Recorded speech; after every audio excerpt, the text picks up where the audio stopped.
Obunu gini kama chozunu Imana chukwa kosi womo Onyele miu Nyelu yumi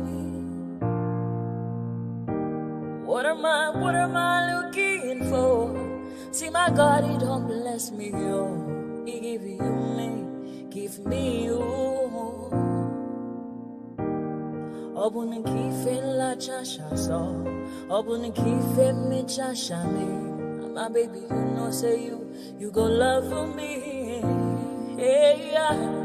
I do go. I could go. When I call your name, Shakara for me. Oh, Roma. I will be your Romeo. You go be my Julie.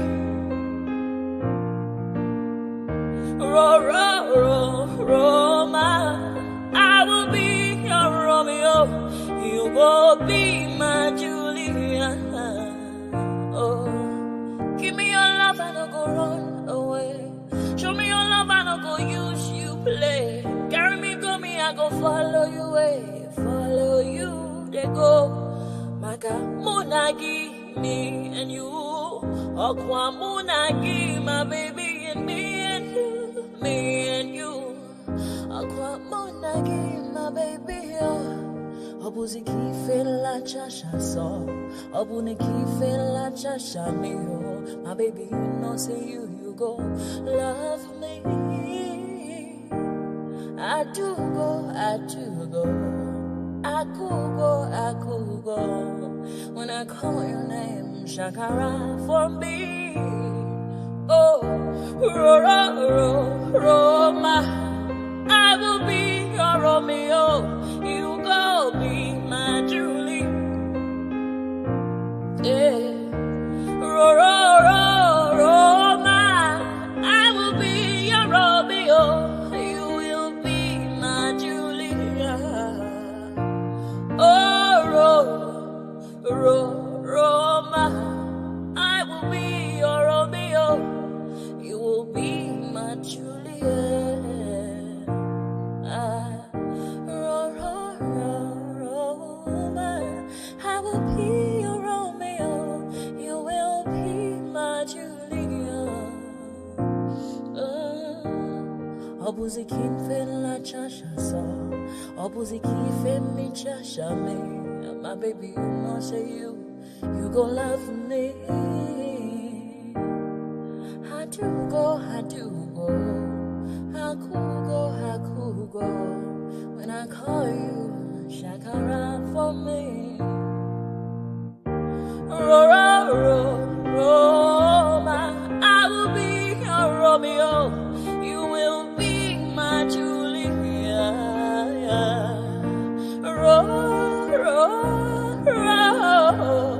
I will be your Romeo. You will be my Julia. Oh, yeah.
Mara chubajo diri chukuma duku chubajo diri ndemo.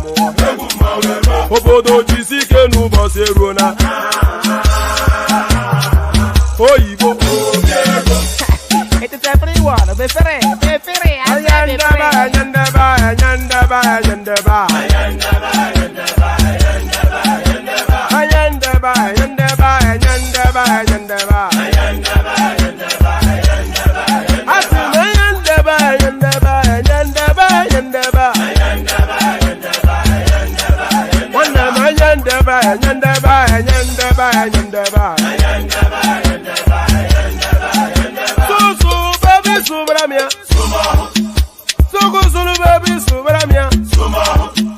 Sunu baby subramia. Soko sunu baby subramia.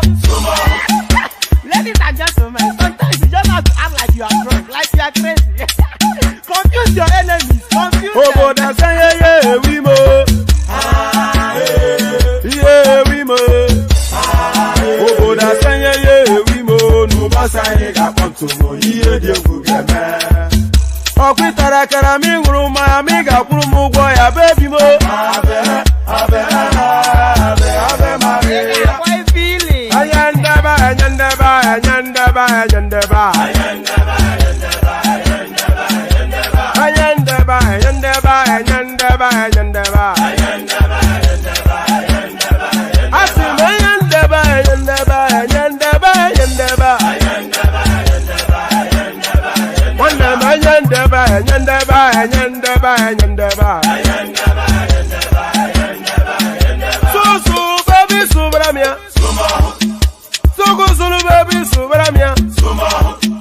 Sunu baby subramia.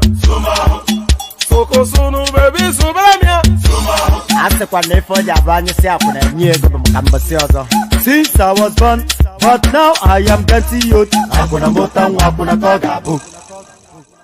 Ejemini ekebo, akobiye we ayo, ewe tumeje, itulo ni ọtún ẹṣẹ. Ìfà lóní kan fà ìmọ́ra, àìbínú gbogbo àtàrí, gbogbo méjì ọkà bàbà, gbogbo mẹ́ta ọkà wáṣẹ́. Orí ló túmọ̀ ẹnu, gbogbo ọ̀nà ní túmọ̀ ẹsẹ̀. Akọni ìmọ̀ tú ìmọ̀ ọjọ́, ìmọ̀ èmi ni wọn kì í dálẹ̀. Wọ́n bá lọ mẹ́lẹ́mọ́, wọ́n á fi jó ẹlẹ́mọ́. Akọni wọn bá lọ bèbèrè, wọ́n á fi jòyè ẹrùkù. Bọ́ọ̀wọ̀ wọn bá tẹ̀lé, wọ́n á fi jòyè aláre. Àwọn mẹ́tẹ̀ẹ̀ta parapọ̀, wọ́n wá jọ ń pẹ́ mọ́. Ẹ̀ẹ́mọ́ olóko jẹ, wọ́n pa Akíntọ́lá ọmọ Ògún. Wọ́n pàdé ìyọ̀dà ọmọ àtàràbọ̀bà. Àkọ́bí wọ́n pàdé ṣàtàdàdẹ ọmọ ọba Ìjẹ̀bú Mèrè. Aṣíwájú odògbólùkẹrẹ ajagun lólòdì ọ̀run.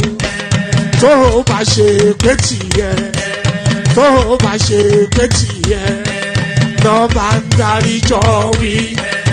Àgbèrò mi kún gbọ́wọ́. Ọ̀bọ ti ṣìgìdì máa gbé, àbẹ́tì ló máa ń gbé, àyàn ti ìlàyàn ewúrẹ́. Ọlọ́run dákun má padà lẹ́yìn ẹ̀, kó má gbàgbé ọ̀rọ̀ tẹ́. Aṣíwájú Ọlọ́run dákun má padà lẹ́yìn ẹ̀, kó má gbàgbé ọ̀rọ̀ tẹ́. Àkọ́bí Ọlọ́run dákun má padà lẹ́yìn ẹ̀, kó má gbàgbé ọ̀rọ̀ tẹ́. Ọkọ̀ Olúrẹ̀mí Ọlọ́run dákun má padà lẹ́yìn ẹ̀. Òdòlé sọ bẹ́ẹ̀, gómìnà sọ bẹ́ẹ̀, dẹ́pútì sọ bẹ́ẹ̀, ọ̀túnba sọ bẹ́ẹ̀, spíkà sọ bẹ́ẹ̀, bàbá Ìjẹ̀bú.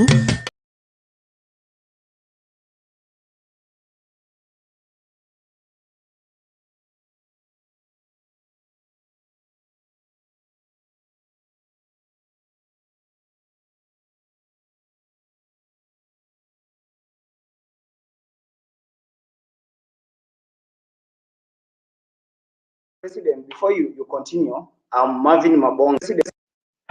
Okay.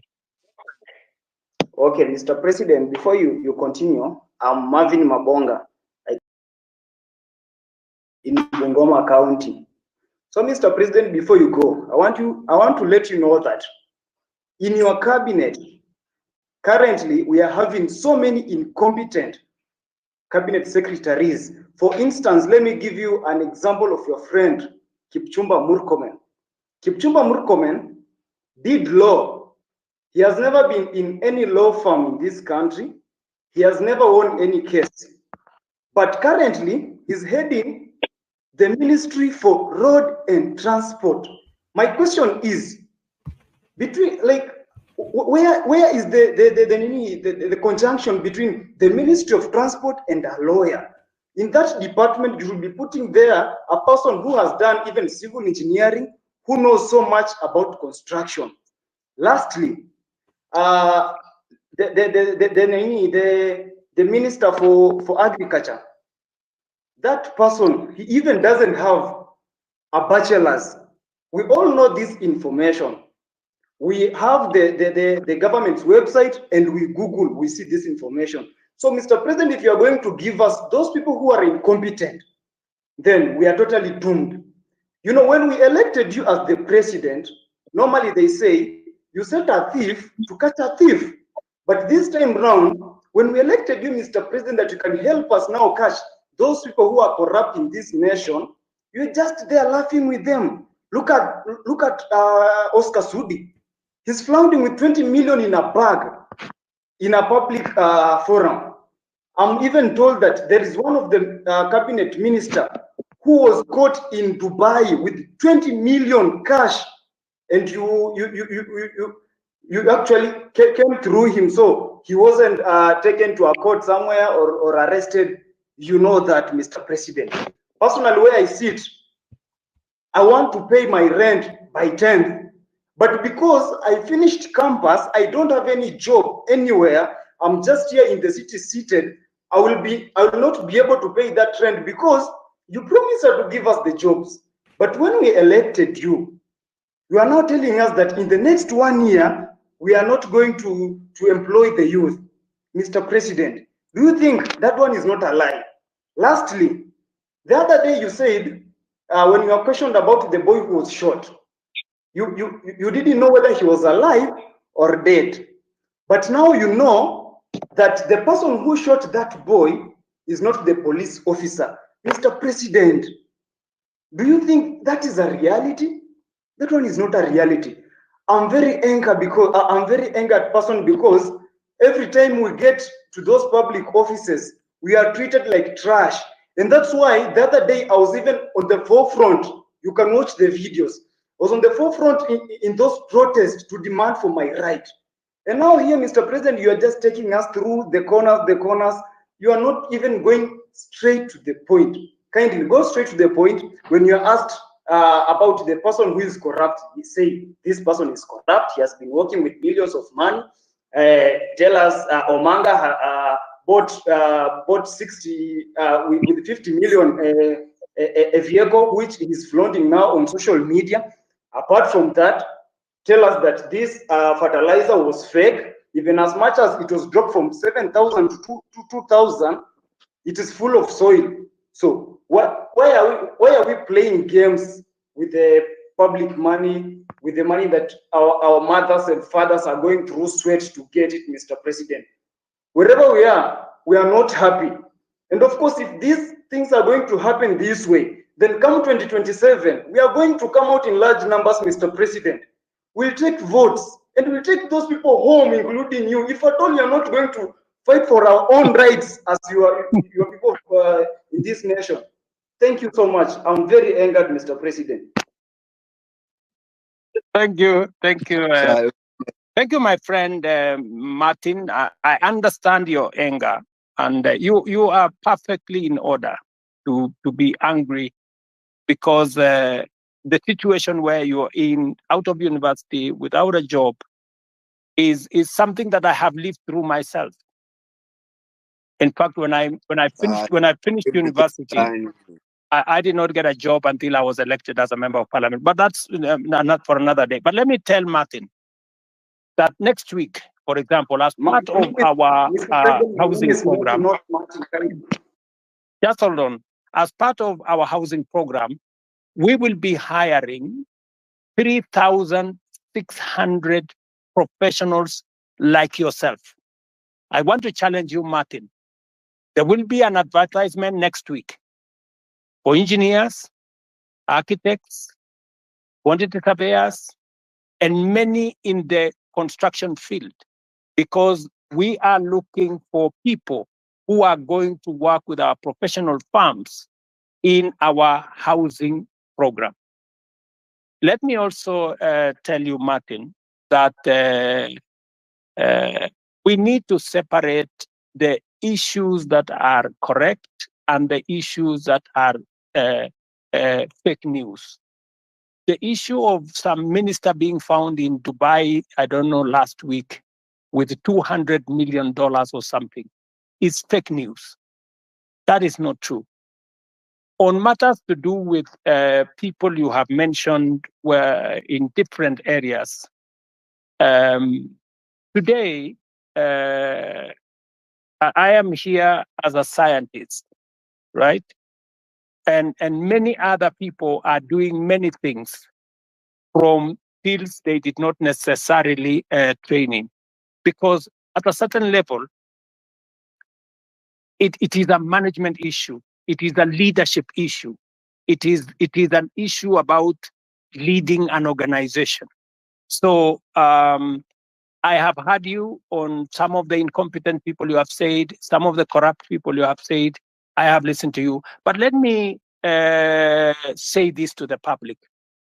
Of the fertilizer that we supply to the Kenyan public, almost 6 million bags, 20,000 bags were the ones with a challenge. We isolated the 20,000 bags. It is not even 1% of the fertilizer that we supplied to the Kenyan public.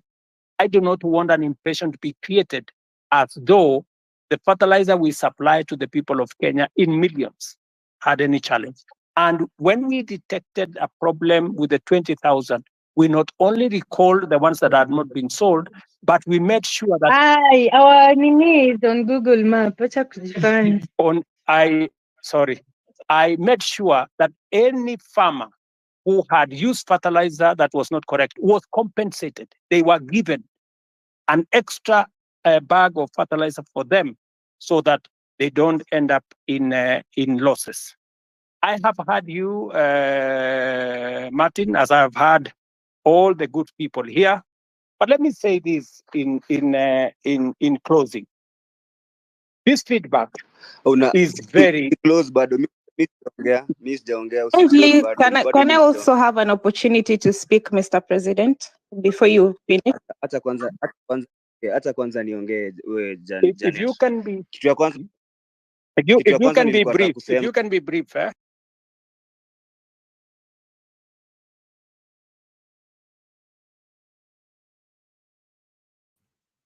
All right, and there it is. So there it is.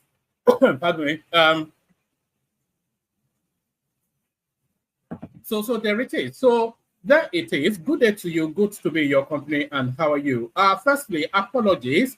It's raining heavily where I am, so you can hear the rattlings of rain. Nothing I can do about that. They call that a force majeure. Force majeure in law, they will call that a force majeure, an act of God.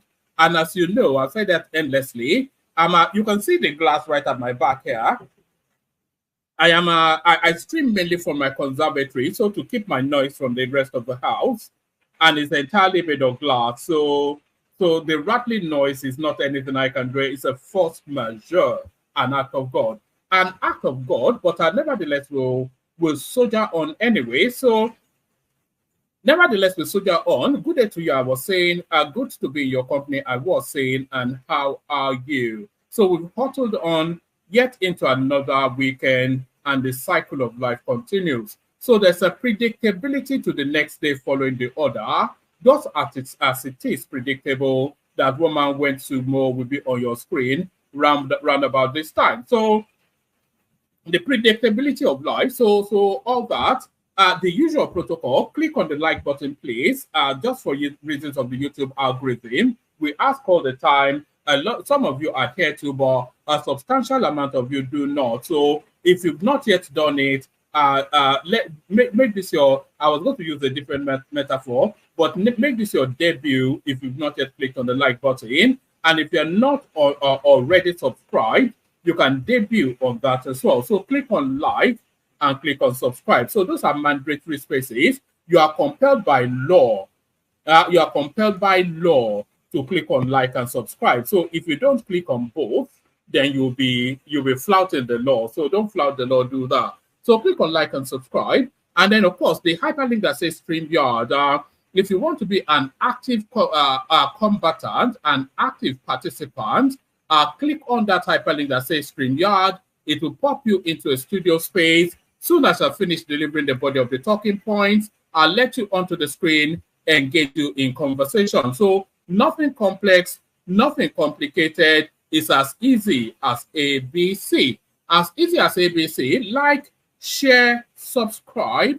Click on the hyperlink that says StreamYard to come and join us on the stream. And the $ at the bottom of the YouTube space, or the equivalent in whichever other spaces that you're watching us from, use that to donate towards the platform as exemplified by Ayo right there. So follow Ayo's example, but match or surpass what Ayo has put on the screen. So don't be a skinflint, don't be a broke ass, you know, match or surprise what, or surpass what I am shouting because of the rain.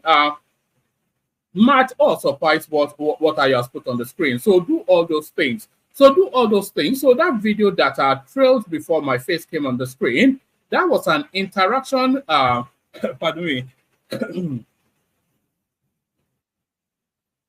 So yes, that little clip that trailed before I came on the screen, that was an interaction between the president of Kenya, I don't know his first name, last name Ruto, President Ruto, and the citizens of that country. That was on our Twitter space.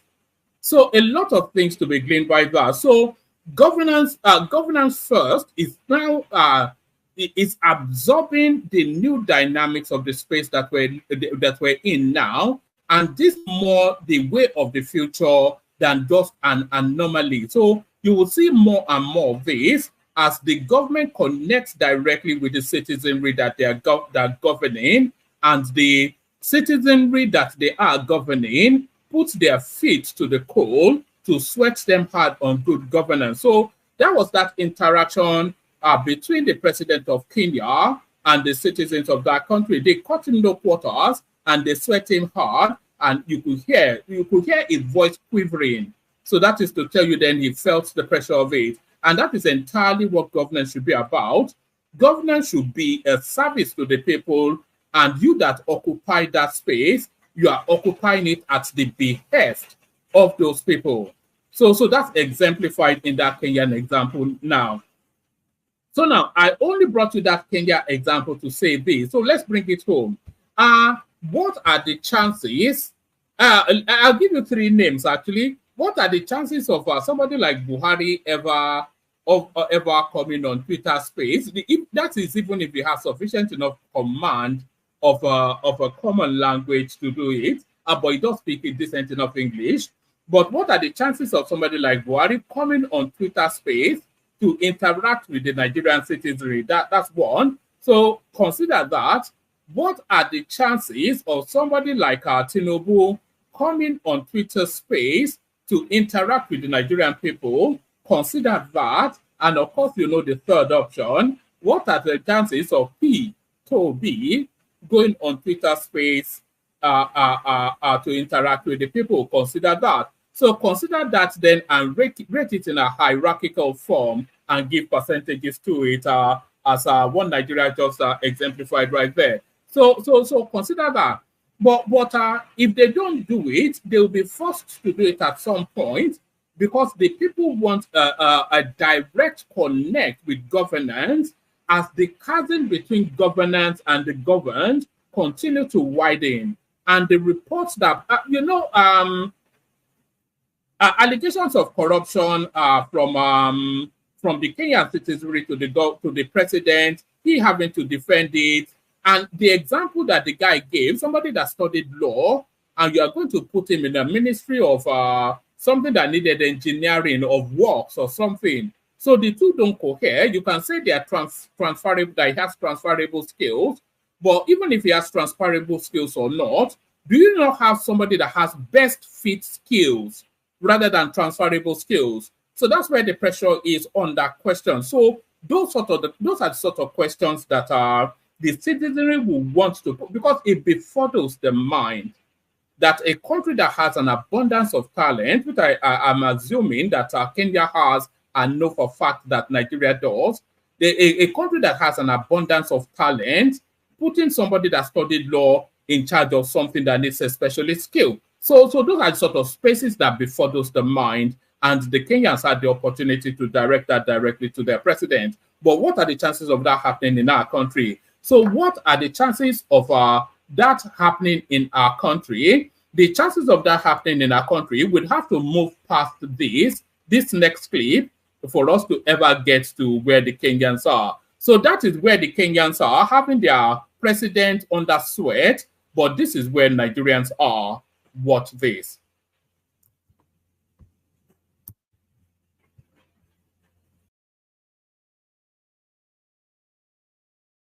Gone were those days when judiciary was regarded as the last hope of common man. I take objection to it. It is the big people now who patronize the judiciary, not even the common man. And if you have any doubt, when election is approaching, come and see the way, with all respect, some people behave like rain-beaten chicken. Forgive me, I don't mean to be rude. So the judiciary is no longer the last hope of common man alone. It is also, or majorly now, the last hope of the big shots. The establishment, I know.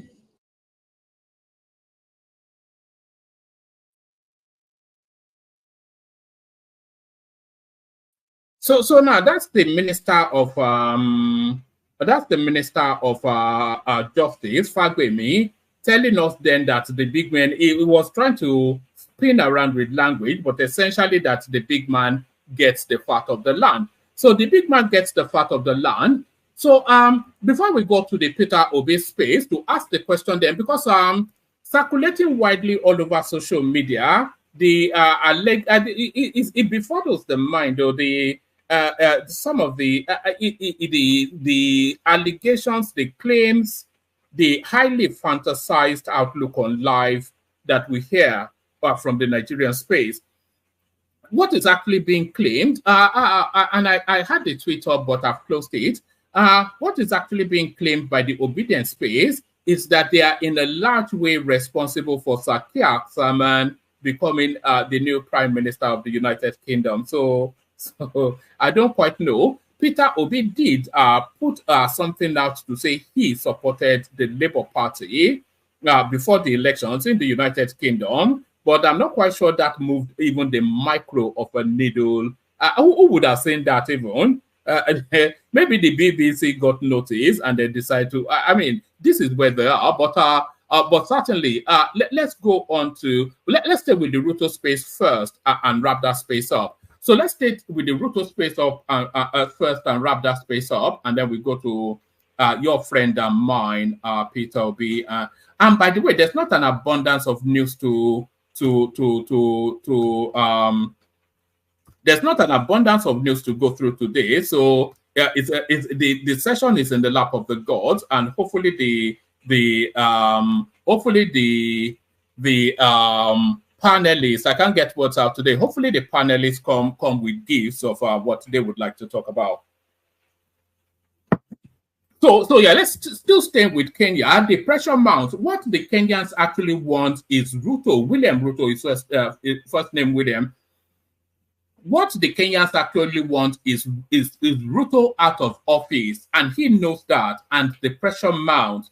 So he kicked off with that tax bill, which the people riled against.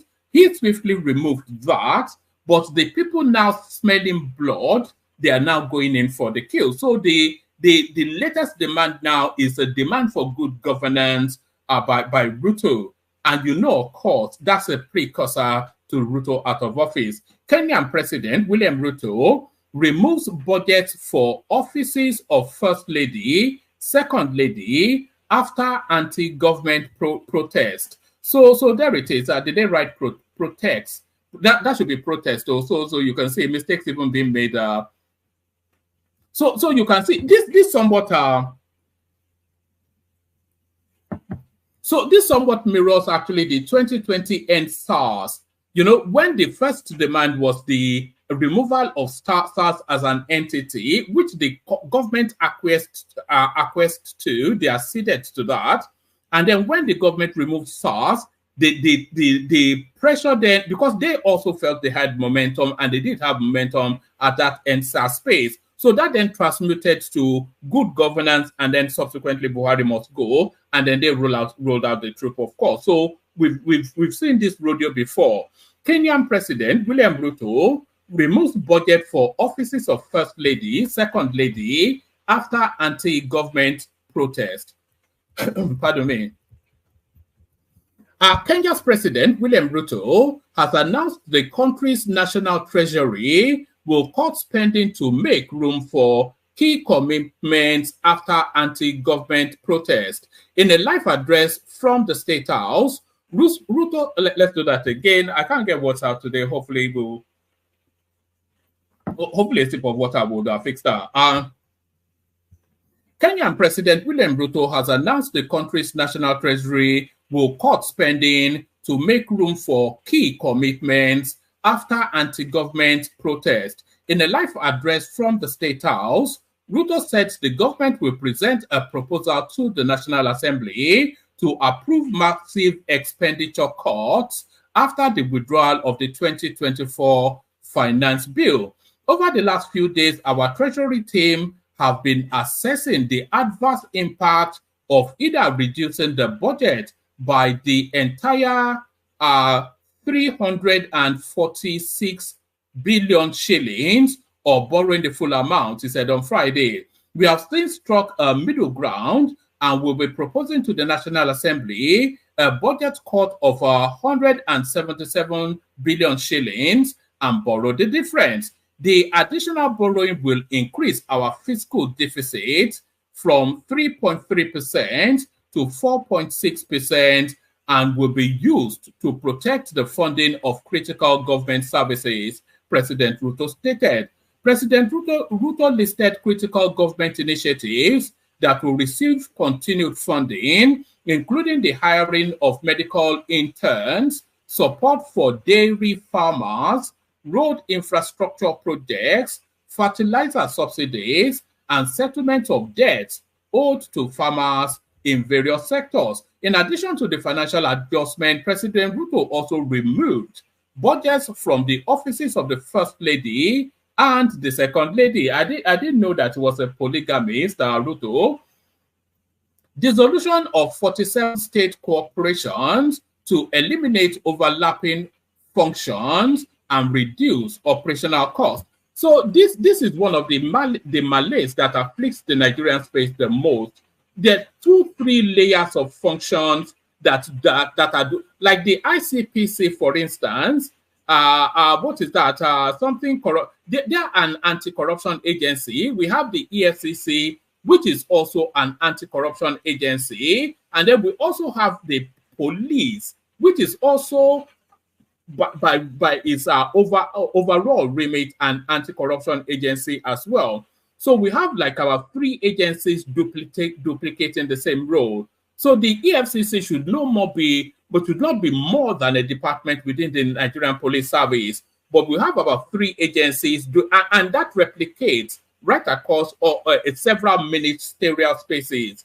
And that is the embedment of corruption, which seems to be the African way of governance. Dissolution of 47 state corporations to eliminate overlapping functions and reduce operational costs. Suspension of filing of filling chief administrative, pardon me, suspension of filling chief administrative secretaries, 50% reduction in government advisors within the public service, removal of budget lines for office of First Lady, spouses of Deputy President and Prime Cabinet Secretary, suspension of non-essential travel, and participation in public contribution by state and public officers. These measures are part of our commitment to enhance efficiency and transparency in serving the people of Kenya, President Ruto affirmed. We are determined to improve the quality of services and ensure maximum value for the resources entrusted to us. So there it is right there. So there it is right there. You know, now cutting the budget for the offices of the first and even second lady. You know, I'm not quite, at least in Nigeria, no matter how many wives you have, you only have one first lady. So, but cutting the budgets for the offices of the first and second lady and the spouses of the vice president, etc., that would not move a needle in budgetary savings in the Kenyan economy. So it wouldn't make any micro bit of a difference. It doesn't mean anything, but the optics of it, and this is what people have been laboring to get into the Nigerian space. It doesn't make any difference at all, but the optics of it, the resonance, how it impacts the people.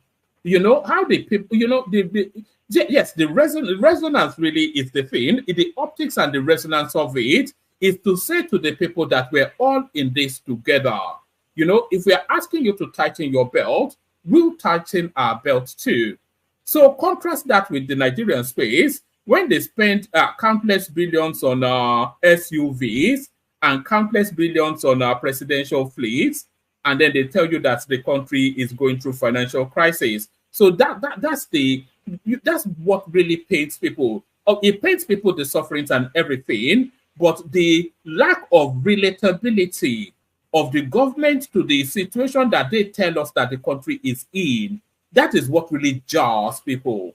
That's what jars. So, and the recognition of that by the Kenyans. So, the recognition of that by the Kenyans. So, let's move on from Kenya and come back home as Peter Obi claims credit for the United Kingdom elections.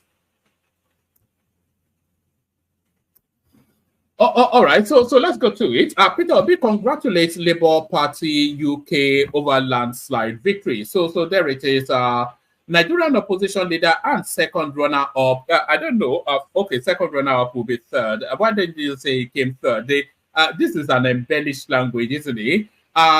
Nigeria's opposition leader and second runner-up in the 2023 presidential election, Peter Obi, has congratulated the United Kingdom's Labour Party after the party's landslide victory in Thursday's parliamentary election. The United Kingdom's centre-left Labour Party, you know, centre-left, I think I explained the ideological divide just a session or two ago, so you should know what the centre-left means. It means that, so the Conservatives will be centre-right, the Labour Party centre-left, the APC in Nigeria centre-left, the PDP centre-right, the Democrats in the United States centre-left, and the Republicans center-right. So if you know the broad strokes of the politics of that space, then you should know what the ideological divide is. Nigeria's opposition leader and second runner-up in the 2023 presidential election, Peter Obi, has congratulated the United Kingdom's Labour Party after the party's landslide victory in Thursday's parliamentary election. The United Kingdom's centre-left Labour Party won 412 out of the 650 seats, ending the Conservative Party's 14-year rule. Obi, in a post on Twitter, congratulated Sir Keir Starmer, the Labour Party leader, who is expected to succeed Rishi Sunak as Prime Minister. The former Anambra State Governor hoped that the incoming government in the United Kingdom will promote democracy in Nigeria and strengthen ties between both countries. So there's an under message within this thing right there. Promote democracy in Nigeria, essentially what is invited. So that is still within the language of my mandate was stolen. So there is, anyway, he can't help himself, can he? So these are the quotations from his tweet. I also hope that your government will promote stronger ties between the United Kingdom and Nigeria and help deepen our democracy, especially during the challenging times that our country is going through. Nigeria is grappling with issues such as insecurity, education, healthcare, and poverty, and could greatly benefit from the support of the United Kingdom.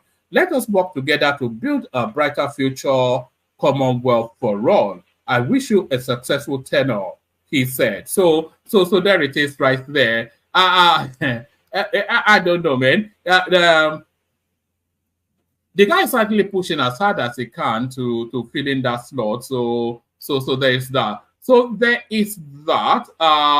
Let's go on from that to a totally different storyline. We do not have evidence to prove GMOs are safe for human consumption. And you have to be worried, of course, because of the source that is presenting this. This is coming from NAFDAC.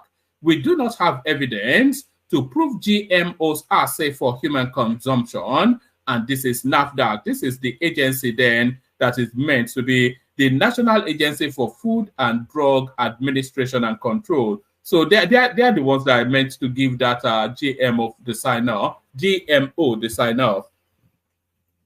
Director General of the National Agency for Food and Drug Administration Control, Professor Mojisola Adeyeye, has said the agency has no evidence to prove that genetically modified organism foods are safe for human consumption. This was made known by Adeyeye during an interview with Arise TV News Television, stating that NAFDAC had not conducted extensive research on the safety of GMO products, and the agency does not have evidence to show that GMO products like maize and tomato are safe for human consumption. And yet, Bill Gates is never out of Abuja pushing GMOs into Tinubu's hands. You know that Bill Gates, of course, is probably the world's greatest proponent of GMOs. This was in response to the National Biosafety and Management Agency, which in a collaborative tone with the XYZ said that genetically modified crops were safe for human consumption. So I'm not quite sure about the safety or lack thereof of it, but I know that in spaces like the United States, etc., they've already surrendered agriculture to GMOs. Actually, let's take that from top again and speed through.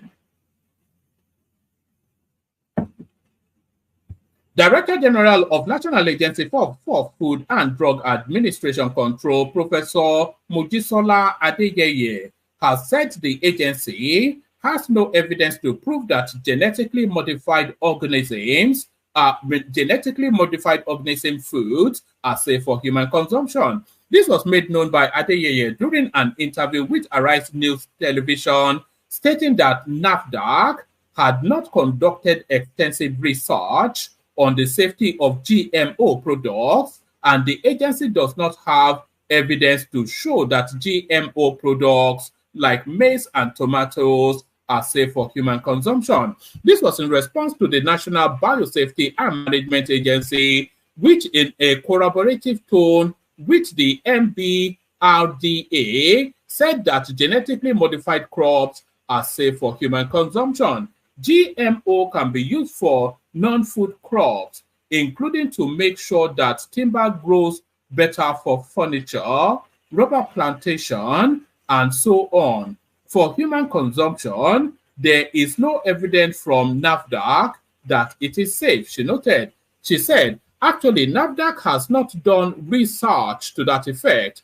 We have biodiversity I think it is a biotech or biodiversity agency. We also have biotechnology as an agency.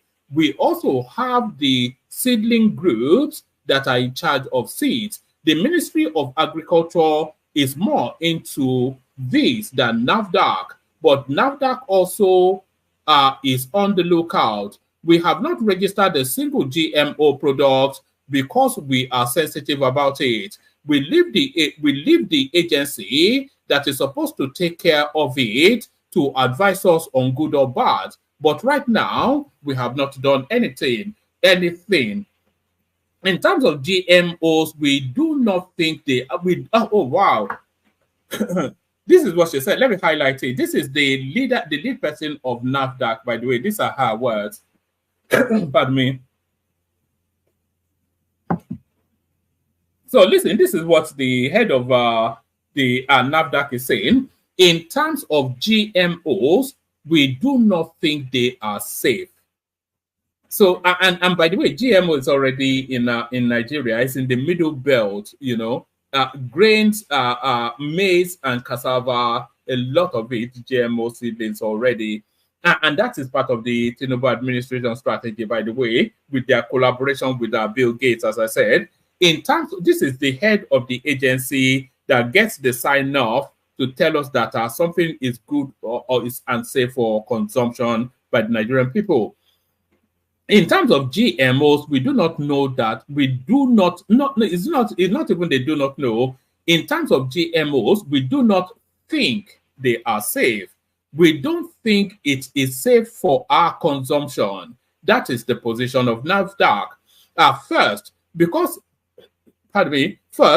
a lot of research has not been done regarding the safety of GMO products. The genetics of the seeds have been modified.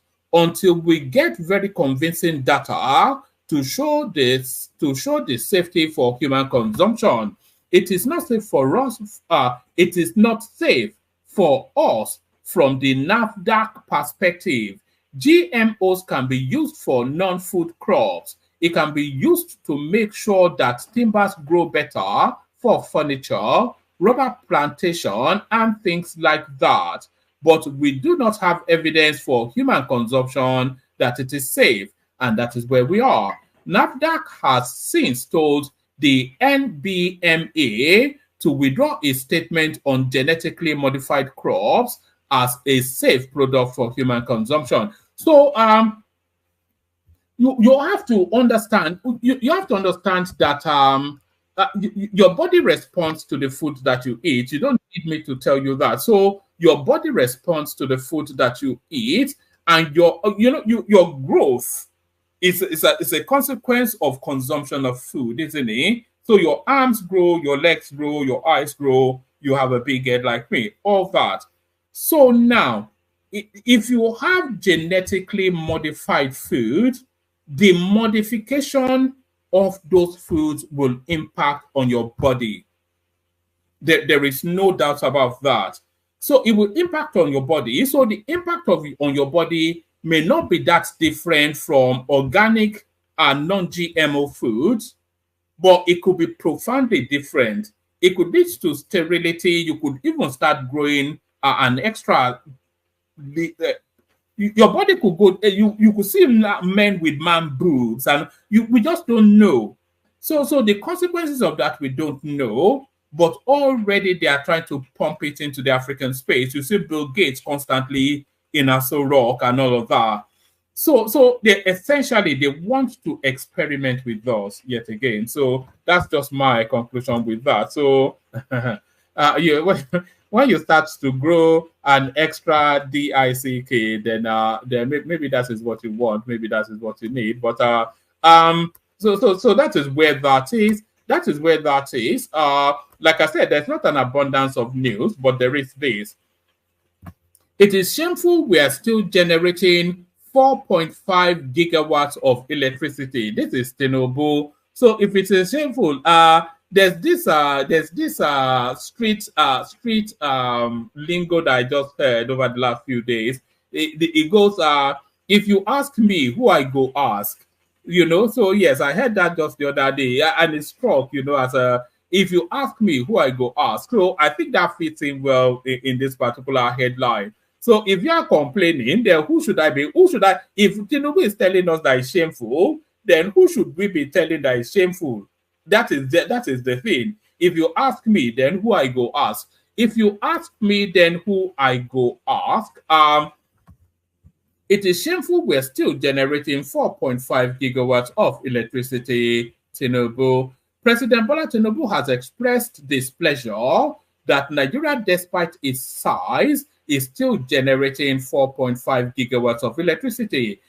President Tinubu expressed the displeasure when he inaugurated a 31-member Presidential Economic Coordination Council at the council chambers, Presidential Villa, Abuja. The composition of that council, by the way, Elumelu, Dangote, so all of the 1% of the 1% were on that council, but Buhari had a similar council with the same set of characters, and we saw where the economy landed.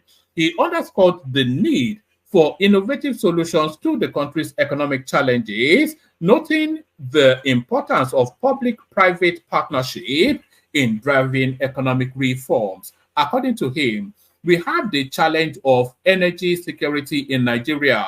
We need to work together to improve our oil and gas sector, and we must also increase electricity generation and distribution throughout the country. We are determined to do that with your cooperation, collaboration, and recommendations. As a nation, it is so shameful that we are still generating 4.5 gigawatts of electricity. We must increase our oil production to 2 million barrels per day within the next few months, and we are determined to remove all entry barriers to investment in the energy sector whilst enhancing competitiveness, the president stated.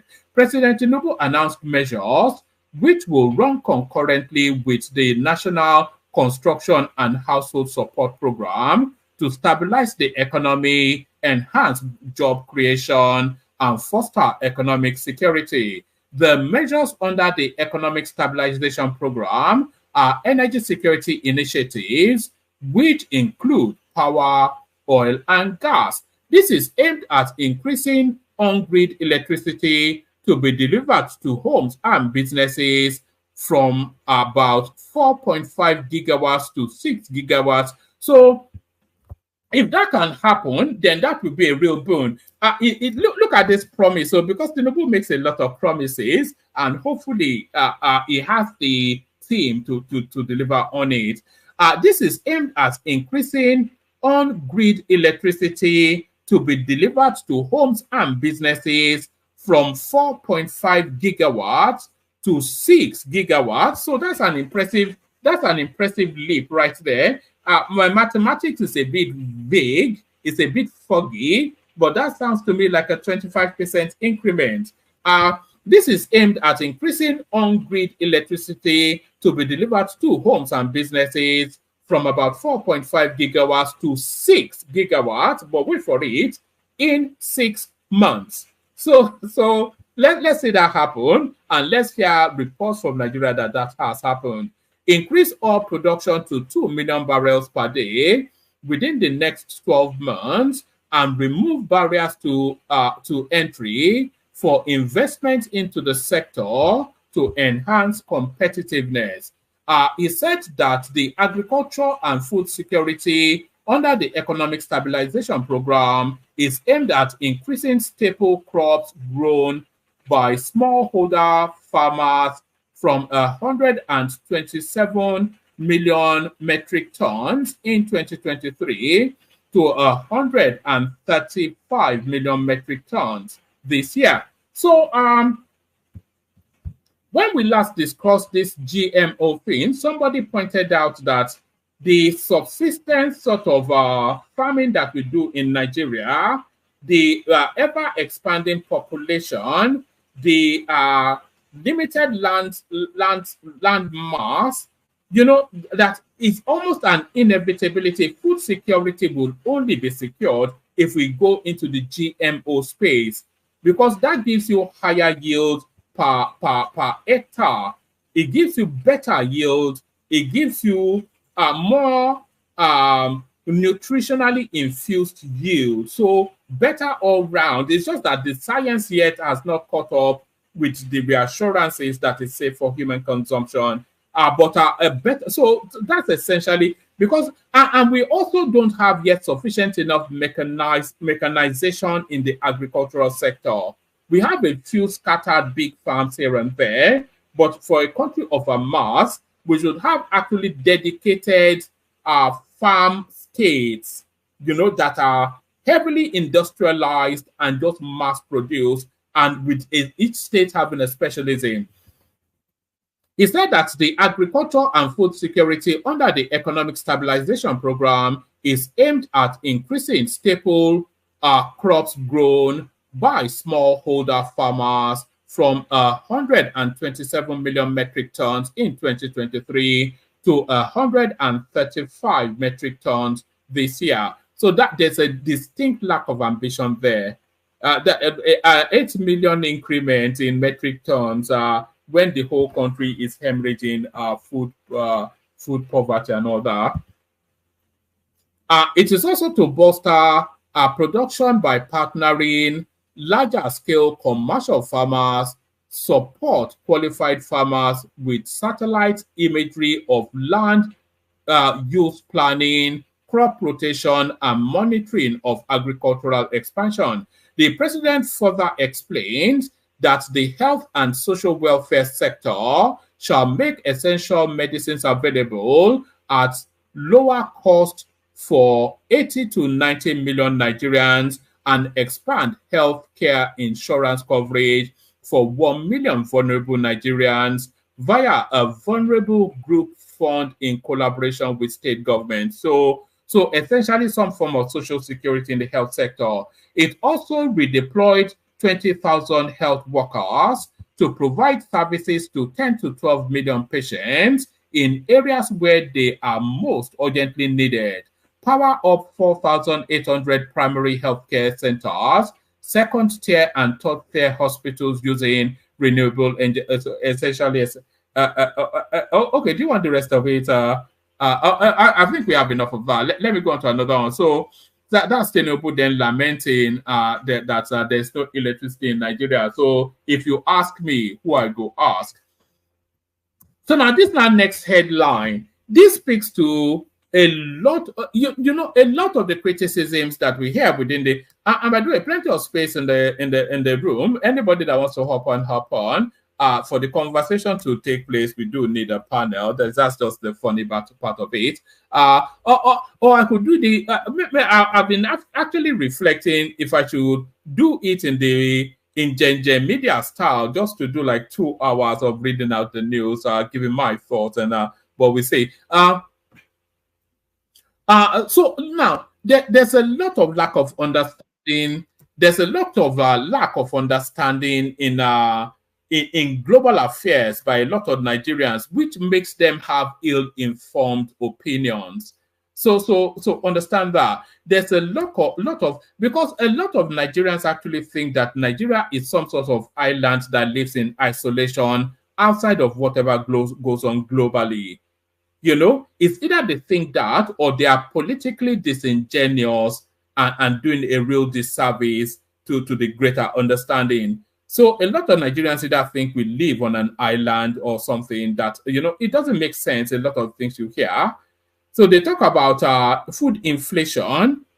How many clips have we shown of food inflation globally? United States, certainly there was a little girl that went viral, she'll be about 7 years old, that she was screaming about the price of an ice cream that she bought barely 2-3 months for £1. And the ice cream person now is trying to charge her nearly £5. So that's inflation right there. I go, anytime we go to the supermarket, everything goes up by 20-30p. Ditto wherever it is that you are. So the prices that you were buying whatever for last year, if you are buying it for just over 100% of what we were buying it for last year, this year, then you are probably in one of the best managed economies, because everything has gone up by almost 300% globally, everywhere. So why should Nigeria be isolated or insulated from that? You know, now there we have oil, we and all these ding dong dings that you hear. So all that relates to this.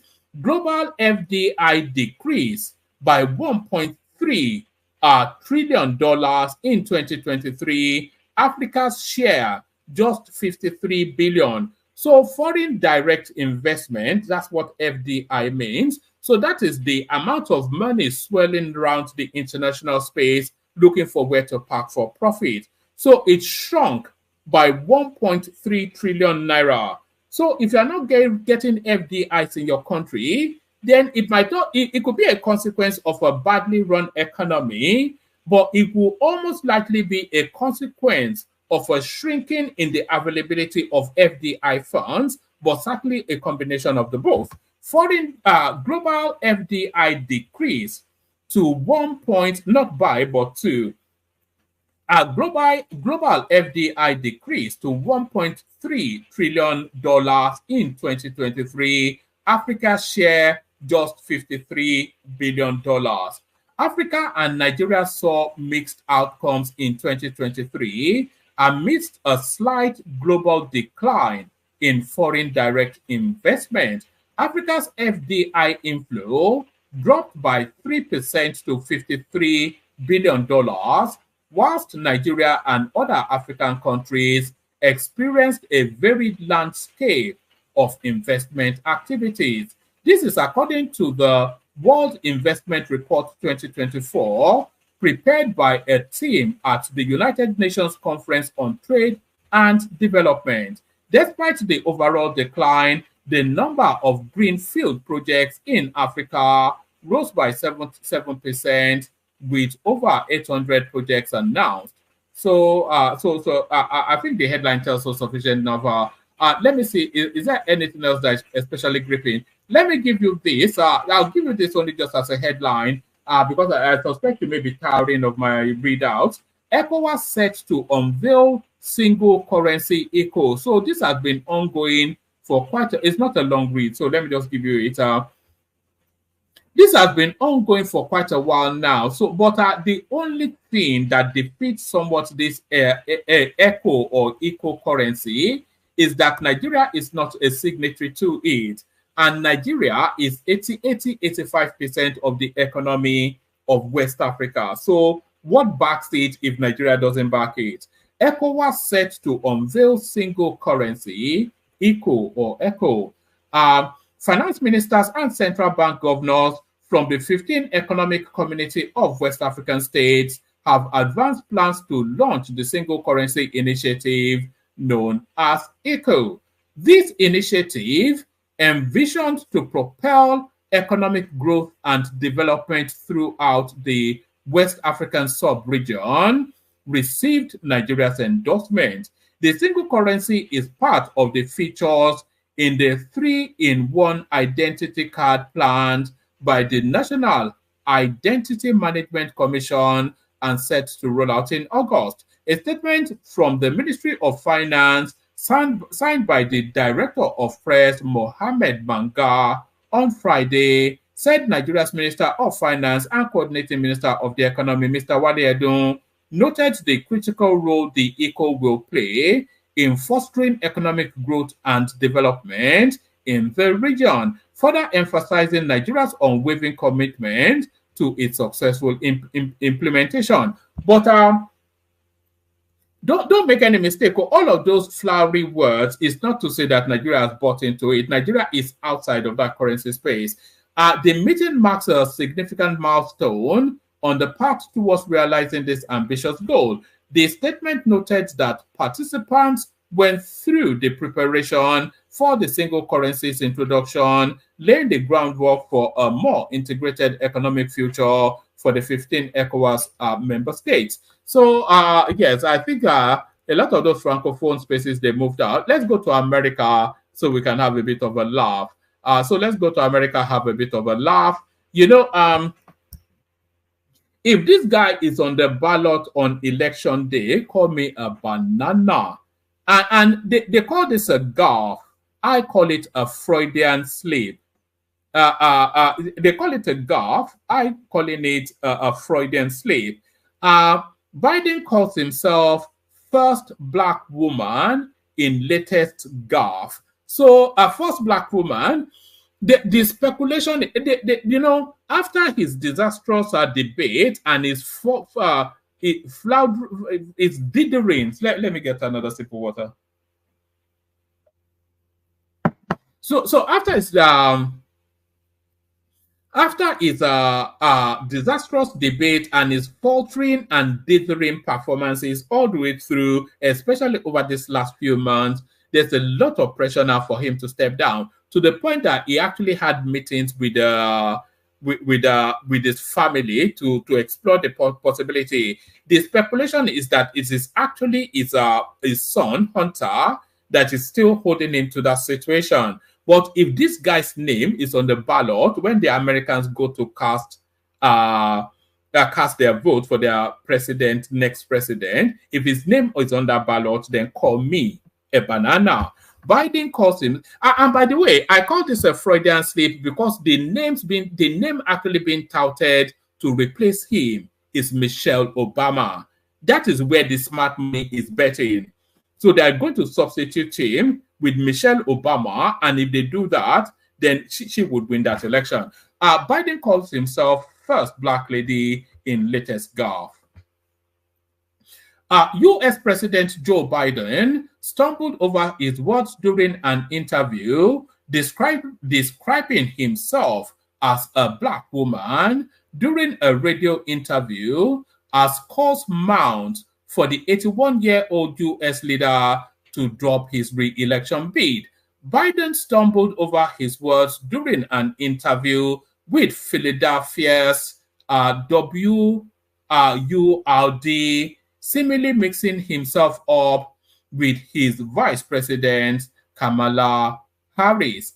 By the way, I am proud to be here, as I said, the first vice president, first black woman to serve with a black president. Proud. If it sounds gibberish, I'm not misreading it. So that's Biden's language. He speaks in gibberish. It should come with a subtitle because he speaks in gibberish. By the way, I am proud to be here. As I said, the first vice president, first black woman to serve with a black president.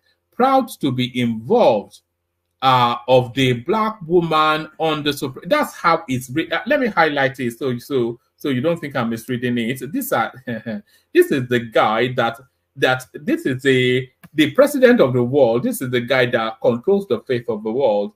By the way, I am proud to be here, as I said, the first vice president, first black woman to serve with a black president. Proud to be involved of the black woman on the Supreme Court. There is so much that we can do because, look, we are the United States of America. Biden appeared to be talking about his appointment of Kamala Harris as the United States' first black female vice president. Biden himself was previously vice president, which is likely what he was referring to when he said to serve with a black president. No, you can't do that. If you can't cohere in words, then it's not coherent in thoughts. You know, if it's not coherent in thoughts, then it's in words. Then it's you have, you know, for the abundance of the something the mouth speaketh, or what's that a verse in the Bible?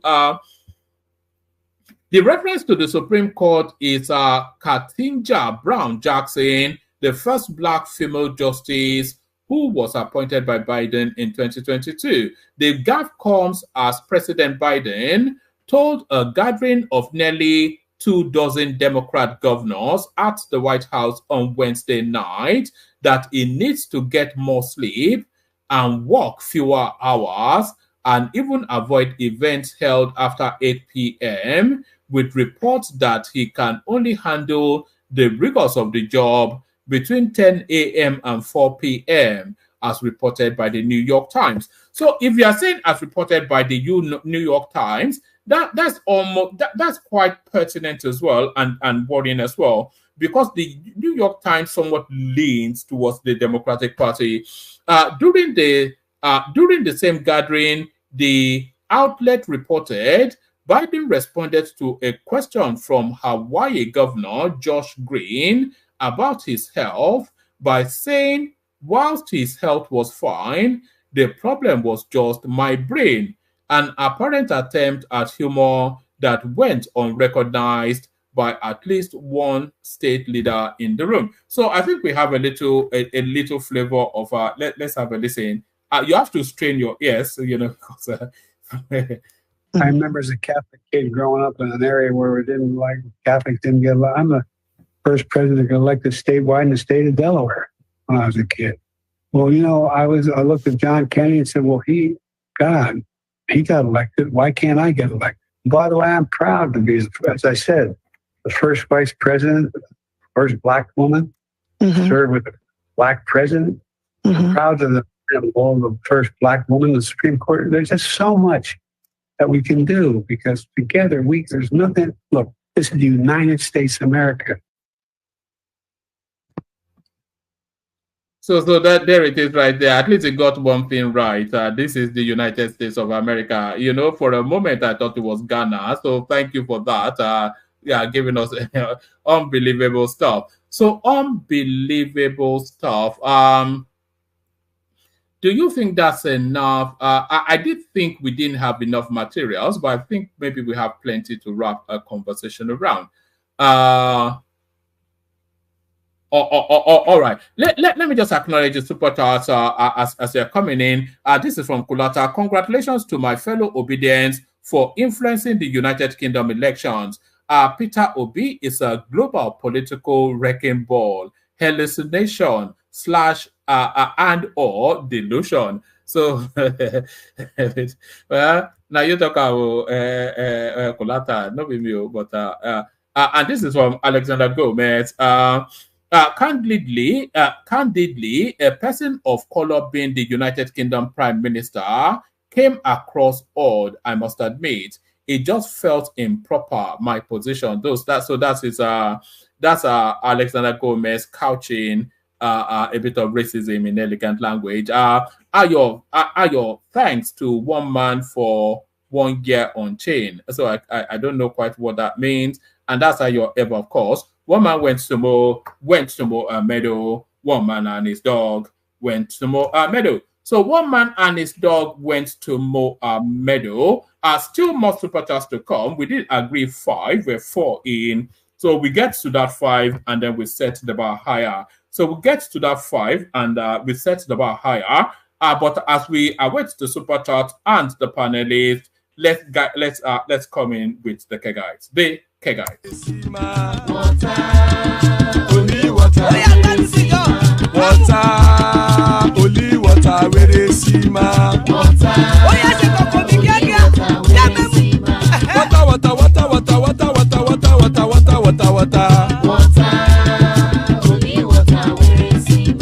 Hapa o naido.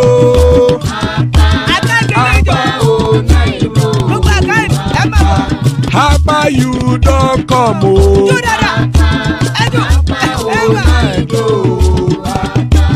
Hapa o naido.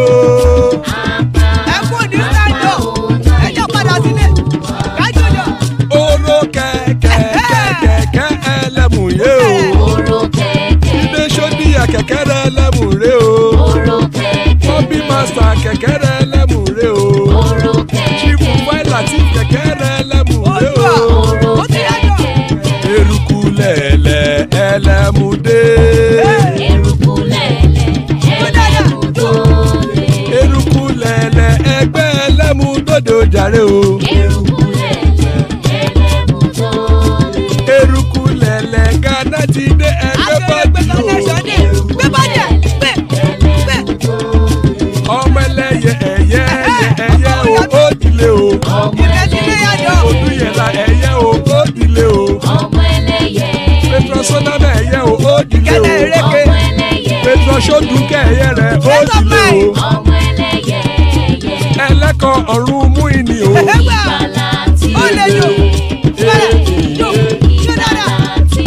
àkùkọ ọ̀run mẹ́kọ̀.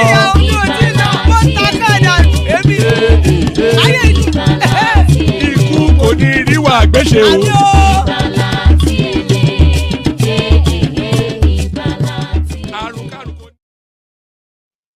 And there it is right there. Akoko Orumeiko, the cockroach of the heavens don't crow yet. Iku kuni river gwesheme death have nothing to do with us. So amen to that on behalf of myself and you, my friends. Amen to that on behalf of myself and you, myself. Joining us, the elegant man of prestige, there he is right there, voted most handsome by his mommy. So that's man of prestige right there. So that's Isaac Black, now fast becoming a regular staple. One for the ladies, Prince Daddy, there is right there. Guaranteed to Dabaru the session, that's Tony Africa right there. And bringing it with no frills, Ekene joins us. So good to have you, gentlemen. Good to be in your company. Good to have you. Let's kick it off with your prestige, only because you have your cameras on. So good to have you, prestige. So on mute. I did. All right. Yes, good to have you. So where do you want to start it off? The Kenyans are holding their president's feet to the coal. Peter Obi claiming credit for the Zakia Salman victory. GMO that cannot be signed off by NAFDAC, but already within the Nigerian on the Nigerian dining table. Just a myriad of Tinubu saying that it's shameful we have no electricity. So if he's complaining that it's shameful, then who do we complain to? And your president then that cannot even tell his left from his right. So just go at it as you will. Good to see you, Prestige. Yeah, great, one man. Nice to be on your platform. Great, to be here today after our holiday.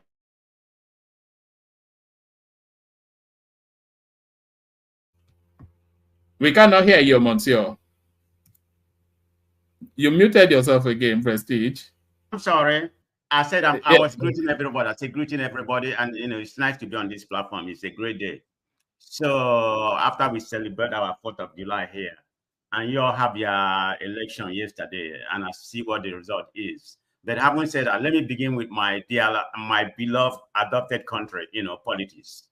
Yeah, and I will be very honest how I feel, okay? Forget about me being a progressive. I think Biden is fading every day. Let's call it what it is.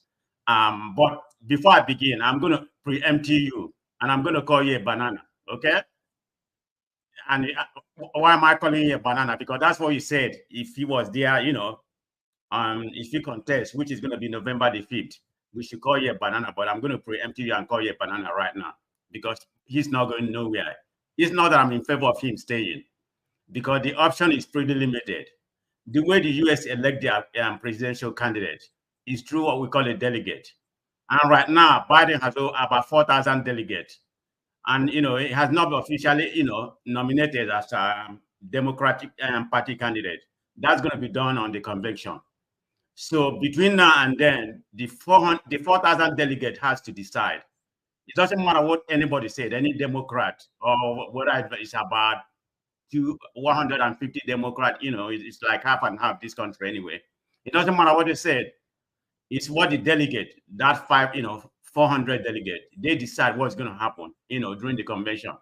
So right now there has been a debate going on. I'm not a member of, I'm not an inner circle, but I talked to some people, who are in the inner circle. Yeah, there has been a debate whether to remove him or not to remove him. So all this thing you're talking about Michelle Obama and some other things, that's not going to happen because it's a difficult process. But in my own opinion,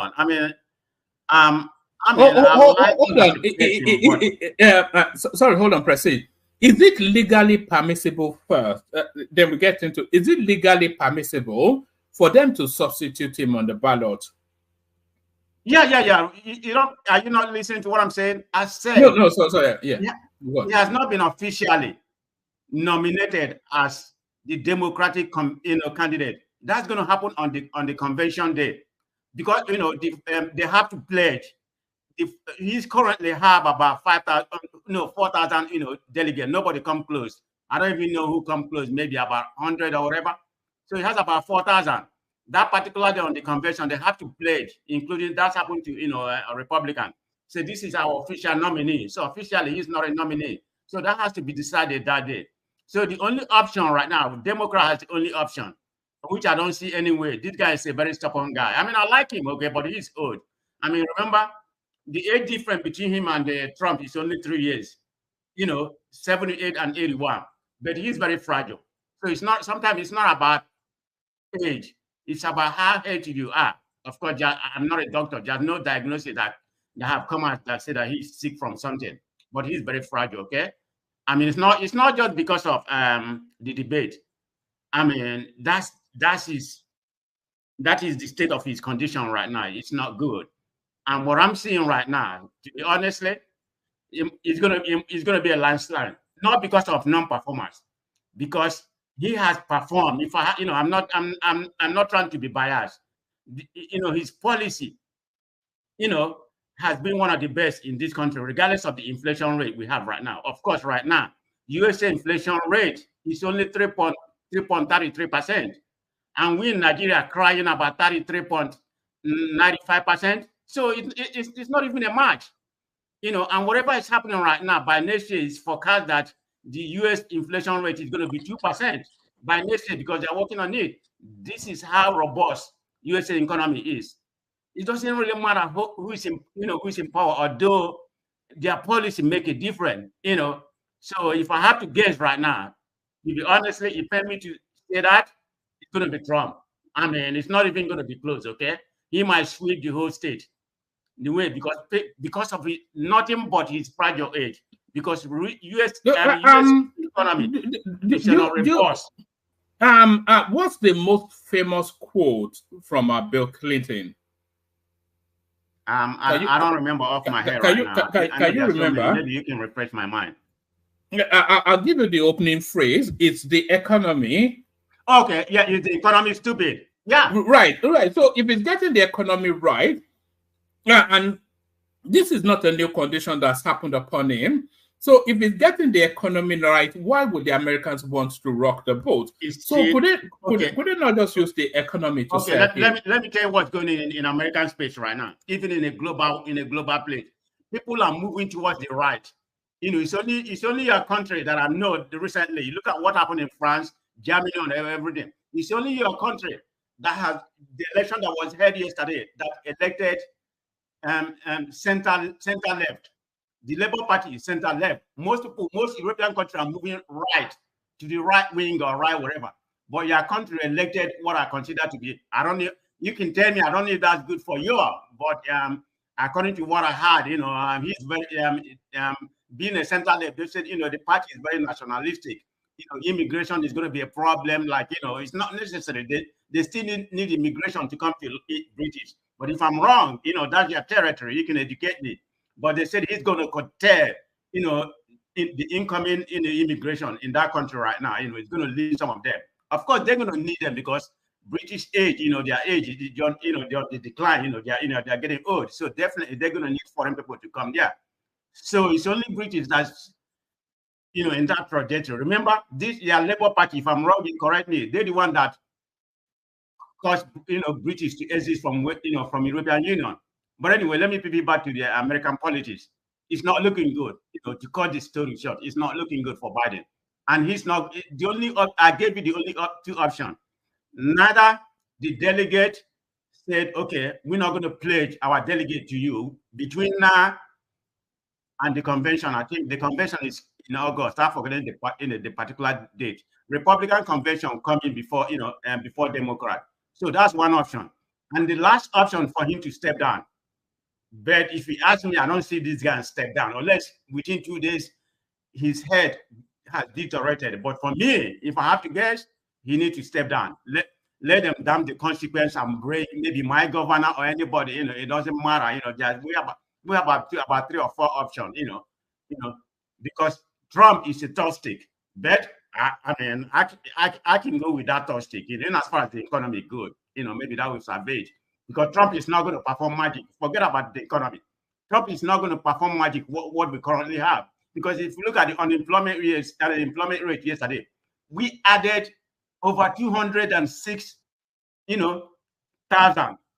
I mean, that is a robust economy. So you can't even fault this present administration about the economy. Like you said, is the economy stupid? But this time, the economy may be stupid. Okay, if I have to say it like that, the way I'm seeing the American, people right now landscape, the economy may be stupid because the economy is robust. Nobody that needs a job that can't find a job in this country.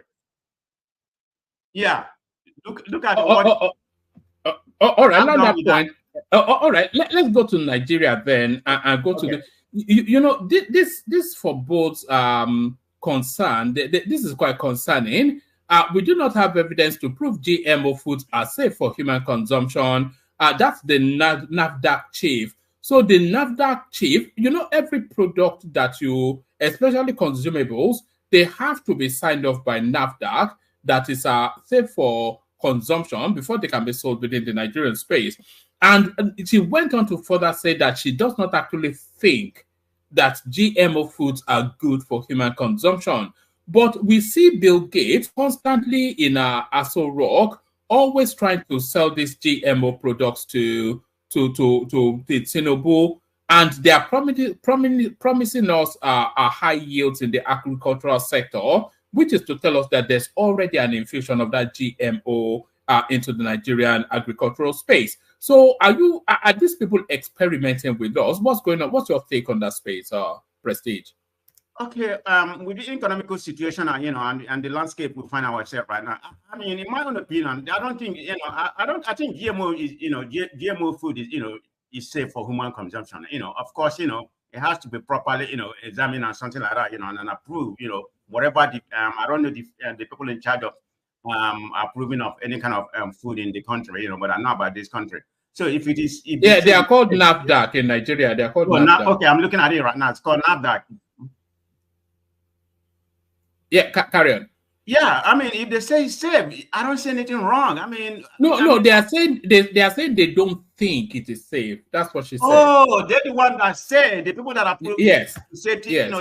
Okay, you see, they are creating a very unstable situation in that country. I mean, why wouldn't it be safe? Is it because it's an imported stuff? After all, how about some of the company we have? Don't they package all this food as part of the GMO?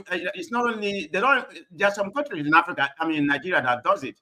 So why would they come with such a narrative? It's not good. They are complicating the whole thing, because we definitely need this GMO food in order to, what we have. We can't just depend on, people farming and everything, organic or something like that. I mean, some of this organic food, I know we have, the best organic food, but some of them are not good. I mean, like all these palm oil or whatever, like a goosey, some of them, had a lot of high cholesterol, even at all when they are not processed. So it's not all so-called organic food, in Nigeria that I consider to be safe.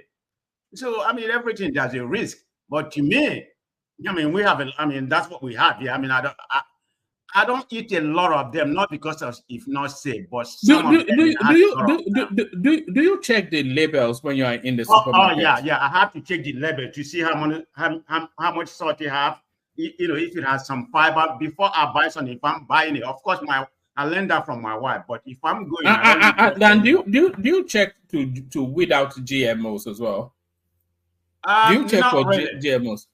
No, because somebody said if there's an E or something, there's a particular alphabet that you have to look out for, which indicates GMO. I think the alphabet is 9 and 8. Is it all right? Yeah. Yeah, it's a letter 9. 9, 9 for the GMO food, and the other one for non-8 for non-GMO food. That's the alphabet. You have to look for that. I mean, I've had it before. I mean, I don't think it's unsafe, but a place like Africa, where there are some food crisis, economic food crisis. I mean, that should be incorporated into what we eat. You just have to watch the label, see the content of the food and what it contains. Depending on your health situation. If you are somebody with a blood pressure, you don't need too much salt in you. and you limit certain kind of thing, but it has to be incorporated because we don't produce enough. As far as we have the farm, I heard you say something that I didn't listen to you all. You said something like we don't have the land. We do have the land, but just because of the insecurity, we are not being productive. And I think I had somebody. That insecurity is overplayed. I think the real problem we are facing is that we are not fully mechanized agriculturally. We're still doing some sort of subsistence, and we have a burgeoning population with old style agriculture to feed it. So I think we don't have sufficient enough big farms and mechanized farms. That's probably more what it is. I completely agree with you. You made a very valid point. But what I'm saying, we can't totally eliminate the GMO food. I mean, you can't say, okay, we're going to remove GMO food from the country. I mean, it's not possible. Not at this present time. But for them to come and say that it's not safe, like I said, they are complicating the whole stuff. They should have said, we have to investigate, re-examine to see which one is safe, and the one that is not safe, we have to take it off the Nigerian market. But to come out and make this bold statement, how Nigeria is, and even at all, a lot of people are not informed, skeptical. They will take what people said, I mean, I guess some people that are a little bit enlightened.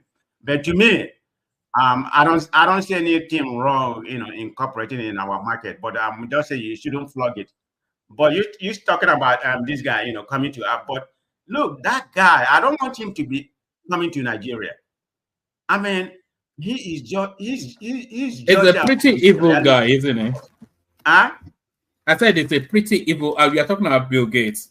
Yes, he's a pretty evil guy, isn't he? Let's be realistic. There's nothing good he's coming to do for Africa. It's just for on behalf of the Western nation. So let's call it what it is. Remember when he was saying he was anticipating that half of Africa will be wiped out during the pandemic.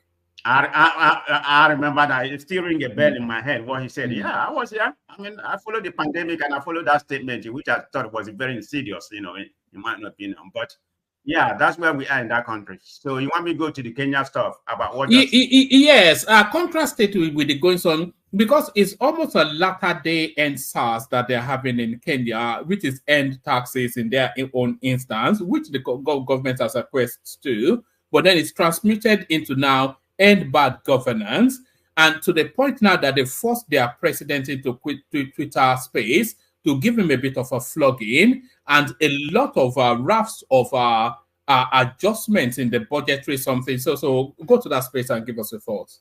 Yeah, thank you, one man. I applaud the Kenyan people, for what they have achieved so far, and I'm hoping that will be a panacea for Nigeria to emulate what they did, because the NSAS didn't really have any much impact when it comes to Nigeria. I'm saying originally was to end the NSAS, then like you said, it multiplied to some other things, and that was truncated, by the government, how they pushed the hoodlum into the whole thing, and sabotage the whole thing. That was terrible. But I'm not saying that probably happened in Senegal. That probably happened in Kenya. But those people, in terms of protests, I think they are more wiser than us. Let's call it what it is. They are more wiser, I mean, the way they organize it, and they're going to achieve most of their aim. But for this guy, I don't think this guy is going to resign. And eventually, because they are wiser than us. Have you not seen the clips of them breaking into shops and looting and burning cars on the streets and all of that? Have you seen that? I've seen it. I've watched it, but I've not watched it every day. I've not watched it in the last 2 days. Of course, we have holiday today, so today is the first time. And yesterday, late when I was on your platform, you left one man. I didn't mean to change the subject. Yesterday was very interesting, but I didn't stay all night because I had to leave for my family, So, but it was very interesting with that damn man. I thought people love him, man. It was you missed it. I don't know if he was listening. So Adama had a good subject we had yesterday. So speaking about the Kenya stuff, let me continue my thing. So they're achieving their aim, I mean, the financial bill had been removed, and now they want more, for good. The bottom line is a good governance. That's what they're agitating for. I don't think the president is going to resign, but whatever they can achieve, that's what I expect from Nigeria. I mean, there's going to be some violence involved. I don't know how many. Sorry, Prestige. The protest transmuting into a protest for good governance, is that not a code word for Ruto must go? Because if he's the president and the people are agitating for good government, then they are saying that he is not running the state properly. So are we not on the cusp of Ruto must go? Well, if you look at the placard they have been carrying, I mean, I think they want Ruto to go, but it's just my own personal opinion. I don't foresee that happening. He's probably going to yield some of their demand, and eventually he's going to think that, I have to come here for the people's sake, because he's part of them. He was a vice president before, so regardless that he voted and he came to say he's going to cut corruption, he's going to come for good government. Apparently, the West has penetrated into him, like they do in every African country. That's what's happening in Kenya. But he's yielding to them. He's listening. But that's what I want. That's what I wanted our president to do. Our president, Tinubu, is listening, but he's not replicating what he's listening to. Yield to the people demand. That's the problem I have. With our government. Yeah, because like I said, the ELSA, they didn't achieve nothing. I mean, it's just a protest for nothing. This is what you call revolutionary protest. Not going to war or that kind of things. Revolutionary protest to achieve some of them. They're not going to get everything they want. Definitely, I don't think Ruto is going to. Ruto is not going to resign. I mean, that's what I think. I mean, I can't predict the future. It's just my own. It's just a forecast that he's not going to resign. But eventually, he's going to get to some of the the team. Hopefully, that will become a good governance. In that shape. That's what I think. But transmute that prestige to the Nigerian space. What are the chances? What are the possibilities of a Nigerian president? Let's say Tinubu is situation at the moment. So let's use him as the example. What are the chances of a Nigerian president going on Twitter space to be sweated by the citizens? Is that something that could ever happen? No, say that again. What you want the citizen to do to him? Say that again. What are the chances of a Nigerian president going on Twitter space to be questioned by the citizens, as we saw with Ruto in South Africa? Oh, okay. To be honestly, not with Tinubu. If Obi has been, of course, I don't want Obi to be in this topic. But I'm saying Obi is very accessible to the people, so that's why I brought him. Atiku maybe, but no, Tinubu doesn't like that. Okay, he listened to what we are saying here. They convey this message to him. He listened to the Nigeria, what people are saying. He has a very good listening ear.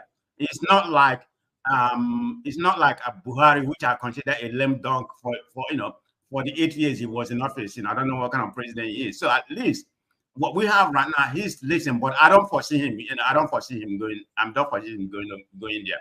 But I hope he can. But that's not possible. But even at all, he didn't go there. But at least listen, implement certain things, that people want. I mean, remember we had this here. Was it like about 2 months ago? After the 1 year anniversary, how long that been? Yeah, about a month plus right now. We're thinking there's going to be a process about changing some of the cabinet member, because in my own opinion, I mean, that's the cabinet, and the cabinet is Tinubu. So you can, you can't take it away from them. Anything if they are failing, I mean, the buck stop with Tinubu. That's period. I mean, whether it's good or it's not good, it has to start with him. So I don't see him in that place. I don't see him in that place. I mean, he hardly talked to people to begin with. I remember he didn't even. I mean, Prestige, is there not an inevitability to it? Because the social media is fast knocking on the door of governance globally, threatening to smash that door in. So whether they open up to the social media or the social media opens them up, the interaction between social media and governance is something that is coming at it's not even down to their choice anymore, as we saw with the Kenyans forcing their president onto the Twitter space.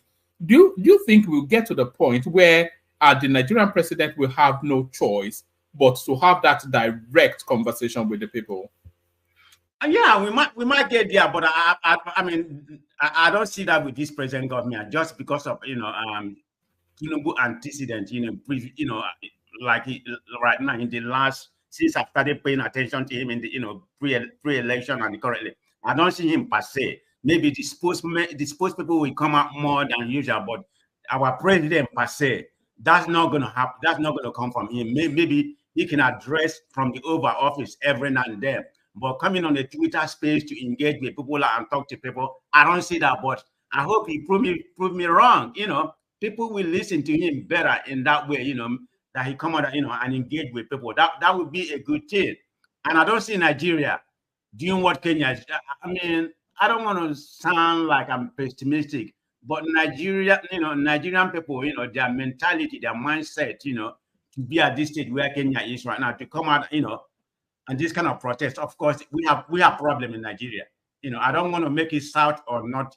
You know, I don't see how if the North will be able to join the South. Period. Or you know, I mean, you have some Igbo say they're not going to protest. You know, Yoruba protest, or it's just a very divided country. That's the problem we have. The unity there for you know, the unity there is not you know for the national interest, because in some part of the things there's unity. Look at what happened at Chioma wedding. I'm just using that as a epitome of what I'm saying.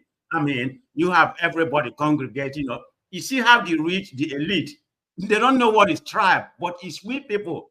When we come, you know, we talk about tribe, we just, you know, we just carrying their water. You know, it doesn't make any sense. Hopefully, with more education, you know, people mindset, you know, will be more involved and they start, you know, talking about for the national interest. That's the way I see it, but you just have to hope that happens. Why are you saying this, one man?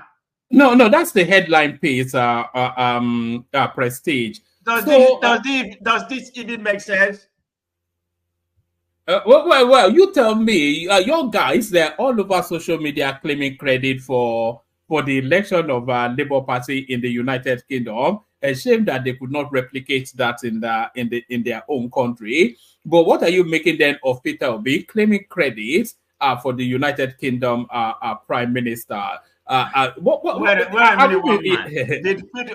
don't think this comes from Peter Obi. Is it not? No, not that. You know, in the build up to the election, he tweeted out his support for the Labour Party in the United Kingdom, and then he followed it up with a series of tweets, and then his own space, of course, you know how they are. Anytime he speaks, it becomes like a religious pronouncement. And then after now this election, all over social media, there's if you go on Twitter, it's just full of that how he evolved as a Keir Starmer as the so what are you? Is it a bit of psychedelic? Are they partaking in some sort of psychedelic? What's it?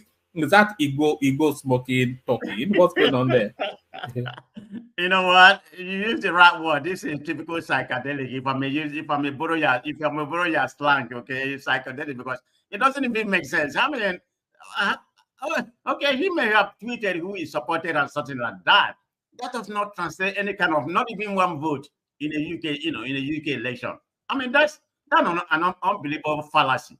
I mean, sometimes, you know, as much as I like the obedience, their freedom and something like that, you know, but sometimes they live on la la land there with some illusion, you know, that come from them. But hey, maybe they are learning. This is the first time they come to, you know, I'm not going to come here, you know, and start calling them more, you know, how people call them Baju and all that kind of things, you know. But hopefully they learn, because what they are doing right now, in my own opinion, is probably not the right thing to do. They should have focused more attention on how to build what I consider a grassroots party. If there's anything like Labour Party, you know, which doesn't have the same ideology with their principle, but the obedience is an entity, so they're not party affiliated, you know.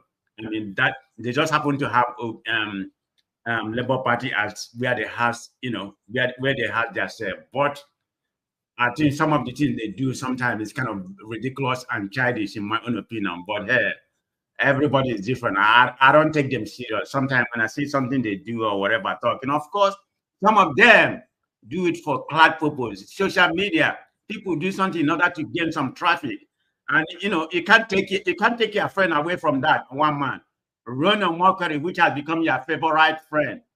It's a typical example. You know, it's a typical example of that. You know, that guy must have bought a couple of houses off the back of you guys. All those social because people are responding to his idiosyncrasy, you know, and he know what he's doing. I can say he's smart, as much as I don't like him, because I consider him to be a faggot. I'm sorry to use that word. Because I've seen him once in LA. I think he live in LA. You know, I've seen him once, but you know, I'm not far from you in that thought. It's too camp You know what that means? It's too camp, so somewhat Okay, it's too that would have been the right word for me. It's too effeminate, or is it effeminate on his if you see Nigeria is a very yes, complex country. It's a Bobrisky kind of guy, isn't it? Yeah, I mean that's what I think. I mean, I may be wrong, but just Nigeria as a whole is a very complex country because sometimes they spend most of their time, on what is not necessary. I mean, like what is going on. I don't know if you know about the story that that consumed Nigerian media space recently about that lady. I know the guy. I just brought that up here because I know the guy.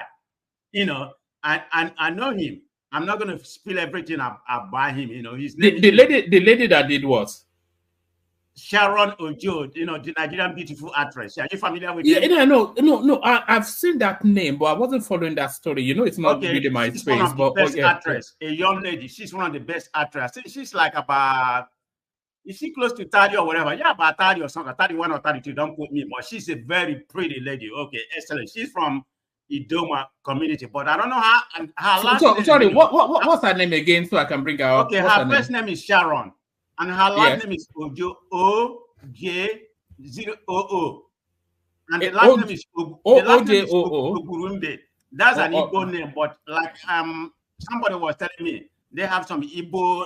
She's not an Igbo, she's an Idoma, but the last name I don't know how she got the name. Maybe she have some access. But anyway, she married this guy from my state. Okay. His name is Ogo. I'm not going to mention his name. He worked for Verizon, okay, and he make like about 300,000 because he's not the director for Verizon. He's one of the top management. So he make because when you're in California, you make a lot of money twice, like they can make in the Eastern or wherever, depend. He make about 300,000.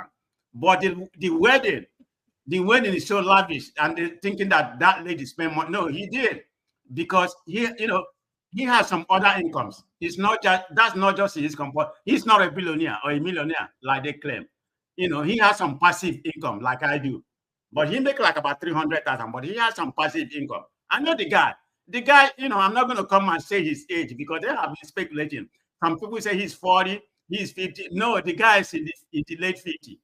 I'm older than him. I'm in my 50s. Is that the guy? Is that the guy on the screen? Yeah, that's Emmanuel. I know him. Yeah, he based in LA. He worked for Verizon.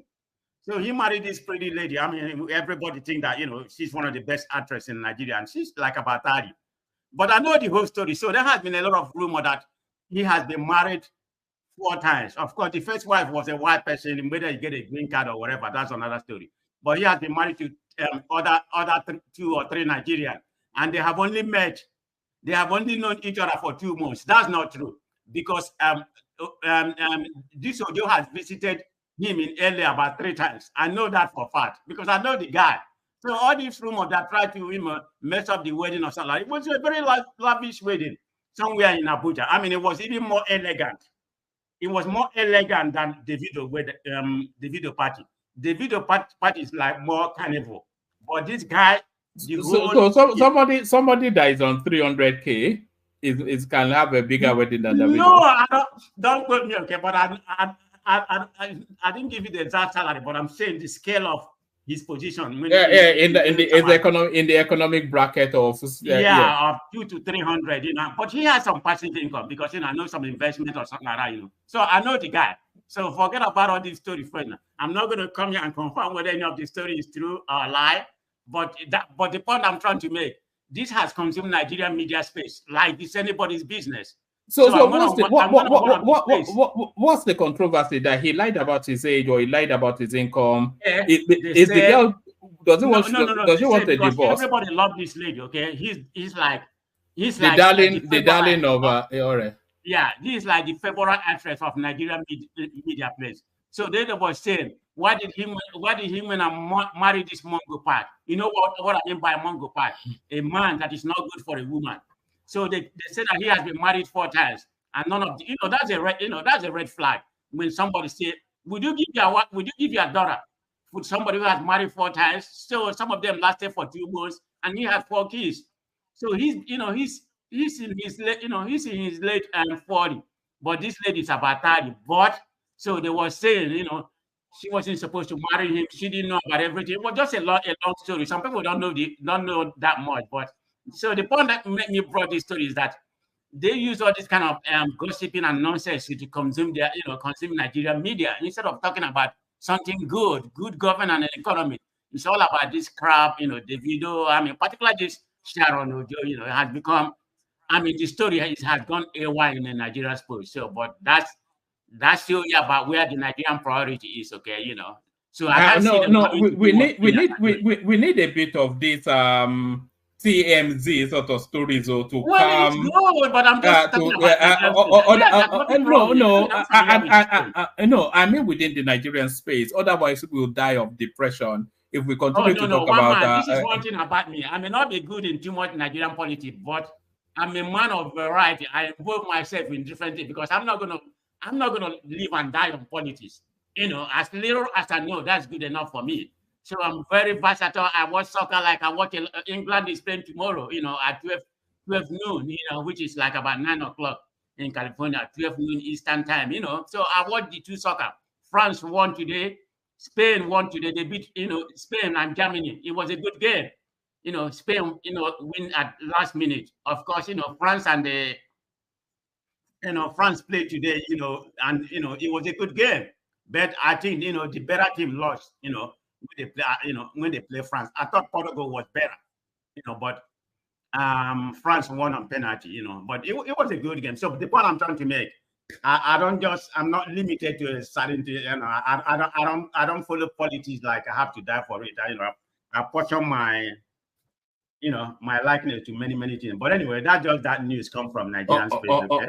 All right, brilliant. Thanks for the excellent opening, Man of Prestige. Stay with us. Let me move the conversation around. We're going to start doing time slot monologues.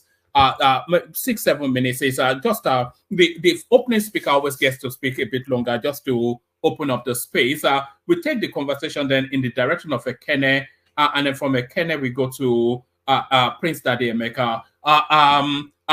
Ekene, you're up next. Megida Jagaban. Look at that. This guy must think this place is a hotel. He just comes here to sleep. Let's go to Prince Daddy. Can I just ask a question? Yeah. Thank you, sir. Just for that. Please, Mr. Wodo, is a man of prestige. Yes, please, the palm oil. Good evening. The palm oil is a kind of like the white people were trying to misguide the world, not to be patronizing our product. So, because according to the recent research or the findings by the food experts, they said that palm oil and olive oil. You know what I'm saying? These are in the same class. You know what I'm saying? So you pity. Sorry, please, and use German, please. No. That's okay. But we don't use palm oil. No. Hold on. Let me tell you now. I got a few minutes. That yesterday he was having a debate with Emeka. Hold on. No. Emeka finished yesterday. Emeka. Hold on, Prestige. I think Prince is a bit under time pressure. So let's go to Prince and then we'll look back to I don't even know how palm oil came into this but that's Tony, of course. Prince, you're up next. All right, thanks. Yeah, everyone, man. Like, share, and subscribe, and love the show. Yeah. So where do we start? I heard what Prestige said about palm oil. See, the problem with African food is that we have the best ingredients, but we don't know how to cook. We use a lot of oil and cholesterol stuff. That's the problem. So I can agree with what Tony's saying. I think palm oil is actually very, very good. It's got a lot of vitamins and some nutrients. Okay, it's very good. So it's not a bad thing. It's just the way we cook our food. Very greasy and oily. I mean, that's the problem. But anyway, just like, a lot of African Americans too. Where do we start? One man, you guys, you English people, you're going backwards. What is going on? Everybody's going, just like Prestige said, everybody's going like center right, from Giorgia Meloni in Italy to Orban in Hungary to, to even France, Le Pen. Everyone is going towards the right, but you guys chose to go all the way to the left with Labor. What are you doing? What is going on? What are you guys trying to achieve?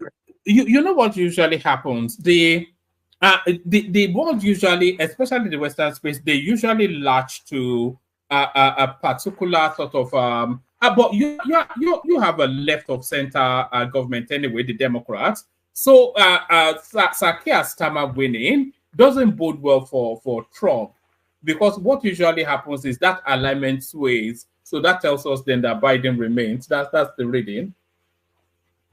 I don't think so. The British politics has no bearing on American politics. It's the other way around. And in fact, Trump, if Trump comes back in power, it's more likely to push that guy out. Actually, if his policy is anti-American, if he doesn't want to play ball, like stop the war in Ukraine, if he comes like, hey, let's keep the war going, that guy's gonna be out of there. I promise you, one man. This time around, no playing around. That guy's not gonna last. I don't even know who the person is, anyways. I like Rishi Sunak. I think he's a nice, smart, brilliant man. But you guys don't want him. So for whatever reason, you know, we spoke on it yesterday. Ogbeni was speaking on him, and he was explaining that the guy got the economy completely right. He reduced inflation. He settled down a lot of the financial spaces, and he has the country on the right trajectory. You know his cardinal thing. Do you know Indian? What? Yes, that's his cardinal saying. So even if he discovered the cure to cancer, they will still have voted him out. Well, it's unfortunate. It's really unfortunate. I mean, I don't see, I see things going down the drain further for you guys, because the labor, I know, from the time of what you call it, Tony Blair and the camera, you guys are very bureaucratic in a lot of ways. They don't care for the common people. Do this pure bunch of stuff. But anyways, good luck to you guys. In America here, we have a different wavelength, a different tune to what is going on. Biden is a disaster. Well, it's always shameful when Prestige, as informed as he is, to come on a platform and tell us that the inflation in America is 3%. What are you doing, Prestige? 3%? I mean, it's maybe 3% in the last couple of weeks, but cumulatively, that is not the case. Americans, like, really, in true terms of real inflation in this country, woman, we're looking at least 15% or more. We are. I just made an example the other day. The dollar store that we have here, they increased their price from $1 to $1.50. What is that? Is that 3%? And if you buy gas is like, it's coming down a little bit, but from where it was, it's gonna more than 200% per gallon price. I mean, there's a store here. I think you guys probably have it in England also. It's called Costco. They have the organic egg license, 18 counts. It used to be like 6 something. It's now almost $8.50, almost $9. So where's the 3% coming up from? Prestige. These are like basic stuff that are way more than 3%. So when Prestige is gaslighting us, lying to us, I don't know what he's trying to get from it. Okay, really. Anyways, the obedience, of course, they would take credit for everything. I guess they take credit for Labour winning in England. I guess so. Just like Prestige said, it's like delusional to the core. I'm not sure what possibly Peter Obi can say or do to impact the outcome of election in England, United Kingdom. But it sent out a tweet. It sent out a tweet now before the elections, and you know the power of Peter Obi's tweets. Yeah, well, of course, he sent out a tweet. By association of the name Labour. Okay, so it's more likely to support any damn Labour party around the world, quite frankly. But Peter Obi doesn't have a clue how the politics works in England. He doesn't know anything. It's simply because he sent out a tweet, whatever. People can jump on X and on the social media trying to give him all the credit in the world. It's just silly. But again, this is the social media. They can take advantage of a lot of people, the young ones, and spew that garbage. In regards to Ruto coming on X to engage the citizens, that is great. And I said it before months ago on the show that it is a good opportunity for Nigerians or Africans in general to use social media, to use our network society. That's where we live right now. Our network society to demand good governance is going to come to a point whereby the government will not have a choice but to kowtow or play ball based on the sentiments of what is going on online and in social media spaces. That's what has come to Kenya right now. So it's a good thing, but just like anything else, you can use anything for good or bad. The Nigerian people so far, they've been selfish with the platforms. We're not coming together as one. Is to try to barrage one side with a bunch of fake information or to demeaning somebody. That's how we're doing. We're not really using the social media for its purpose of good governance. We're not doing it. Okay, we're not doing it.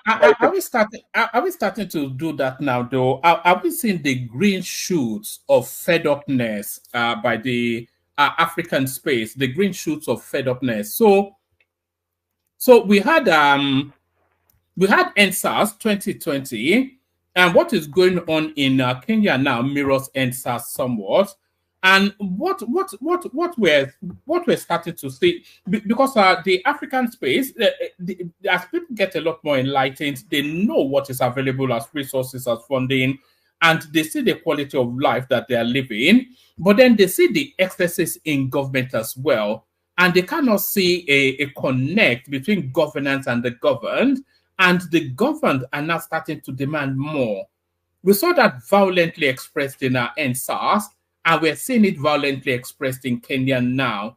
So are we getting to that space now where the African person has been awoken and ignited and is drawing a line to say enough is enough?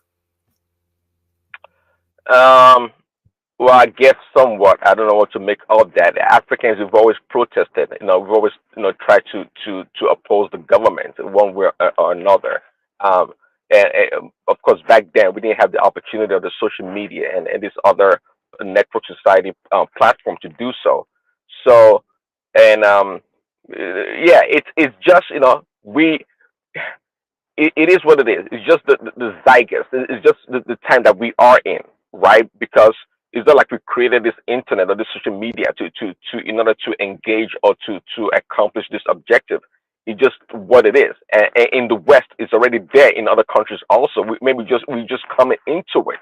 After all, quite frankly, Nigerians are one of the largest users of the social media spaces in around the world. And it is a tool. Maybe we are coming to that light to using social media for a positive thing in politics. That's what it is. We've always used social media. Is it for 419? Is it for whatever? We've always used it. Now, it is nice that maybe people are getting more engaged and seeing it as a political tool, to engage their leaders. That is fine. But there's nothing noble about it. There's nothing. Okay? But I hope truly, if Nigeria comes together, North, East, West, South come together for one common cause, okay, and use the social media platform to put pressure and demand on the government. It doesn't matter who's in power. Oh, we're going to get results. We are going to get results. In unity, unity is gold. It's in any society, in whatever you do, if you can get consensus and unity amongst a people, you are going to win. It's almost a guarantee, ingredient for success. But we don't have that. We're always divided by tribal lines and all kind of stuff. And that's just the nature of the beast. And of course, the politicians also, they're going to play up the games and divide us. But if you truly have emerging leaders, not like people like Peter Obi or Dele Farutimi that thinks always negative guy. I guess almost let's like him. But people that just come together and say, hey, let's put this tribe thing aside. Let's use what we have to demand good governance. Nigeria will go a long, long way. I'm telling you, the government will not have any other reason but to do what is right by the people and listen to the people. That's what is going to happen. And based on the question you asked earlier, Peter B is more likely to be the person to engage in social media than Tinubu or Buhari for that matter. I give him my numbers: Peter B 90%, Shiwaju 9%, and Buhari 1% or nothing. That's not his forte. We all know that. So that's what it is.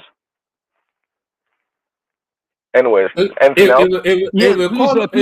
Hold on. I'm sorry. Tony, hold on. It will come online and say, I assure you, I assure you, my government, I assure you, my government, I assure, oh my God, man, we've been through a lot. I'm so blessed we are, but the people that lead us, man, unbelievable, just unbelievable. Let me take you to the GMO space, Prince. So it's making its incursion into the Nigerian space, and a lot of trepidation around there. The science not quite full yet, and these are things for human consumption. The NAFDAC, which is the sign-off body for consumptive products in Nigeria, they are saying they don't think, they're not sure, but they don't think it's safe for human consumption. So what are you then making of our GMO foods incursion into the Nigerian space? Yeah, well, man, they don't think. I don't understand that. Is that science? I would expect them to come out and tell us, because they said they've done no research. They said they've done no research, but they don't think it's that's the lead person for NAFDAC that said that. You know, that's what you dummy. That's what you dummy thing to say. Prince Daddy, look at the headline. Said they don't have evidence. You understand? We do not have evidence that to prove that it is good for consumption. It means that, yeah, there's nothing that really shows that. And we all know that everybody have fears around this thing, actually, even in the West. So, all right. Are you eating? This is in quotation marks. So that the one highlighted in red right there. It says, we have not registered a single GMO. This is the lead person of the NAFDAC organization. We have not registered a single GMO product because we are sensitive about it. We leave the agency that is supposed to take care of it to advise us on good or bad. But right now, we have not done anything. So this is the paragraph that damns it. It says, in terms of the GMO, we do not think they are safe. I think that statement is very vague, right? GMO is broad. It depends on what's the specifics of that GMO food itself. So, and it depends on what it goes to do into the metabolism of an individual. So most of the food we eat are actually GMO, right? You know, the cows we are consuming now, even the goats, the corns, the beans, many of them are GMOs. They are modified, you know, especially the beans, to not get spoiled due to weevils and the rest, right? So it now depends on the genetics or the DNAs of that food product that has been modified and what it goes to do into your body. With that respect, then you can have some concerns. But if it's just for you know, to restrain against germs, pesticides, and to grow bigger and better, I don't think there should be any room for any concern. But then again, the NAFDAC should not be giving out opinions just without conducting research. It is wrong for them to express an opinion. They should be expressing facts, not opinion. And that's publication from NAFDAC. I think it's not okay. Emeka, please. Oh my God. I want an orderly session today, so I don't want it, because the interjections just take us down a garden path. But I'm not making trouble. I don't want to add to what Emeka said, that woman was just trying to be diplomatic. Hold on. Yeah, that guy started to be diplomatic, that head of a NAFDAC, because he doesn't want to hurt the Western nations. You know, woman, sometimes if you let me speak, it will help our country and the black race. You know what I'm saying? No, So no, I that don't mind you speaking. No, I just don't want the yeah, but I don't want to be. Is it but you know, but politely. So you know, meanwhile, Emeka, thank you yesterday for your submission there. I like the way that you destroy that woman and man of prestige who is a woman rapper. Okay, thank you. I'm not sure we want the destruction of women, but yes. No, this guagua. All right, I think I get the general drift of that. But back to your praise. Apologies, Tony. I just didn't want it to divert too much. Back to your praise. Now that Tony mentioned it, you know, Adama, she's a brilliant host. Actually, she's gonna do a great job. I mean. Yeah, let me, please, Daddy, sorry to interject. Let me use this opportunity to actually apologize to Ada, right? I think she held her own very well. I deliberately attacked her. I know because she didn't like my opinion, she didn't want me to speak, so I had to really, hold her to the task. But she did well. She exhumed class. She didn't go after me again when I expressed my frustration towards her. I would say kudos and adapt. If you're listening, my apologies. You're my sister. Even one them. So don't get offended. I don't keep things personal. Okay. Just know that you did an absolute great job. I don't like coming on to the Saturday show. But if you are hosting, I think I'll try to come on. You exude class that I enjoy. And for you, one of prestige, the opinion that Tony gave is correct. So let me leave Prince Daddy to come in. Emeka, thank you very much. This is the first time you have done something very honorable since I know you on the platform for more than a year and a half. For apologizing to Adama. Thank you very much. Very honorable of you to do that. Yeah, I'm glad you repeated the word. He's apologizing. Doesn't mean that he's going to quit his position yesterday because he was trying to defend. No, my position stands. Just that the African culture. Yeah, my position stands. My position stands. Look, Emeka, you did a great job. You know that I used to call you Malam, but henceforth I will stop raining abuses at you. I'm very sorry. I apologize for all my attacks on you because yesterday you took you put your life on the line for the survival of the African nation and for the future generations. You I did a great appreciate your job, and then compliment. God Thank bless you very much. Thank you very much. God bless you too. And by the way, let me just come in quickly. You saying that you refer to Emeka as Malam. So let me just address this. I've seen Emeka's government certified identification, and Emeka is very much an Igbo man and a senior one at that, with all of the difficult to pronounce Igbo names that we know. So no more Emeka.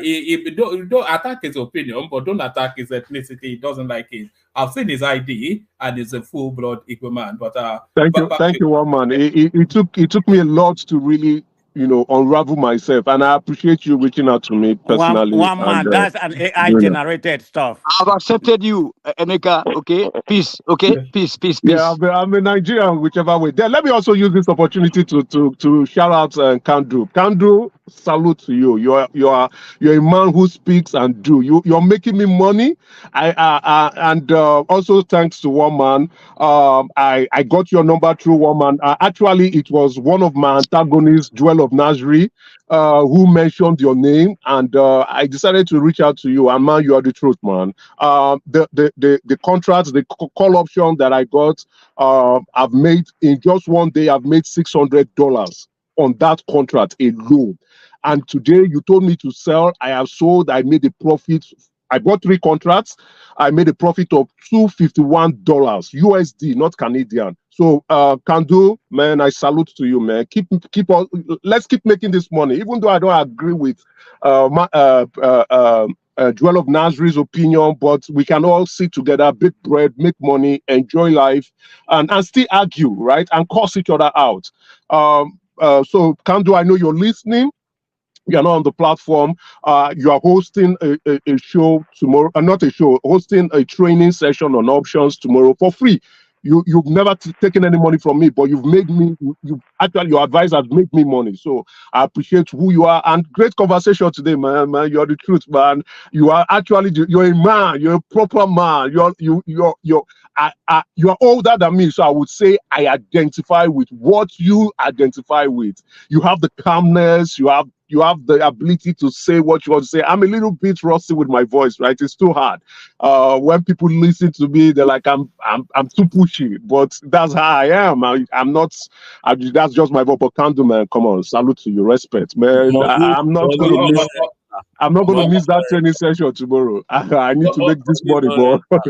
All right. You know how tithes and offerings are done. So yeah. Woman, I told you no. See, woman, right? The super chat button is right there. No, woman. Woman, definitely. Woman, definitely. Joel of Nashville is making quite a lot of money from Can. Quite a lot of people are making it.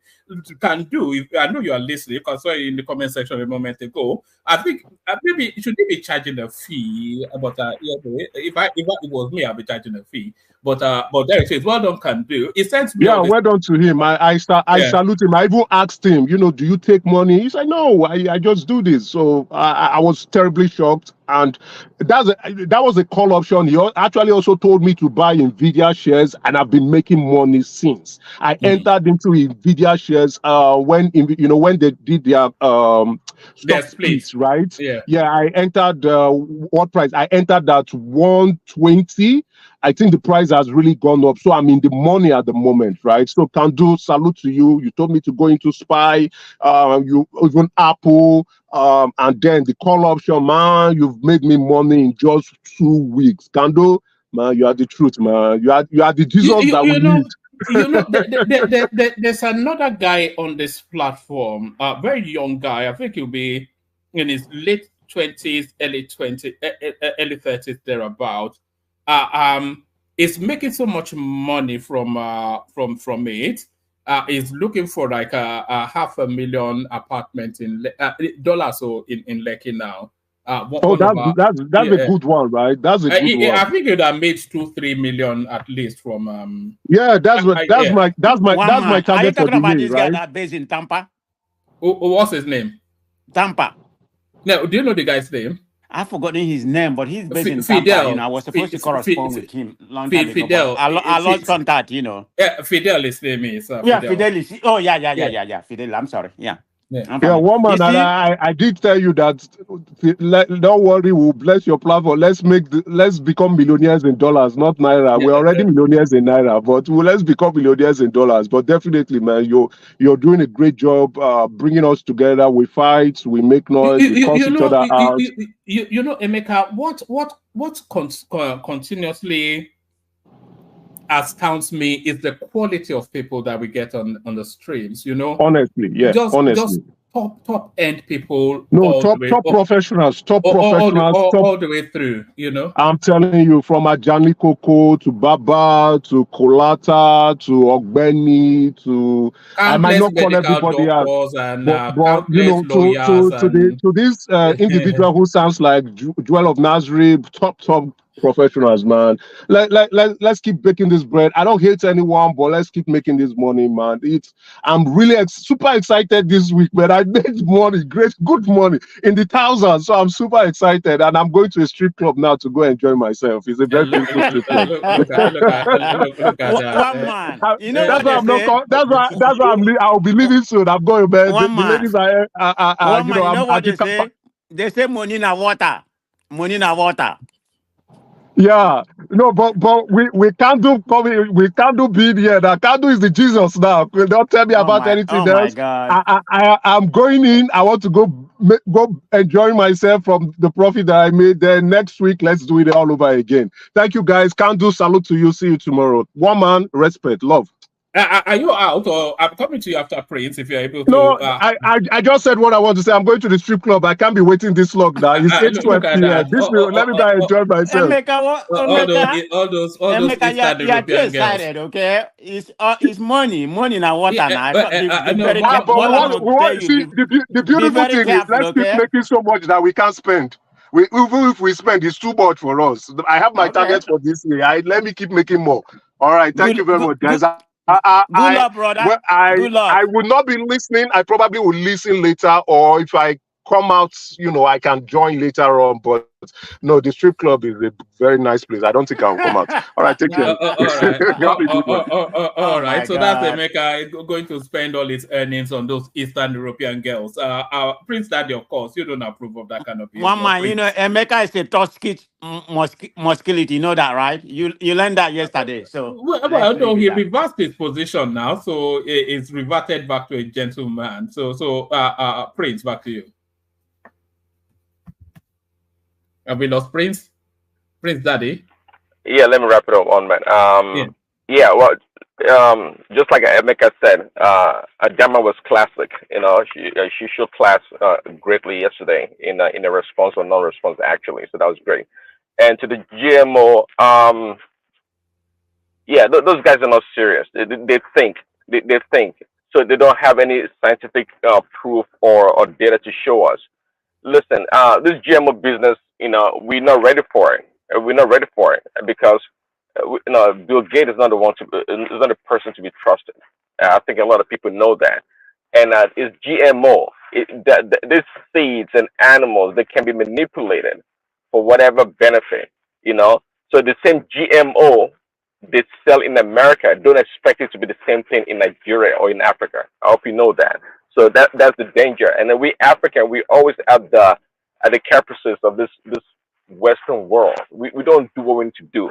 We don't invest in nothing. So we can't even blame them for giving us seed or GMO things to feed ourselves in our country. So it's a shame. But Bill Gates not to be trusted. I wish the African nation can come together and have their own research lab and do something to improve our agriculture. That'd be great. So yeah, the thing about this GMO, Prince, is outside of the health concern, it's not regenerative. So it doesn't produce seedlings. So if you and they're going to wipe out regenerative crops and replace it with GMO. So that is to tell you then that you will constantly be having to buy seeds from them forever. Okay, well that's not even helpful because I don't know the inner workings of this GMO stuff. Well, I guess just like you explained, and I tell you, it's for that reason by itself. Anything that cannot reproduce after itself, just like it says in the Bible, is not good. So from that point of view, I'm telling you that GMO is not good. Just like vaccines and many of these medications, we don't know what will be the after effects after many years on our body and our DNA and our genes. So we don't know. And we have plenty of land. We have fertile lands that we can grow things naturally. But our lazy leaders, no direction, no planning, no leadership. I mean, we can't even organize to do simple things. And we have plenty of land to grow things naturally. There we are. There we are. On it, since you're advising it on it, could I ask you a simple question or two out of it before you draw the conclusions you're drawing? First of all, hello to you, Prince. What does GMO stand for? What acronym is that for? GMO. Do you know what it stands for? Genetically modified food. Organisms, right? Yeah, and then one man, do you know that somebody comes here? Hold on, Pansat. Do you know that somebody comes? I'm talking to Prince. Just hold on for a minute. No, hold on. Let me just make this point. Practical experience. We used to have a massive plantation of corns in Germany. So one time, then I went to the place and I got some dried corn. So I tried to plant them in my house. They didn't grow. That's what one man was saying today. So this is, you cannot grow them. You know what I'm saying? So I tried to plant them. They didn't grow. That's why it's very, very dangerous, really. Okay. Well, I disagree with you. Let me say to Prince. Obviously, I'm surprised that you are taking the position you're taking. The process to modify organisms, human beings have been doing it for thousands of years, including in the chicken. It's just mixing one with the other. In the case of crops, they're basically looking to see if say, bacteria has some kind of gene that if you put it in a plant, it's going to prevent it from attack. So you could then reduce using pesticides and stuff like that, right? You understand the biology involved in this procedure, right? Do you understand the procedure? I understand the biology. I understand the need. Try to have this seeds that can resist pests, and so we don't have to use pesticides. But okay. do you believe in? Hold on. Do you believe in science? Absolutely, because I don't.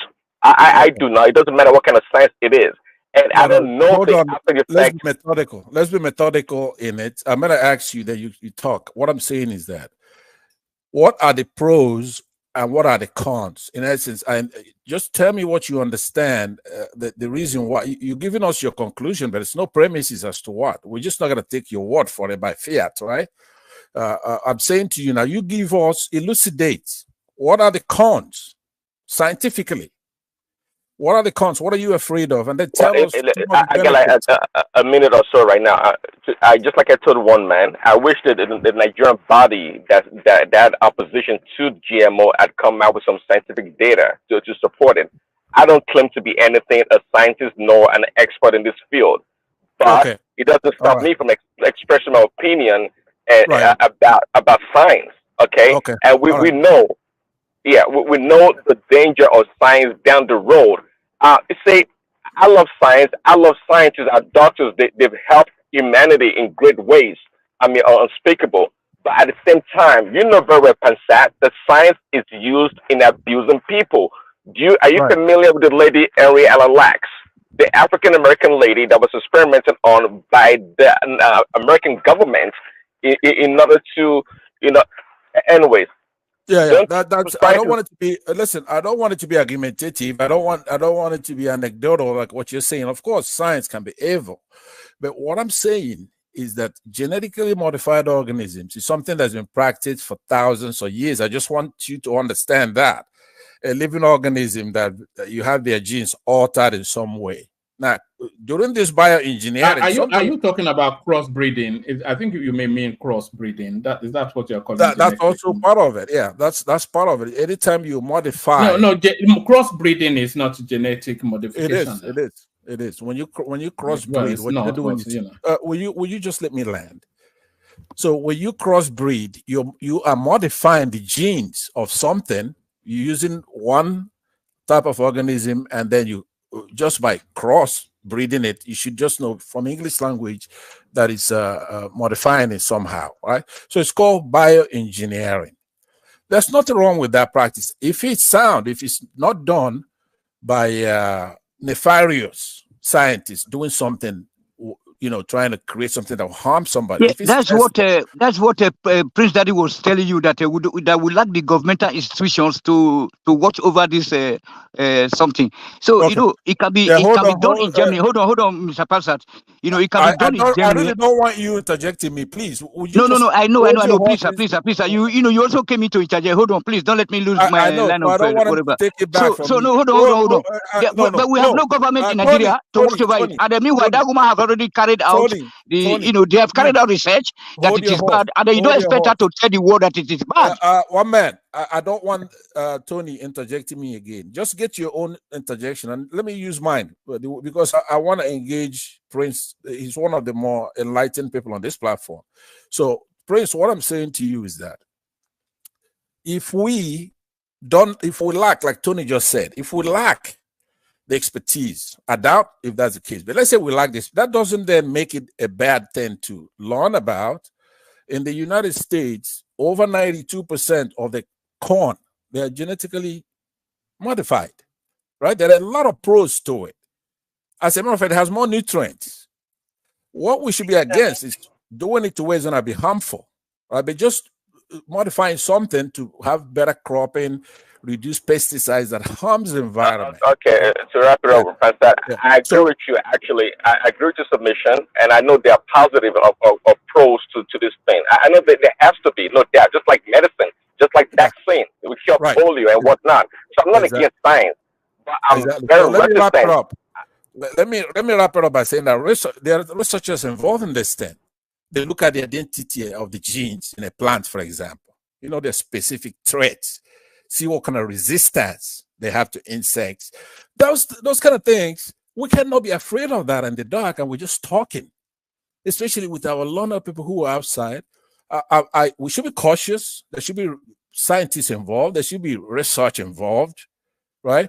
But we cannot, especially beggars who have no choice, they're starving to death. A country that can't even count their census number, a country that doesn't have electricity, and then that we didn't consider that to be, a state of emergency within a year. If actually that we all rooted for Tinubu, we thought that a country that doesn't, a country that is, to do country, to do without embarking on a project, a country that could even, complete a refinery in 2 years ago, and then they went to commission that. Is that the country that you want to come and destroy the people, Mr. Pamphlet? Yes, because all those things you're mentioning are artificial, right? Those are artificial problems that we're going to resolve. What we're looking at, it's the question, is the GMO, is it something we should embrace? And I say yes. No, we cannot at all, because we like. Hold on, gentlemen. I think our Prince Daddy is a bit pushed for time. I understand the trick of having somebody interject and you don't say anything, and he uses the whole time of the actual interjector, and then you come in. That's just no, please, no, none of that, please. Back to you, Prince Daddy. Prince. Goodbye. Okay, well, man, I'd like to wrap it up from here. Thanks for the time and allow me to go earlier. Appreciate it. Thanks. Bye. All right. Thank you, Prince. We wanted more from Prince, but they're stolen his time right there. But let's go on then from Prince to let's go to Patrick. See if Patrick is ready for us. Patrick, are you ready? All right. Let's go to Ogbeni. Hopefully he is ready. Ogbeni. All right, whoever is ready to go on mute. Yes, I'm ready. I'm ready, woman. Oh no, when it's ready. So okay. Okay. All right. So when you go to have you, thank you. It's sometimes he's had this interjection. Now he wants to turn it into another screaming and shouting. Is he still around? Has he gone? It left when I said none of the screaming and shouting, and that's to do. And I actually agree with him to an extent, though. Okay, anyway. No, you can agree with him as the conversation carries on. So we all have different way of making our presentation. That is it, and I think he has his own unique way of making presentation. And no, is that the interjection, and that conversation has taken place? And I wanted to go back to Prince Daddy, but he wanted to start, just turn it into an ugliness, dominating the space. Yeah. That's my start for you. So, well, it's an all-inclusive space, so we'll all understand our diversity and embrace everybody with individual differences. Okay. Good morning, one man. Good morning from Scotland. I'm back in my station. So where do you want me to start? Let me start with this GMO thing. One man. Yes, start with the GMO since you wanted to agree with the concerns. Yes, just to a certain extent, not in all what he said anyway. For me, my starting point will be as if we have options. Beggar no get choice now. Sometimes you see, I read some news from Nigeria, I just laugh. Which option do we really have? Because the question I keep asking myself is, okay, where is our biotech experts? Where's our agriculturists? Where's our horticulturists and others? Where is the improved seedling that they are producing for us to plant? The world is moving. We are very, very far behind. Where are our own experts? To be bringing out all these improving seedling. That is where the world is today. You can't keep planting in the same maize, the same corn seedling they are planting 50 years ago, 40 years ago. You are retaining what your forefather planted, and part of you are replanting. When the world is moving, the soil is not getting more fertile, and you have to do a lot of things to improve those seedlings. But the question I keep asking is, you see, we should have our own experts. Where is our research institutes? The one we have in Ife there. I have one guy who is presently in UK now, who used to work there and used to tell me that, you know, and in many in the research institute that we have around, that many of the research IITA in Ibadan, the number one in Africa. yes, but IITA. even Yes. your the IITA in Ibadan is being funded from outside. That's the question you should ask yourself. It's a pity. It's a pity. You're right. And so you place the Papa dictates the tune. That is it. And that's why I say beggar no get choice. So why are we making so much noise about it? And one thing I keep telling people, if the Western world wants Benny, one of the concerns is the lack of sufficient enough on the long-term implications of this genetically modified food. Which it could lead to mutation in people. People could start growing funny limbs and yes, one man, you see, we have this kind of fear about the West. The same West that hold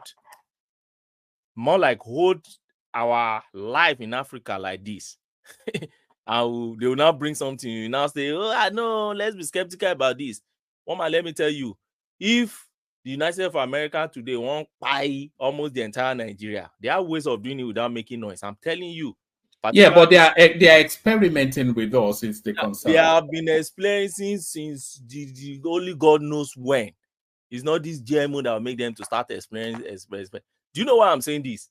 You know, I told you I actually team led one IT company that relate to public health, okay, recently. And I realized when I say recent, that's like 1 year, 2 years ago. And we had some relationship with USAID. And I come to realize that they have our health record. They have better data than we have in Nigeria. In fact, as a matter of fact, many of the servers, okay, that we used to store most of our, health-related data in Nigeria, they are not even hosted in Nigeria. All these NGOs, all these big short NGOs, American NGOs, and all that, they are better of our data than us. All the vaccine, they kick out polio for you. If they want to kill you from that place, they just start from there. For every vaccine that a pregnant woman in Nigeria take, both pregnant and then after, is it antenatal or what do you call it? That is post-birth.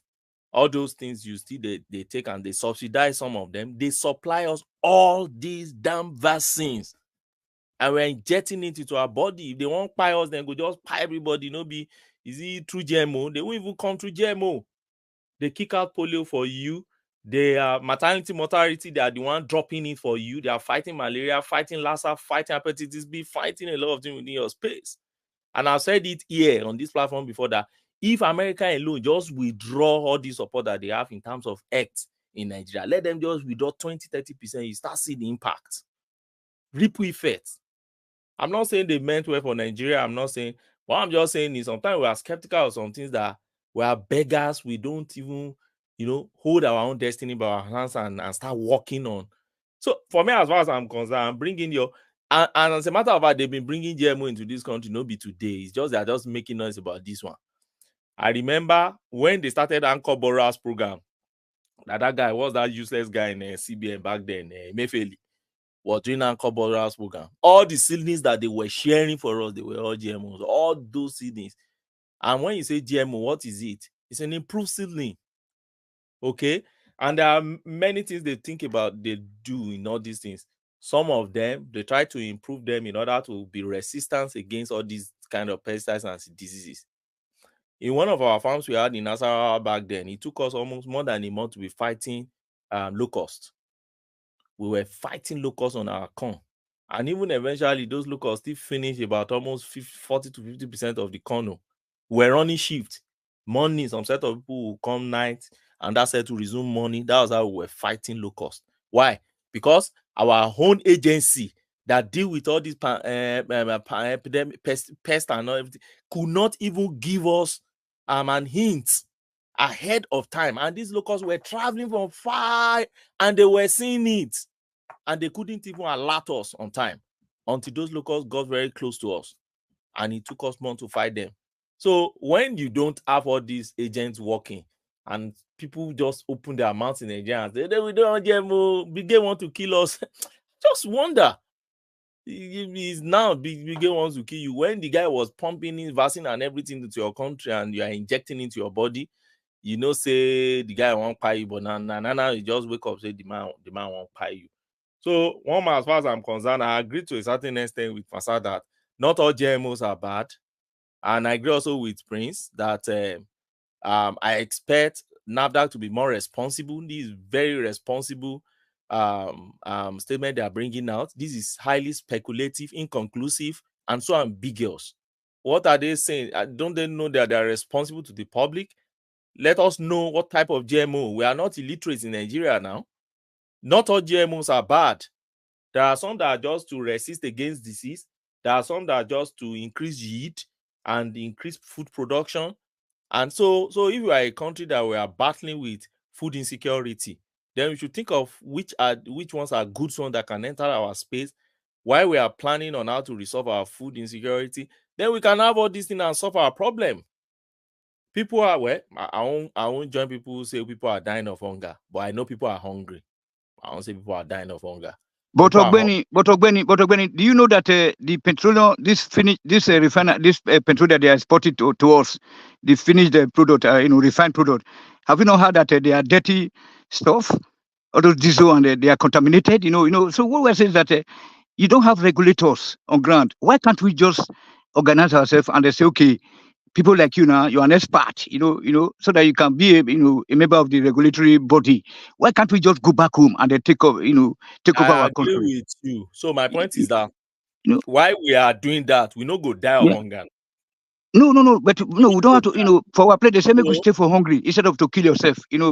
Better remaining hungry than to kill yourself. Please, if we can be able to settle the issue of of insecurity, we can feed ourselves. You know what I'm saying? Please. Do you know my own point is that to settle our need as it stands now, let's separate good GMOs from bad GMOs.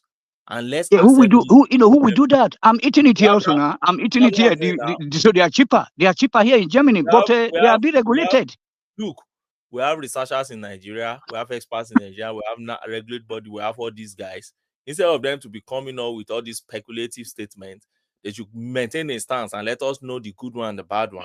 Bring in the good one, give farmers improved seedling and let them plant. I don't know the last time that we heard of Nigeria, high institutions, carrying out researches. The system has collapsed. You know what I'm saying? Let me give you an example. And I think one man was trying to draw a difference between crossbreeding and GMO, which Pansa got wrong. They are not the same thing. They are, how do I put it? They are crossbreeding and then GMO are focusing on achieving the same end, okay, but not through the same process. And one is harmful, the other is not that harmful. So if you are crossbreeding, for instance, now what Malaysia did with our palm oil seedling that they took to their hand was more or less like a crossbreeding, right? So they have our own, they have theirs. And then okay, let me give you a very good example of how we crossbreed animals in our space. You bring a dog that you know is very huge, okay, but not too strong. Then you crossbreed that dog with another dog that you know that is so strong, but they are not that huge. So the product you may get eventually maybe a huge dog that will be very strong. Okay, we do that. I used to do that with my rabbit in those days. If I can crossbreed white and black to get harsh color and all those things, those are crossbreeding. And they do that also. You also do that with crops. They do grafting and all these things. But it's different. What you do with GMO is through biotech. You are dealing with the DNA of that crop is what you are distorting. Okay, and by the time you distort the genetic material or makeup or genetic, they call it re-engineering. So genetically you re-engineer the makeup in order to achieve whatever you want to achieve. So they look alike, but they are not really the same thing. One is more still natural than the other. One is more of a laboratory thing. But my point is they're not the same. not all GMOs are bad. I agree with Masat on that. So let us get the ones that are bad, the ones that are not bad. Let's flood our space with good ones, good seedlings, give to our farmers, let them plant. If it's going to be free, government should, if it's going to subsidize, do it. Let our farmers farm, and let's flood the market with food. Then Yeah, but who will carry out those those inspections? When everybody are jackpying, all our experts, not because everybody. there's no system on ground. That's what we're talking about. That's why we don't have to, be taking these people for for real, all these white people, because they have their own motive. You know what I'm saying? So we don't know how we can be able to resist them. Not everybody is fine. That thing are just the bobo thing. They're just boboing everybody. So Japa. No, not everybody are Japan. Now everybody get that money to Japan. So not everybody. There are still people. There are still experts. There are still researchers. There are people that will still work at home. They just need government's encouragement. And I keep saying it here that there is no, Nigeria is in a state of war. And when I say war, I don't mean the insecurity of life. I mean in terms of food insecurity.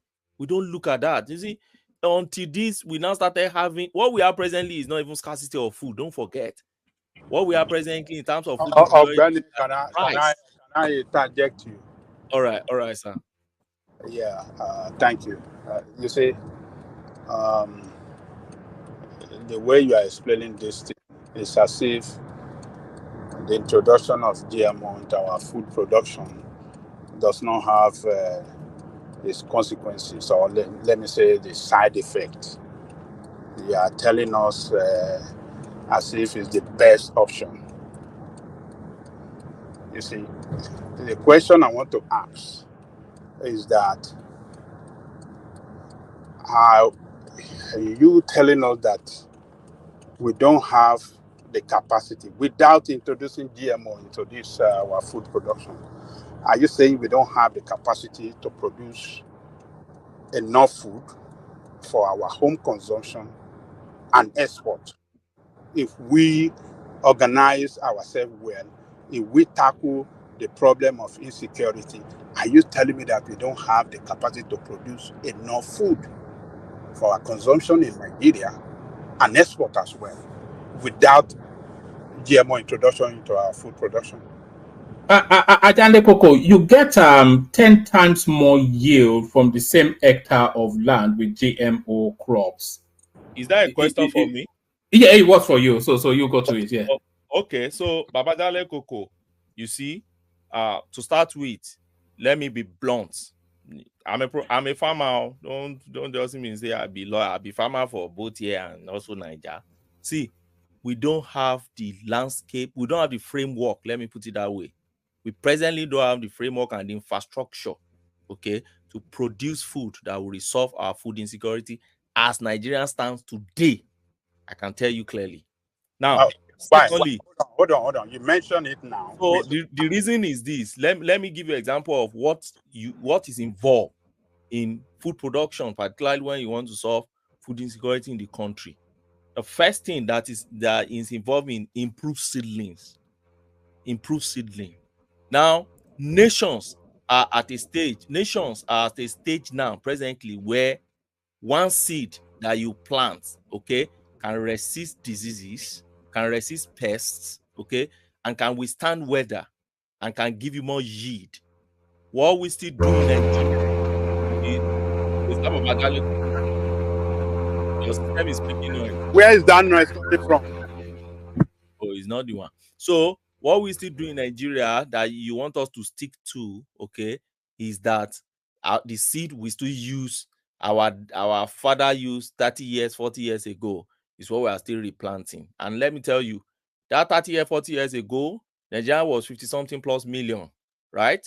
Presently, Nigeria is 200 million plus, and we are heading towards 300 million.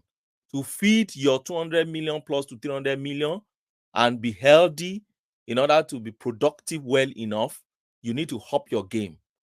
That's the point I'm trying to make. And that is one of those things we don't have. Secondly, the technology to even monitor your weather. Do you know, if you still watch NTA, I don't know who watch NTA. I know many people watch channels now these days. I love going back to NTA because NTA are the one who actually has professional meteorologists in their station, not all those channels and all those ones are just newscasters that will just pick. They'll just go and pick what CNS is saying, and they'll be repeating it on their TV station. They won't employ professional meteorologists.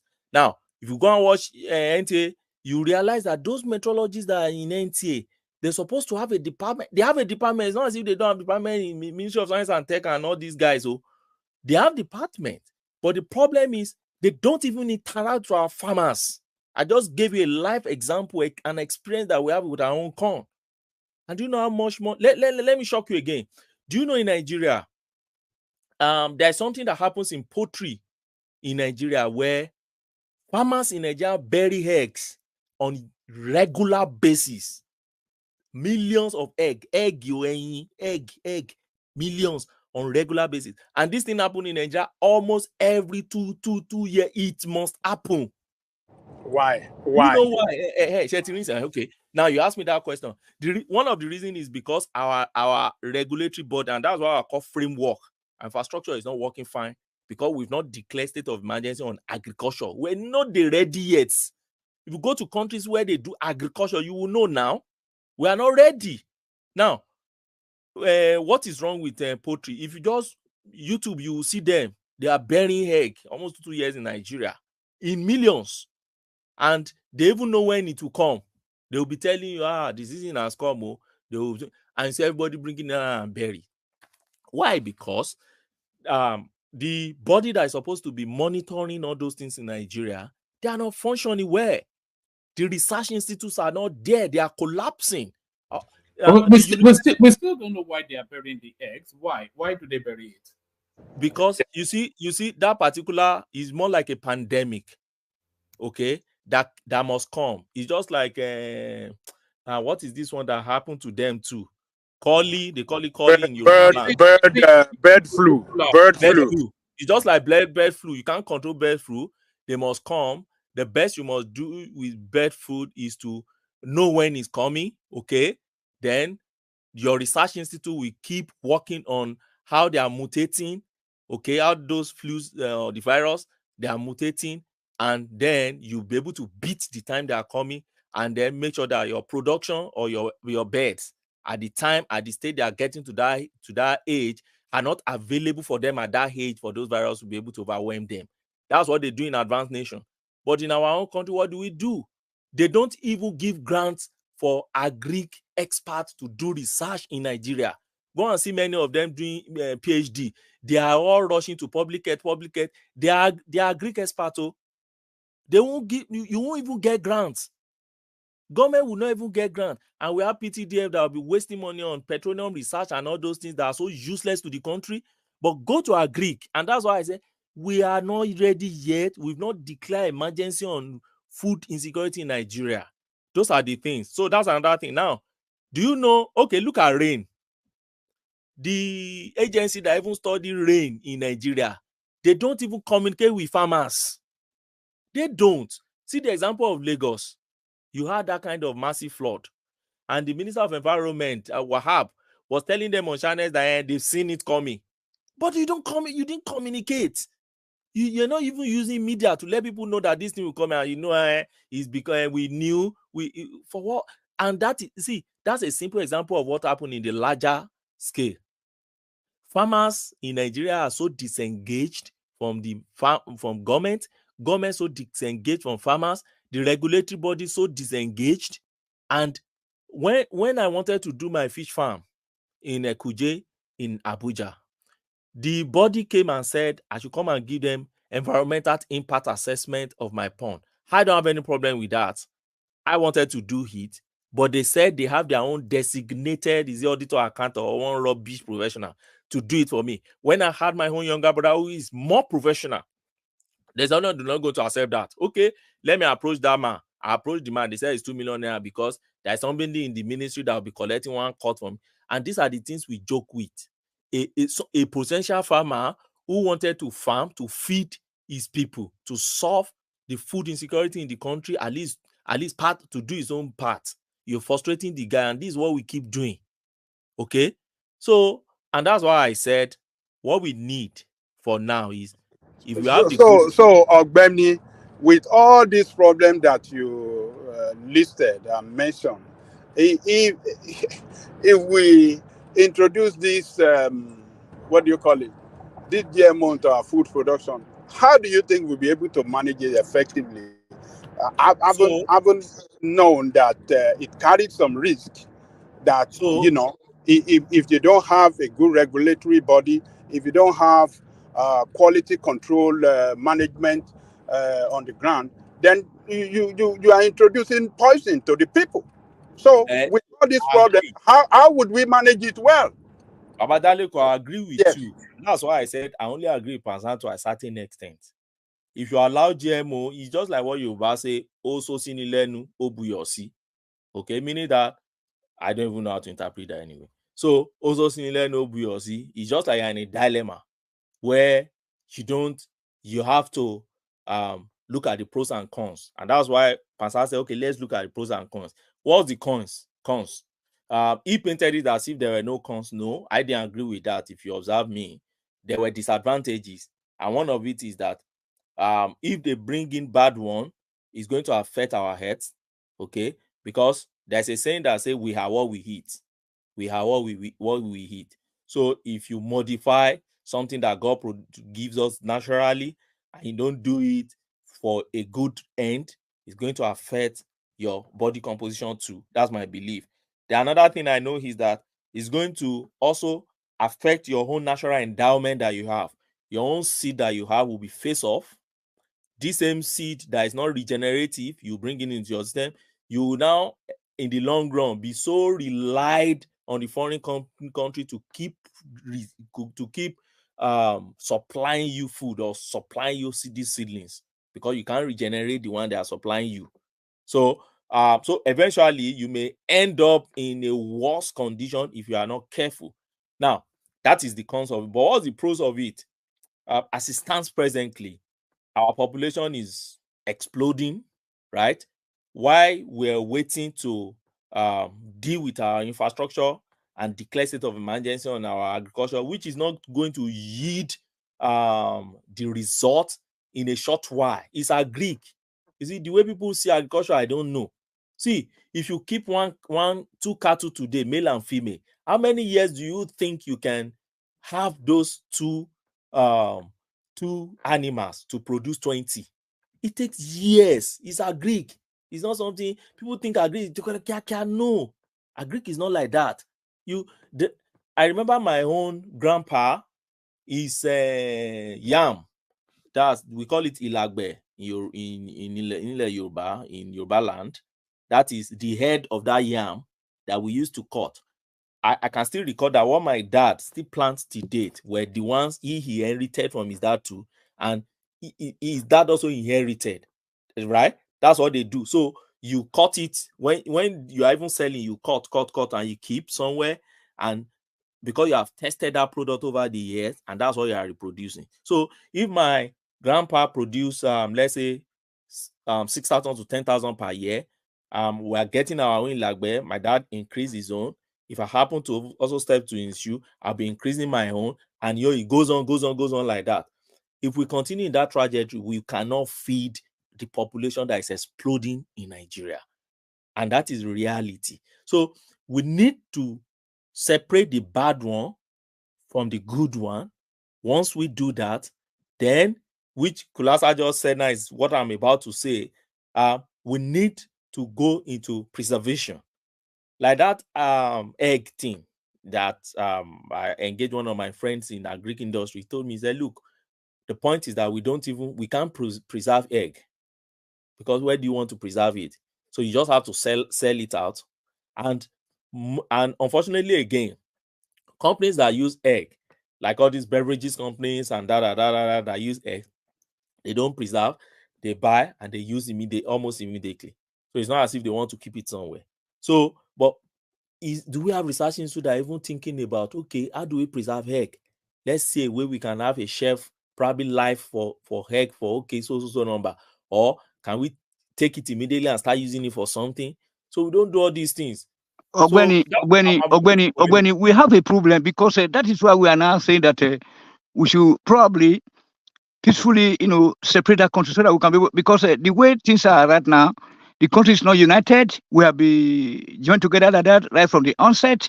So, this is just, this is just too bad, because without the government create, hold on, without the government, without a government, and then that government created this, enabling environment, and then assistance, the government that care about his people, that we always think of what they will eat instead of using our money to be buying, aircraft and the SUV cars.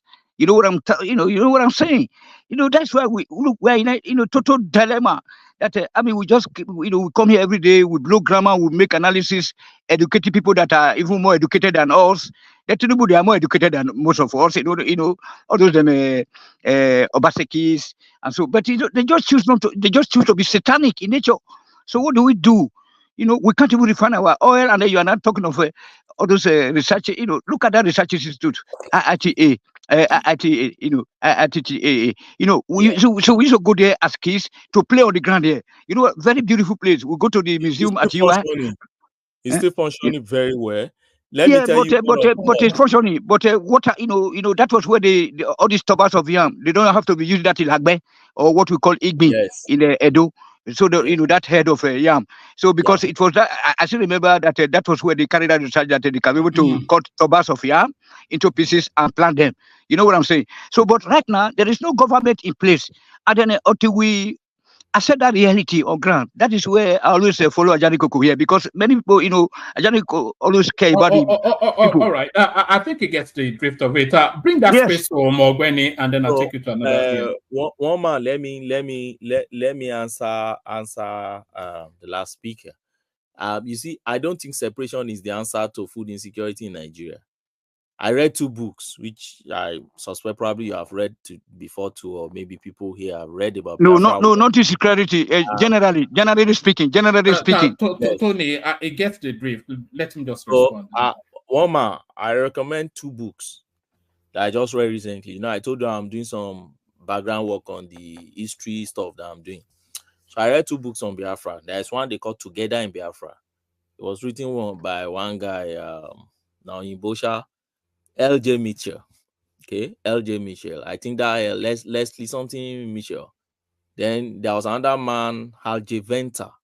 The guy wrote, is it Biafra War, something, bloodletting, or Biafra genocide, something, So now, there's a lesson I actually brought out from some of the things those guys said about food insecurity that happened during Biafra in the Biafra land.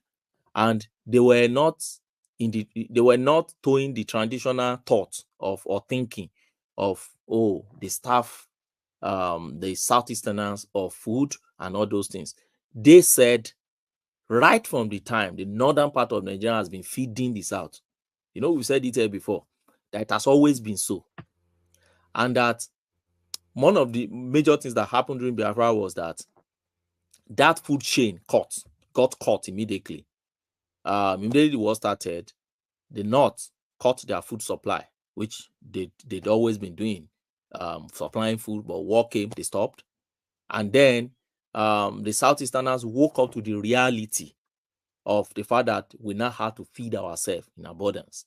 And because there were bombings on their land and everything, they couldn't also, be so innovative enough to produce because of the insecurity in the farms. And because of that, there were famines. What am I trying to bring out from here? What I'm trying to bring out from here is this. Nigeria, you realize that our agricultural infrastructure and then willingness to farm does not spread across the country. We can't overemphasize that. We've said it here before, and we discussed it exhaustively. So that we break Nigeria doesn't solve that. What will solve that is our government to wake up to the reality that without government support, agriculture can never survive in any country. One man will share only one experience before I leave this topic. In 2012-13, thereabout, I imported oil palm seedling from Thailand to the country, 5,000 seeds from I think Phuket Airport or something like that. They brought it in.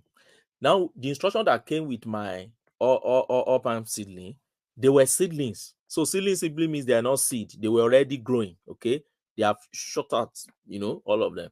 And so they put it, there's a way they package it on cotton and all those things. And you know, I got all the, with the support of IT and others, I got all the clearance and everything to bring those things in for my family, Kitty. Do you know what happened?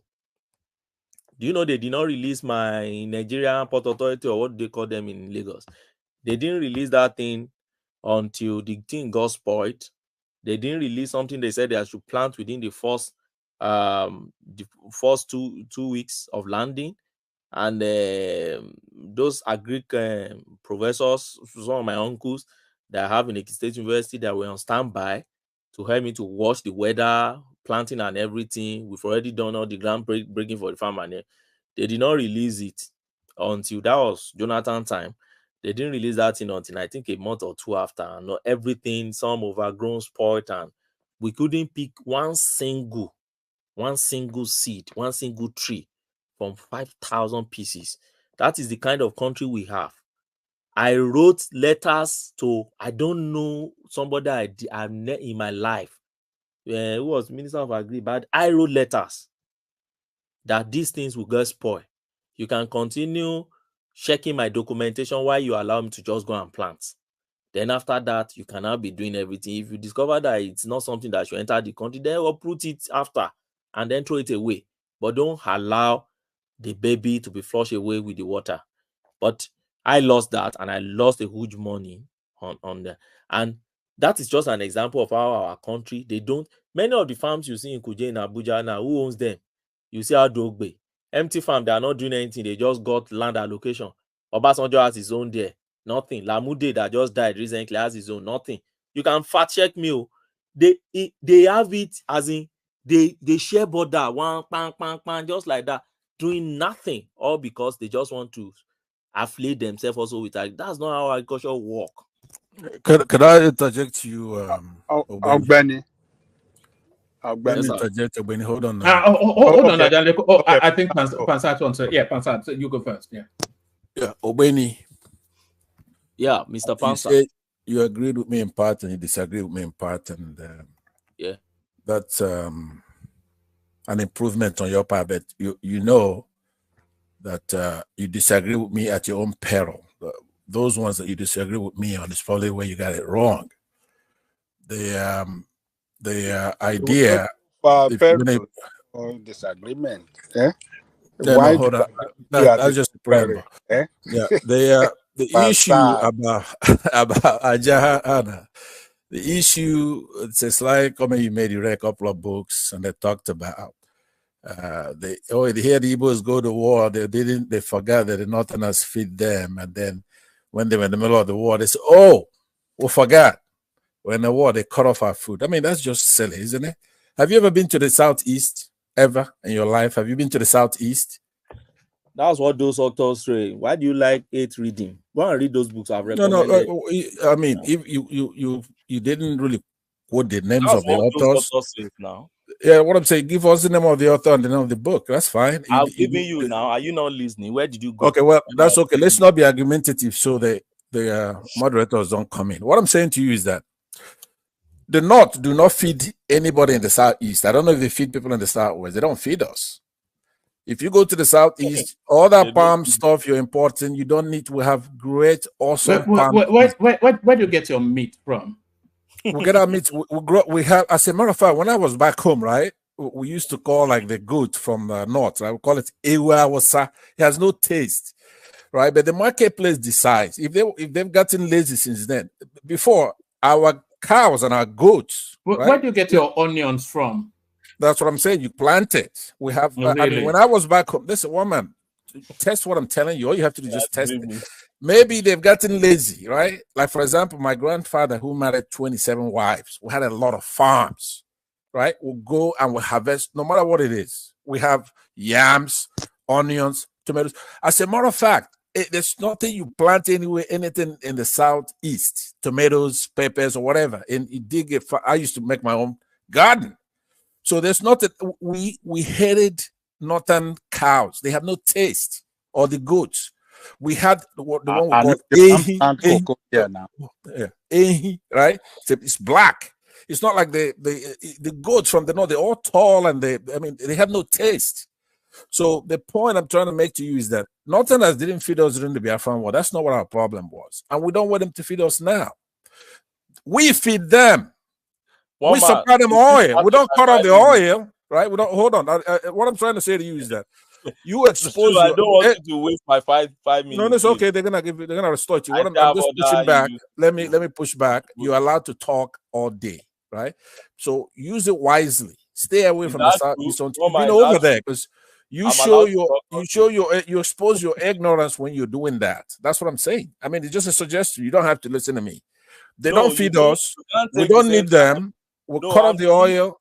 Can you imagine, Pastor? Can you imagine this man importing a palm seed from from Indonesia? Who whereas Awolowo set up a palm research institute in Benin.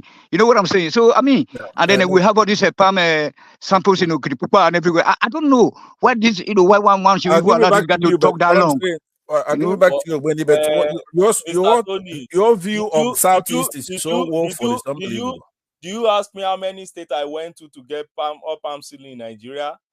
Do you think I'm just here to just talk? Go and see my farm. But the NIFO is there. NIFO is there. Even this pharmaceutical company is in Benin also. Indigenous one set up by Awolowo also. We have all this program, but we have no government to run all these things. Exactly, Tony. That now you made a point. I was saying to you that the things you were talking about are artificial. We have a lot of scientists, right? Yes, both just talking, just taking over the whole time. We gave Asians palm oil. They got it from Benin, from Benin City. Yeah, those places in Benin. All right. Ogwene, just abandon that because it could go on and on. Take us to Kenya and then give us a little flavor on Kenya, and then we go on to the next person. Let me take you to another topic, Job. One man. Farming is not something you do on social media. You go to farm, you go and plant, and it grows, and then you face all what farmers face. So you may be here and be blaming Ogbeni. Go and do yours. Get a farmer and also farm. And that's for that. One man, you see this Kenya thing there is so funny. And I remember the question you asked. When in Nigeria will we get a president that will start engaging? Ogbeni, please, 1 minute, please, woman. You see, what you said earlier about the palm ceiling that you imported that they didn't let you clear on time, is a definition of food insecurity in Nigeria. You have people in government that doesn't understand what food security, what it means. So what I'm trying to say here is that even when we introduce this GMO, it doesn't guarantee food security in Nigeria because of bad management, because we lack the management of food security and everything that's around it. Because food production is one thing, food security is another thing. We cannot mix both. So food security, you start food security with even the loan for the farmers. Low interest loan. I mean, a low interest loan for the palm farmers. All the support in terms of maybe pesticide and everything, so that what they planted we not and they're tax free for them, tax free, and taxes and storage facility and good roads where they can collect from the farm and then take it to the storage or maybe to the marketplace in such an easy, maybe to the train station that will we take it to the across the country. That is the food security that the government have to guarantee. So food production is different. Yes, So because we are missing the two together when we talk of food security, no. Food security is different from food production. I agree with you, so that I don't waste. Just give a very snapshot response to that. I agree with you. It's like they don't want this. So what I'm just saying is that we don't. We bring in this agricultural issue. It's a very serious one that I love the way people engage on it, because it's an area people don't want to let go, and it's good because it's the foundation of our major issue in Nigeria. If a nation you can't feed yourself, there is no other thing we can really do properly. And that's why I agree with Babajale Koko that, and that's why I said we don't have the framework. You remember I said the infrastructure is not on ground, and it's because of the thought process of our people. Look at what Tony just said now. He said that why didn't I go to Okomu and others? That's the same thing those custom officers were saying back then till they destroyed that thing. And they never even ask what was the reason why you are bringing this thing from Thailand. They will not ask, because that's the traditional way of Nigerian thinking. They just think like, oh, this is our traditional way of thinking. So they don't even engage you. They don't even ask critical question to get fat from you. You know, more like a zombie-like thing. So that's the way we do our things. Benny, you say you're a lawyer, you say you're a farmer, right? No, claim please all these things. continue. What I'm saying is that I think you're a fraud, big fraud. That's what I think. You're a fraud. You're not making any sense of what you're talking about. Thank you very much. You cannot be telling us you just move on. Just move on. Hold on. No, you say hold on for you. I beg. No. You've been talking forever. Just hold on. I will give you my time when it's my time. It's my space. I beg. I believe that you're a fraud. All right. You're not a lawyer and you're not a farmer. So I agree. You don't fool everybody. You don't fool me. I agree. So, I agree. All the difference they're giving you is a waste of time. Let's move on. All right, take us to Kenya. Don't rise to debate, Ogweni. Take us to Kenya. Give us a I don't give to frivolity, you know. So that's for that. Now on this Kenya, one man, when you look at it, you see, a nation deserves the kind of leader they have. When Ruto came, Uhuru Kenyatta was warning them about this Ruto. If you remember, the guy didn't support Ruto, right? He supported the Odinga against Ruto, which was a very dramatic, or what do you call it, change of choice. And but he didn't support Ruto. He was warning them against Ruto. Okay, now they've gotten what they wanted. These same Gen Z people that were, oh, Ruto the best of all, that's the only man that will solve problem in Kenya and everything. Now they are in streets doing what? Fighting their same choice. And I keep wondering, and something, you know, sometimes when I think about this African leadership, and I think, is it that we've never had youth in politics like this? The answer is no. We've always been having youth. You see all those Izeogu, Gowon, Ivejuana, and others, when they were also taking over in their days, they were youth. They were in their 20s. And they were doing all these exuberance. They will make they make choice without deep thinking. And it has landed Africa in what we have today. Yes, now they have grown older. Many of them have died. We now have another crop of youth, the Gen Z, that are waking up again, following that same path without going back to history and thinking about, okay, what did the youth do then? Sensationalism, you're making choice on maybe on sensationalism. You just make choice, you know, rashly, and eventually you are dealing with the choice that you made. That's the issue I have with people fighting Ruto now. They were the same set of people that voted this guy. Okay, that apart. Now, what are they fighting this guy for? Already, Uhuru Kenyatta and other government has already put Kenya into a very big debt. What is their way out? One of the way out is to ensure that they raise more revenue from the government. That is what the citizens are saying. No, we don't want. But what's the alternative? I keep asking. If somebody is, okay, I'm not in Kenya and I don't know, but one thing I know about Kenya is that I know their debt profile is also endemic. And they said I think they are owing China, owing some countries too. And so if this man is fighting the West, because as it stands, the guy is fighting the West, or at least initially in his government, when he talks, he say, we particularly the gullible obedient in our space will say, we wish that we have somebody like Ruto in Nigeria. That's what they will always put back then. But now everything has changed now. So when you now see what is happening now, you now see Ruto in that same space again. You're fighting Ruto. Okay, what do you want the man to do? Okay, they don't want the man to charge tax. Okay, has dropped tax.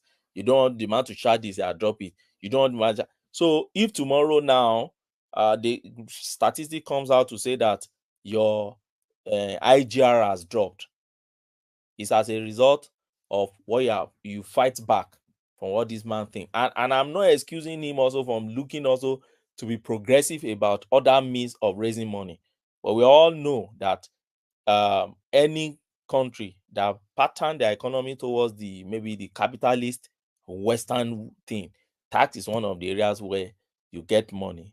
Now, I think one of the major focus, what should be major focus of Kenyans should be, okay, if you even raise this money, they should shine their eyes on what are we spending these monies on? How are we resolving our debt profile that the past leaders have put us into? Then how are we resolving the issue? I think they should be more pragmatic than all these frenzies of we occupy everywhere. They must not do this thing. If tomorrow the man said, I want to enter thought, they go poo. No poo. These are not the way to govern a country, as far as I'm concerned. And then for him to go to social media and be engaging them, I keep saying it. There are many people in social media. Not all of them you can engage. We all see it only in Nigerian space. In Nigerian space alone, if you go to social media, sometimes you just feel so irritated because you see those who are very critical and they are very analytical. No doubt about that. But at the same time, the majority you find in social media space, and when I say social media, I'm not talking of you go to LinkedIn and some Instagram spaces or WhatsApp spaces that are strictly professionals that are there, not people like Pansat, but professionals are there. All those areas, you get people still engaging, although you still find some idiots and code among them, but there will still be a benchmark in terms of their level of decency and how they engage. But if you go to other spaces where Twitter, all these free spaces where you have infants, minor, underage, you have people suffering from dementia, suffering from bipolar, suffering from different kind of issues with the mental disorders and others. The deplorables, according to Hillary Clinton. You have the tribalists somewhere, just tribal bigot somewhere, talking about somebody will be saying good thing, something that will better their nation. The next thing perspective they are looking at it is, is an Hausa man, this an Aboki not get anything, they are too dirty. This one Yoruba is a Fulevu, this one Igbo is a boy, is Okoro, this one. That's all you just be finding on social media. And if you now have your president who should be dealing with serious matter, going to that kind of space to go and be engaging, that's what you'll be doing throughout the day now. So as far as I'm concerned, I think he just have an handler, somebody who is handling that space for him, which for me, I think every president, every leader in this contemporary world that we live today should have a department that should be dealing with your reputation and then engagement of citizens on social media. That is important, but not for the president to sit down and start engaging on social media.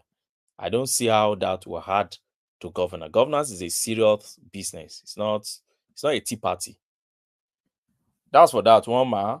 I think I've spent too much time. Let me talk just one more topic, and I will go. That is on which other topic do we have, please? We had the GMO. We had the we had Obi. So the obedience. I won't say Obi himself, but the obedience somewhat trying to claim the UK victory for the Labour Party. We had Tinubu lamenting about electricity generation 4.5 gigawatts, saying it's shameful. So if he's complaining, then who do we complain to? We had ECOWAS set to unveil single currency eco So we had a variety of stuff. No, let me talk on this. And then we had Biden calling himself a black woman. No, for me, I won't talk on it. But I won't talk on Biden. I think the Americans who believe they are the leaders of the world, they should be talking about who they want to vote for in their incoming election. I wish they were the Prince, Pansat, Babajale, all of them. I wish all of you were. You choose Joe Biden, you are okay. You choose Trump, you are okay. I won't say more on that. Let me talk on this Tinubu thing. You see, one of the problems I see in our country is problem complaining about problem. Now, one of my highlights during election, which I hoped and I genuinely thought Tinubu should address and will address, is the issue of electricity. And why did I think so? I look at his antecedents. If you remember, we argued this thing severally on this platform. I look at his antecedents, the effort he made while he was in office to do independent electricity generation in Lagos State, which Obasanjo frustrated. And I felt if he becomes the president, he will surely go to either revisit that his project or at least put electricity in the front line and will ensure that he achieve something substantial, not to solve 100% Nigerian problem on electricity. Why? Because I've read much about revolution in energy sector of some nations, and I know that it's not a kind of infrastructure that you do in a short while, but you should be able to achieve if you declare state of emergency on it and it's major thing that you are doing. You should be able to make good achievement in 4 years in office. Good achievement that people could be able to say, this man has tried in this particular sector. I'm not seeing it yet, and I keep saying I don't know. I think we're talking about it one day, and I think Kulata was talking about Siemens. They are revising Siemens. Was it Kulata? One of us was talking about Siemens. They are revising Siemens. They wanted to be using nuclear to generate and things like that. I'm not buying all those things because I've not seen anything. In fact, to start with, that minister of power should even go. I don't even know why they appointed that man as the minister of power. There's nothing that man is doing in that ministry, as far as I'm concerned. I don't know, he may be doing something, but I don't you know, Benny, from my personal prism, I would say insecurity and electricity generation are the two most paramount spaces that Nigeria is contending with. But in terms of electricity generation, as important as it is, they seem to put the most useless person there. The one under Buhari, he could barely speak English. He claims to be an engineer, so he could not even cohere. I saw him on NTA once, and he was just using some sort of funkified English that made no sense, and you knew already that nothing could. And then this guy here now, who's just there to rake money to contest for Oyo State governorship. They don't even give it the importance that it deserves, and then he's telling us all this nonsense like shameful. Mama, have you ever seen the minister of power? Have you seen him in any interview before? You will not like yourself having such a man as minister of a critical sector that should have somebody who is up and doing. Even they should even borrow from Fashola when they put Fashola there. The vibrant Fashola couldn't even do something. Then you now bring somebody that is so relaxed, somebody that cannot even, he doesn't even understand the technicalities involved in that industry to start with. You know, you engage somebody like Umai, you know that Umai understand that field. You know, except you just hate, except people have that hatred in their mind. But when he speaks, you know, even Rufai Hussein of Arise, that will always be doing all his juvenile delinquency thing. When he faced Umai, he understood that, okay, this man actually understands this field. But you can't engage this minister of power and really pick anything. He didn't know expertise, nothing. And I don't know why Tinubu, this 1 year plus, you just put that man there. For me, as far as I'm concerned, I don't know what he's doing. Electricity should be a major thing.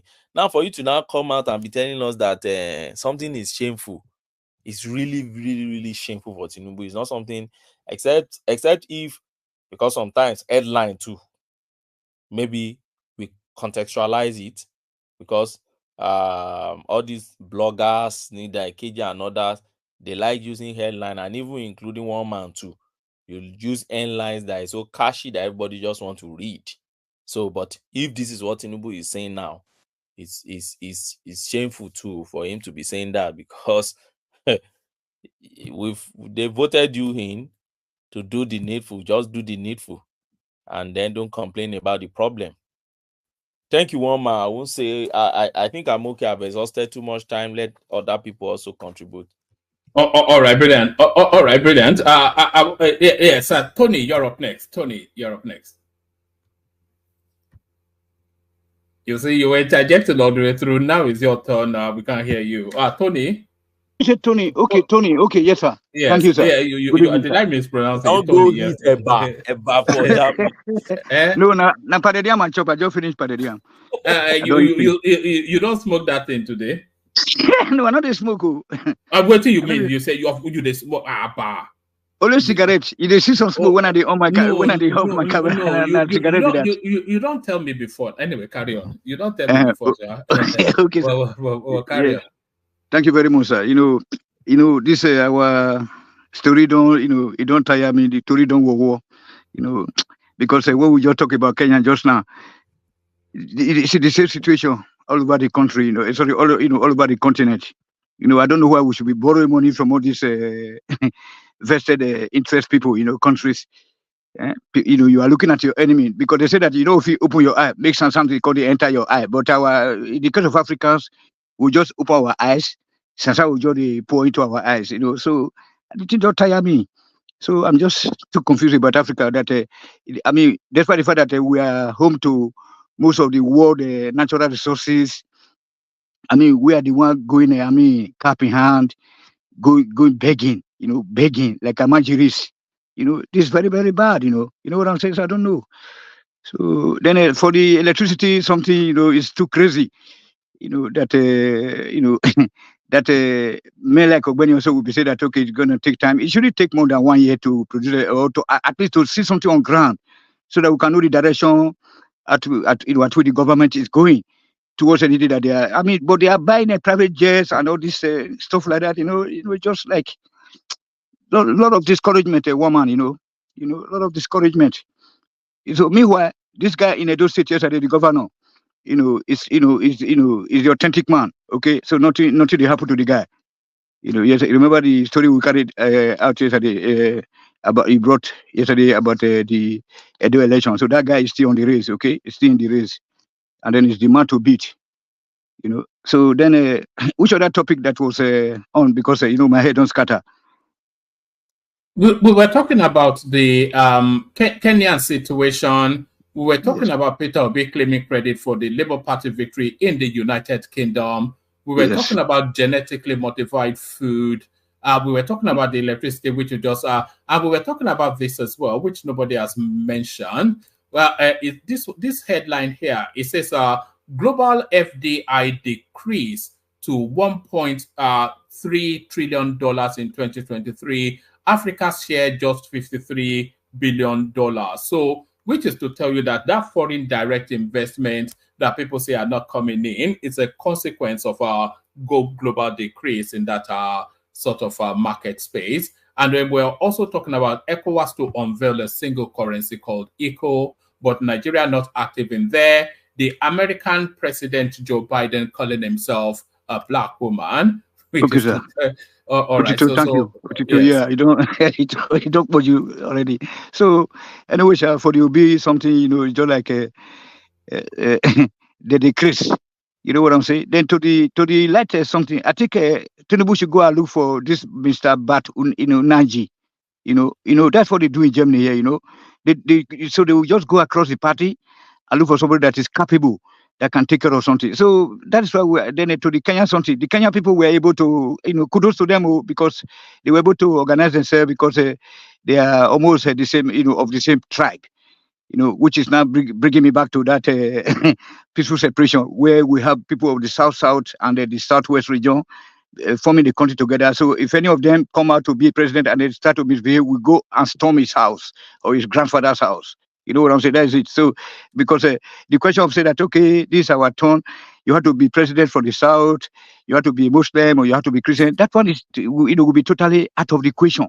You know what I'm saying? So that is where we are getting this wrong. We are just trying to tackle this problem from top to bottom, which is very wrong. We need to go to the fundamentals, then go and treat that root causes. The root causes is we cannot live together as one country, because if we start to protest, against Tinubu right now, then our people will not join. So, and then if the other people also have a president, and then they start to protest against the president, they are, then our people will be protesting. Their people will not join. Likewise, the other people of the north. So that's why the Kenyans something. Kudos to them. They did a great job for going into that legislator's house, and then burning down raising the place down. You know what I'm saying? Which is a very good thing to do, because they speak the same language. You can see now. You can just imagine. So because they speak the same language, at least they are all they have some Africa and cultural traditional commonality. So as a result, they were able to do that. But we cannot do that in Nigeria right now. That is why all these people that they call themselves government is not doing anything. So to the GMO, that our great woman there, the great woman that is the head of the NAFDAC, she did a great job. Only that she was just trying to be diplomatic. You know what I'm saying? In her submission, because she, because she doesn't want to hurt the people that Tinubu will be approaching tomorrow for 300 million naira. 300 million naira, not be dollar safe. Please come and help me. Going to the Arabs. Then we now bring in this guy, what is his name? This Akinwumi of the Africa Development Bank. Why can't we go approach that guy also? We just cut across the party line, and then the tribal line, and then even the whatever. Then you go say, okay, this guy, please, we detect you to be one of the greatest Nigerians. Come back home and then show us people like them. You know what I'm saying? So that's why we cannot rule this. This Africa something don't tire me, woman. So thank you. Nigeria has borrowed quite a bit from the Afri-Bank, which is that economy, and Okonjo-Iweala, she's World Trade Organization, so it's nothing to do with lending money. No, not lending money. No, I mean, like we can just beg them to come and be our president. Be our ministers or whatever. That is what they do. I wouldn't object to Okonjo-Iweala being president. She's certainly more qualified than anybody we've ever had so far. So I wouldn't object. Yeah, what about this Akinwumi? Yeah, ditto. It's a great man, because I'm going to send you a video tomorrow, okay? Or later on, about him. I mean, this guy said that Qatar has oil, just like Nigeria has oil. I told him. Then Saudi Arabia has oil, and then if you look at the situation, Nigeria has more universities, more. I mean, we can things that we can just make before. I even learned that Nigeria match has closed down all those surface planes where they make matches. We are now importing matches. You see now, we are even importing. I mean, it's just too crazy. We have got the foundation laid down by Awolowo now. So that one, so. Okay, Qatar is free education at all level. You know what I'm saying? And then everything. Everything. Look at their cities, clean cities. But what is making? Why is it that? Is it because we are black? That even though that our oil is better because you can get more byproducts out of our oil that we don't know. That's where this IQ question always come into play. Whether the white people having a better IQ than us, woman. It's just so terrible. Do you think they do? I think you've made the argument that they do. Yes, sir. That was what what you used to usher me into this platform, and then you banned me on several occasions for going that way. And then later on, no, I banned you for always raging against, and I didn't ban you, by the way. You've never been banned. that time. Yeah. So that then Kulata also came in to help me out, but I said that actually that we are. And then also there was a day that I followed you, that I listened to you. You was on the Kaizu. Is it Kaizu? This experience. I always follow you there too. Because of you, I always go there to click their like button. So then, one day you was having an encounter there. People were talking about why we like that. Is it because we are not that the white people are more in a more harsh environment that is making them or whatever? Then you remember. So and then, but we of the Congo people, we can't. Okay, we have the hot weather too. That we, that why we not fit on the event and innovate, and then but uh, but just up to recently, let's say in the 50s now. Okay, if our work could do all those things, why can't we just follow that line up? You know what I'm saying? Like by teaching the life and times of our war in our schools. Like they do in Germany here. Hitler is a very bad guy, but they do showcase him every day on the German TVs after 11 p.m. every day. They will show where he was defeated. They will show what he did, all those atrocities that he committed, and then how he was able to build underground cities. You know what I'm saying? They will be shown. So those children are in the school. They will be learning about it. I was able to. Most of these companies were already in existence before Hitler came into being. All these Siemens and Bosch. But when he came, the way he handled those people that like all this Tony, Ilumelu, you know what I mean? All those kind of people like Otedola. We need to eliminate all those or just reduce them to their level. Otherwise, the country cannot move forward because I learned that there was a meeting that took place, between Tinubu. Okay, you are the one that gave this thing today now. Okay, that there's some businessmen, then Dangote, they went and met at the same set of people that met with Jonathan, that met with late Buhari, allegedly. That's what we're talking about. So you can't be, doing the same thing and then expecting, see a different result. How can you be meeting? Why can't you just go and pick some fresh men and women, from the academic world, you know what I'm saying? Let them come and lecture, show you or work as a team. How do we make? Because in Germany here, every day people go to the TV, those analysts, they have a technical analyst, political analyst. They will come to the TV, and then that is where, these are the people that are showing the government the way to go. But in our own case, you are a president, you just be like God. You know what I'm saying, woman? This is just too terrible. That's what made the white people more intelligent, and then even both individually and collectively too, because like in our own case, once we are in abroad, we have a good home, then we'll be sending money back home to the people, and that's all, and then we are even encouraging even ministers in Nigeria. The so-called ministers are the one who are even helping people to get passport and visa to jackpot from our country. See, so I don't know what this situation is just too bad, woman. I don't want to take your time too much today. Yesterday I stayed up to early this morning, and I still went to do some job. So I really want to sleep now. All right, William. Thank you. Thank you. Thank you very much. I thank you very much because I can't believe that I can't imagine that you will be going against a government that doesn't care for our people.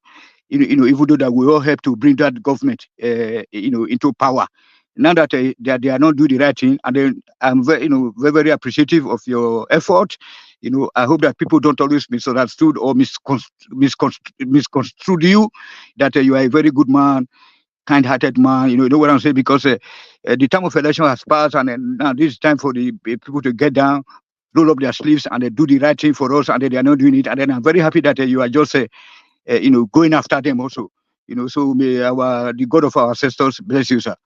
Thank you very much. All right, thank you, Tony. So I've always tried to explain, but people have always found it a struggle to understand that I've only ever had one candidate, and that candidate has always been Nigeria, and that has always been the position of the platform. So even in the course of that election, it was a process of elimination. It was a negative landing point rather than a landing point of optimism. So what? Let me speak your platform is the most objective. Your platform is the most objective, and then so democratic in nature. You get me now? Because you won't. I've not even said what I wanted to say, but I carry on. Okay, I'm sorry. But I don't want to. I know exactly where you were going to. Man, you are just too much, because sometimes. I do wonder, isn't it the same one, man? Because when I look at every other platform, I'm telling you now, your platform is the most objective. You know what I'm saying? And then more democratic in nature, because you allowed every, every diverse opinions to to play out. You know what I'm saying? And then I mean, I just like that one. And then you see that I'm very happy that most of the people that also helped to bring in Tinubu, they are now against him. And then these are our people, not be saying other people of other region. You know what I'm saying? So I'm very happy that we are just showing that we are civilized people, that we are not biased. You know what I'm saying? Because we decided to support Tinubu because it was a guy that was closer to us. We thought that he could help us, and now that he's not doing it. You speak for yourself. Or I don't support Tinubu. Not you. You are the owner of the platform. Said my candidate is Nigeria. Yeah, you are the owner of the platform. You don't have to support. I mean, as a moderator and the owner of the platform, but at least you allowed every opinion to flow here. That's what makes you to be. I mean, different. Yeah, but you can still tell me what I will let you land now. You want to say something? I've lost the train of thought. You were talking about Nigeria was your candidate. Okay, that is very correct.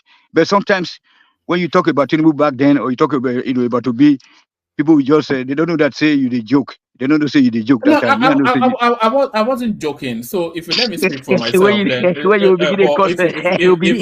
you won't let me speak, then I can. No, right on, sir. I'm sorry, right on, sir. Yes. I was just saying that it was a process of elimination, and it was not a negative landing on that Tinubu will be president rather than anything else. Atiku was never viable for reasons of all of the candidates. He is the most endemically corrupt out of all of them, and he's told you categorically that he's there to sell all of the assets of the country. So he was never a possibility. And then Kwakwanso is a single narrative candidate. He only had one spot, which was Kano, and that played out in the election. And Peter Obi was never even an equation at all. He was a latter-day saint that came in 6 months into the thing without any pedigree that really commended him in any way. So if there was somebody strong, when the elections even came up, we were canvassing for Kingsley Moghalu, but he couldn't get the YPP ticket. Otherwise, we would have gone hell for leather for him. So, and Sowore was just too, it was just too radically left and non-compromisingly a looter for anything meaningful. So, out of the possibilities, there was never, the possibilities limited themselves to default to the negative that we have now. So that was how that space played out. But Pansat, you're up next. You there, Pansat? I'm here. Where am I? Yeah, well, I can only know if we hear your voice. Good to have you, Pansat. So you know the talking points, or do you want me to rattle them through again? Yeah, let's do it according to your stick. The way you normally do it. Go ahead. Let's do it. All right. Do you want to kick it off with in Kenya that have now brought the government to its knee and forced them on Twitter Space for a public flogging? Yes. What Kenya, I'm very, very proud of Kenyans, and they're getting some respect out of this William Ruto. That's the way the youth of Africa had always conducted themselves. When there is a call for them to come in and right the ship, they normally rise to the occasion. So Tony mentioned earlier the homogeneity of Kenyans when it comes to religion and things like that. It helps them. We in Nigeria, we are that intersection of traditions, like I've always said, which is Islamic, Christian. It's a major problem when the population is very close. You probably have about 70% Christians and maybe 30% or 25 to 30% Muslims in Nigeria. It's a major problem in every country. So there's no way we could have. Where did you get your data? By observation. By observation. I'm a fair guy. Observation. It's a scientific method, by the way. A lot of people, when you say you did things by observation, they start looking. Hold on. Yeah. When you do things by observation, it's scientific. It's top scientific method. Like right now, when I go to Mars, we send robots into Mars, but it's not as good as we're striving to send people there so they could take a good look, conduct some experiments and do stuff like that. So there's nothing wrong with you believing your lying eyes, Angelico. When you go to restaurants in Nigeria, you see Christians. You hardly see any Fulani or something in a restaurant or a nightclub or Can you just stop making this? No, hold on. I'm trying to tell you how you observe a population. I'm naming places. You go to schools, secondary school, universities. If you're not in school, you're not at the beach. Right? Hold on. Are you gonna let me land here? It's my turn. Yeah, I don't mind interjection, but I don't want heckling, right? That's not like lies and okay. I will engage you at the end of my remarks. No problem. I wanna make. Let's not dabaru the session. I'm talking about Kenya for one. I'm trying to say that by the way, it's scientific. If you Google it right now, they give you the numbers. When you have 22% Muslims in a country and up, you have a problem to a certain threshold. Now, if you have them a super majority where they're 90%, yeah, you don't have any problem because they're gonna tamper down the minority rights, right? So, but when you have them 20, 30%, you have a problem anywhere in the world. It's the way it is. It's scientific. There are books on it, there are articles on it, there are research on it. So, and we live in it. It's gonna take a lot of education on their side. So, problem in Dubai, right, where they have the Muslim majority. Right, that's what I'm saying. You have a problem when you have 90-something%. One man, could you explain to him what I'm saying?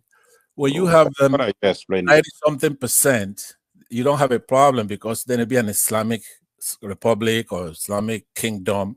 I mean, kingdom, right? So you don't have any problem.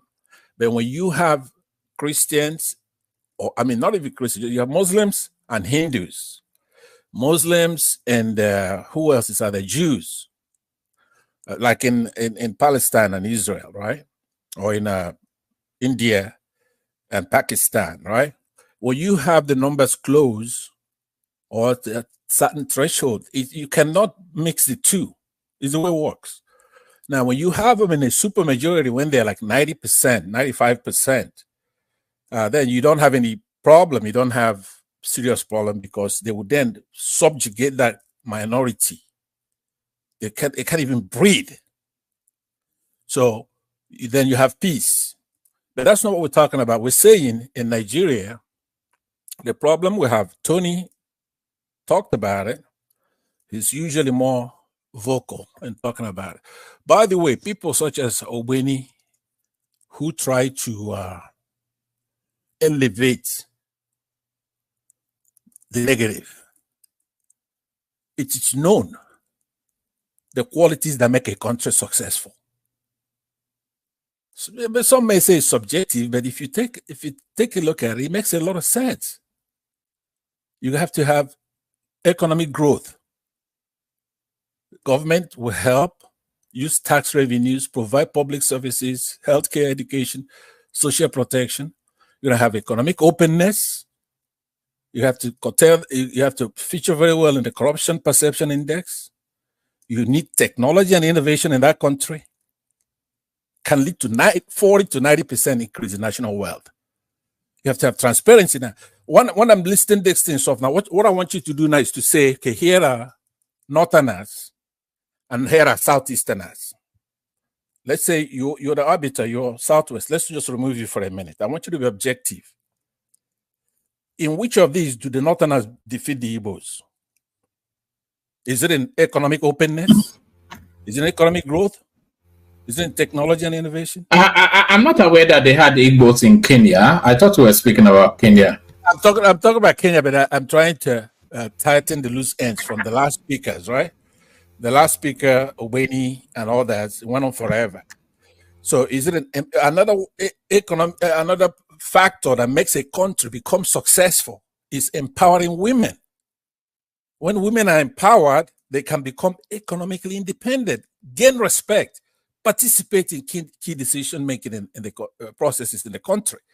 Do the Northerners be Igbos in that? No. So we have to grow the country, but who are we going to emulate? Who's leading and who's lagging behind?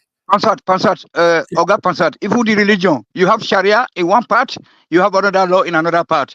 How are you going to, make that country to work? Sorry, apologies, gentlemen. I don't want it to turn into an ethnic bashing session. No, it's not. Remember, I'm not bashing ethnicities here. I'm saying what makes a country successful. Now, you could come in and say, no, that doesn't make a country successful. Empower women is not a good thing. You could say that. That's not a religious thing. Remember what I'm saying. You have factors that include quality of life, education, cultural richness, and political stability. Which one do you want? You are, by default, on that intersection. You have to make a choice. You want to go back to anachronism, or do you want to go forward and progress? So that's what I want to say. But on the Kenya thing, it's self-evident. I'm the one yesterday that was needling you. I say, look, one man talk about the Kenyan situation. It's infectious. Maybe our youth, they would emulate what they're doing and hold this Kenya's president, Mr. William Ruto, hold his feet to the fire. They have a gross domestic product of about $113 billion over there. Population of about 54 million. It's in the coastline, the Indian Ocean there. They have beautiful savannas, lakelands, dramatic great rich valley, mountain highlands in that country. Beautiful wildlife. Lions, elephants, rhinos. They shouldn't be suffering. It's only 54 million people with these blessings. Safaris, game reserves, wild beasts, and all kinds of things, national parks. Kenya should not be suffering. And like I said again, Tony pointed out their homogeneity. They can protest. Contrast that with Nigeria, where you have a bunch of kids, called the NSAS, they went out there to protest, right? And they were being successful. They had Buhari by the balls. Buhari, who tries to be laconic because he's dumb, right? They will go in. I wonder what he has in mind. He's not responding to stimuli. He's not talking. No matter how much criticism you make, he doesn't respond. A trickster, a thug, military thug, dictator, committed a coup d'etat. Sometimes people come here and say, oh, Nnamdi Kanu, he's committed what do you call it? But Buhari stands right now he committed a coup d'etat. There is no statute of limitations on that crime. Under our laws, it's firing squad. He committed it. Coup d'etat, you know that. He's the one that removed the first civilian government. Not only the first, the only one to commit such a heinous crime. And because we are in a country of goons, he's the one accusing people of committing egregious crimes. Picking up Showore and others, Nnamdi Kanu. This is a man who committed a coup d'etat. There's no statute of limitation. He's a criminal and he committed a coup d'etat. All the government has to do is to come, the right government, they say I come in there, I'll pick him up immediately for committing that crime. Buhari did not involve in that coup. Look, please, do not interject me with a They false. handed over to him. You are misleading the public. I am not. Involved in that coup. He committed the coup d'etat because they let me tell handed you. over to him. Did you do any research to know who committed the coup and who did? I've read books on it. He did not. Okay, well, your books are wrong. Your books are wrong. Involved in the coup. Yes, he is. They handed right? the He's the beneficiary of the coup. And knowing him at the time and what he did, rule by decree, killed a lot of people. Give me the title of the book you read on. I did it by observation. I was there. So everything doesn't come from a book. Sometimes you believe your lying eyes. What I'm saying to you, but aside from the act of the coup itself, blatant liar, man. This guy. Hold on, please. When it's your turn, you poke holes in what I'm saying, right? Will you Will you be quiet? You spoke for almost an hour here. Nobody interrupted you, right? You spoke for an hour. You're a farmer. You don't know anything, right? Keep your mouth shut. You're a farmer. You in the country where you claim you to are be insulting a farmer now. No, hold on. In a Farmer country where you say you're a farmer, do you know how much an acre of land is? How many acres of land do you have? Do you think a farmer in Scotland is a communal farmer in You've Nigeria? not even been to Scotland before. Do you know what they call council? You've never been outside of Nigeria before, and I can prove it. I caught you one day in another platform, and they would trace you to be in Nigeria, and you were there, and I told you then too. And you know I know. But anyway, so what I'm saying is that Buhari, please, one man, you do have to moderate when I'm talking. This guy, it's a fraud. Okay, he won't let me talk here. You interjected him extensively, did you not? A little bit, but a little bit. I think he's already exhausted that little couple of seconds. But anyway, what I'm saying is this, and Obeni, I don't mind you interjecting me, but I just want you to be truthful when you do it. No, a lot of people know that Buhari committed a lot of crimes when he was head of state of Nigeria. That he came in unconstitutionally, right? That he was jackbooted thug, and then he rigged an election to come back again and destroyed our country. He's taking a lot of money over to Niger. Do you think the kinds of money that's making us suffer right now is small monies? He printed billions and perhaps trillions with Emefiele and others. He constructed a rail line to Niger, and only to be transporting our money, he wants to take everything we have. He was a petroleum minister. They say our petroleum is being stolen. They're not being stolen. He and his people, including Dangote, they want to ruin our country. And you know that. These are foreigners in our country. But that's not the issue. The issue I'm saying is that these NSAT kids, they became successful. They smoked him out like a rat, two of them, including our current president, right? Had him by the boss. You know what these NSAS kids did? They saw that it was being successful. The government is giving them the 5-point agenda they're demanding. They say, oh, these Igbos, they're destroying our Lagos. Nnamdi Kanu is telling them to go ahead and destroy Lagos. Is that the way youth go on a campaign against the government? Go and look at what the Kenyans are doing. Do you see any of them doing anything like that? They're destroying out. These are people who don't have a boot to piss in Lagos or a window to throw it out of. They don't own anything in Lagos. They said the Igbos are trying to destroy Lagos, and they stopped. So we have a problem. I like what the Kenyans are doing. Hope is infectious. At some point, now remember, when the last speaker, Tony, spoke, he invoked messiahs. Ngozo Konjiwale, the electric guy, what's his name? Naji. These are Igbos. He says, please, this government should go and ask them to come and help. It's messianic. That is what we're going to need in that country. You're going to have to beg the Igbos, apologize to them, because they want you to do well. They're not going to hold any grudges and say, you know what, you guys were done. You cannot do it any other way, because when we went off to war here and came back, the Yorubas and the Northerners, they were nervous, and they start passing out degrees to their people. I've said it here. I am willing to bet from 1970 to now, you don't have up to 10% of Yorubas with actual degrees, like physics, chemistry, stuff like that, professional. They're just passing it out to have more than the Igbos.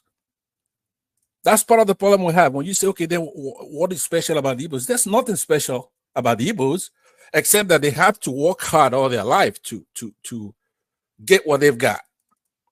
If they have to go overseas, they have to sell toothpicks, Ato, what do you call Ato? What is that? You know, the thing you use to clean your teeth. To send their people to school. They'll be selling things, trading, so that they could then have doctors and lawyers with proper degrees. There are women, including Ngozi Okonjo-Iweala. It's not just an expert in Nigeria, he could be an expert at the WTO. It's for real. Naji could actually do something about electricity and so many others. So what I'm saying to you, in order for our country to do very well, you're going to have to integrate those Igbos. These people who are doing protests in Nigeria, you have to mean it, because at some point you have to do that. If you don't, go and look at Zimbabwe. Right now you got 30-something% inflation and you're crying, right? By the time Tinubu is done with that country, we're going to be in the hyperinflation, period. There's nothing like it's going to go back. Everybody told you during the campaign, the stuff you're discovering now, there is no obedient that they didn't tell you. Now, obedient, it's... You know, there's a certain element of repetitiveness to your contributions. It's almost... We can just play your clip for the thousands of times you've been here, and it's pretty much the same thing. But, you know... Well, don't forget to add that Dangote did not build this refinery. Then you complete the set. You know, I'm gonna talk about that. You know that stuff you do sometime when we come out and we say, "Look, we're voted." You used to do this. That was very funny, by the way. When an Igbo person come here to talk, they say, "Look, if you had nominated somebody like Ojos or Carlo, we're not gonna vote for him." Okay, so you preempt saying that, right? And then when that person talks, they're going to say that because it's true. So what you're saying right now, I came in here and I challenged you to play the first day I came to you 2 or 3 years ago on this platform. I said that Dangote is not building any refinery. It's a froster. He doesn't have any value added item in anything he does. If he's competing with market women about tomatoes, that's what he's doing, canning it. In the colloquial sense, people would say, okay, well, that's value added because he took tomatoes, but that's not the definition of value added. It has an economic definition, right? Cement, bagging cement is not value added.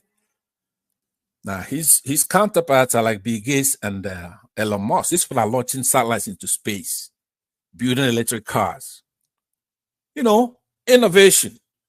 He doesn't have anything. He has no incentive to do it because the government will hand him $5.5 billion of our money just in 2021 to build a refinery. And he built a bunch of pipes. Every day he says, well, I'm going to open it tomorrow. The last one was really, really, really telling. He says, I'm going to open it in July because I'm letting it settle. Quote unquote. I'm not making this up. A refinery, the role of a refinery is to take the crudest of substance and then separate it. You don't let gravity do the sedimentation for you. That's why you have a world-class refinery to separate it, refine it. This man went and says he's importing crude from the United States. And he made our government deliver many barges of our crude oil, at least on 2 occasions, to him. And then instead of talking, you know, when Wike used to sing a song, it's agreement, make we do it till you talk. You dey talk nonsense. We're asking you for the refinery. Then he comes out here talking about, what is it that he's talking about Tinubu? They didn't do a couple of days ago. Could you remind me what that was? One man. What was he talking about? Yeah, Bansala switched off, man. Just carry on. No, could you just help me out on that? If I'm going too long, you let me know. No, I wasn't in full attention to what you were saying because, like I said, it's so repetitive. So just carry on. You are not speaking to the topic of the day. You are just okay. Move on to another topic. That's okay. No problem. the Kenya thing I've covered. I said I admire what the kids are doing. That we will all right, go on to GMO. You seem to have some thought on that earlier on. Yeah, I do have thought on the GMO. I try to define it as what do you call it? Why you actually rushing me? Or when he spoke here for a long time, I'm not saying I'm not. You're not. You're not. Like I said, it's like you've not said anything new that you haven't said before. You've not engaged with the subject matter. You've only gone to the tribal narrative, which is the only thing that seemed to interest you. You know, and then to throw jibes at people. Like I said, it's just. No, look, what you did yesterday and the day before and the day before. So sometimes people mentally switch off because it's so. It's okay. Listen, I'm really sorry. That's the what you get from what I'm saying. But if you're talking about a snake, right? You're gonna talk about that it's long, that it crawls on the ground. We're talking. You bring the same topic. I have to say the same thing. That is true. But let's go ahead to the issue of the GMOs, right? I covered a lot of it earlier. I said I wanted to deal with the pros and the cons of genetically modified organisms. Most of the time is the organism that is being modified, right? It's a bacteria and it's mixed together with a plant so that it would then ward off certain diseases or stuff like that. Now, the prima facie, when it's reached, is for people to show that the product is unsafe. I mean, it's not safe because the pros, the scientists and researchers are showing that it's easier to store, for example. It's easier to store and to transport. That is less prone to waste due to disease and aging. That is more likely to grow in areas with poor quality soil, and that is higher in nutrients. They've showed the pros. Now it's up to those who are against it, which is what I was trying to hold Prince to, is to you show some of the cons. Is it environmental? Is it that it causes diseases like cancer, like some conspiracy theory people would say? Because if you could show that, now who's going to let that happen? Do you understand? So it's up to those who are against it to show why they're against it. So I try to press him on that. I'm not trying to be difficult. The advantages are obvious. The food's cheaper. You use less pesticides, for example. Now, even those scientists would then tell you that if for example, a certain bacteria is used, it could cause allergic reactions to people who are naturally allergic to those kind of bacteria. They understand? It could cause antibiotic resistance in human beings. Now we could wait. Now it comes down, for instance, where it's dealt with in the United States, where the market would then make the decision as far as it's labeled properly. If you label this as a GMO food, and this is natural, this is organic, the market would determine. People could take the risk and say, you know what, I'm not allergic to anything, so I'm going to buy it cheaper. Do you follow what I'm saying? But you cannot do it blindly like voodoo economists and like you have here like Colata or voodoo scientists or voodoo farmers. Everything has to be done in the dark. Here, the Food and Drug Administration, what we call FDA here, will require special labeling for GMO food. So now it goes to the market. And they also make sure that the safety standards, believe it or not, over here, you also have safety standard for natural food. If there should be additional regulation, in the case of Nigeria, they should do so. But you can't be anti-science based on fears and lies for people who don't have anything. Is there sufficient enough science in the in the GMO space in terms of its impact. You know, there is you know where the concern is. The concern is that there's concerns around sterility, and then there's concerns about mutation of the human body. You know, a lot of concerns because as Ogbene explained, it's not actually, it's the re-engineering of the DNA of these seedlings in order to guarantee weather robustness and more to it greater yield.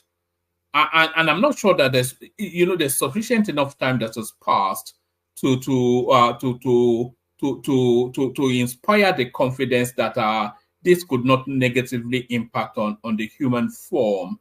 And as Tony said just earlier on in his own personal anecdote, buying corn dry that would not grow. So a lot of concerns around that, and people feel there's not sufficient enough science for it to be rolled out to for human consumption.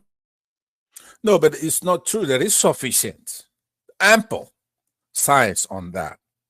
You know, for example, in the United States, the GMO crops produced here and sold in the United States are like sugar beet, canola, corn, potato, summer squash, soybean, papaya, apple, and alfalfa.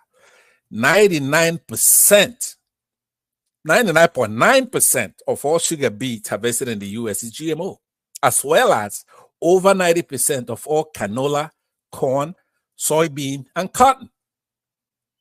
99.9% in the case of the sugar beet. You could check those out.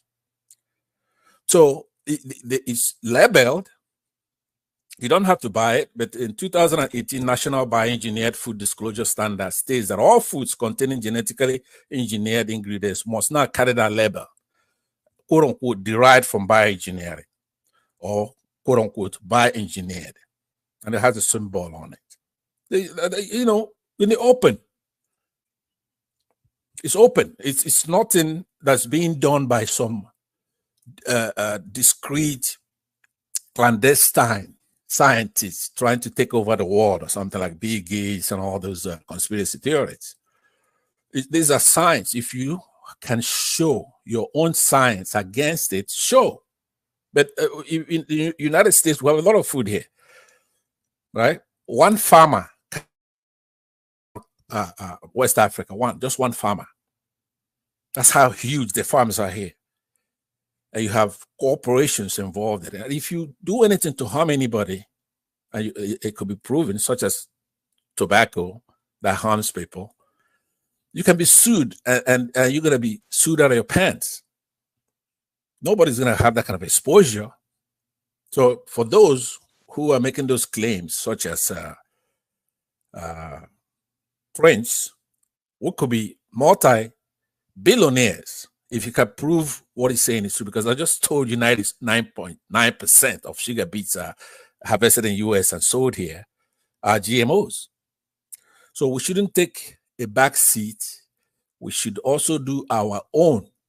And I agree with that. We should have regulators who should be able to look into any of these, and any claim anybody make that, it should be looked at.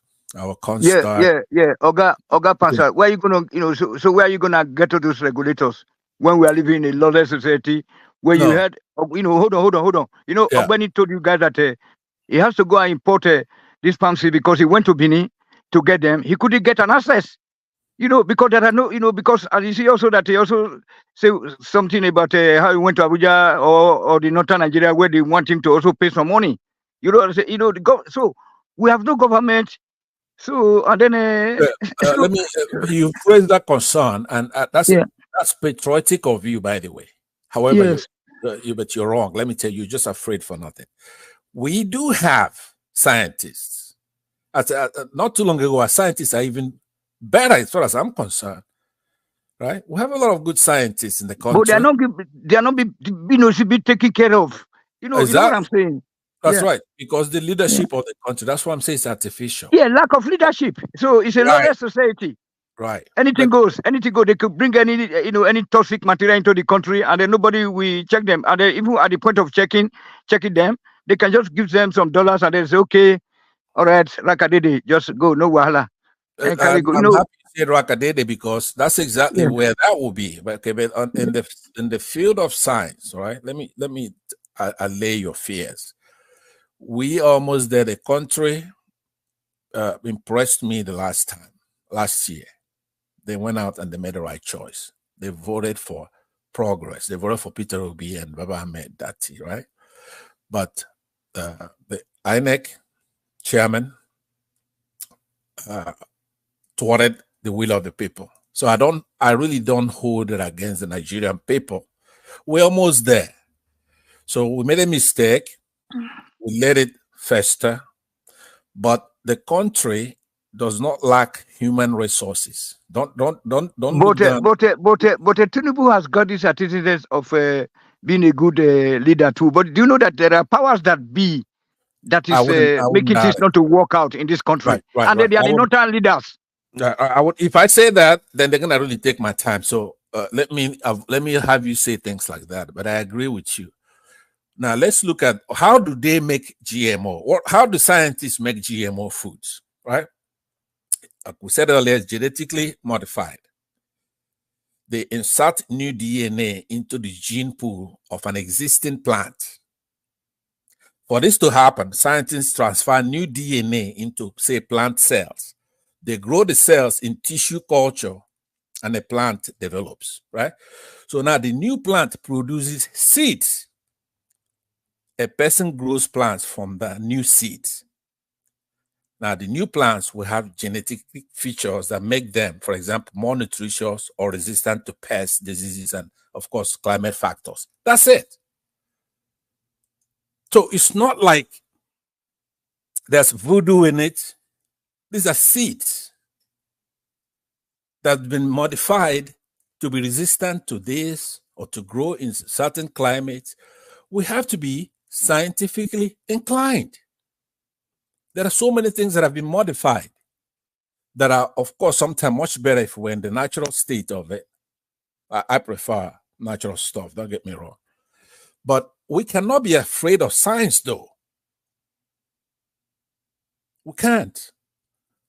If you want to poke holes in what the scientists are doing, fine. The scientists themselves would appreciate that. They would love the fact that you came up with something that proved them wrong. It's a true or false situation. For thousands of years, people have used processes such as selective breeding, crossbreeding, like we talked about it earlier, to produce more viable crops. But changes. I get you. You know that. Oga Pansa, my brother. Yeah. We not get drought problem in Nigeria. So why can't we produce our food? Like the way we used to do. You know what I'm saying? That's what we're saying. That I think mechanized is okay. Stuff like that, but so we need the government to create an enabling, environment for us and to organize the wider society, But Nigeria is a totally lawless society. That's why things are not working. I agree with you in part, and I disagree with you in part. Like I said, we are making progress. These things, for example, the first crops produced this way, what we call GMO crops today, was all the way. It's a tomato in 1994. That's a long time ago, a generation ago. So we've had time to know if it's toxic, if it does this, if it gives you rash, if it causes cancer. Nobody, I don't know if those who are listening to us in Nigeria, obviously, they don't know what I'm talking about. Here in the United States, there's order, there's science, it's regulation. It's not done by what you look like here. It's not done by the religion you are in. Is done by true or false and by an awesome constitution that protects the citizen. So there's no need to avoid a GMO now. So we have to say kudos to that woman. That is just like that. Just remind me of this Dora Akuyili, the late. You know what I'm saying? Because she was also a very nice woman. But do you know how they battled her? So the powers that be, like tomorrow now, this same woman now that is try to make this exposure now. So we don't know what will be her fate. They may sack her. They may fire her because you can see that she was so diplomatic. She didn't want to say that that they were not safe, but she just said that anyway that we haven't carried out the research to prove that it is safe for us to consume. You know what I'm saying? And then so and then that woman. I got you. Let me bring this particular topic to an end by saying the following. Yes. Right now, there's no specific GMO food to avoid. GMO foods undergo strict testing before they can be commercialized. It makes them even safer than other foods, which do not undergo testing. Because Okay, finally, also hold for on, me, Tony. No, my brother, I will advise that we start importing them from Germany, from other countries. Then already produce GMOs. Yeah, that's fine. So potatoes, corn, because I know that they are being produced under strict regulation here. Okay, I do eat the corns. So the GMO corns, I do go to the bush to pluck them, to roast them, in the oven. You know what I'm saying. So Tony, I have to finish the other topics. Yeah, here. we have to start. Hold on. Instead of producing them in Nigeria, instead of growing them in Nigeria, because of this lack of trust and confidence in the system, or due to the lack of system to check, maybe checks and balances. So we better start importing already made. I don't agree, right? So we disagree on that. No, we have to import. Hold on now, okay? I heard what you're saying. I disagree with you. What I'm saying is currently there's no evidence that the GMO foods cause cancer, allergies, or any health conditions. There's research ongoing, okay? So we have to jump in there, enter this 21st century with Oyibos, right? We cannot be in the dark ages like we've done in other centuries where we lag behind. Right now, we have to jump in there with them. It's not like these Nigerians are Einsteins. We could lose a few people. They're no good. They don't even go out to march. What are we protecting? Are these crucial cargoes? No. If you're gonna starve, if you let them, they'll starve. They won't do anything. So we have to jump in with them. So I'll end with that. Having been there, no evidence. Now the evidence could come from Ajale Koko or everybody who's against it. Show it, prove it. Go grab some of them. Thank you very much. So, but to be on the safer side, let's start importing. We start importing. We start importing the finished products from Germany, from Belgium. No. So we already know that before the people also consuming. All right, no, just abandon that, Pansat. Take us to Biden, who assures us that it's a black woman. Yeah, it's sad, isn't it? What I don't like about Biden is not a gaffe. He's an elderly man, and he started to make a couple of gaffes. All that nonsense they do with Trump too. These are human beings; they're not infallible.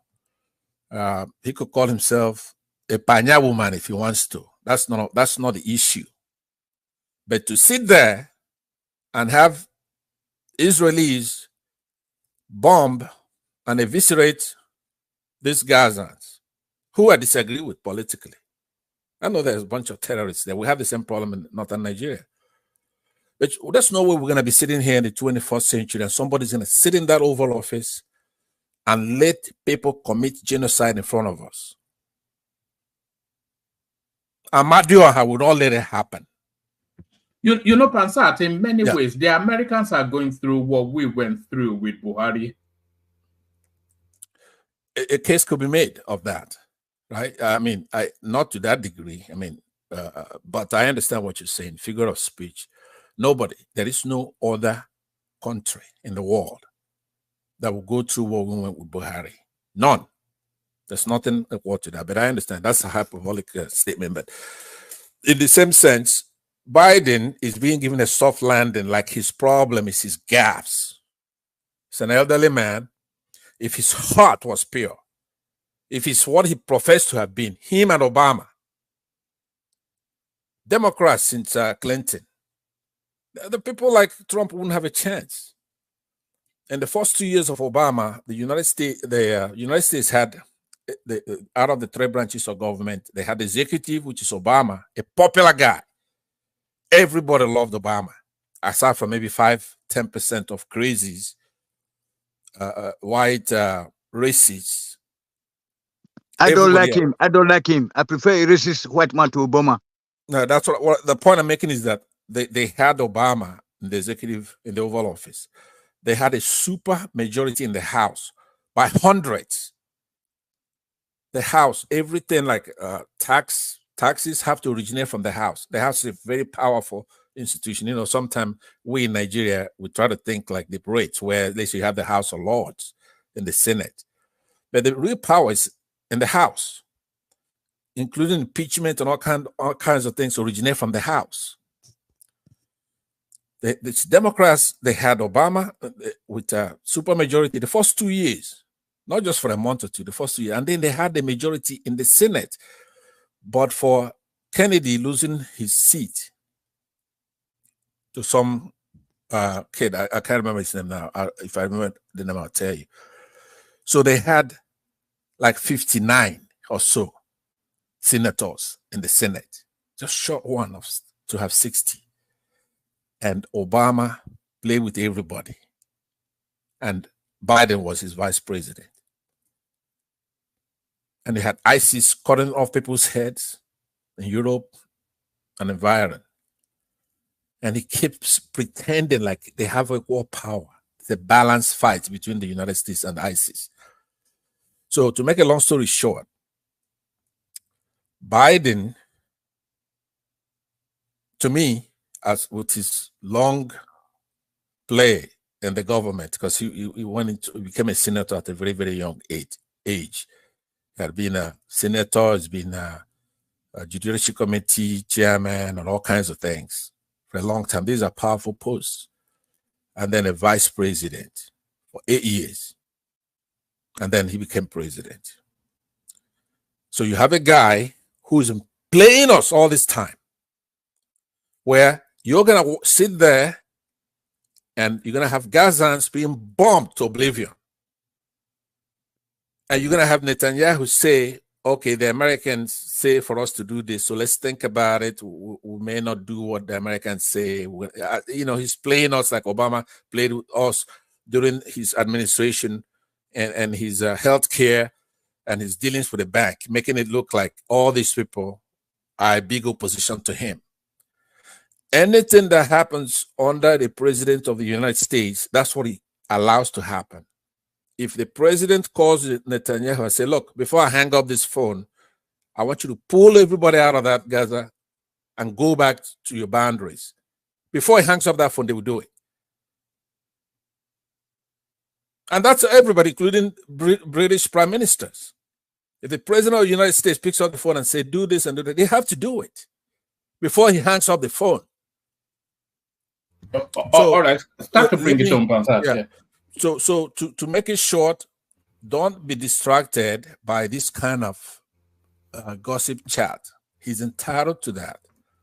He's entitled to make mistakes. He's an elderly man. He's entitled to all that, except if it's really affecting his job, which it is. Because there's no way anybody would allow Anthony Blinken, the Secretary of State, and his cabal, or what happened in Nigeria, where Tinubu, who committed all kinds of crimes here in the United States, went home, rigged an election, and they called him to congratulate him. This is why, and I wonder why that's happening. This is why. The man is not himself. You have this neocons take over. So that's why somebody like Trump at least will know. He wouldn't tolerate that. When Buhari came here, he told him, stop messing with Christians in Nigeria, and I'm not going to invite you back into this White House. You are out of here. He told him point blank here when he came here. Buhari disgraced him. So those are the kind of things which now we see why Tinubu was able to rig that election. Because if Biden was Biden, when Biden was Biden, they would have gone after him on how he was sent home from America and made to forfeit his money. And remind him he was a heroin dealer selling heroin in the United States. And you want to be president? And they're going to allow it? So those are the kind of things we're talking about, not this gaffe. So, one man, thank you very much for the opportunity to elucidate some of these cogent points. I think there was one more thing that I could drop a nugget or two for you guys. Yes, there is, but let's vary the voices. Look back to you, Pansat. Okay. So thank you, Pansat. That is the inimitable Pansat. The inimitable Pansat. So, and thank God for that. Some of you may say, but let's see if Ajane Koko is ready for us. Be patient now for Ajane Koko. You are up next. All right, one man. It's nice to be patient and listening to Pansat. Is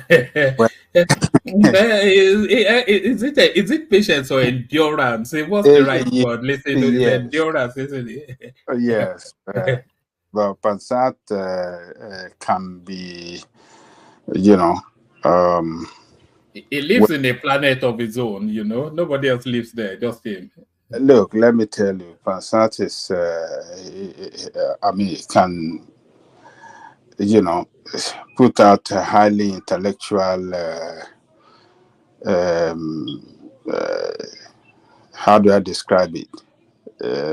When it's on point, when he's speaking to the real topic, yes, it will present a highly, he will make his point highly intellectual. But when it's going that egoism and trying to do that tribal jingoism, that is where he messes up his personality and most of what he's trying to push out there.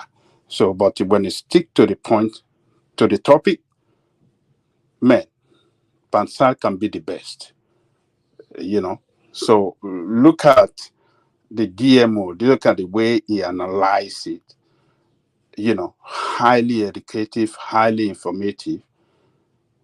This is what I want from Pansat, not when he's propagandizing unfactual,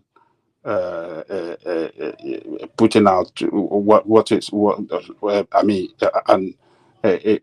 what doesn't carry any fact, when it's pushing out propaganda in order to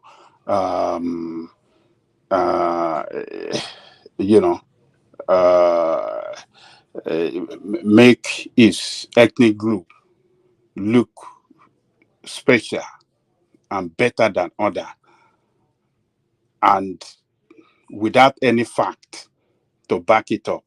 That is where he messes himself up. Like the other time when he was saying, talking about Muslim and Christians in any country where you see Muslim 30%, Christian, they cause trouble, they're always trouble. In Yoruba land is just like a nation within a country. We're almost 50-50. When the Christian and Muslim, we don't fight, we don't carry out any religious intolerances against ourselves. It doesn't happen.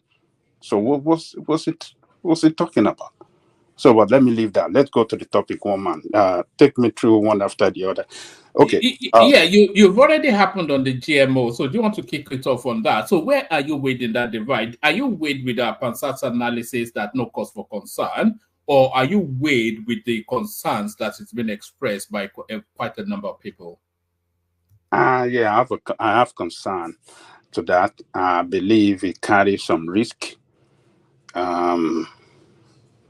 Because GMO, like they said, genetically modified organism, it tells us that it's not natural. It's not organic. It's genetically engineered,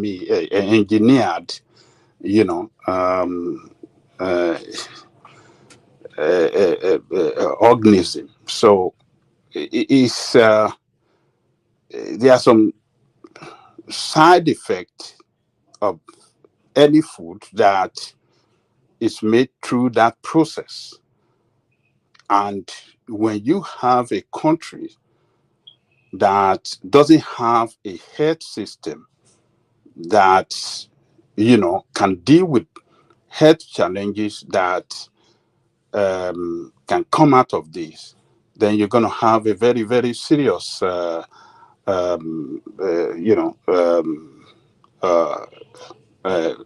people. We're going to be dealing with a very serious health problem in that country that highly depend on GMO food. So if you don't have a food administration that can,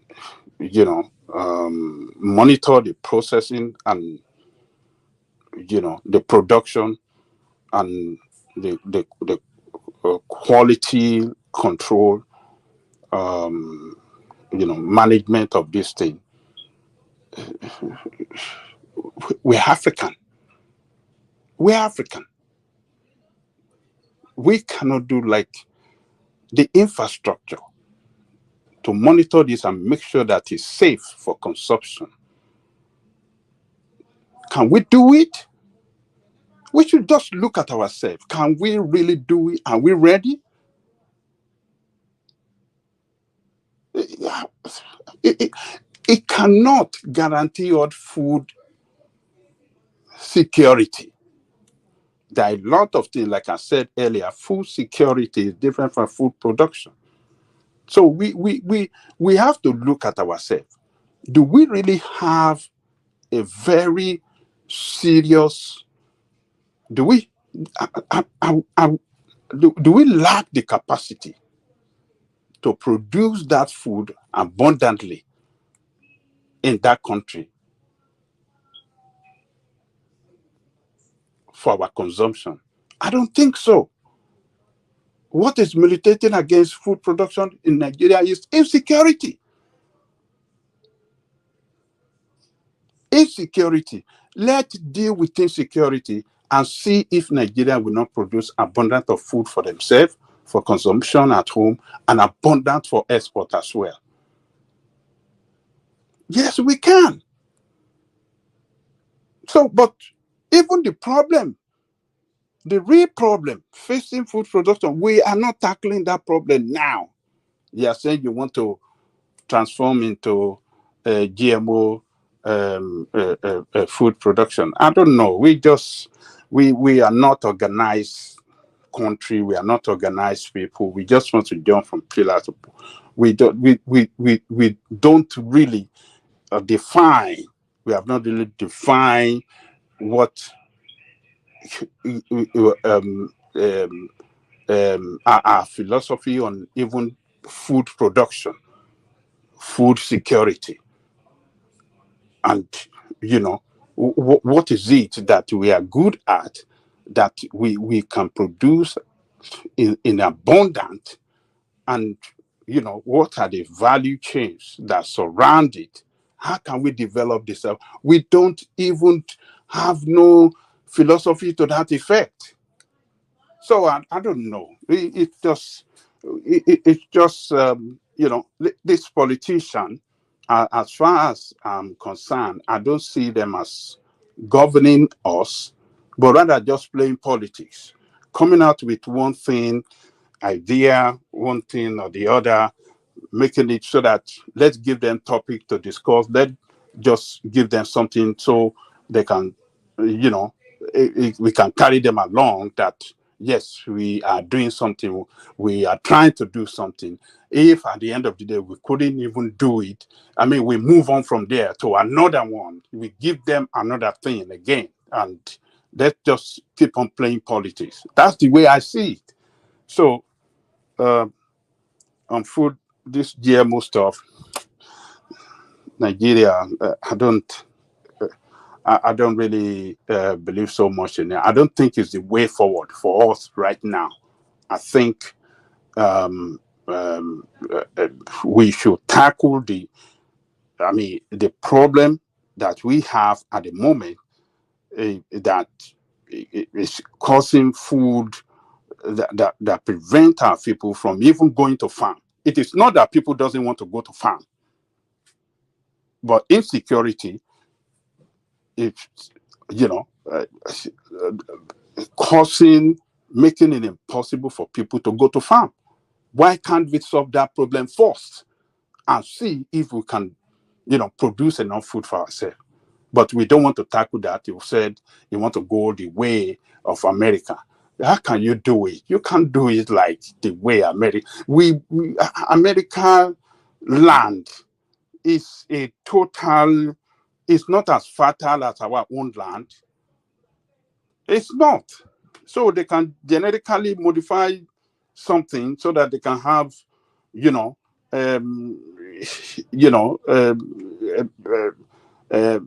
produce it in a multiplying effect that, you know, they can have it in abundance. They don't have a fertile land as we have it in our country. Is it in the West that you want to talk about, or in the East, or in the North? We have it all over the country. Fertile land. Fertile land. Organic. Not mixed with chemical. Drop something on it and it will grow. One man, let me just leave that one and move to another one right there. So all right. The Kenyan citizens dragged their president by the ear onto Twitter Space to give him a public flogging. So they are forcing him now. First, they forced him to surrender his tax bill. Now they are wanting him to rework the budget. They are saying a no to bad governance, which is to say the president must go. He was on Twitter Space taking a beating, and consequently now are reworking the budget, removing budgets to the office of the first and second lady. I didn't even know that such a thing existed. So what are you making then of the goings on in Kenya? Let's give kudos to those guys for what they have done to their country, for saving their people. I'm talking about the youth in Kenya, young people, well educated, well informed, and better enlightened than our own youth. Let me give kudos to them for fighting for what. So you think our youth should be raking and riding on the streets like a bunch of buffoons, like the Kenyans? Oh my! Look, our own youth are badly educated youth, badly, right from their home, badly educated, raised with tribal, raised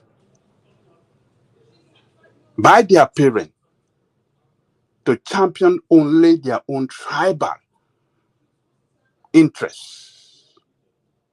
The tribal interest was against the interests of the country. So, and that is why they will never fight for what represents the common interests of the country. So they have bad education from their parents, and the educational system too does not even give them the best education for them to even know their right, that this is your right in this country,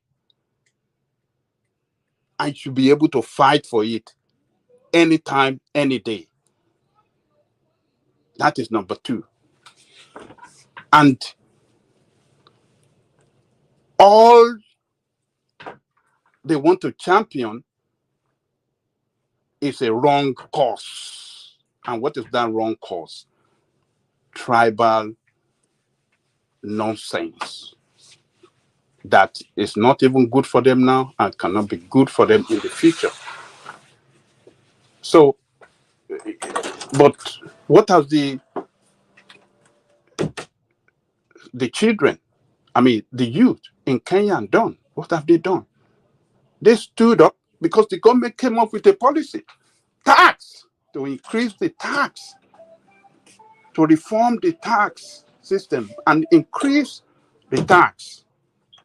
This guy stood up, said, no, this is going to bring hardship on us. You guys are living big. We see you living big. You're riding big vehicle.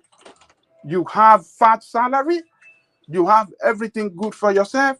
And yet, you want to make life miserable for us. No, we will fight this to the ground. They fought street by street all over their country. And the government was forced to withdraw that policy, that tax policy. And what has that brought? It has brought the government to act right and, act right, and then in accordance to the wishes of those youth. And now the president is now saying, okay, the what do you call this nonsense? This budgetary allocation for First Lady and the Second Lady will be cancelled, will never exist again. That is what democracy gives to the people. Democracy gives you the right as a citizen to always stand up against government rascality. When government is trying to effect any policy that is not good for you, you need to push back. But Nigerian youth, lazy youth, as what did you call this Buhari? Buhari saw them, he saw them all, that they are goddamnly lazy youth that can never fight for the right thing, can never fight for what is good for them. And when somebody, a courageous person like Omoyele Sowore, say, let's go to the street, let's stand up against these people, it's time for revolution. The political, the press that represent politicians, who is trying to destroy the country, is calling for anarchy. And then you see them, these youth, these people that call themselves educated, and they echo it too. Oh, so they're trying to cause anarchy. Somebody without gun is just talking, and he wanted. They said he's trying to cause anarchy. Is that the way anarchy is carried out? So the pen is mightier than the sword. The pen is mightier than the sword. Yes, the pen. I agree with you. And that is why we have to use. Look, the democracy we have today, it was pen that gave us the democracy. Pen and the struggle of some people, courageous people, that stood strongly against the military. The military were carrying guns. They said, kill us if you want to kill us, but you must leave this position. This is not the right place for you. You don't have the right to govern us or to rule us. The barrack, military barrack, is where you belong. People like Chief Gani Fayemi, like Femi Falana, Chief Alawa Akabashonu, Rasom Kuti, Beck or Rasom Kuti, Olisa Agbakoba, Fela Anukulakbo Kuti during his days. Dr. Taishonari, and many of them, and Wole Soyinka, Ken Saro Wiwa. Many of them stood up against the military to give us what we are enjoying today. What all these goddamn youth, what are they doing? What are they trying? What are they making effort for their own future? Are they trying to fight for their own future now and the generation coming after them? We did it for them, what they are enjoying today. Our generation took up the pen, wrote a lot of articles against the military. Some journalists lost their lives. Ken Saro-Wiwa lost his life. Fena Anikulapo Kuti. Look, they are wayward youth. But if you want to see them, they want to champion some of these criminals in the political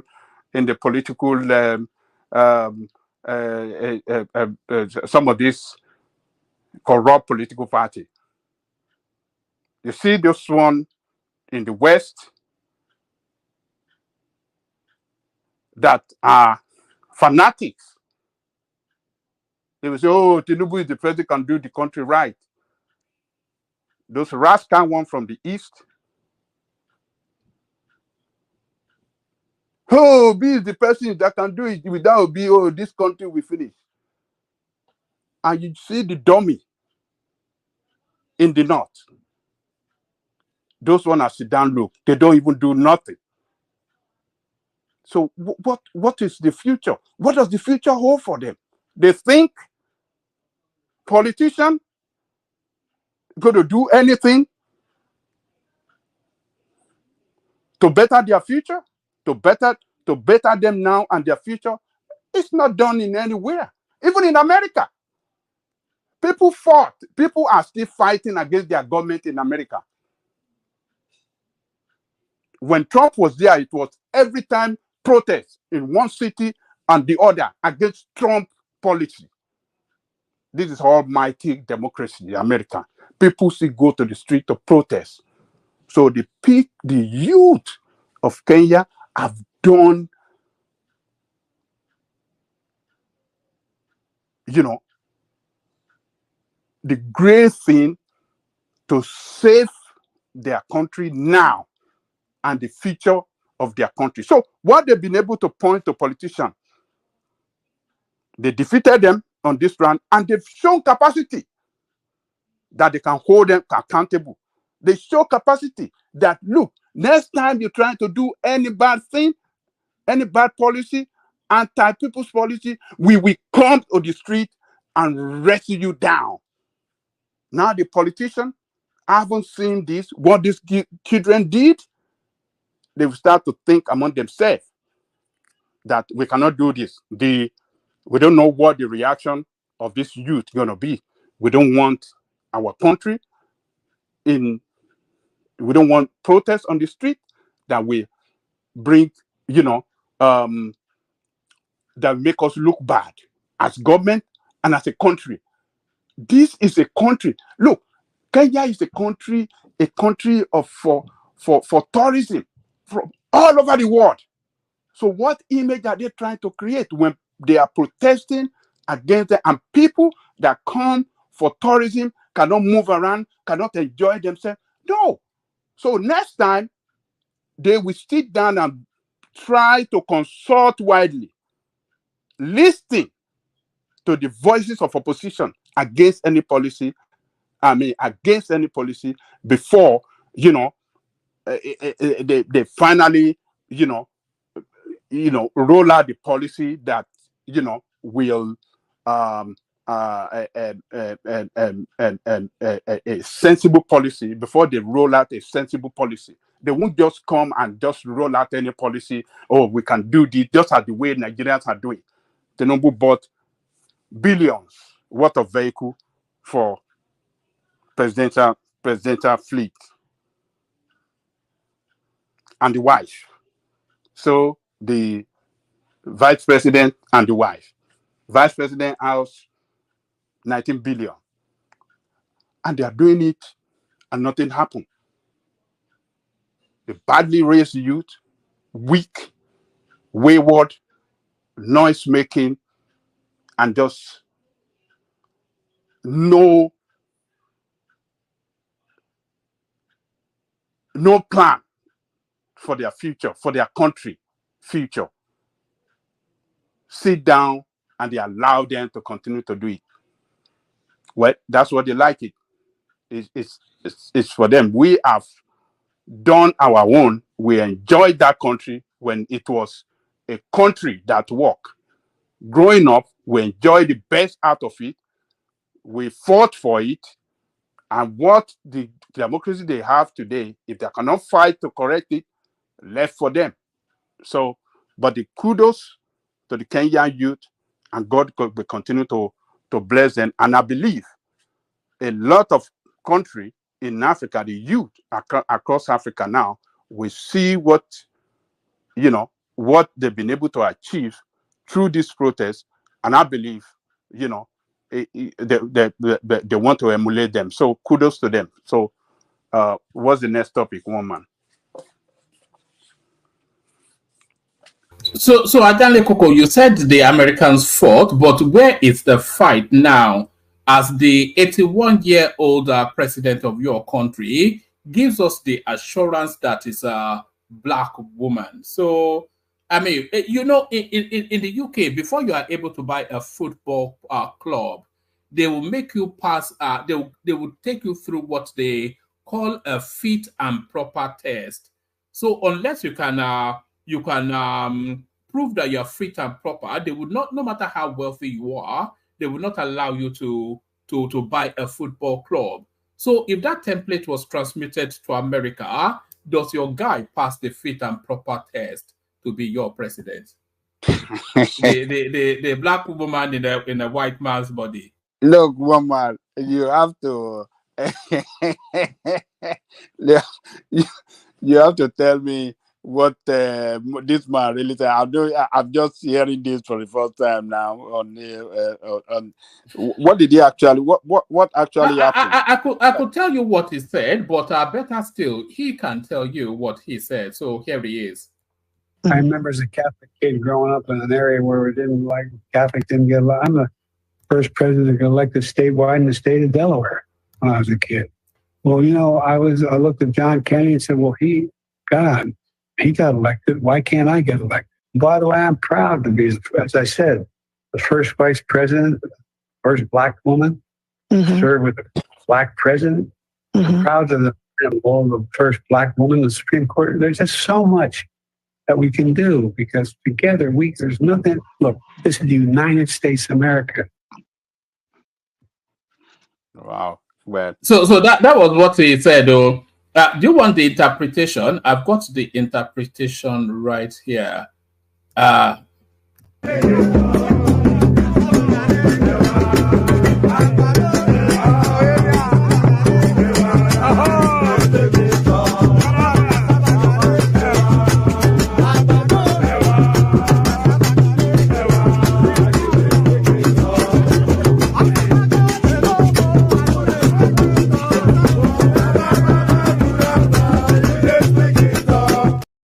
So that is what he said. Bala bala bulaba. Look, let me tell you this. Baba Biden is an old man. Yes, it happened. This is not the first time. It's unfortunate. But I will not totally condemn him or because of this, is it slip of tongue or what can I say?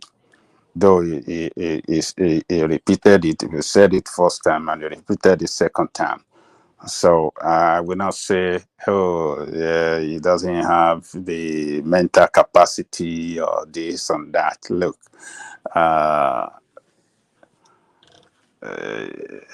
yes, Biden had challenges. It's not that too bad that he cannot continue his job. Even in the last debate, even though that he showed that age is telling, but he was still able to, you know, he was able to deliver his policies and the direction that he's taking the country, was able to explain it clearly. But it was just some, you know, the way he was looking and the way he looked old and stuff like that, and make it look as if it's, something is wrong. But the optics is bad, whether we like it or not. It's very, very bad. But at the same time, I think the team around him that are managing him,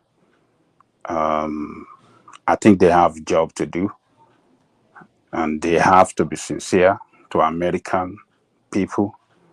If his mental capacity is not that good to lead anymore, I think it would be good to throw in the towel and give way for another person to represent the party. What we are seeing is going to be very, very bad for their party. The way forward to the election, if more of this comes out, it's just going to be an easy ride for Trump to get to power, because people will look at all this, and people will, and the media will fire it up, and the people will say, you know what, the strongest nation in the world must have a president that is fully alert of and in tune with what is going on around him and what is going on around the world, and should be able to make a decisive decision in the best interest of America at any time, any day, any moment, and, you know, anywhere. So the way I see it, if more of this kind of situation happen on the way forward to the election time, I think it will really hurt Democratic Party. And opinion poll is not in his favor at this time. And the Democratic Party have a job to do, and the people managing the Biden. Who do you think he can be replaced by to counterweight Trump? The smart money says Michelle Obama.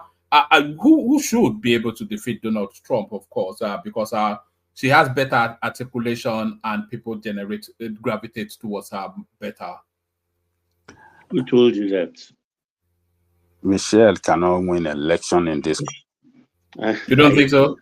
They cannot win election. Who is she? She's a well-loved woman, is she not? Who told you that? I beg I carry on, Joe. Michelle, only look, opinion poll can say something, but in this country, white men will not vote for her, and white women will not vote for her. I know that for sure, because white women did not even vote for Hillary Clinton. For Hillary Clinton, even because of that, they didn't vote for John McCain because of Sarah Palin. Yeah, so I just say sometimes when they come up with poll, Mr. Obama is leading Trump, I just laugh. I say, these people, they don't know America. So I don't know who Democratic Party can bring out a replacement of Trump. I mean, replacement of Biden against Trump. Some people are saying California governor. I think Trump will beat the hell out of that one. I don't know who. The only person I believe that will have been in a good position to do it will have been the former governor of what do you call it? Of New York State. Andrew, is that Andrew Cuomo? The one that was caught in what kind of scandal? So that would have been a very strong candidate because it's very popular within the party. So, but Sorry, I they don't want him. They don't want Andrew Cuomo, the Democrats, because he came out in support of Trump for what they're trying to do to him in New York. So trust me, they don't want him. Yeah, so I agree with you. So he's the person that, you know, by my own calculation, I believe can give Trump a run for his money, but it cannot, you know, it's been rubbish out. So I don't know another person that they can bring out against Trump. I don't even know this time because they are in total disarray now for what they are saying with Biden, and they are. I think they are in a state of confusion now. They don't know what to do, whether they're going to replace him, and if they should at their Congress, a convention, if they should replace him, that's going to be the end of Democratic Party. I mean, in this contest, that means Trump already been declared the winner, because the interpretation of that is that the mandate of the people that given Biden the mandate to be the nominee of the party, the mandate of the people does not matter. So there's going to be a disaffection. There's going to be, within the party, there's going to be rancor. There's going to be a sharp division among each other, and that will automatically take Trump to the position of president. So, but let's wait and see. Let's see what's going to happen on the way forward. If we continue to gaff this way on the way forward towards the election, that be the end of Biden, and it's going to be an easy ride for Trump. As the debate cycle, has it finished? The debate cycle.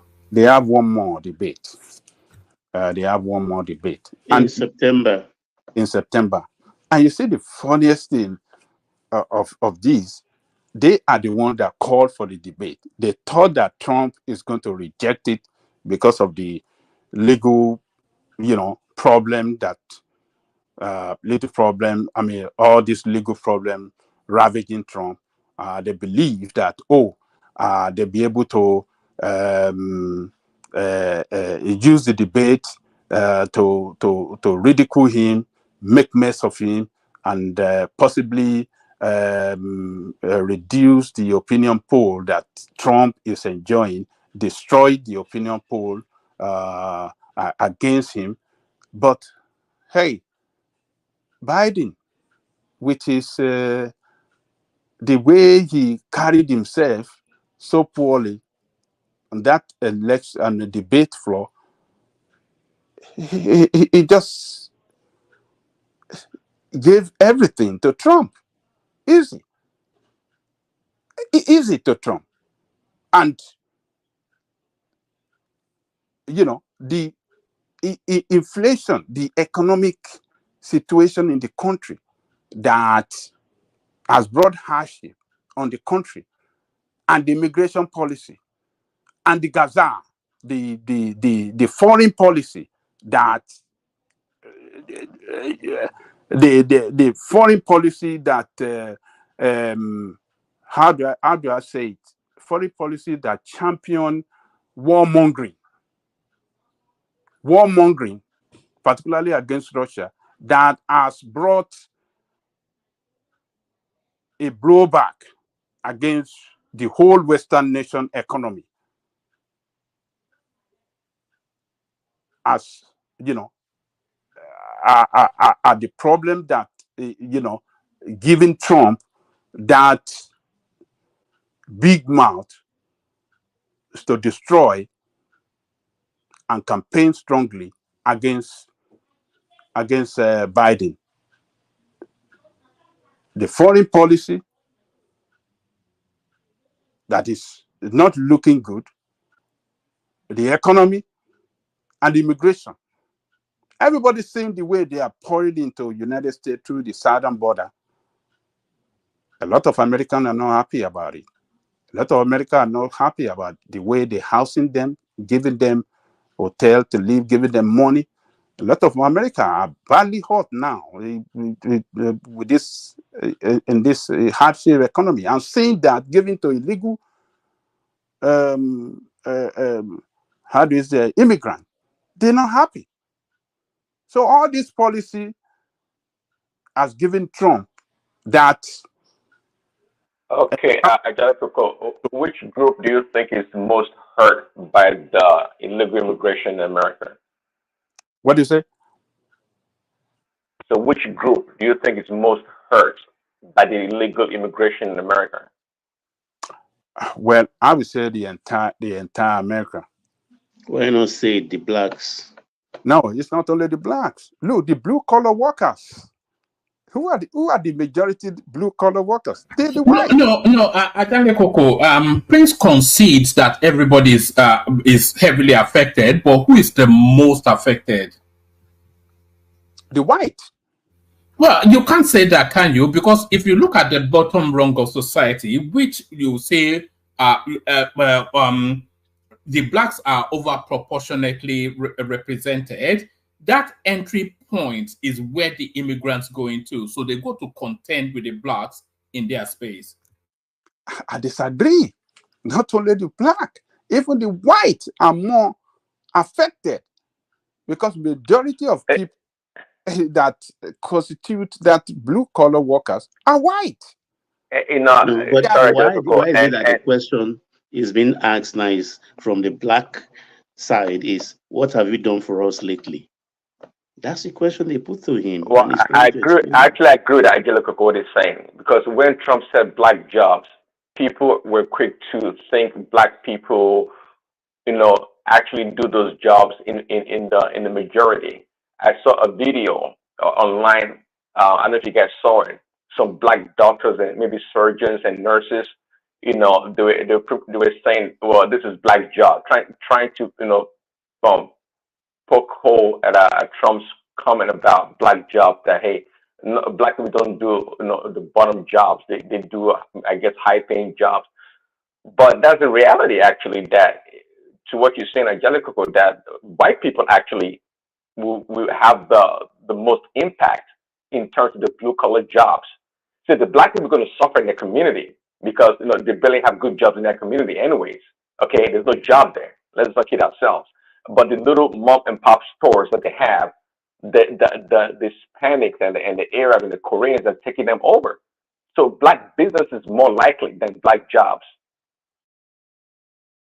So when you look at the mechanics, auto make, they are predominantly white. So what you see, those of these people, some of these people that are moving in, that are auto mechanic, going to be working in some auto shops, cheap in some neighborhood, maybe Spanish neighborhood, Spanish, what do you call it, dominated neighborhood. So a lot of people will want to take car to where they can fix it cheaply than taking it to Firestone, Firestone and other,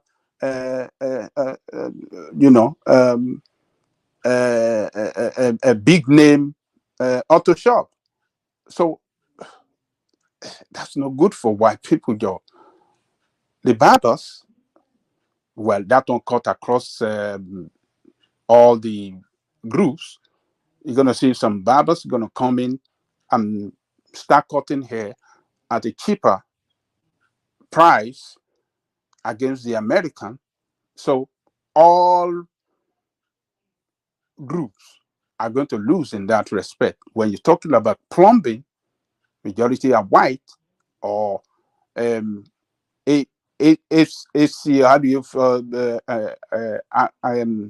people that fit conditioner, and they are white. So some of these people, but the majorities of the majorities of the cleaners and security men, they are black people, and that's the entry point. Those are the entry point spots for migrants. That is true. Yeah, that is true. That is only when it comes to government offices. They can't take that job. But in the community, to clean restaurants and stuff like that, the companies, small businesses that own them, that are white, that, so we everybody going to lose. It's not only black. It's not only black, Spanish, white, everybody going to lose. But well, quickly, Angelico, sorry. I don't know if you heard Babati's submission yesterday about how now they're requiring, especially in the medical field or industry, they require people with multiple languages. At least you can speak 2 languages. They give them more preference over others, which of course you're talking about African Americans or Americans in general. So you can't say, but at the end of the day, we can conclude that black people will be the most affected group in America. There's no doubt about that, because you know why? You know the answer, Angelico. The other groups, they are quick to reorganize themselves and navigate the system and put themselves out and thrive. Okay. But with the black people, we have Al Sharpton, the worst human being in the world, okay, to lead us. And he's not going to lead us to anywhere. We have Jesse Jackson, another useless person. So our black leaders are the worst of the worst. So yes, the black people at the end of the day will suffer the most, to get the brunt of the whole thing. Well, those names, Al Sharpton, and who should I want you mention? The Jesse Jackson. Jesse Jackson is an old man. He's not even active anymore. He's an old man, so don't even bring him into the play. I mean, into any topic whatsoever. He's not active as he used to. So don't quickly.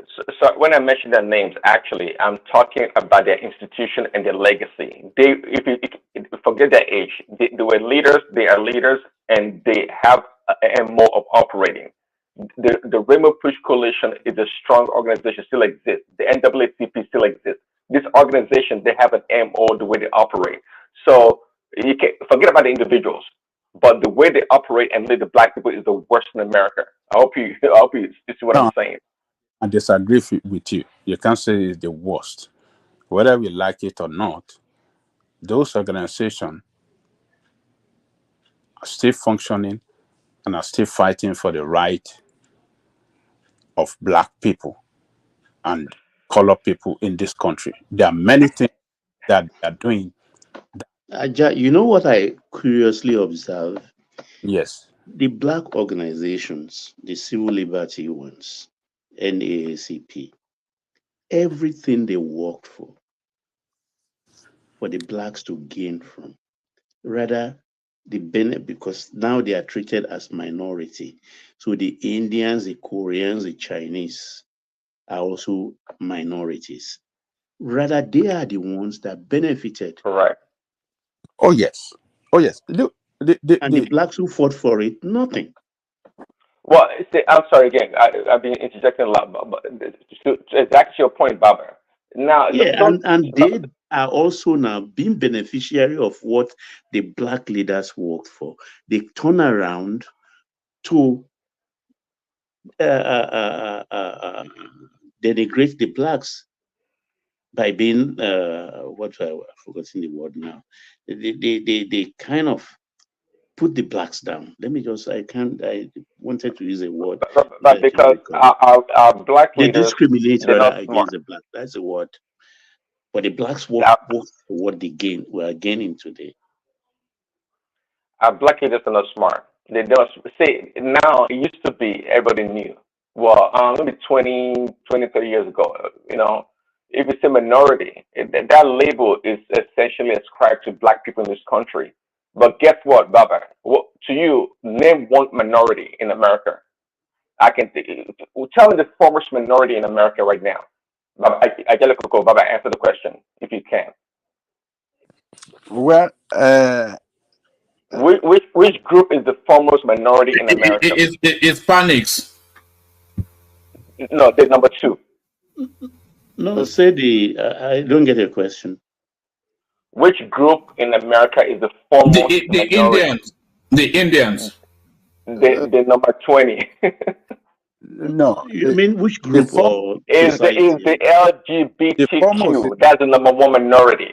Okay, if you say minority is the LGBTQ, then the Hispanics or the women, the Hispanics. Do you know what number black people fall into? Tell me. Okay, after miscellaneous, then comes the black people. List it. Which one is number 1? LGBTQ. Number 2. Number 2 are women. Feminism, women, yeah. Number 3, Hispanics. Number 4, you can put the Native Americans. The Asians, number 5, but they don't care. They don't care to be minority. They establish themselves and do things like majority, which is powerful. Okay, obviously, Jews don't belong to that group because they themselves are just like normal people, normal majority. Say if you go down the list, and there's a group that's miscellaneous. That's kind of a joke that you guys missed. I don't know if you got it. There's a miscellaneous group. Then after miscellaneous is black people. That's our bottom of the barrel that we are in this country. So don't talk about NAACP and Rainbow Push Coalition fighting for equal justice. They don't do that nonsense. Those days, that institution doesn't exist anymore. Fighting for equality. All they care about right now is corporate lining their pocket with corporate money. That's what is going on. So the black leadership in this country is failing big time. We don't have the leadership of Dr. King anymore. We don't have that. Well, let me tell you this. I don't know where you get your fact from, what you're telling us now, but everybody knows that yes, the interest of LGBTQ is very, very strong in this country now. And when you're talking about LGBTQ, they all groups of all interest group in this country, are in that group of people. So so we have to get that one clear.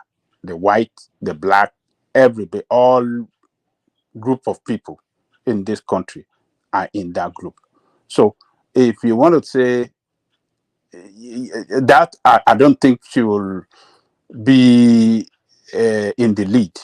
They represent everybody. So that one, they don't represent everybody. They don't. They just don't. They represent all the race in America in that group.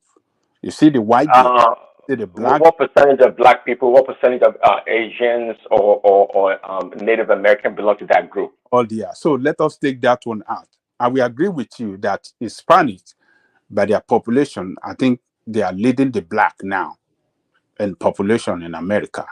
So yes, I would agree that yes, they are number 1. But when it comes to voice and interest and the people that really have when it comes to the power of politics, they are still behind the black.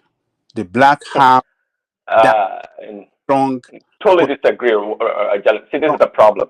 We have appearance. We have a mirage of power. We have nothing.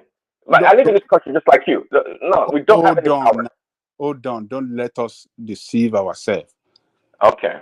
When it comes to political power in this country, the black are in the lead than any other minority. And when blacks speak, everybody listens. You know that. Yet we might not get everything we are pushing for, but when blacks speak, Black people don't speak, Angelico. They make noise. They don't speak. Hold on. They make noise. Let's distinguish that. Well, it's part of the game.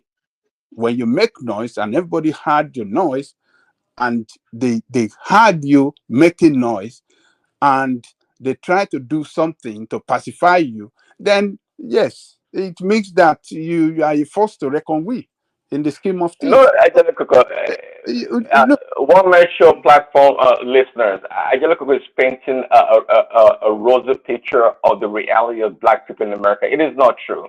Maybe in the cocoon where you exist, that may exist somewhat, but even that I disagree. It's not true. Black people, you see, just like they say, money talks, BS walks. Hispanic groups, that's the reason why they are very strong. That's why if you go around across the country today, the Hispanic commerce or chambers of commerce are dominating. They are dominating from every state, from every county. There's a reason for that. They support their own people, their own group with money. Black people don't have any power in this country. Stop that, Angelico. They make a lot of noise. I can agree with you. When a black person gets shot, of course, we see out shouting on all the news stations from Fox News to CNN and ABC and all those things. Yeah, they make a lot of noise. Then what comes about it? Okay, then it's settled the Angelico, I wanted to ask you to let one man play a video so I could go and have dinner. If it's okay with you, there's something I want to correct, an impression that we have on this platform. One man, are you there? I am here, but I'm certainly not playing the video. wait. Why not? Because it's going to change the trajectory of the conversation, which has been going brilliantly well. But it's going brilliant. I'm going to make it brilliant. The only reason why I want you to play the video is that we kind of have that narrative, because you have a lot of people who say, "Oh, I lived in the Igbo land over here. They don't let you buy land. They don't. It's just that I have to go, but I'm going to be back. I just want to play it. Aja is going to like it. It's a positive video. Just a couple of minutes, and that's it. You go from 40 to 42. Whatever is there, I'll take it. And it's better than this American politics we're talking about here anyway. What you're going to see on this video is the Yoruba community in Aba, for example, right? It's just Aba, Osisioma only.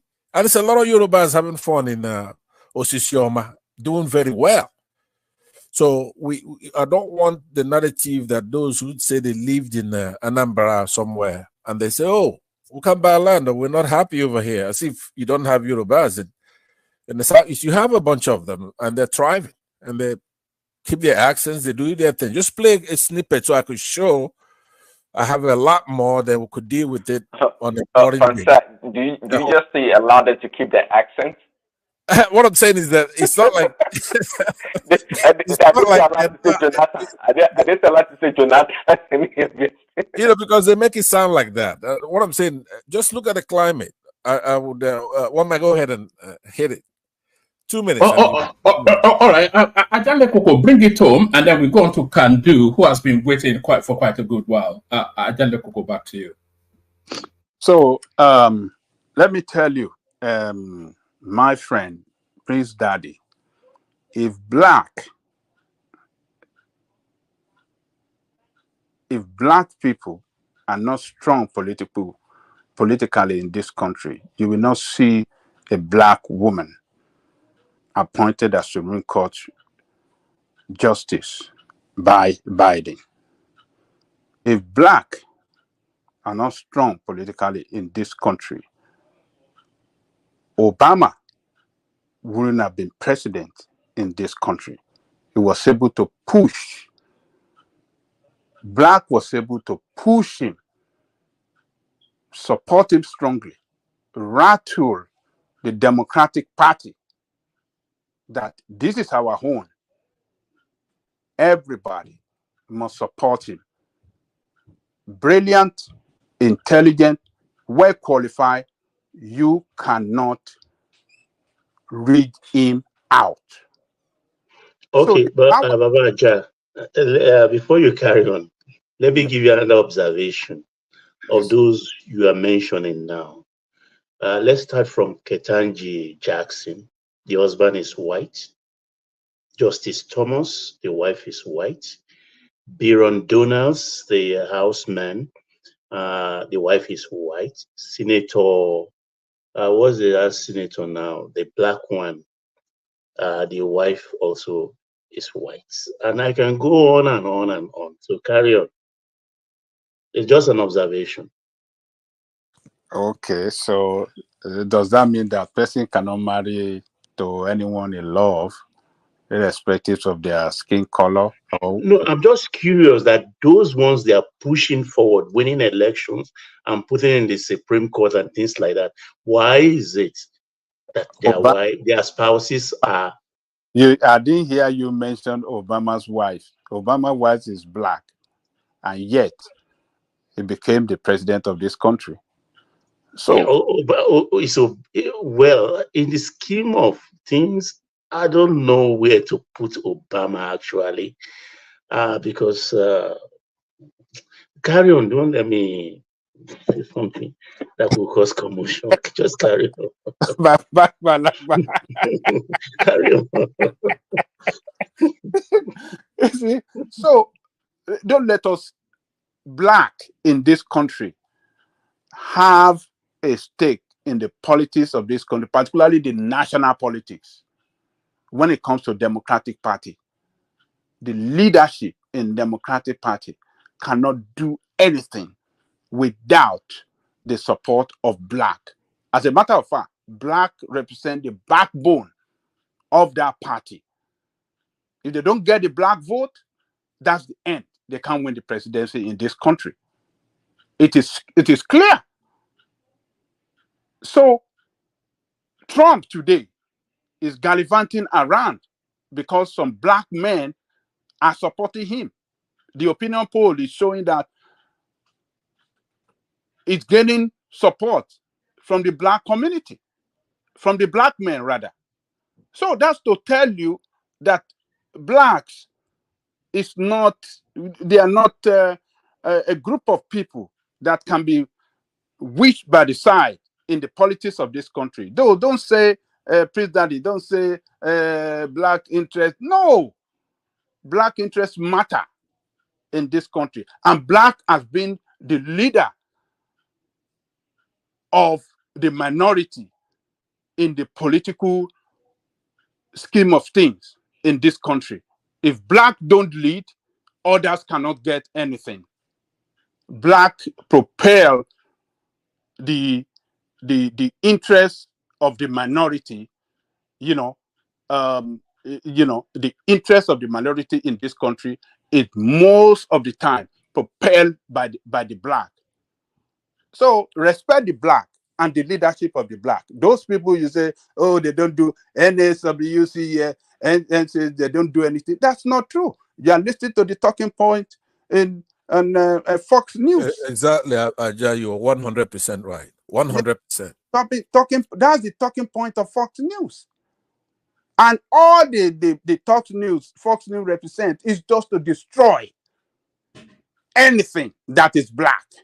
Because that they know that if they can destroy that, then they can have their way. The white can have their way, particularly the Republican Party can have their way, winning the election all the time when it comes to presidential election in this country. So they know the power of the black. That is why you see this racist on Fox News pushing an agenda, a talking points against the black interest all the time, representing the leadership of the black all the time. But if you don't know their antics, you think what they are doing, oh, they are right. or they're never right. They are just. I get it, Coco. I'm not telling you about Fox News. I'm telling you about reality. Forget about that. See, when I came to this country, black people were about 30% of American population. Guess what? The Hispanic and Latino community are about 18.9, about 19% of the American population. Black votes is not important anymore. That's the reason why. How many blacks are in the House of the U.S. Congress? How many blacks and how many Mexicans? Forget about those useless leaders. Answer It's a question. Answer the question now. Please. How many blacks in the Senate or in the House of Reps against the Hispanic? That would have been an interesting question if I can actually point to a proposal that they presented that benefited the black people in this country. So it doesn't matter; it's useless. I can't think of one. Neither can you. Okay. So to the point again, that's the reason why the borders are opened to allow people from Southern America to come in to replace the black people. See, black come the next 1-2 elections. Forget about black people. They'd be so irrelevant that nobody will care about black people in this country. They've dropped to about 12.6% of American population, and the Hispanic population is continuing to grow. Many of these people are going to become citizens, and Hispanic will be about 20-25% of this country, and that is power. And that is power. So this idea that black people are powerful, no. In the reality of things, black people are not powerful in this country. I'm telling you, they are not. All right, Ajale Koko, wrap it up in just a couple more sentences so we can bring other voices on. Yeah. Okay, thank you very much. So don't worry, Prince Daddy. The next time you see a black man running for president in this country, it's going to be in Nwachukwu, and I want to see whether you are not going to support him. So let's wait until then. So Nwachukwu for president 2020, is it not 2027? Nwachukwu for United States president. So Prince Daddy. Yeah, but 2028, but it's okay. It's close enough. Okay. One man went to move platform. We declare support for Nwachukwu. I want to see whether you're going to stand out and say you don't want to Nwachukwu for president. Okay, one man. Let me leave it there, man. Let go to another person. So, one man, I'm gonna repeat my appeal to you to at least play some of the videos that I don't want to, because it's going to take the session into a direction that I don't want it to go. It's going to go. Yes. I don't want an ethnic. You don't want an ethnic stuff. All right. Thank you. Let's just move on, man. That's unbelievable. Not today. Thank you. But let's go to Kandu, who hopefully is still there. I'm going to bring Kandu in, if he's still there, with a little bit of Dan Mariah Jaws. Kudin biya kuma sun haɗi sai yayi wannan larabci kama mawi ashara wahid kullu wahidin ashara shayi mai shayi am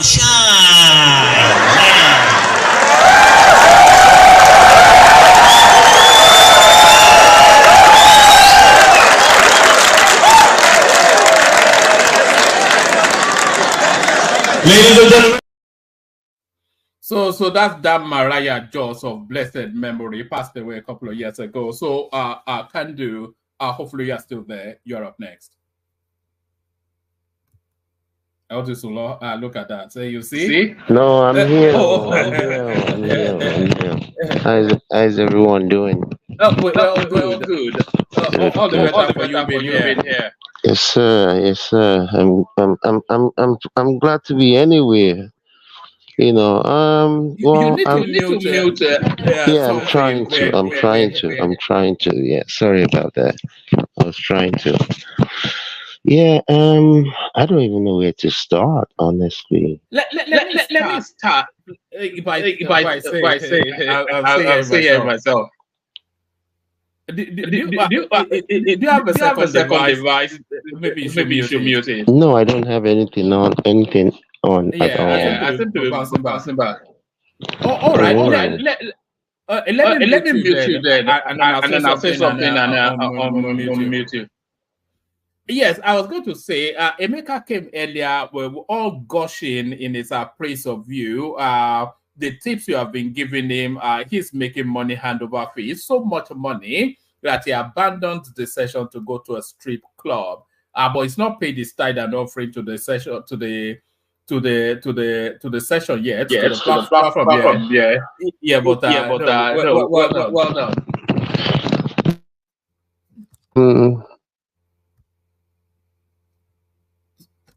So, sorry, carry on. Are you still hearing feedback from me or something? We are still. Oh Let me see if everybody else is muted. muted. Yeah, everybody else is muted. Okay, you want me to? Use your time. Tell him to go out and come back. Yeah, let me go out and come back. Use your time before you go. That's up to one man. No, let me go back and come back. Let me go back out and come back. All right. I'll post the link. So it's immediate to hard. Okay. All right. Thanks. One man, give me his time to make my presentation. As soon as he comes back, we'll have to go straight to him. You know, we've That's had enough of the pleasure of your carry on. Hurry up. Is he back? Baba, he's not back yet. Hold on. I want to bust your bubble. So go ahead, one man, hit it. Play that video so I can make my comment. No, I don't want to. I've already said not because of anything in it, or it's essentially some purported the Yoruba people are praising Alex Ote's governance, and that's just it. But you know, I don't want to go down that route, man. All right, no problem. Because you okay, is he back? Is the guy back? No, he's not back yet. Okay. That's another video I have, the very last one. You could play that. It'll be along the same theme, wouldn't it? No, it's not the same thing. There's no Yoruba in this one. I want to show how a governor... ethnic something, Abi? No. I want to show that a governor is able to assemble people from the north, people from the southwest, into his council, economic council, and we're having results. So just the way I think it should be done, the spirit by which a governor. So let's hear the video first. It's a very short one. Turn it up.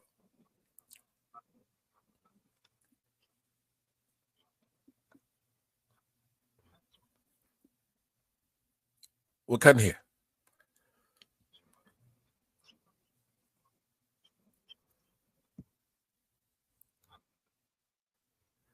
Can you hear it?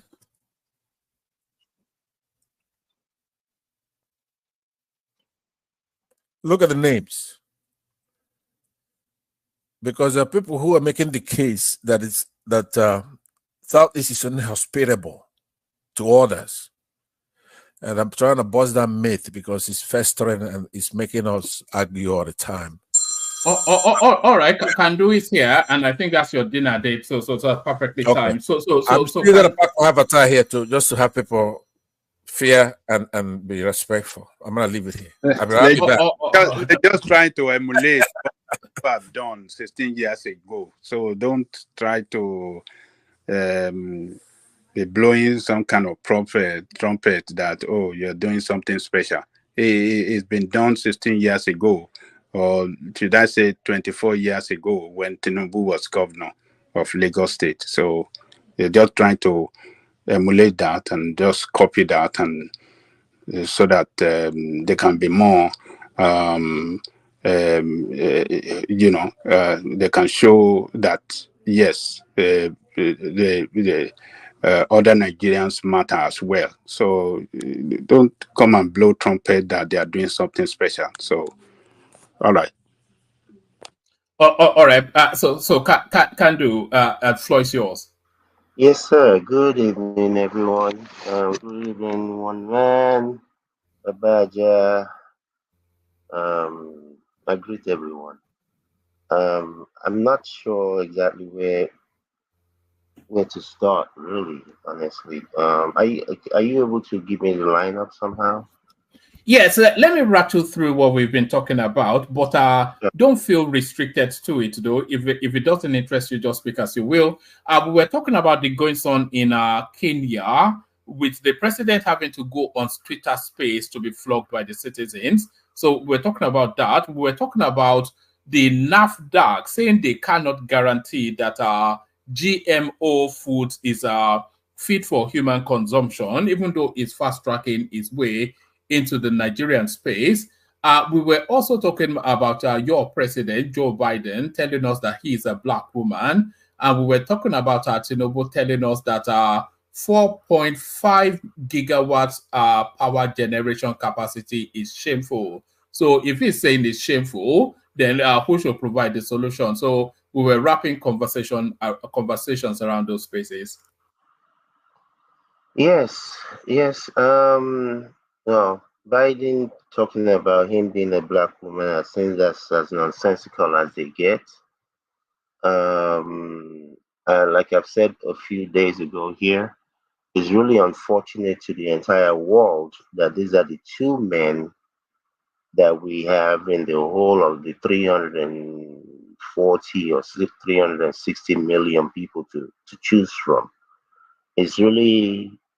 It's unfortunate, not just for America, for the entire world. The good news is that if they put a goat in the White House, the country will still function.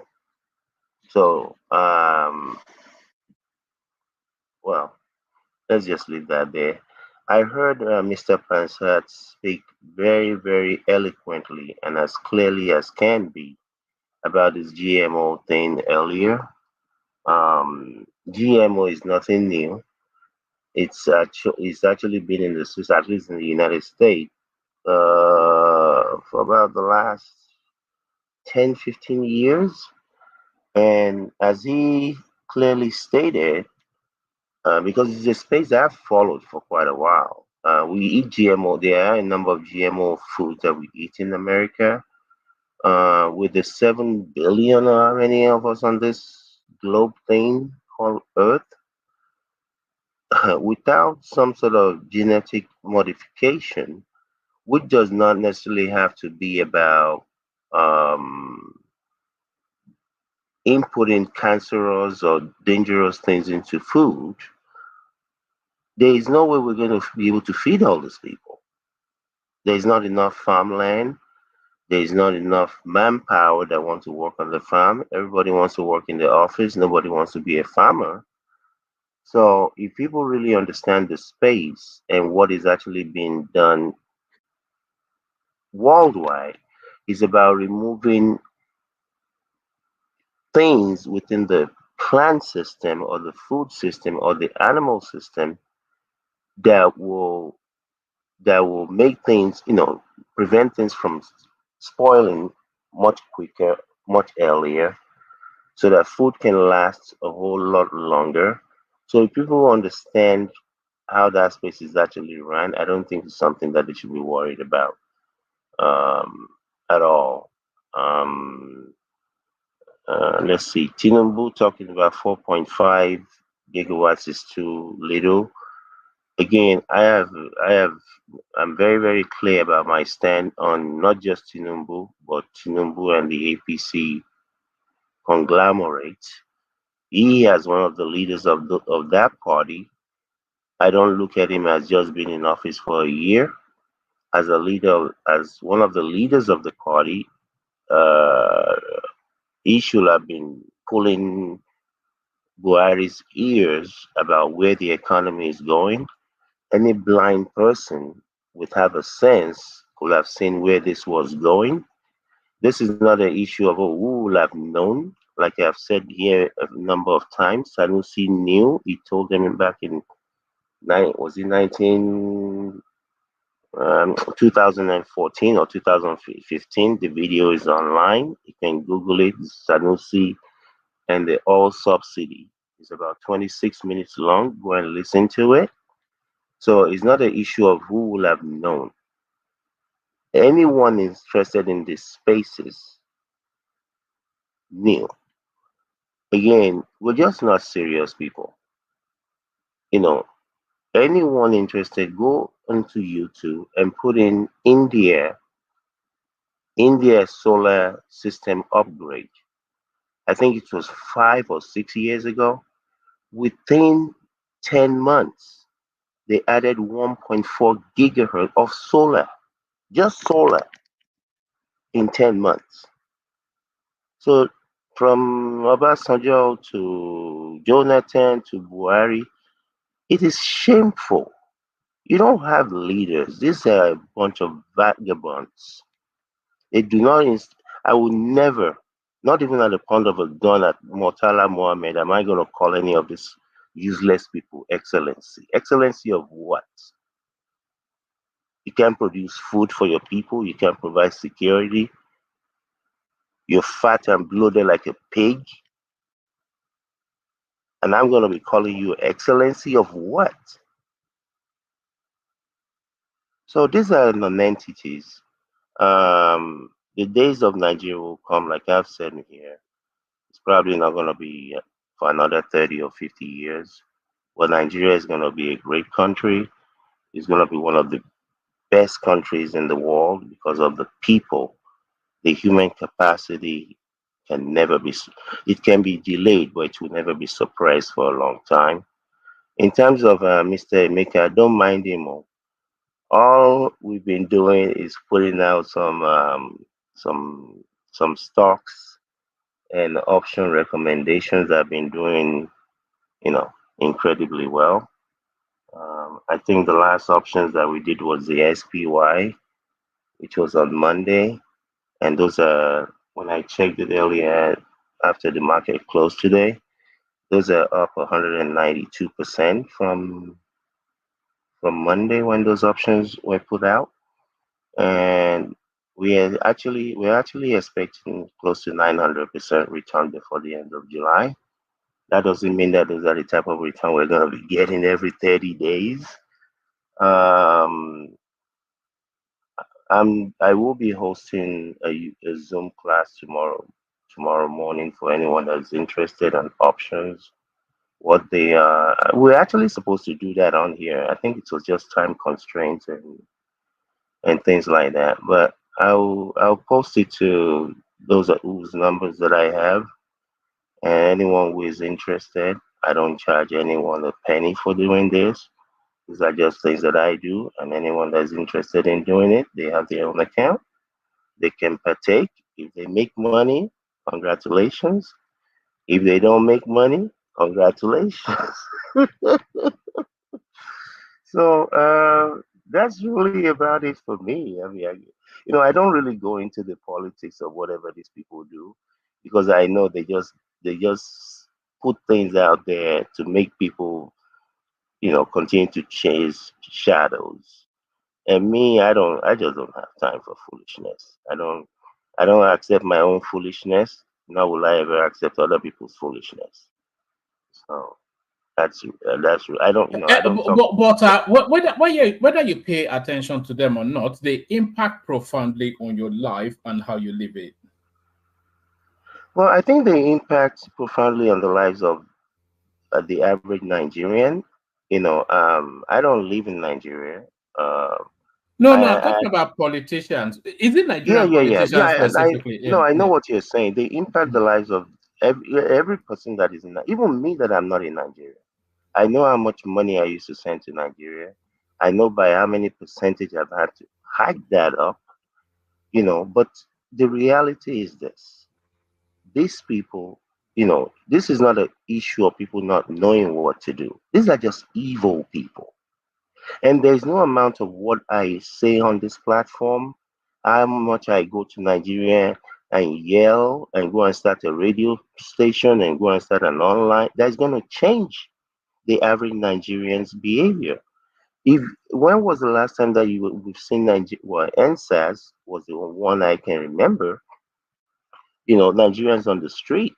These people have done 52 times more than what this guy in Kenya did to the Kenyans. We've seen people in the streets of Morocco protesting. We've seen people in the streets of Egypt protesting because of the hike in the price of bread. But our mumu is beyond too much. Nobody wants to die. Nobody wants to fight. Those whose hands can be greased with a few dollars and be made to keep quiet will do so. So, you cannot expect change if you're not willing to fight for what you believe. So unfortunately, and I'm not, trust me, I'm not saying if I was in Nigeria that I myself would go and fight. I don't know. When I was younger, yes, I would have. But, you know, I'm not a young chicken, and Fela is right. I don't really care about dying, honestly, because like I always say, there's nobody that can guarantee. Maybe being dead wherever they send you to might be better than being here. So from that standpoint, I'm not afraid to die. I'm not gonna go and stand in front of a 18-wheeler to knock me out. But I'm not afraid to die, honestly. It's not a thing for me. You're gonna die whether you live till 125 or you die at whatever my age is today. But the issue is until the people are willing to fight for what they believe, because from the days of as far back as I can remember, from Umaru Diko in 1982, that I've known the level to which these people still, we've had the same thing. Name it, Peter Obi. Let's say Peter Obi. Sorry, Peter Odili. Uh, all of them, from the north, east, west. They just. I've never seen a bunch of criminals like this. Even the ones that have money, when they go there, they still want to steal. To do what with the money? And like I say, if they don't take everything that they steal when they die and bury them with everything, no be them mama on them.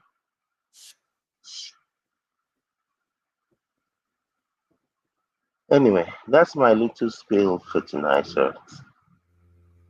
All right. Yeah, not especially in a talking mood. No, I am. No, I am. I just don't know. I thought I had tried to touch on Kenya. No, I am. No, it's fine. Mike is here anyway, so the after hour session I think is a bit more free flowing and a bit more esoteric and whatnot. But I get the sense that people are just fed up with the disingenuity of politicians and they're just fed up with talking about it because. Like you said, what's happening in Kenya is almost some of the things they are protesting against is the excesses at the governmental level and the pain of everyday life in Kenya. So remove that narrative from Nigeria. It mirrors exactly remove it from Kenya, same thing in Nigeria. Take it from Nigeria, probably same thing in Ghana, and it's just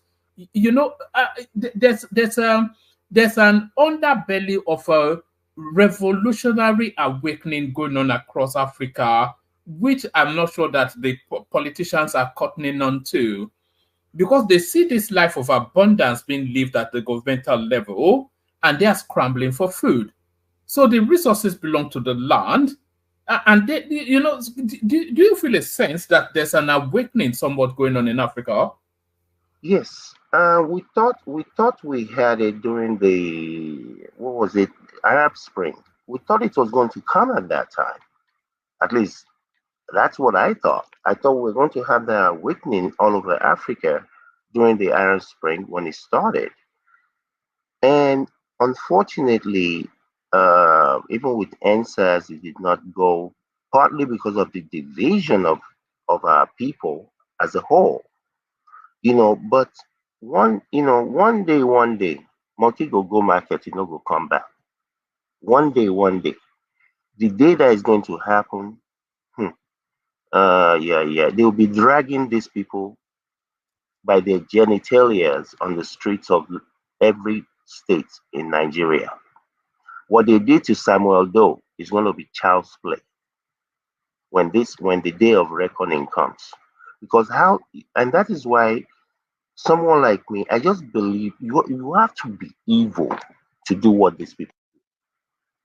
You have to be straight up evil. This is not about don't know, don't understand, So that awakening is going to come. Is like every other awakening. It You know, they don't announce it on Twitter.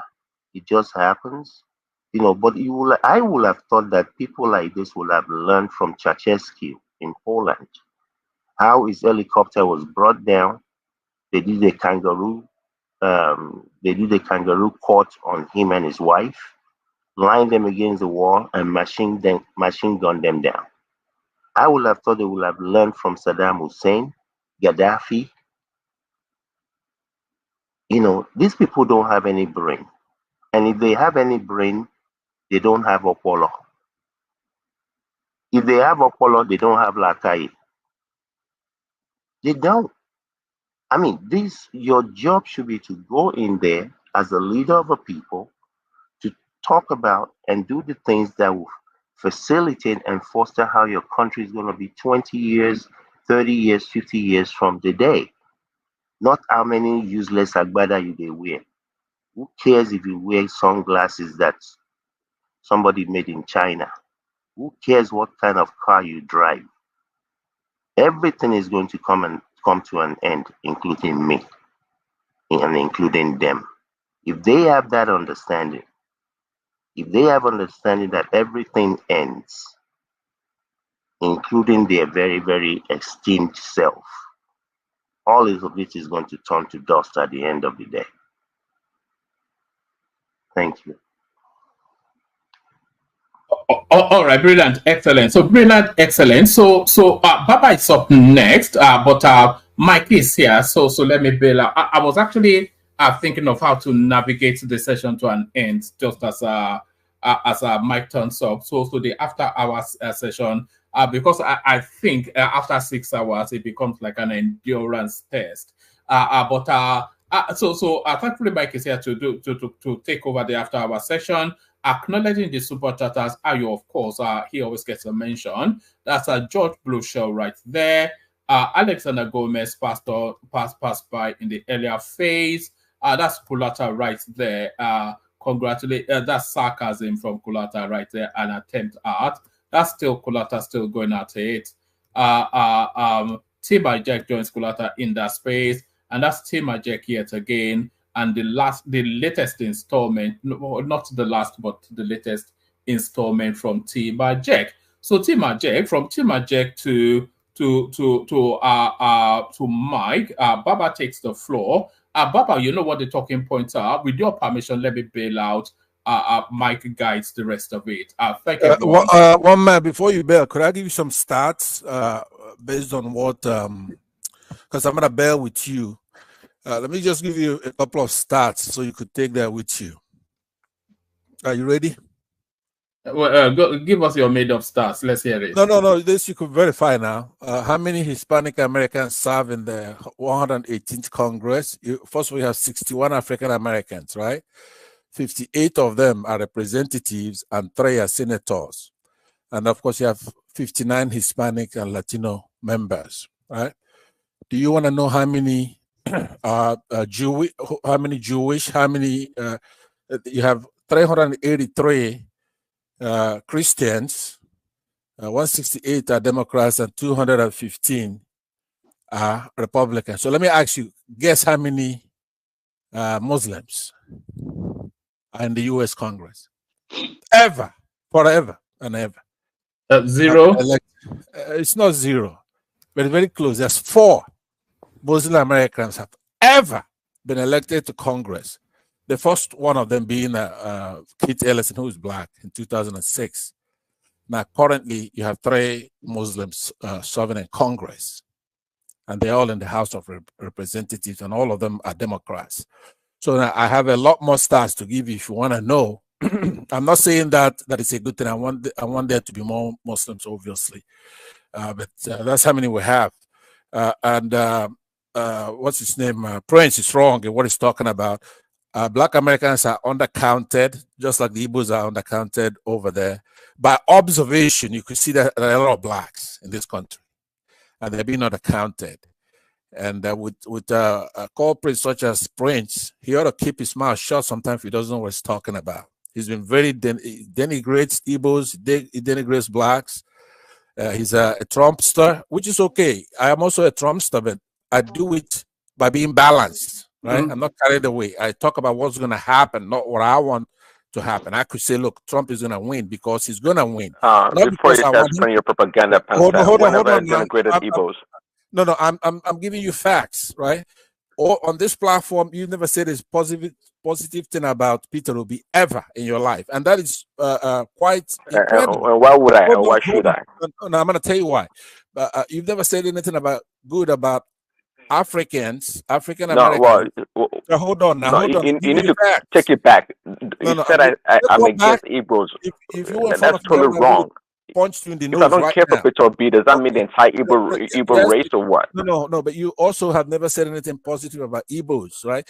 But it's well, not because you have your ears blocked. Yeah, but hold on. I said you also denigrate Africans. You also denigrate African Americans. Let me land. So now, what I'm trying to give you, I'm going to give you the facts. There are 61 African Americans in the Congress, right? 58 reps and 3 senators. That's not small thing to sneeze at. Now, do you know how many African Americans are mayors, chief of police, right? You go and you look at it, and then you're gonna, you know how many astronauts. Israel is one of the smallest nations in the world, but a powerful nation that is. They have so 9. This nonsense about the numbers of the African Americans in Congress and the mayors doesn't amount or tantamount to power. You don't get it. No, you don't get it. I'm busting all your myths right now. I'm taking you all the way back home. I never argued or disputed the numbers. I never did. No, but the numbers they're representing. You see, we have a representative. I'm talking about power, control. Power. Hold on now, Prince. Will you be quiet? I'm talking here. So what I'm saying to you is that if all right. I just want to. I want to leave, man. So let me wrap it up. Let me wrap it up, and you're gonna be very helpful in this one, man. When this boy's here, denigrating Africans or African Americans. Don't call him a boy now. He's the father and a responsible man. No, I understand, but I'm doing it's just this language, man. Yeah. No, I understand. Let me just say we're Africans, right? I have sons older than him. So he should be happy when I call him things like that. It's an endearment thing, right? So what you have to do is like I am spitting out facts so that will correct. Once he knows, now he knows that I could pull up the facts to bust his ridiculous myths on this platform. You cannot be disrespecting Africans or Black Americans or Nigerians and the Igbos especially, and then just have a free hand at doing it all the time. Now that you know we're going to check you now from today, what I'll be doing on this platform is to check you on the facts, right? We have a substantial amount of you're making a defense to an argument that I never made. I don't know what the meaningless facts that you have here. Well, what are you trying to prove here? I never contested and argued. On the GMO, you were wrong. I brought the facts to deal with it, right? So we'll leave it at that. I will leave with one man, but today it is a syndrome. It is a syndrome to always want to be right about something. It is very Lilliputian to someone that claims. Look, here's the difference between you and I. I do not introduce a topic, right? I do not introduce a topic. All I do is to correct. When you say something that's not true, then I will correct you. Now, if I want to be right, I'll be mouthing off like you do, going into all kinds of stuff. You cannot come on the platform and be talking about blacks, talking about Africans, taking the Fox News verbatim, whatever they say, right?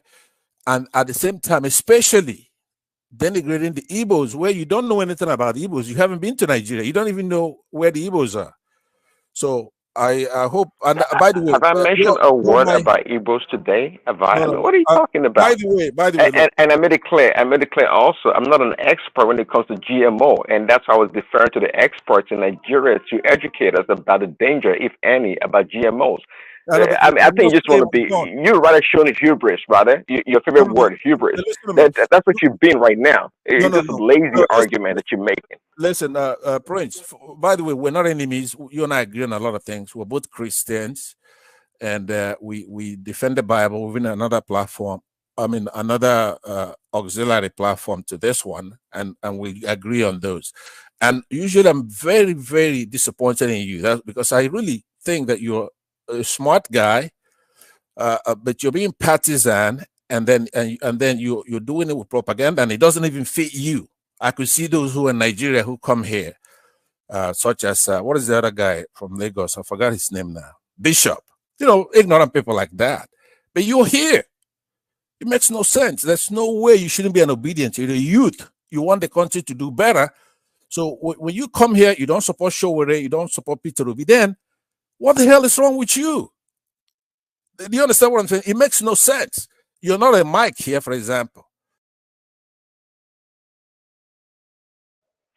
I'm not a Mike. Okay. All right, let's move on. Listen, you should learn to deal with people that have different opinion from yours. Mr. Mike, did you see that attempt to pull your legs into that conversation? I was just waiting for him to mention my name so I can kick him out. Man. He's a stupid idiot. I know he wanted to insult me before. You kick him out already? Yeah. That's what he wanted to do before. He wanted to insult me on his way out. That's what he wanted to do. He will insult me and leave. That's what he wanted to do. He didn't plan to stay. That's why I'm like, okay, I wouldn't even give you that chance to insult me. Since you are leaving already, you already announced your leave, so let me just let me help you leave.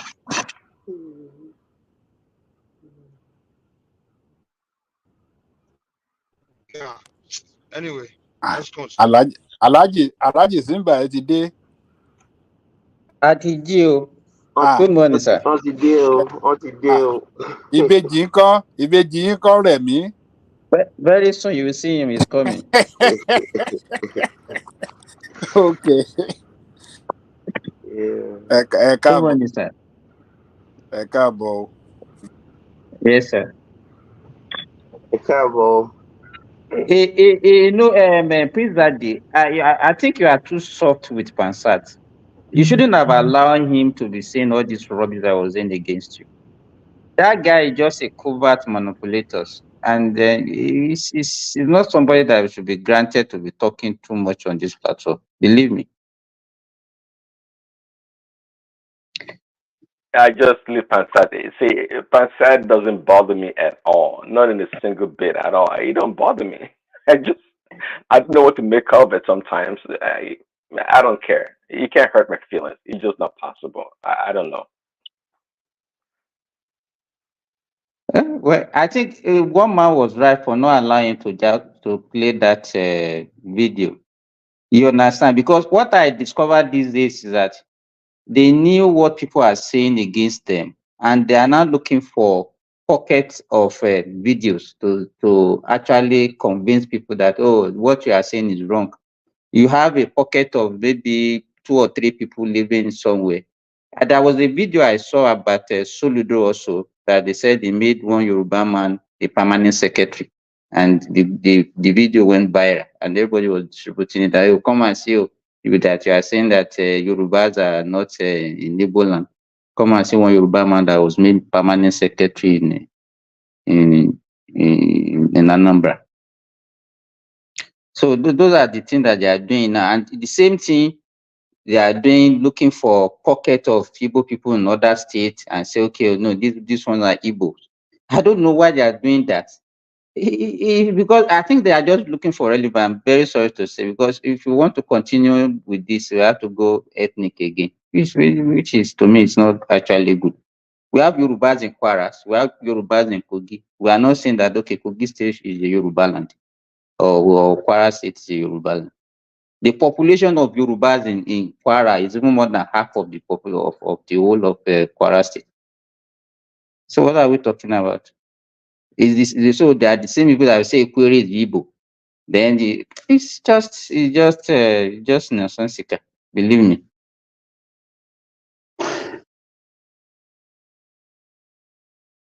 Is Mike there? So let us kickstart our own discussion this morning. Can you guys hear me? Yes, we can hear you.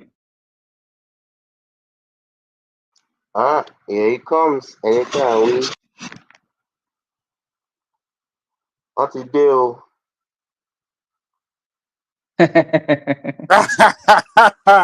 Remy today. You might communicate this right. 5 minutes, I'll get you later. Remy and Simba. I'm sure you. Our America, I'm sure you. I'm sure you in Saudi Arabia at the Scandinavian country. I'm sure you make Scandinavia. it. I will finish. I'm sure you make it. The two extremes. The two extremes of cold and the hotness. Shima, can you guys hear me? Yeah, we can hear you, Mike. Oh, okay. Yeah, you guys were not hearing me. That's why I went out and came back in. Yeah, we can hear you loud and clear, Mike. Okay. All right. I didn't follow the show from the beginning. I came in I even came in 20 minutes. I started following about 20 minutes before I came in. So I don't know what the topics are, man. I have no idea, no clue. I don't even know what you guys have been talking about, sir. Hey, let me start by asking Kandu. Earlier when he was talking about what was going on in Kenya, and he was bitter that such a thing could not be repeated in our country. Yes, sir. The issue here, our own dynamics is totally different from the dynamics in Kenya. Yeah. They are not polarized the way we are polarized in Nigeria. They were not as tribal as we have. You understand what I'm saying? Oh, absolutely. Yes. So it will be very difficult to have, and the way we even Nigerian citizens behave, it will be very difficult for us to have And also, an organic. to add to it, they are also in a point where they've agreed on nation building. They agree that they are Kenyans. There's no such thing as secession. They've actually all on board as far as the concept of Kenya as a country. But with Nigeria, you have pockets of secession, and so like you said, they are more on one page. Though they still know their identity, different tribal identities. Exactly. They believe in their country. How many Nigerians believe in Nigeria? On one hand, we will say we'll be talking about Nigeria. On the other hand, I've never seen citizens of any country like Nigerians that believe in other country more than their own. Even on this platform, people identify with wherever they have migrated more than even they believe in that country more than even Nigeria. Some of them don't wish Nigeria to do well, sir. To do well. What are you talking about? Be fighting for it to do well. Some of them are happy. They're always praying that it doesn't do well. And that's why you see them say Nigeria would never work. It would never work. They always say that. That's what they wish. Mr. Simba, if that was a question or more of a statement to me, I think I'm just telling you why it will be very difficult to have such movements. The thing is, I preference what I said about Kenya, about the type of unity that they have that Nigeria or Nigerians do not have. And I said that it was attempted during NSAS, and from what I kind of understood from that, from that situation, one of the reasons it did not continue the way it ought to have was all the dynamics of differences. The answers is not even a good example. I'm very sorry to say, Kandu. No, I said that is the closest thing. I said that is the closest thing that I know. How could you believe in your country? You want your country to be better, and the little resources, the little infrastructure that you have, you are destroying it. What kind of protest is that? No. But sir, you see, this is the thing. At least in America, if you see a lot of protests, I've never been able to understand people that destroy their own thing. It is the epitome of foolishness. If you see when they do protests in America, especially around the black people's area, they will burn down businesses that employ hundreds of people. So you're going to put more people out of work. They'll burn down police stations, they'll burn down police cars. These stupid people don't understand that all they're going to do, they just increase your taxes. They're going to buy another car. They're going to build another police station. So it is. I've never been. You burn down businesses because you are angry about whatever the police is doing or this is doing or whoever is doing. So you burn down businesses that is employing people, that's feeding families because you don't have no brain. If you have half a ounce of brain, you understand that burning that gas station down is depriving people of jobs. Burning that business down because you're upset. You're upset. I don't care how upset you are. You don't have the right to destroy other people's property. If you do that around me, I will shoot the living daylight out of you. I will write my signature on your body with AK-47. So again, I understand it. I'm not saying that, me, I'm a one Nigeria believer. I don't believe in this separation. I don't care what Lord Lugard did whenever. I don't care who killed who first in 1966. I don't really care. I believe in this is where we're at. If we're going to move forward, and those who want to move forward, let them move forward. If they want to have a referendum on some people that want to go away, have a Can do, referendum. can do, Yes, sir. can do. In me, anything that has to do with protests in Africa, I'm not a, I can't support it. You know why? No, sir. Even, okay, we just talk about the one that is happening in Kenya now. Yes, We sir. talk about the little one that we had in Nigeria. He also made mention of Arab Spring. Look at the aftermath of Arab Spring. They went back to square one. It's the Not even same, square one, they went back negative. even negative, yeah. It's the same They went back electrode. negative. It's Go the same. to Egypt now. Go to Egypt now and go and see. Now they're not even it's like a dictator. He is a dictator. And it was part of the old government. I mean, it's the same part of the You elite group that understand? If you ask the Egyptians now, they are praising Hosni Mubarak now. Oh, I don't know about that. I don't know about them. I have a lot of them around me here. they Yeah, are more I don't freedom. know. I mean, I don't know. So I'm just saying I don't know You what understand? people I have wanted. a lot of them around me. They are my colleagues. We work together. You understand? If I tell you Simba, let me how say it much quickly. a doctor, let me tell you, a doctor, most senior doctor in Egypt does not earn up to $500 in a month. Could you And believe that? how much were they earning during the time of Mubarak? Do you know the network? Do you know the net? You see, this is one thing. Me, I don't care how much of a messiah somebody is. We all know how say Mubarak got into office. Okay, how much did that man have, and what was his net worth before he was put in jail? I don't care if I don't care if you're going to save the whole country. You cannot come from nothing and amass net worth of $46 billion. I don't care how good of a job you're doing. You're a thief. You are a thief, and I don't care how much you come and save the country. Let me. It What can I never think be can accepted do. by me. I think what we should be talking about now is I don't think that kind of thing can work.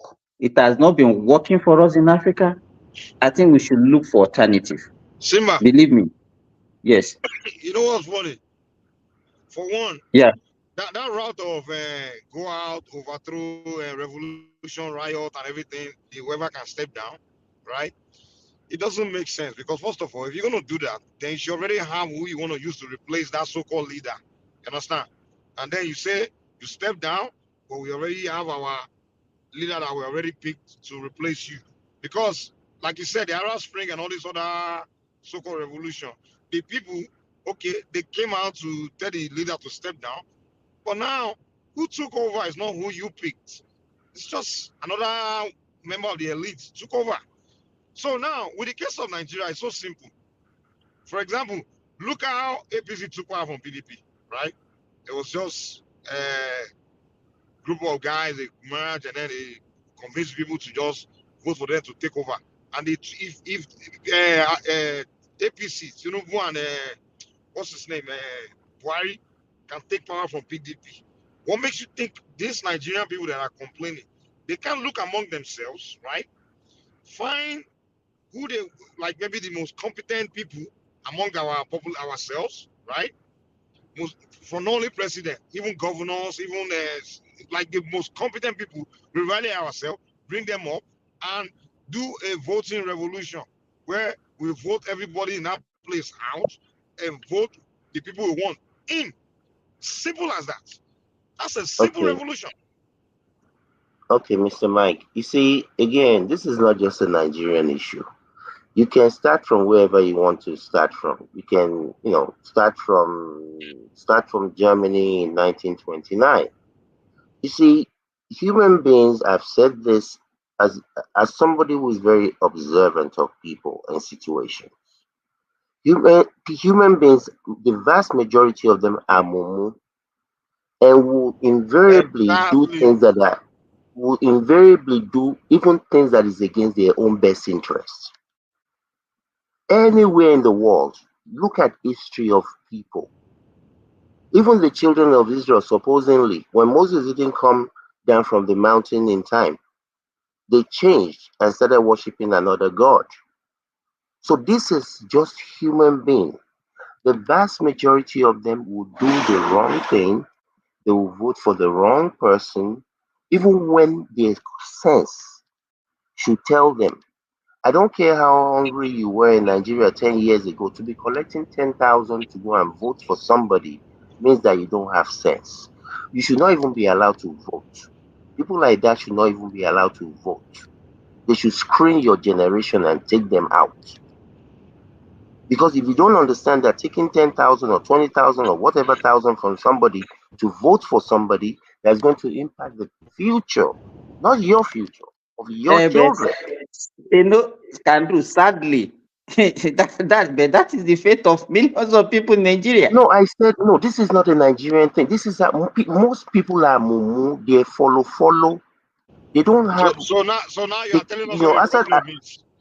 Now you are showing us what it's the a problem human. is. The problem are the people. It's a human condition. Yeah.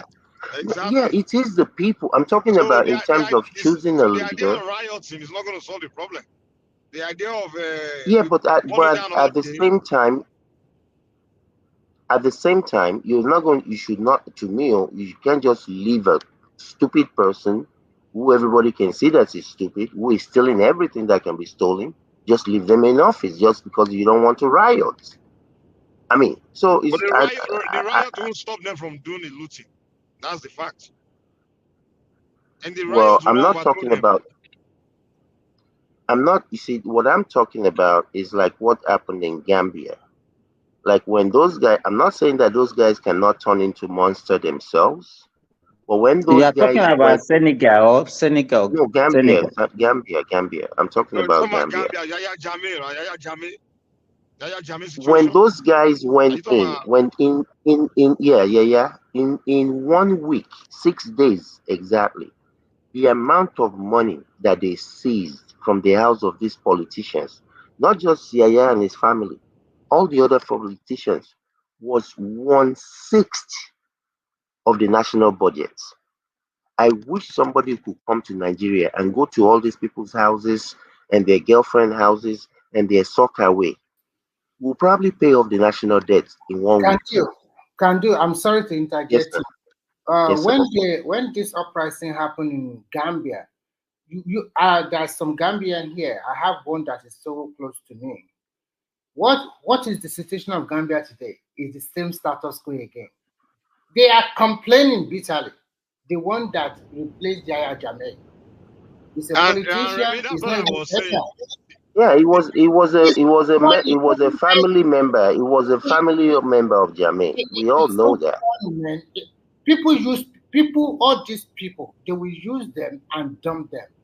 If our youth of Nigeria, why don't you gather yourself together and say, okay, I'm under 20 to so age, come together and spread the news. That's what Mr. Mike is saying. That's what Mr. Mike was saying. Yes, organize That's yourself. what I'm saying, because the Political approach party. they're all taking, the approach they've been taking so far is they want the person that's there that they don't like to step down, but they themselves haven't created their own replacements, right? No.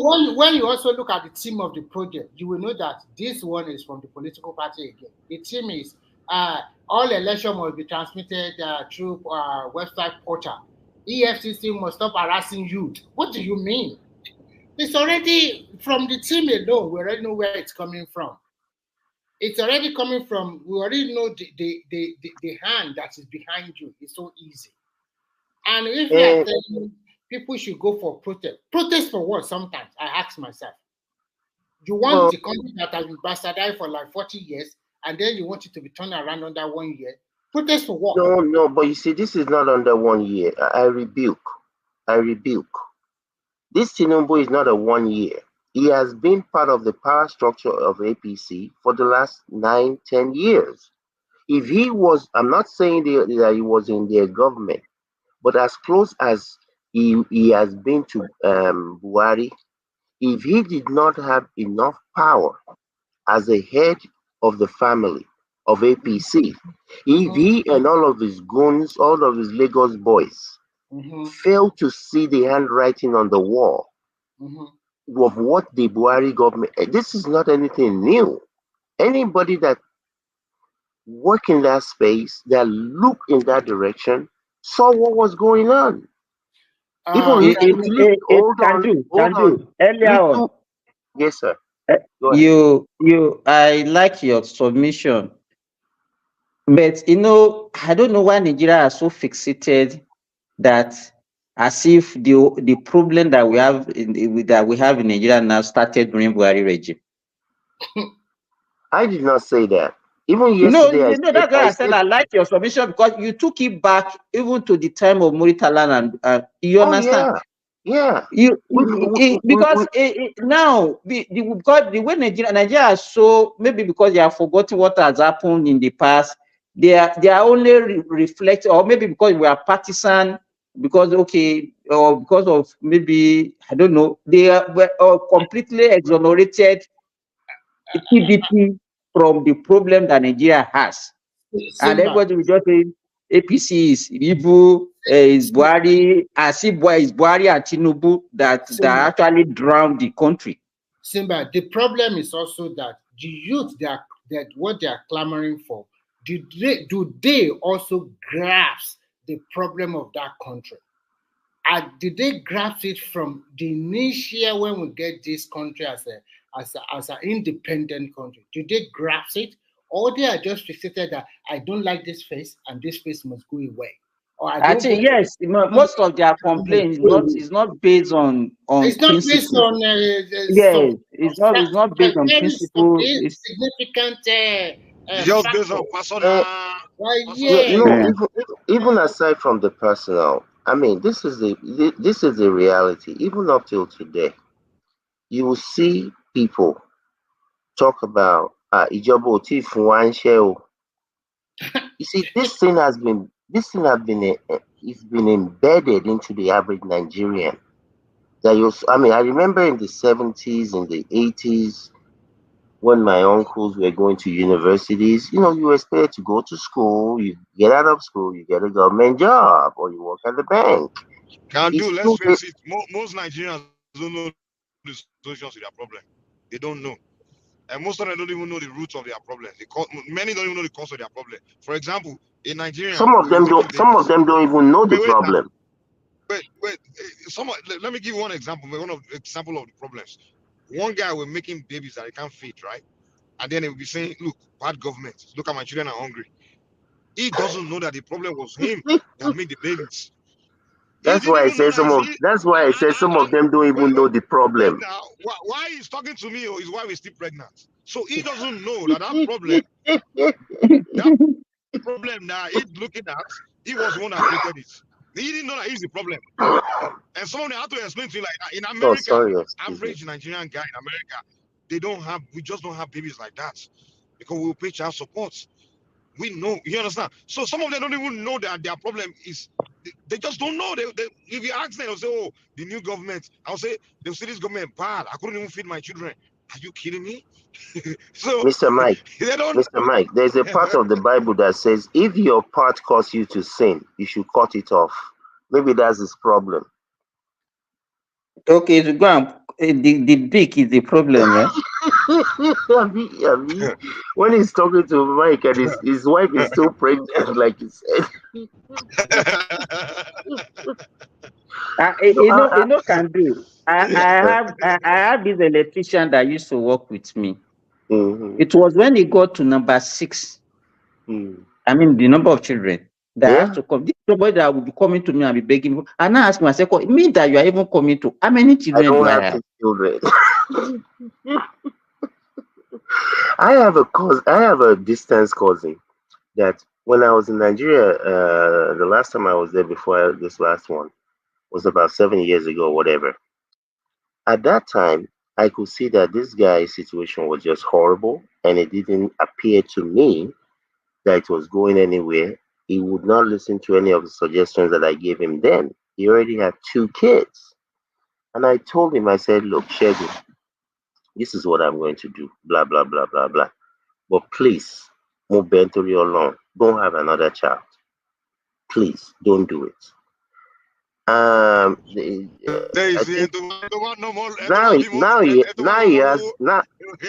has 4. Now he has 4. You like, and then you call me. You be like, I want more. I'm like, no. Don't say that again. I have to. Yeah. Can do. I employ somebody in Nigeria to help me do something, and before I employ him, I asked him some question. When I was asking that question, my wife was interviewing. Why am I asking those personal questions? I know what I'm doing. The first question I asked him that, how many wives did you have? He said 1. How many children did you have? He said 2. But when he started with his own attitude, that everything you want to start, all those millions are invested. It's my wife that go and do the interrogation for me. Yeah. At the end of the day, we found out, first and foremost, this guy has 3 wives. Whoa.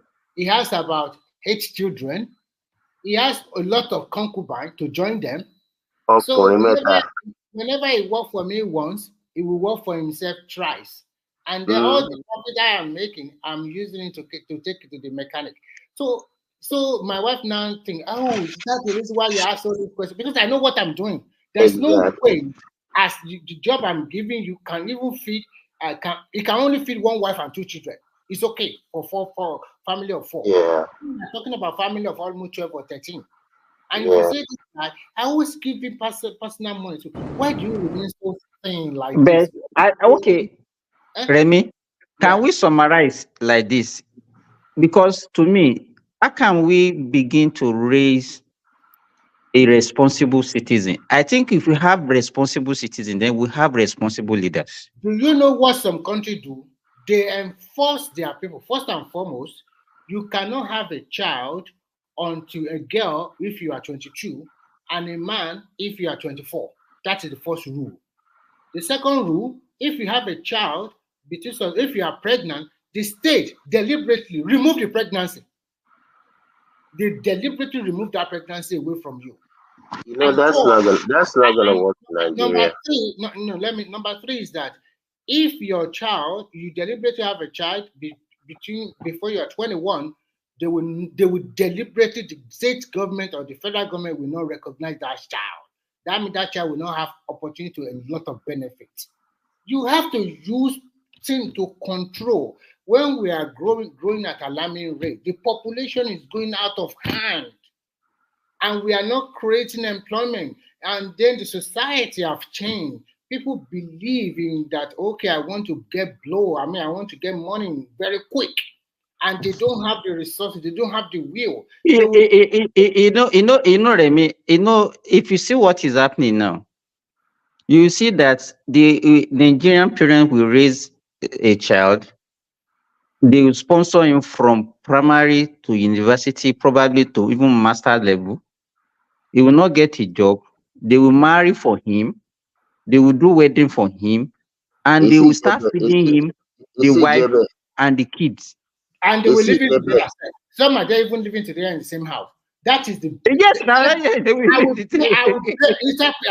only thing the guy will be doing is to be sleeping with the woman. I'm having children. No, let me tell you something. I will tell you a short story. I will tell you a short story that Simba, Ravi, hold on, Ravi.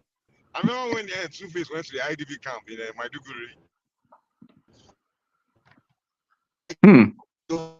In fact, Mike, you are not your this thing is not clear. Your voice is breaking. I want to quickly tell you. No, Remy, what Mike just raised about IDP? Yes, we can hear you now. It's also about me. You are in distress. You are not in your best condition, and you see people carrying pregnancy, having delivery in IDP camp. No, what I want to say is also different. There is this parent. They have like 4 or 5 kids, but they have 2 senior boys. Those 2 senior boys is like the first one, the first son of the family. They got a woman for him, married. He lives in Lagos. The wife lives in Ibadan. The parents are the one. The guy will just come to Ibadan every weekend, impregnate the wife, and the parent that is sponsoring the baby, the wife, feeding them. The second son, opportunity come. That one went to.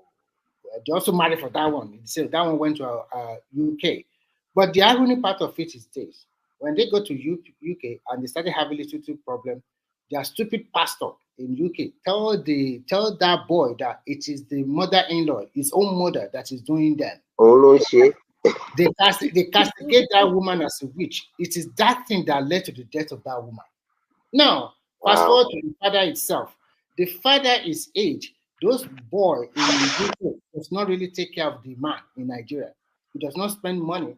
And the one in Lagos, he was just working as I don't even know, does not do nothing special. So they were unable to take care of the old man. So at the end of the day, when I sat down, I look at the whole story, because it's the people that I knew very well. It's like these 2 guys, the father and the mother, sacrificed all their entire life for these children. But the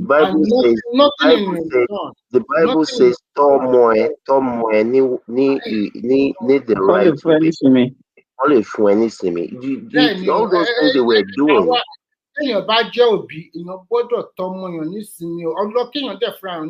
Because at the end of the day, if you are not careful, those things they were doing for those children, like my children. Me, I have 2.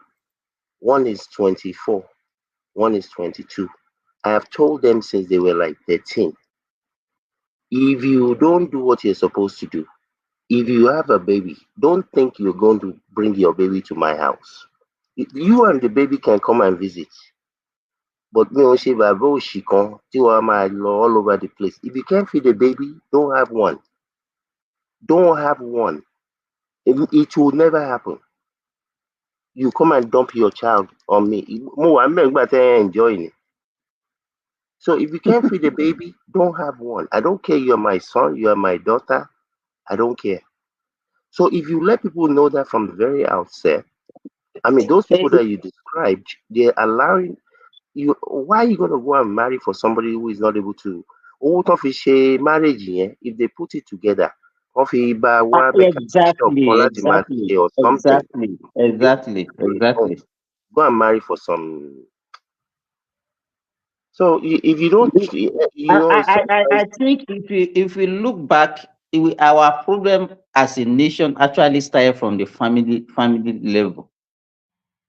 You understand? And even this sense of entitlement that we also used to have.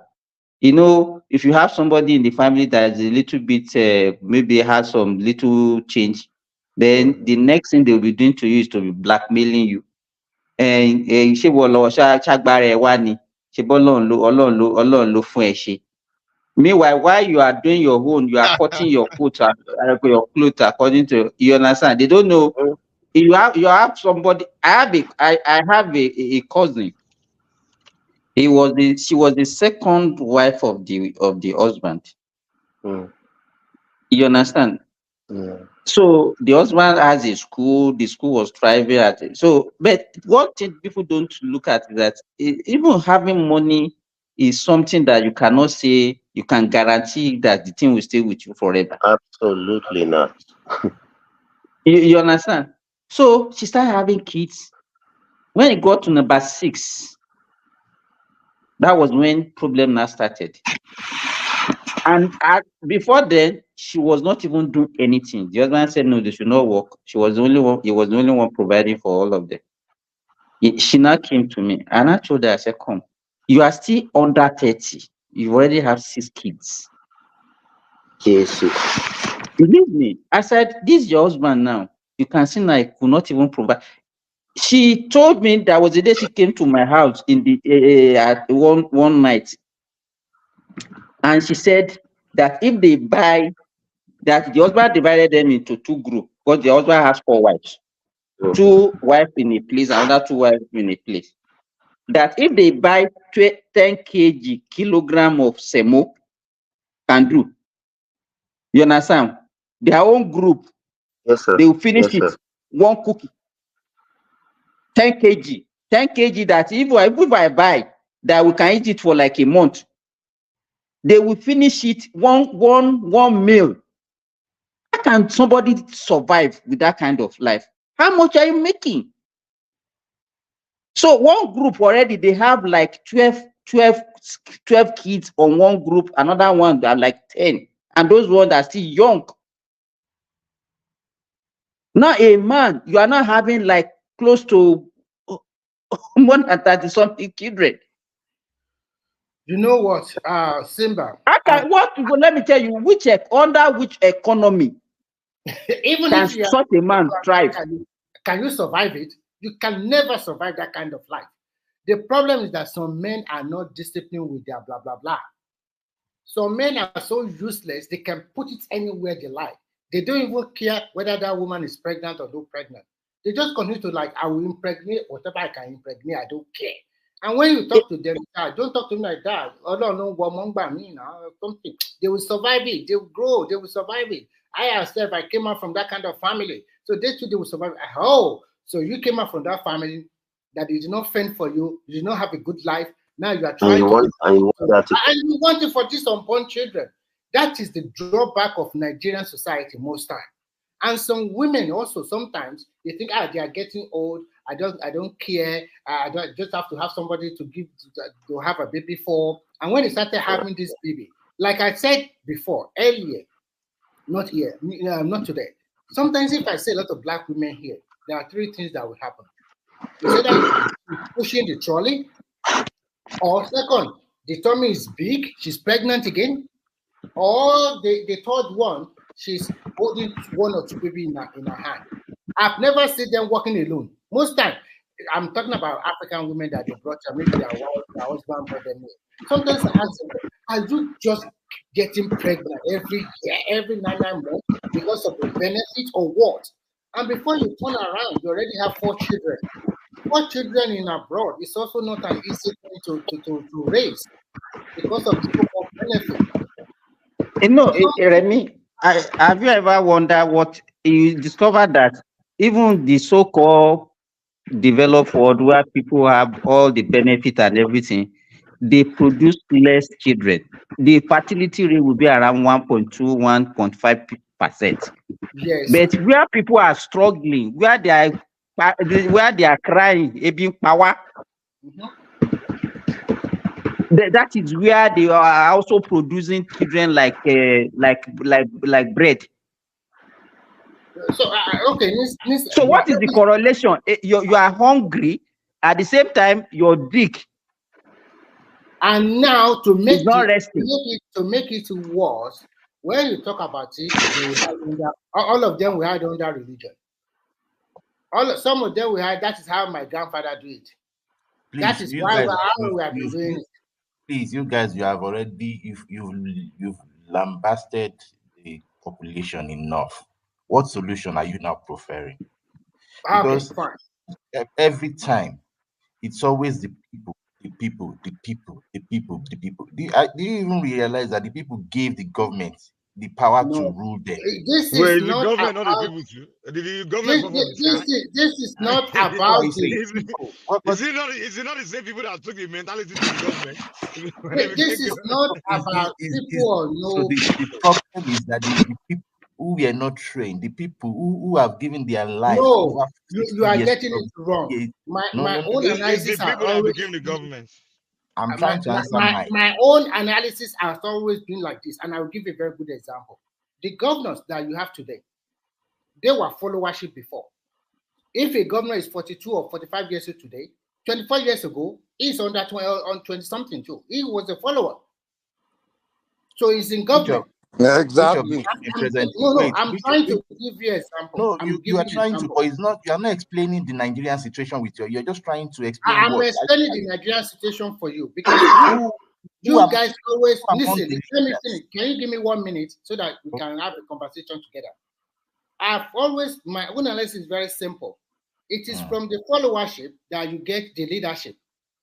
I'm giving an example that Tinubu or whatever before, they were followership before, just like ordinary human being, or ordinary citizen, sorry. And I'm trying to give you that the set of governors we have in Nigeria today, some of them are in their early 40s or late 40s. Some of them are in their early 50s. Some of them can be older than that. But majority can fall under 40 to 55. And if you now remove 24 from that 55, tell me how old are they? Or remove 24 years of democracy from 1999 to this time around. How old are they when they in 1999? How old were they that time? They are just like everyone. So they were like citizens. So what I'm trying to say is this. If you are, I don't like the way everybody will say government every day. We have to look at everything holistically. The people themselves, the orientation, no matter what the government do, I've discovered that an average black man always look loophole just to escape it, and they will continue to. They are the same set of people that will tell you that Nigeria is terrible, but they are the same set of people that they are also looking for that shortcut. And they are terrible. And they are the same that will turn around. What they complain about is exactly what they do. Yes. So the state of people that I would say is it. So we have to look at it together. So that's what I'm saying. Okay, let me give you. Is it a government that tells you to have 3 wives and have 12 children that you cannot cater for? Is it the government that asks you to do something like that? So we must tell ourselves the truth. And so, or is it the government that asks you that, you must wait for the government to give you a job? Okay, so you are telling me that the government has no hand in what is happening with what you have just explained, right? No, nobody, no one has said that. No one has said that. Let's look at it holistically. No matter what the government do, there are some people that they create employment for themselves. Go and get some skills and they start doing something by themselves. They don't wait for government every now and then. Okay, so you think the average Nigerian doesn't find employment for himself? I'm sorry. No, most Nigerians work in the private sector, not in the public sector. Yeah. They don't work for state, local, or federal government. Majority of Nigerians that work for government is not even worth talking about. The total population of Nigerians that are working in the federal, state, and civil servant, total everything in Nigeria, 5.3 million people. Now, you see, out of 200 million, even that's nothing. That's even local government, 5.3 million people. So now look at it from this angle. We are making a very good example. Why a parent send their children to university and they have the power, they also send in for master degree. Some of them, they also go to the extent of marrying for them because the man is totally looking for, white collar grandchildren. Oh, they are looking for their grandchildren. How many are, wait. You are saying this thing like this is the norm. No, I'm not saying the norm. I said some. I never said no. I never said most. Describe it like this. The way you are saying it, the way it sounded. Okay, Remy. Let us listen to his own side of it. Oh yeah, let us hear your view. Where do you think the problem lies? Because if you are looking for solution, you must know the problem then before you provide solution. So because what we are saying, Heme or what, I don't even know how to pronounce your name. Yeah, that's what we are saying is that when you have a society, we have problem generally in Nigeria as a country. You understand? But what we are saying is that you cannot, it's not as if the leaders, they are a pool that they were separated from the population. They are somewhere that we are just picking them from. We are picking them among ourselves. You understand? Let me tell you, just wait. Let me tell you, just try on your own and say you want to even become ordinary councillor in your village. And go on, these same people that you are talking about, I say, okay, we're always talking about the people. Go and look at what they will be demanding from you. You don't just go there to make your intention. They will ask you, will be marveled that, oh, these people that everybody they are crying, is it their priority? You understand? But so that is the problem. You cannot say you want to change it. Let me tell you, it's even in the Bible and it's in the Quran that you can't get a leader. You will give you a leader that will be a reflection of the followers. It's there because you pick from the pool. Exactly. All right. I see now that, okay, I agree to your statement. But now, if the people are the problem, how do we change the people? That is what, in fact, if you have been following our discussion, I asked a question. I asked a question earlier on. I asked Andrew. I said, how can we change? How can we change our orientation as people? How? You understand? And because we need to change our orientation as people. We have to start. We start by being honest with ourselves, which is what we are doing right now. When we all start talking to ourselves about what we are doing Is this a wrong. Milocon? Yes, can do it. It's a Milocon. Okay. Go ahead, Mr. Mike. Sorry. Okay. Yeah. So go ahead. You go ahead. Go ahead. No, I want to know, because fine, you've already itemized the problem. You've analyzed it. So what is the solution? I want to ask from you from Remy, Simba, and Mike, especially. Okay. These three of you. First and foremost, I think first and foremost, we have to go back to this our constitution, amend it. I'm not calling for a new constitution. Amend the constitution, put some law in ground that we first resource control must be there. We must try to decentralize the center. It's too big. Decentralize the center totally, so that the resources will be in the hands of the state. They are not going to be going to the federal government to collect money anymore. That will make them to work hard because they need to pay salary for their workers. Second, we must push some of our youth. We must change our system of education that the easiest way for a country to be successful is to first feed yourself. I'm sorry, I will have to use carrot and stick. I don't care whether you have a PhD degree or master's degree. Everybody go and till the land. There will be a good incentive for people that really want to go that way. And some people will have to force them to go and do it. When we till the land, we have abundance that we can eat, and the rest we can export. And the money we get from that, we have to develop our infrastructures. We are going to diversify the economy, not only on oil. Then I will have to start again from new set of people from 0, 1 year old, unborn. New orientation totally, because I will not lie to ourselves. There's been a lot of division. We have to reorient the country itself and the people to believe in their country, not every available thing to demarcate your own country. And that one have to do well. We have to find a good curriculum. All those professors and whatever they have in the university, I will just pick like the best exam and then lock them inside one super 5-star hotel for 4 or 5 months. And I will select them upon whatever they have studied. Come out with a fine blueprint for everything in Nigeria. It might Mr. Remy, how long, even if these people did do all of this and came out with the right proposition and proposal, how many years do you think, given what the thought process and the mindset of even a 10-year-old, a 15-year-old, a 25-year-old in Nigeria is today? So that is why I'm telling you. That is why I'm telling you. Draconian men with a gun putting a gun to everybody's head. How long do you think it will take for this reorientation? So that is why I'm telling you, unfortunately, my generation and those Gen Z generation, to be frank with you, is the wasted generation. I totally agree.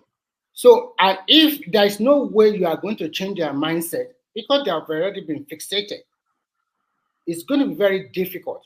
And this kind of people, if they have the simple opportunity. So you want us to do a catch them young approach? Thank you. Yes, that's the only way. You have to start again. That is the truth. Because you put all this young age of under 40 years old. I did not the same set of people that you are there for 1 month, they already started eating millions. No, if you go to social media, they are already, are they not the ones scamming themselves? This one we advertise, collect millions and will not pay back. There was a story a cousin of mine told me. He bought something online a week about 200,000. At the end of the day, he didn't get the money, he didn't get the week. They are scamming themselves one way or the other. So you put them into a position of authority. Are they not the only one that will think, I want to buy limousine, I want to buy Cadillac or Rolls Royce, I want to live in Lekki. Everybody wants to live in Lekki. Everybody wants the big life. You put all of them in government, then that country is already doomed already. So it's a wasted generation. There's nothing you are going to do about it. You have to start afresh again and enforce this orientation on the youth, maybe from the age of 5 years old or 4. So they say a lot of things that we are going to do, and I'm going to make sure that, I'm sorry to say this, only 4 family I want. Family of 4. You cannot have more than 2 kids for the next 20 years. At least let's maintain. I also encourage our mom láti máa ṣe Yahoo boys and Yahoo girls. I mean, Master, a lot of people say I want to. So it's going to be a tough one, even if I'm going to look for that. Can do. They have an association, no? They have an association. Association. Now, can I say something? Yes, sir. So, if you look at it, you realize that it's still the same generation of people that has caused this problem. And it's still causing the same problem.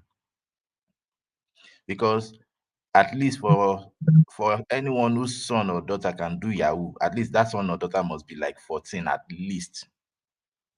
And if you had to, if you say 14, I want to believe that, fine, I know some 20-year-old could have given birth to that anyway.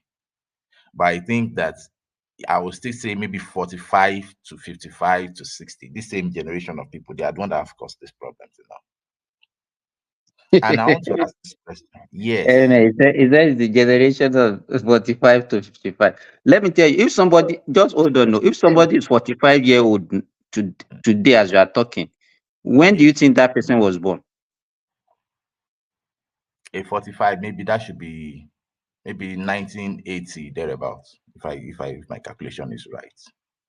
Okay, so you think that the generation of people that destroyed Nigeria are the people from 1980? I said from 45 to 60. So that means that the lowest... that is another wrong mentality that is going on. No. If you look at those people, wait. If you are born in 1980, before you can say you are even benefiting anything or you are doing anything at all, you must be more than 20. Had 20 to 1980, that would be like 2000. So you want to tell me that the problem that we are having in this country today started in 2000? No, you have. You know, I think what Remy. Let me say this. I think what Remy is saying is actually right, because even the present so-called youth that we have, I'm very sorry to say this, Emilokon, you people have little or no knowledge about even the country that you are fighting for.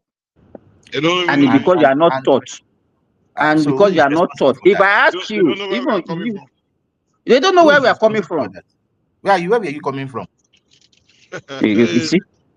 No, now answer now. You are trying to make it look like you are coming from somewhere. Where were you coming from? We're after the season of military dictatorship. Eh? And you are talking about those that are okay. Let me ask you, when did you think the problem of this country started? Just hold on. When did you think the problem of Nigeria started? When I think the problem of Nigeria started, I would say it started maybe after the coup or from the coup there about maybe from 1966 around. And even at that, it was still a thing of pleasure within the Nigerian system, but it degraded down to what we have today. So why are we not seeing this one generation? Because the generation that we are talking about, they were youth as at that time, and they are still ruling till now. Nobody stopped In them. 1966, they are youth in 1966, and they are still ruling up till now. How old was the Gowon? You heard the example. Just hold on. You heard. Let me tell you. You heard about what Remy Remy gave you. You understand? The present group of people go and do the samples of your senators, your rep, the honorables in the state assemblies and all those things. Go and look at their age. Yes. Even as at 19, just hold on. Even as at 1999, how old could they be? Because majority of them are still maybe late 30s, early 40s. You understand? You know, so let me tell you, you cannot tag majority of the people that are ruling you now. They are not the people in the 60s. They are not the people in the 60s. 1999, it's not 40s. What are you talking about? I'm telling you, you know what? The issue, that is another problem by saying that, okay, is this generation that destroy the country, you want to be mapping and then be excluding some people. You see, that is another wrong thing that we are doing. You see, can you not? Okay, fine. Let me now talk. Because what brought me to this platform is because the way you lambasted the people, you lambasted the youth, you lambasted everybody except those who were responsible. This generation of people you are talking about, they were the one that went to universities, had their best laid, enjoyed the meals, enjoyed everything, see what it could have been. This same generation. Let me tell you, the people that you are talking to now, I don't think when we went to university, me, I didn't enjoy that too. Me, I didn't enjoy that too. Because you look, my man. Hey, Simba, is it this lie that they are doing right now online? Saying that there was a that's time what they are feeding themselves now. Some people had some great time. They have some. Mike, so wait, Mike, you know what I said before? I said our generation. Where some people had some. I said our generation and this generation, we are wasted generation. This guy was thinking maybe because we are here, we are like 76 or 80. Or do you think Babajalo is 90 years old? And old Papa is 100 years old? Are you kidding yourself? And I gave you a very good example. Your people. Then you're also talking as if you are not part of that generation now, that you are blaming. I am not 70 years old now. I said my generation is wasted. I am in the middle. In the middle. Okay. Let me tell you, we are taking responsibility.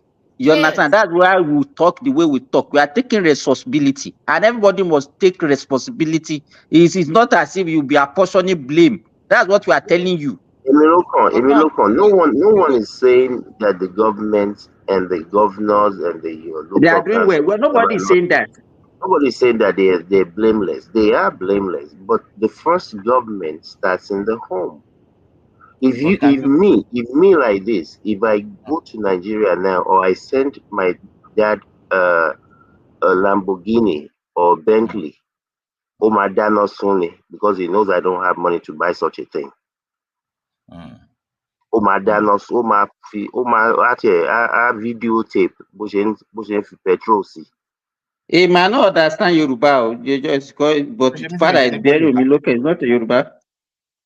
Well, for even though I know he does, but for other people, what I'm saying is, if I went out now and said for some reason I went and bought my father a $250,000 Bentley and sent it to him in Nigeria, my father would take petrol and burn it. He's not going to call me because he knows my financial situation. Plus, he knows that I wouldn't do such a thing in the first place anyway. So the parents, this type of parents that allow their children, a child can do whatever they want to do when they're grown, but for you to be participating in it, you know what your child does, you have an idea of their financial capability, and they're doing things that are outside of the norm, and you are saying it's okay, you are the biggest part of the problem, even worse than the government. So let's just see what is going on in Lagos State now. When you go to Lagos State, street by street, they have their gang. They are fighting one another. They are killing one another. Let's now twist it back to other states of Nigeria, like Ogun State. A 17-year-old boy is killing his grandma or grandpa to make money because of what he has seen on social media. He wants to live in that massive mansion. He wants to drive that expensive vehicle. Can you not tell that kind of boy that, okay, I want to employ you and I'll be giving you 30 or 40,000 naira every month just to do something in my house? Do you think he will take it? He will just look at you. What are you talking about? How much is 40,000 I can blow in one club night? Okay. Hold of India pepper soup. Emi Lokan, let me tell you this, because it's like you have a wrong perception of what happened. Okay. We, like my own generation, though, and maybe even Remy or Kandu can attest to it. When we are growing up, right from secondary school, I have mates that I have to go and do agbaro. If you know what they do, they call agbaro. They have to go and work. Some will work as a so kọ́kọ́ bí lọ́ọ́ pé kó explain àgbàro fún ẹ náà bóyá kò mọ̀ tó mọ̀ ẹ́ jẹ́ kó sọ fún wa, because something we might, this is online. Do you explain àgbàro for us? You see, these are the assumptions that you people. I know, explain. It's not too much. It's not too Agbaru, ẹni tó ń gba oko ro ló ń pè okay, yes, good.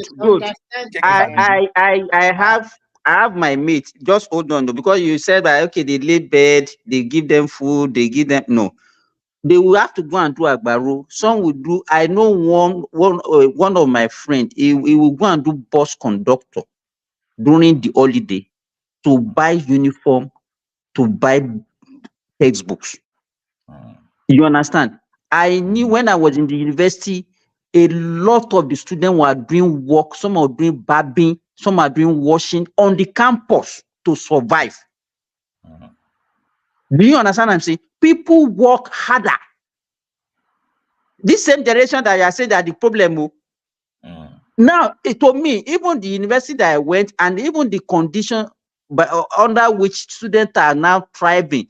These days, you now see the children, parents going to school, they will send money to your account. There was no bank even on the campus. Okay. You understand? So forget about all those things that you are feeding yourself, that they are the generation that benefited. Nothing.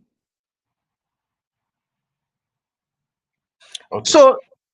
So remove that one in your mind that okay, these people maybe because they benefited and that's why they are. We are not siding the government as Kandu said. What we are saying that in addition, Simba, you see this generation, those Gen Z generation, they were even lucky, and I'll tell you why they were lucky.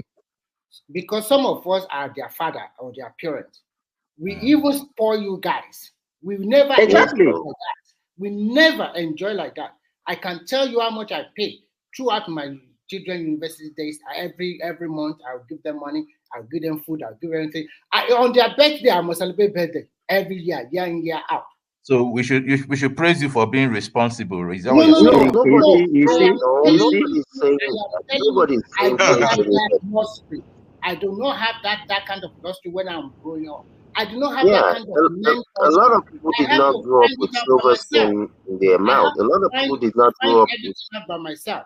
I have okay, to go so online. if you are all claiming this, if you are all claiming this, then how come we have this how come we have this the percentage might be minute. How come we have what? How come we have what? This current situation we have now, how come we have it? Where did it come from? Please let me take that. Please let me take that. You see, again, I think everyone has tried to explain this. Even you yourself, you said 1966, and I guess I can understand why you went that far back. Again, a whole lot of things have happened, especially in my opinion, from a financial standpoint, in the days of Go1, talking about we have so much money, our problem is how to spend it. When the other people around the world that got independent or that came into being around the same time that we did, Even China, in that same time, in 1972, were nowhere to be found on the globe. All the Gulf country, yes, Qatar, UAE, Saudi Arabia, Kuwait. Yeah. So all those people, when they were taking their little resources, developing their country, empowering their people, investing in the infrastructure as little as they could, because they didn't even have money like we did. We were busy doing Owambe, Soniti Deo, Aria Olokwe. That's what we're doing. The time we're supposed to be working, we're busy playing.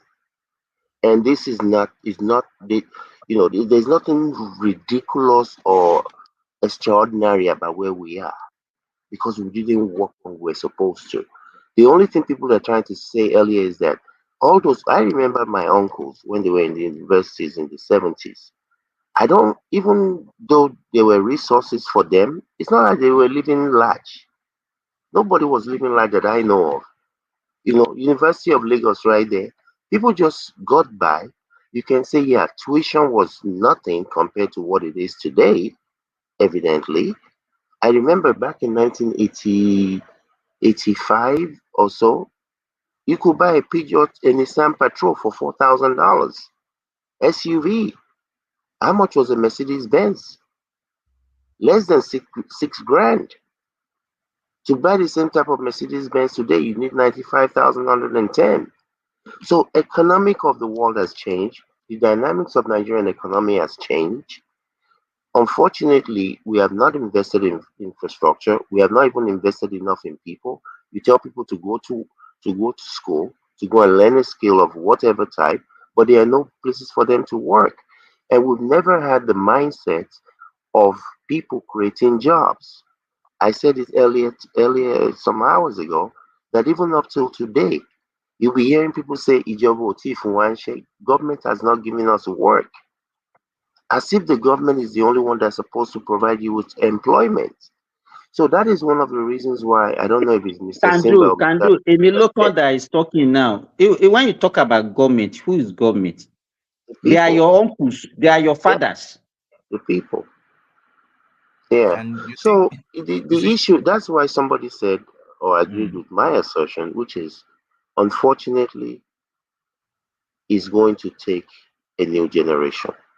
This generation that are there, and even these young people you're talking about, you see, some of these people are making money online. You can be working for Google or whatever company. I'm not saying everybody works for Google. You can be selling stuff. Before, during the times we were saying, you can only sell in your local government. Now you can sell on Tamu or Yab, whatever Mu, online, even from Lagos or from Abeokuta or from Kogi State. The opportunities are even much, much broader, than before. Today, you can be doing anything. That is exactly why Nigeria is still at peace, as you are talking about. Because if those are not the avenues for young people making money now, Nigeria would have burnt down. And I know everybody knows that. So coming here to blame the youth is what I would not accept. No, blame goes all around. You cannot take the blame away from the youth. Nor can you take it away from their parents or the parents in government. There is more than enough blame to go around. And that is my point. And I think it is wrong for some persons to take away the blame from their own generation and face. No, I don't think anybody ever did. I think that you're just concluding that. Yes, sir. Look, before you remove the speck in somebody else's eyes, the good book says, first of all, check the log in your own eyes. In other words, clear your own house before you continue to blame others that they are dirty. What can't compare to black? And most of the time, from some people on this platform, Mr. Simba, Mr. Remy, and Mr. Mike, they are always quick to blame the people all the time. They're quick to blame we blame the people. Just hold on, Remy, hold on. We blame people and we are part of the people. We are also part of the people. You understand what I'm saying? The issue you are here, not you are the one that comes this morning. You are now trying to partition it into generation. Nobody is talking about generation. We are talking about because Nigerian people. The way you sound, the way we listeners hear you, that is what I'm trying to say. You might think you are saying what you're saying, but we are hearing different thing entirely. There's a way you blame yourself and the people. Everybody knows that you are blaming Mr. Emiloko, don't let me vex for you. Don't let me vex for you, Mr. Emiloko. Mr. Emiloko, don't let me vex for you. You're using this generation, whatever, the way you sound. Who cares how anybody sound? Take the contents of the information. Why do you care how somebody sound? If we are to be truthful to ourselves, we have to take every nobody has time to care about your feelings. No, nobody care. Not you. I don't mean you personally. Nobody has time to care about. This is not about how you feel. What do you want? You want cookie and a glass of milk too? You want cookie and a glass of milk as well? You want people to talk to you in what particular way? Let me give you a particular sauce. Okay. What if we say we have all made mistakes? We are terrible at what we have found ourselves in. We are the cause of this problem ourselves. But how do we move forward? Let us move forward. You can say that. I left Nigeria at a very young age. I think you don't want to hear what you want to hear. Wait, it's different from saying the issue here, that was what we raised this morning. That was the question we asked ourselves this morning. I said, how can we orientate our people? Yeah. Nobody's talking about any generation. We talk about people generally. So it's like you just want to hear what you want to hear. Mr. Emiloko, I hope you play this back. You sound, what you said, not necessarily you. Sound like, why don't we say it this way? What difference does it make? What difference does it make the way it's said? Okay. The point is, take the point. Okay. There has been a lot of. I am going to say this on the top of any mountain. I did not contribute to make Nigeria what it is today. I was a child in Nigeria when I left. I did not go over there to go and do any of these things. I did not scam anybody's money. I did not. So I'm not going to say that. Those who did to hold the carrots. Let me ask Emiloko some questions. I have a question for you. You said you did not. Emiloko, I want to ask you some questions quickly. Okay. Have you ever been a primary school teacher, whether on part-time or full-time? I've not been. I don't teach primary schools. I've been secondary school teacher. Okay, hold on. Have you ever, during your long strike, I don't know whether you went to university in Nigeria or any other institution, have you ever been on your long strike that you have worked in a hotel, cleaning a hotel, or doing any sort of job just to while away time? Yes. And when you are serving, and when you are serving the Nigerian government, have you ever been a teacher or anything that has to do with working for the government and during your youth service? Yes. Thank you. And whenever you and are you in Nigeria or are you outside? I'm outside currently. Thank you. So before you go outside Nigeria, have you ever worked for some years before you traveled outside? Yes. So you have contributed. So that means if I can see, you are not even that age range of 20s. You should be above 30. I am on the mount of 40 as I am now. So you can see. So you can see that even if we want to classify you, you are not even in the 20 to 35. So do you know why I asked you that question? You know why? Do you know why? You know why I asked you that question? Because you are all the thing you have been saying, you are not listening at it with open mind. You are coming from a biased mindset. But whereas you're part of this, but no, let me finish. But whereas you are also part of that generation, you are also an older generation already. Okay, accepted. Yeah, you're also an older. We are almost the same thing. So we're almost the same thing because I'm older than you by some few years. So we're almost the same thing.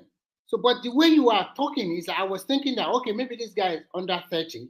If you're under 30, and those people that are NSAS movement and the rest, why can't they create their own party and come up with a neutral person that they will push for? that every region of Nigeria now, will accept. when they came out neutral and point out who they wanted to support, Who did they support? Who did they support?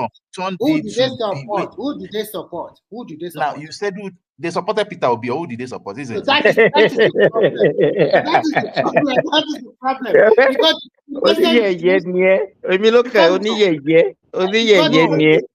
Because so Peter Obi, the so-called generation that you are referring to is not part of the generation. Now, this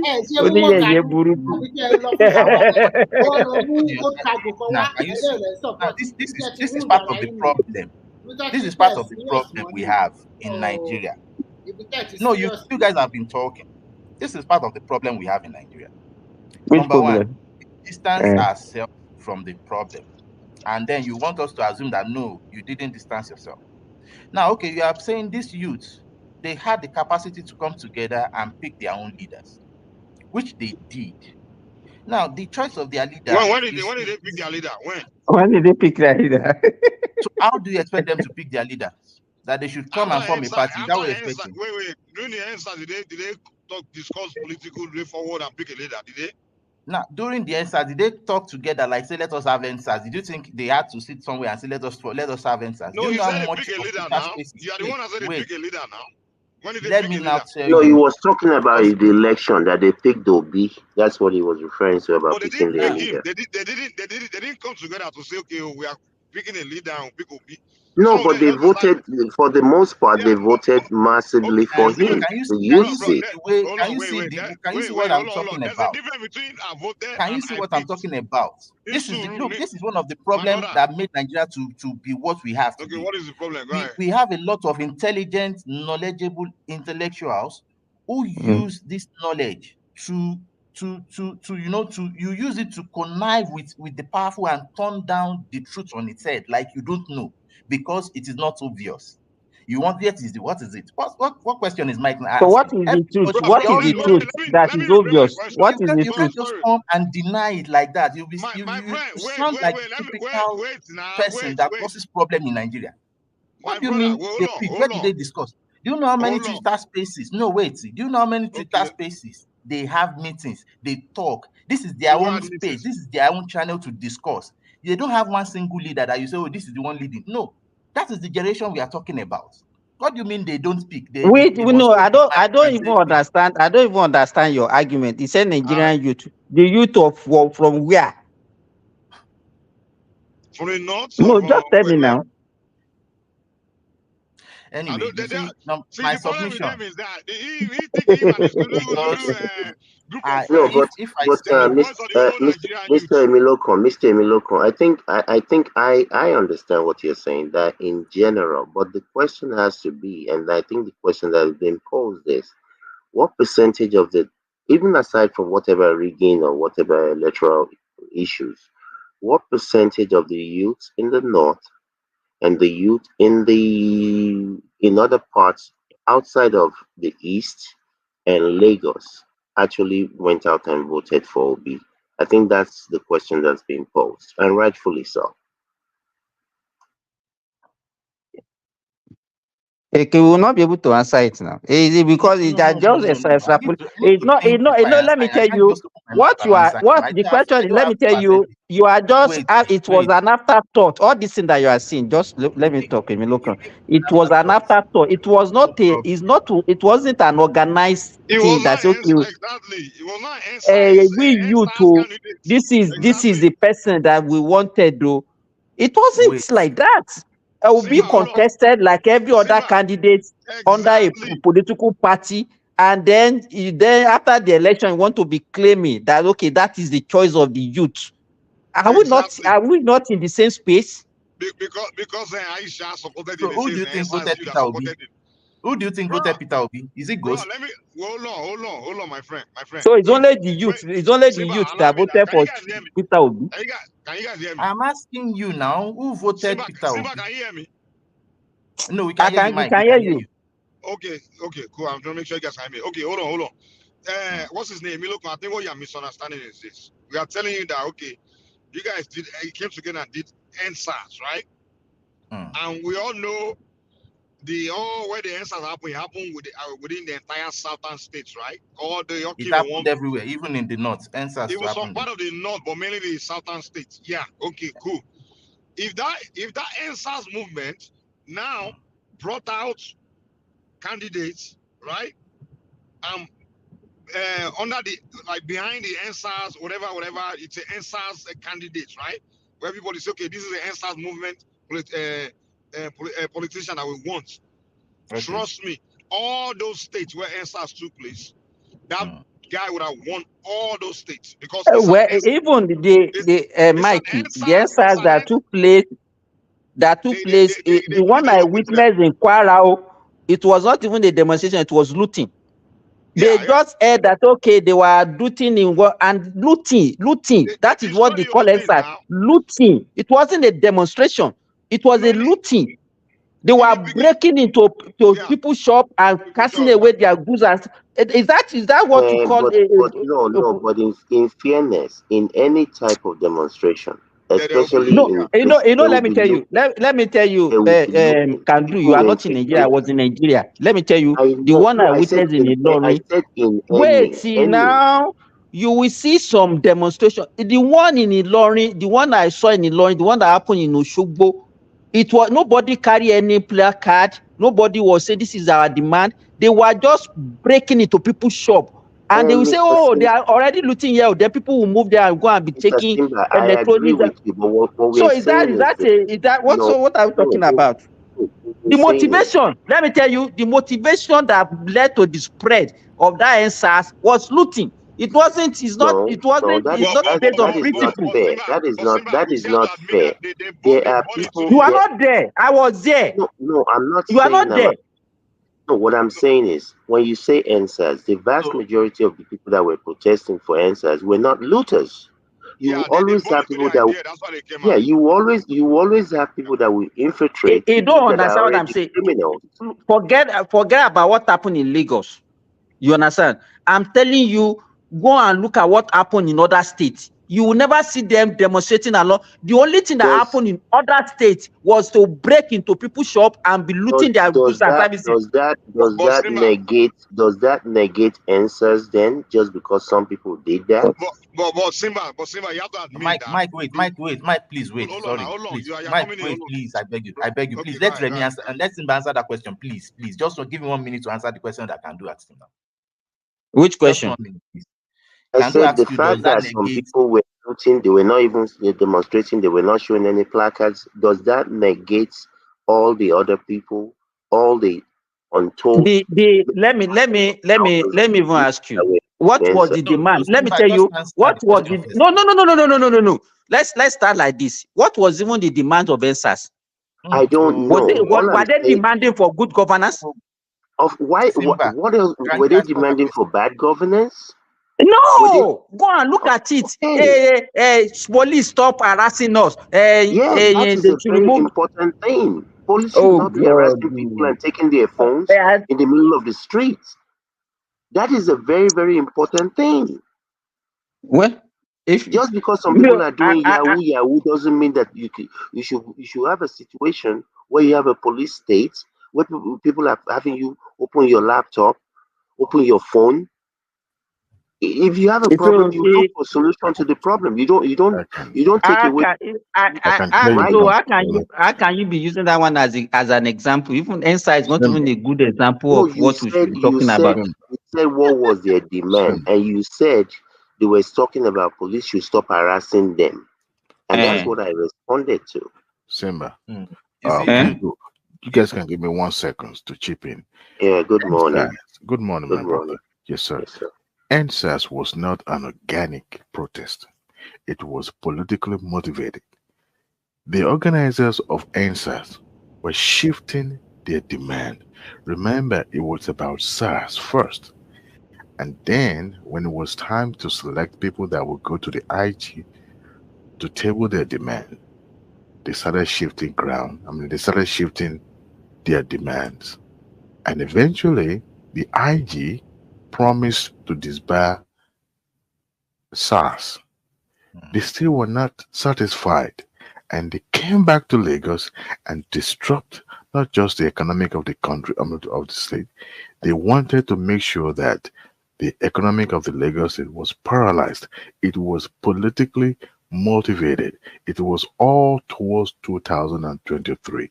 And how Tinubu's name came into that space is what I still cannot fathom. I Up beg to to this differ. moment, I totally up beg to to this differ. moment, how I beg to differ. So who Tinubu's was name, behind it? Who was behind it? And they were No, they know people were themselves. tired.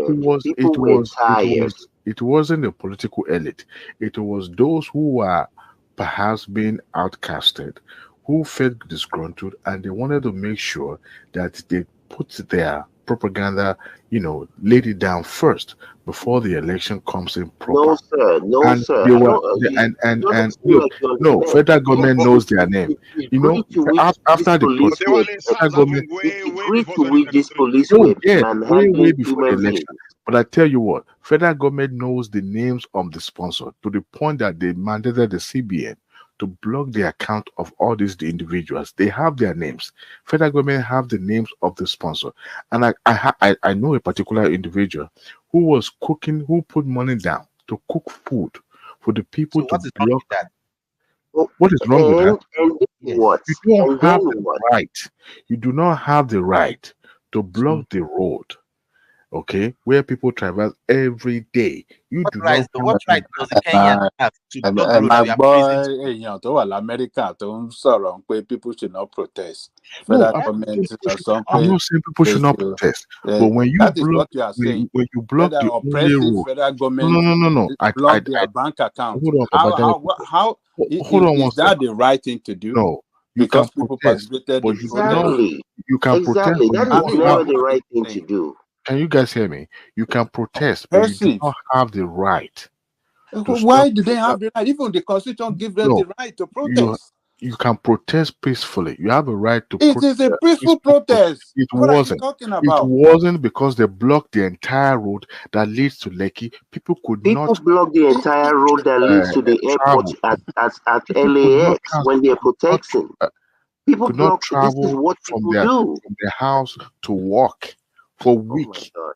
Okay, so I it don't was want to not. live in a society It where was people cannot protest. it was not. It's It an wasn't. oppressive No, administration. Now no, you are no, no, speaking, no, no, you are no, no, no, supporting no. oppressive The federal government. No, no, no. The federal government handled it poorly. barbaric action. No, they no, shut no. down the toll gate, though, man. I The cannot see where the federal money is coming government. from. They shut the toll gate now. I mean, like, at that point, I begin So to wonder, when like, Mike, what's they going on there? occupied the toll gate.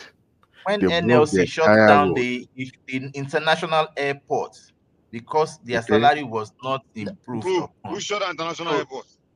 They NLC. shut down the international airport in Jerusalem. Nobody could go through. Even Netanyahu So couldn't fly out of the country. He didn't make it legal now. Listen, The nature of if it is protest, illegal, that is how the no protest individual That's has what the happened. right. Mike, you have a right as a citizen of Nigeria to a peaceful protest. When your protest is hindering the economic of others, it's hindering the day-to-day activities of others, it's no longer peaceful. that is the nature of protest. Don't say prime But protest. What please, about you the can protests stand. that happened? Is What meant about to France protest? disrupt. It is Look, meant to let us disrupt be targeted. Guys, one in voice, in the city. Hold on, everybody, hold on. Let's try to organize, see, understand what we are saying. Yeah, thank you, Mike. There's difference between when a protest is legal, whereby the police will stand and will not stop you from doing it, and protests usually get to a point where police begin to disperse you guys and the people. Now, when you guys are saying in somewhere in another country they did this, when they started doing that, did the police begin to disperse them? That's the question. So we have to understand. So what Wale is saying is, when protests start to get to the point where they become illegal, maybe they're now stopping others from their own activity. That's when the protest now becomes illegal. That's when police now have the right to disperse that protest. Exactly. When your protest is now hindering the day-to-day living of others, when it's affecting others people's life, that is when it becomes illegal. You don't have a right to block the road that other people are That is wrong. That is you propaganda. do not, That is the way. you do not That is have a that. right. Even No, under You that, do not, protest you does do, not protest. become illegal. It doesn't you, become Protest is illegal. meant to no, disrupt It's you meant to have, disrupt order. no, the no, no, no, no, activities no, no, in the no, no, city, no. I so that disagree. I disagree. I didn't. the governing body in that I city disagree will totally. feel the impact of that No, protest. no, That no, is no, the no. nature of I protest. disagree. I disagree Oh, totally. You have a right that is to military. This peaceful is military protest. mentality No, here. no, no, This no, is the no, no, way no. that. Hold on. So why did Yes. America, the police, now bring tear gas and start dispersing protesters? Okay, that is the nature of protest. No, that is not. When That protest is is not. meant to disrupt the activities in that city, so No. that the city or the governing body in that city will Evangelical. feel the impact of the You said protest illegal and protest? drive Yes, home okay. Let's understand. the important reason why they are protesting. It's wrong. You are wrong, Babajale. Let's You are understand wrong. Oh, what we're you are arguing. wrong. Adewale, hold on. Baba Angelico, are you arguing that the protest, no legal side of it, and there's no illegal side of protest? The protest is There's just no protest? illegal protest. There There's no are illegal illegal protest. Okay. Protest What is a protest? constitutional right. It's a No, no. constitutional right. Hold on. And If it's all people have the legal, right to Adewale, wait now. protest If it's all anytime, legal, any day. wait. Baba Angelico, that's no. There are legal process and illegal process. Now, if all protest is legal, then if the police come to shoot tear gas at them, then they can sue the police because they were doing legal protest. When the police come to shoot tear gas at them, you see in America, even in Europe, is when they are becoming illegal, and that's what we are trying to. No, there's no illegal protest. Illegal There protest are, and their legal there protest. are It's illegal. clear. Go and look There it are there up. is no illegal illegal protest. No, there Protest are. When you sometimes begin to There when are you start illegal protest. trespassing, when you start there's guidelines to every protest in the law, in the book, in the law book. There's Public guidelines. There are rules now. infrastructure is a public infrastructure.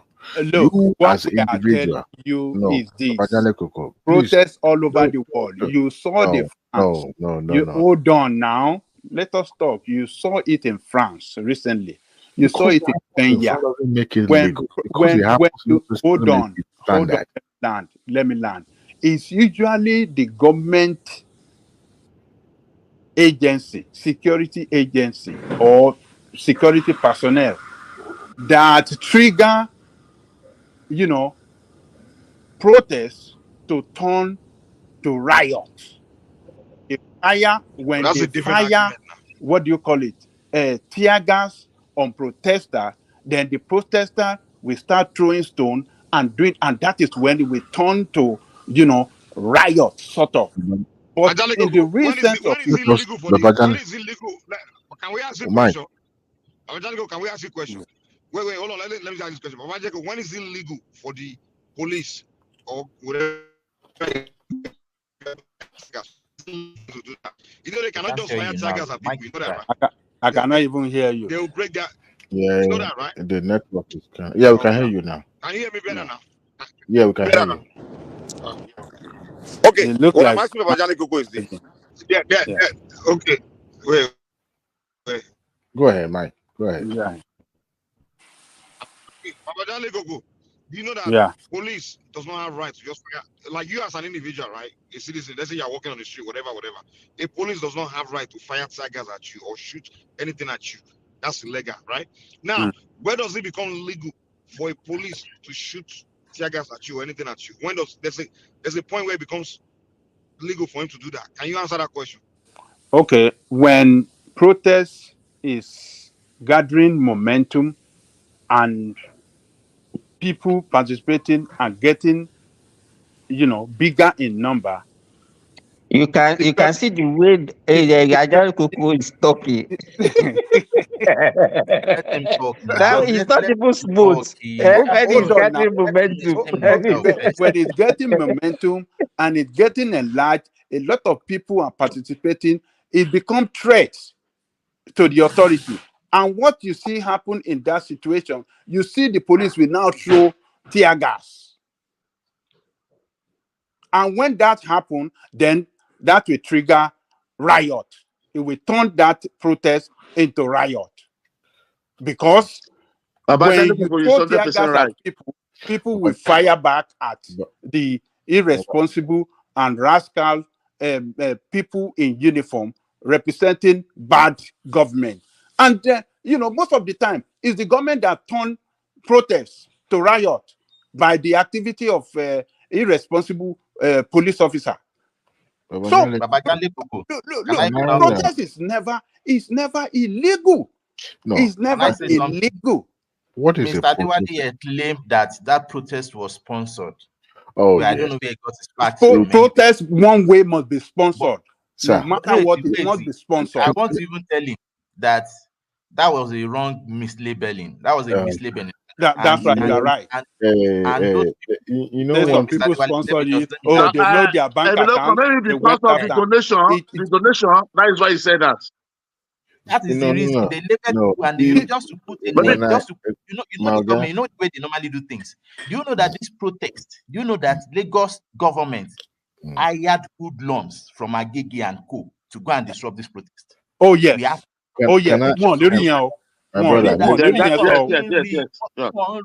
My brother,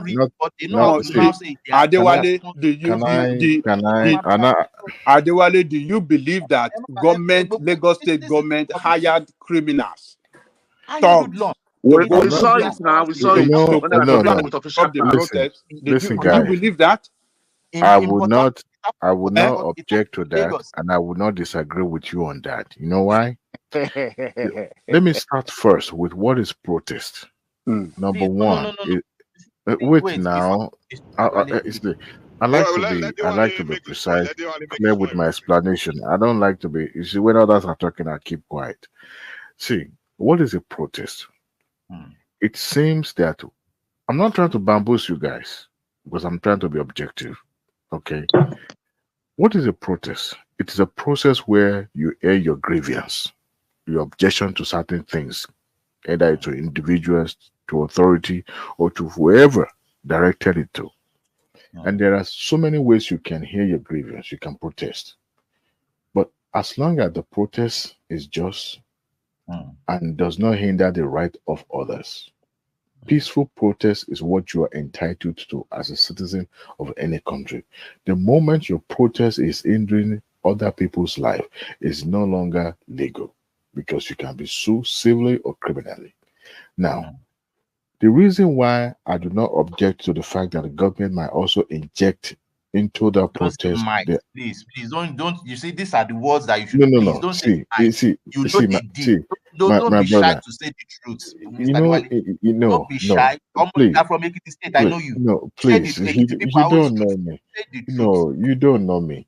Let me say this. There are a lot. You agree with me that there are a lot of things that happens in a country that you and I will never really know the concrete or the real deal, the real issue behind it. Everything you read in the newspaper, everything you see in the media, please, my brother, take every little headline you see in the media with a hold on. You are making us look like we are stupid to say that. My brother. Wait, I'm coming. Let me give you one fact again. You won't let me finish. We are in BRT buses. In these new BRT buses, they were in there. The ones in Nasarawa State were brought with. You can see the plate numbers we are hidden. You can see this is government vehicles. Let us be sincere. See, there's one. See, I'm not disputing what you. I'm not disputing that. Okay. Government was involved. You can go straight and wait now. Let Adewale land. I am not. Hold on. Let Adewale land. Thank you. But it shouldn't make us feel. It shouldn't bamboozle or disdain our knowledge. Hold on. Let us make it convincing. But let him make his point, and then you can respond. Let him make his point. Thank you, Babajale Kuku, and I'm really grateful. But you see, I'm not trying to bamboozle. See, I'm this kind of person. I like to read between the lines, and also the outside the box. You know, what you think is your truth and your fact probably will be far from the truth and the fact. Please, my brother, don't always conclude that what you see or what you think is the fact is the fact. Always enable or entertain a different view. I'm a scientist. These are the Well, things. regardless whether you're a scientist or you could see people's mind, and I'm saying this, okay, I'm saying this. As a matter of fact, in Nigeria, in the history of that country, no protest is ever organic. Ever in the history of that country, you've ever seen any protest that is ever organic. In the history of that country, Nigeria are not used to impromptu protest. Everything has to be well planned, organized. In the process, I'm not saying saboteurs will not come in. Even government with their own propaganda will come in. But what you have and the beginning was to disrupt activities to the point that it would draw the attention of the government.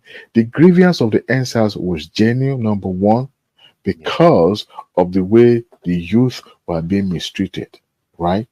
But people that actually have ulterior motion put their foot forward to enable those who felt aggrieved about the way the police were treating the youth and use that, okay, and prolong that protest to the extent that it became what it became. And the government want to sit back and let it, continue to unfold. So what did they do? They inject. That's why I said, I'm not disagreeing with what you said. But people have their own mindset about what they wanted to do. Facts? Do you have data to back up what you're saying? Not everything is going to be disclosed on the air because people listen to this show, people will watch this show, okay? And I'm not going to jeopardize my own integrity, but I will say the way you categorically say that if I'm interested, I can go get this data somewhere that is already there's a data. Earlier I mentioned how Tinubu's name comes to be involved with that NSAS protest. Up to this moment, I still don't find that connection. As at that time, Tinubu was not even in government, was not involved in anything public governance. It was just a party member involved in the party activities. And yet, his name during the NSAS ranked more than even the governor of a state. Okay? Everything that Tinubu's name is attached to were burnt down, including his own television station. How that come to be is what I'm trying to unravel. I'm still trying to find out why. And I'll tell you why. Why? Because Please. Tinubu was, maybe we should even use this. They only has a point there because that answer became about Tinubu, honestly. The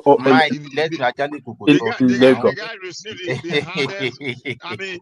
Lagos received the hardest. He almost bought an hotel innocently, and hotel down. I want to know. Go ahead, Baba. Go ahead. Isn't Tinubu said to be isn't Tinubu said to be Lagos, and Lagos is Tinubu? So why are you surprised? Tinubu is a key player in what? In the political activities in Lagos. Maybe but is there size about Lagos? Is it about Lagos? Hold on. That is the Lagos chapter. Is it only Lagos? Hold on. They have chapter by chapter. The Lagos chapter is against the government, federal government, APC government that control the police. It was only Lagos chapter. Hold on. And Tinubu. No, Babajaro Boko that's giving them chapters now. I don't know. It was what I divided them into chapters. What we think we know. We are focusing on Lagos now. We are not focusing. They didn't mention his name in Ogun State. Neither did they mention his name in Oyo State. So in Lagos, they didn't mention his name in Abuja. NSAS started from Lagos. Let us focus on Lagos.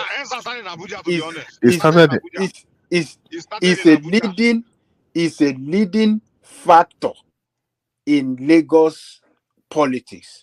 A political how the controller. Hold on. The man was not even in any political. Hold on. The controller of Lagos politics, the controller of Lagos government, and the national leader. Hold on. the national leader of APC that control the security apparatuses in Nigeria.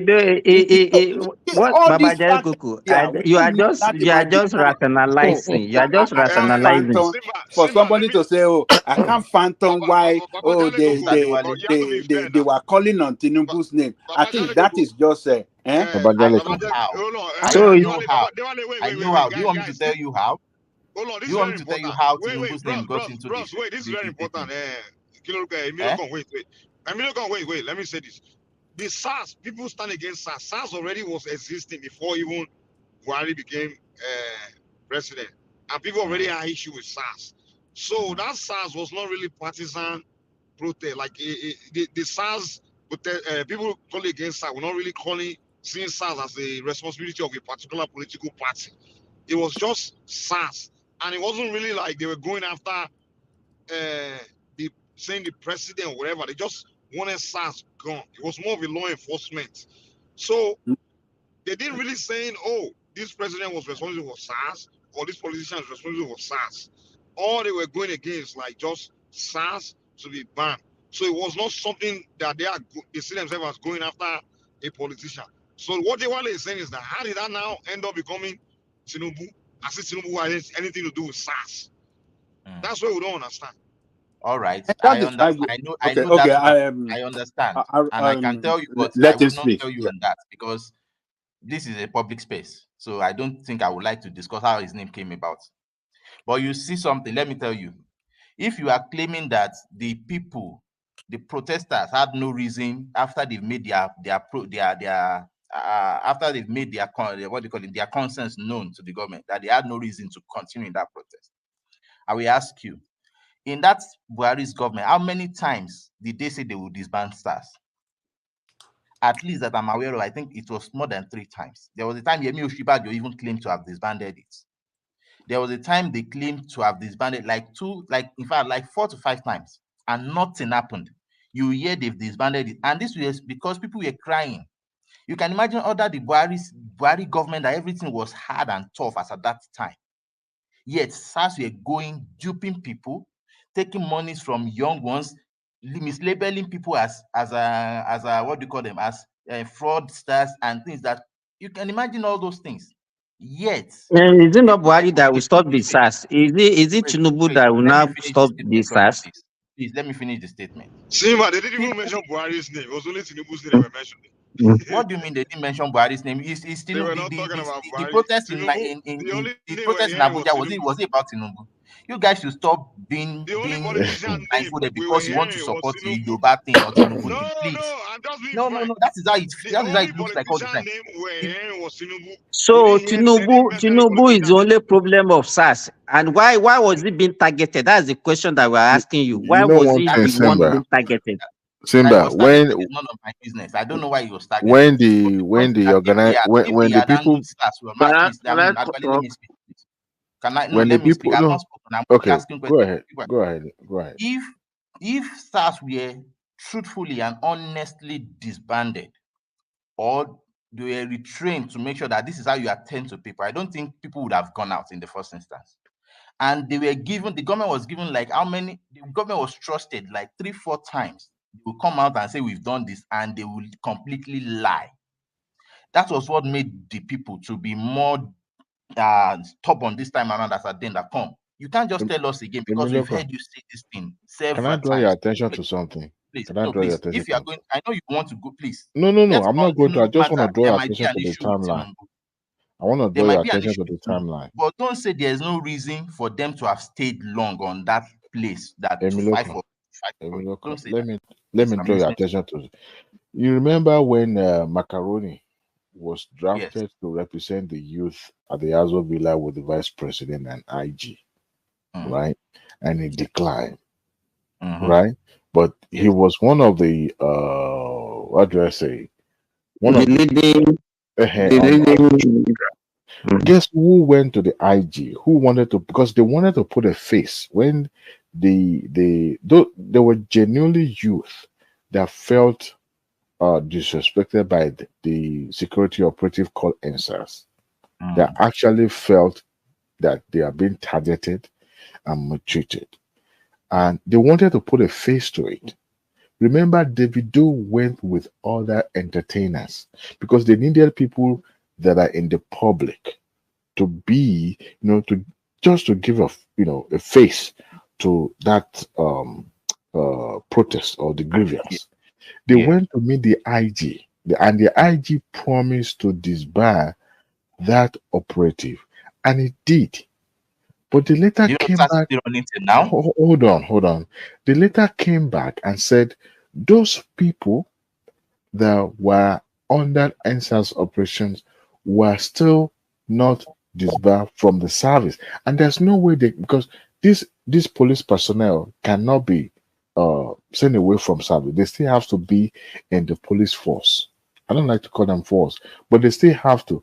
But because the fact that, remember the one that happened, the issue that happened in one of the Lekki area where a pregnant woman was shot, and they redeployed virtually everyone in that division to another division. But the argument then was that those security personnel. I know. Those security personnel. No, those security personnel that were that were attached to that operative of NSAS should be completely out of service. That was after they had visited IG and he actually disbarred that operation. And yet people now came back to the street and begins to protest against the fact that they were still remain in service. And IG could not have dismissed all these people without any criminal charges. But he listened to them. Davido actually went with them to Abuja, to the IG's office. It was there. All right. But after that, the people behind. Does it even make sense? Sir, they are normal police just drafted for a purpose. So why should you say, okay, if it's an operation that they supposed to, you can't say they should sack them. Can I talk? Yeah, go ahead. Yeah, good morning, everyone. Great. Please, I think we have to get to the nitty-gritty of this issue before we can just be giving conclusion. I don't know why you guys are saying that if people come as citizens protesting that they should ban NSAS, and after then they start continue demanding for something else. How is that a crime? Are they not the one that vote the government? That is your right. Even those you said ban NSAS, after that one you start another one. From there you start demanding. Why is that become a crime? As a citizen, it's your fundamental right.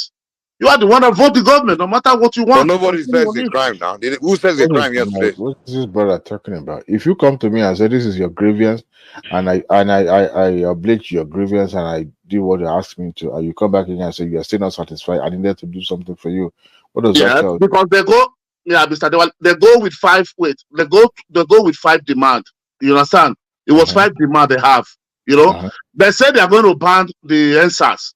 The NSAS have been banned like 3 times or 2 times, which will never come to fruition. You understand? The last one, people were so very angry because they get worse every day. Now they said, okay, we have disbanded NSAS. They now create another one, swap. The citizens said, no, we don't need that one.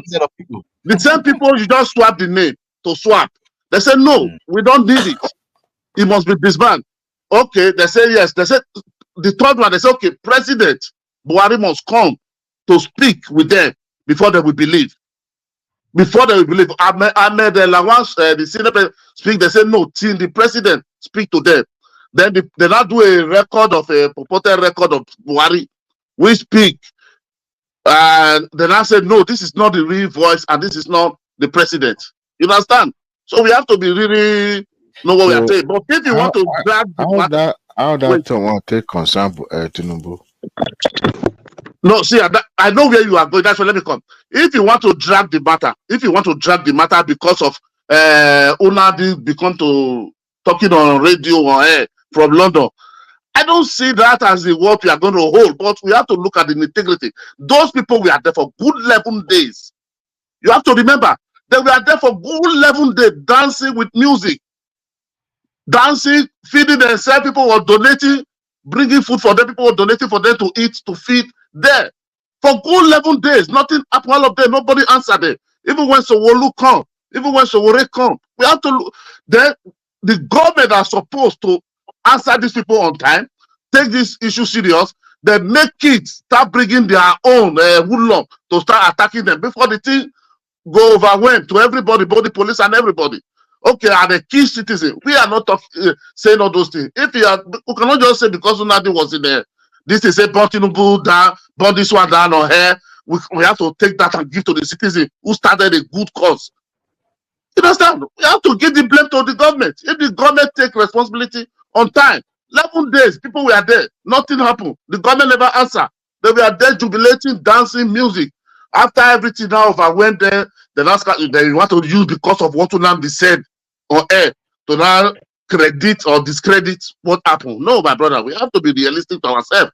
This Nigeria is so good for all of us. This is for tomorrow. We are still facing the same police brutality. Okay, I want to ask you a question real quick. If those protesters had stayed outside the main road, by the roadside where they were before protesting, do you think the government would have sent security operatives after them? Okay, wait, Mr. Dewale, wait, I want to ask you a question. Yes, for example, now, wait, please. For example, now 4 million gather in Lagos. Which all do you want to put there? They have to be in the streets and block whatever. The road is built by the citizen resources and their tax money. They have the right. It happened in France. So why is it happened in Spain? I don't know why Nigeria or when we protest. It's happened. Okay, the people that went to finish. In Spain, you go and block road, block everything, and the police will not come. The whole full road with Trump. Wait. Name a country in the world where you block everything and the police will not come and dispatch you. They're gonna. No, the police wants to. Mike. Let me tell you one thing. Even America, where you stay or whatever. Yes. Let me. No. I understand. Wait, Mike. You see gas will clear you there. Yes, Mike. See, let me tell you. When according to Ramajali Koko, even the police, the retired CP that come, he reads on section in the police act. He said when the protesters are becoming more, and the police is now overwhelmed, they must attack. He said he read the law there in the police act. He said they must overtake. The people is getting much. I mean, okay, if 10 million people come out, so how many police do we have at present? What they did was according to the law, according to the book, right? Is that what you are trying to tell us? Yes. Okay, so what's the problem here then? If they did what they're supposed to do according to the legal guidelines, so what's the argument? The argument I heard before I came is that we are trying to the protester. We are trying to say maybe what they did is wrong, or maybe why they came out is wrong. You understand? Or after they have demand for police brutality, why did they continue? That they were sponsored against Tinubu. They were sponsored against Tinubu. So that is the issue there.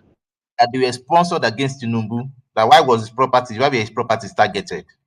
That's the point he was. No. He said suspect because it's a legitimate question because me, I always wonder how did Tinubu become because he became about Tinubu at one point. I'm sorry to say. So the ones in Abuja were about Tinubu. The ones in Port Harcourt were about Tinubu. No, when we talk about NSAS, the only politician name at the end of the day was Tinubu. The household were Aaron.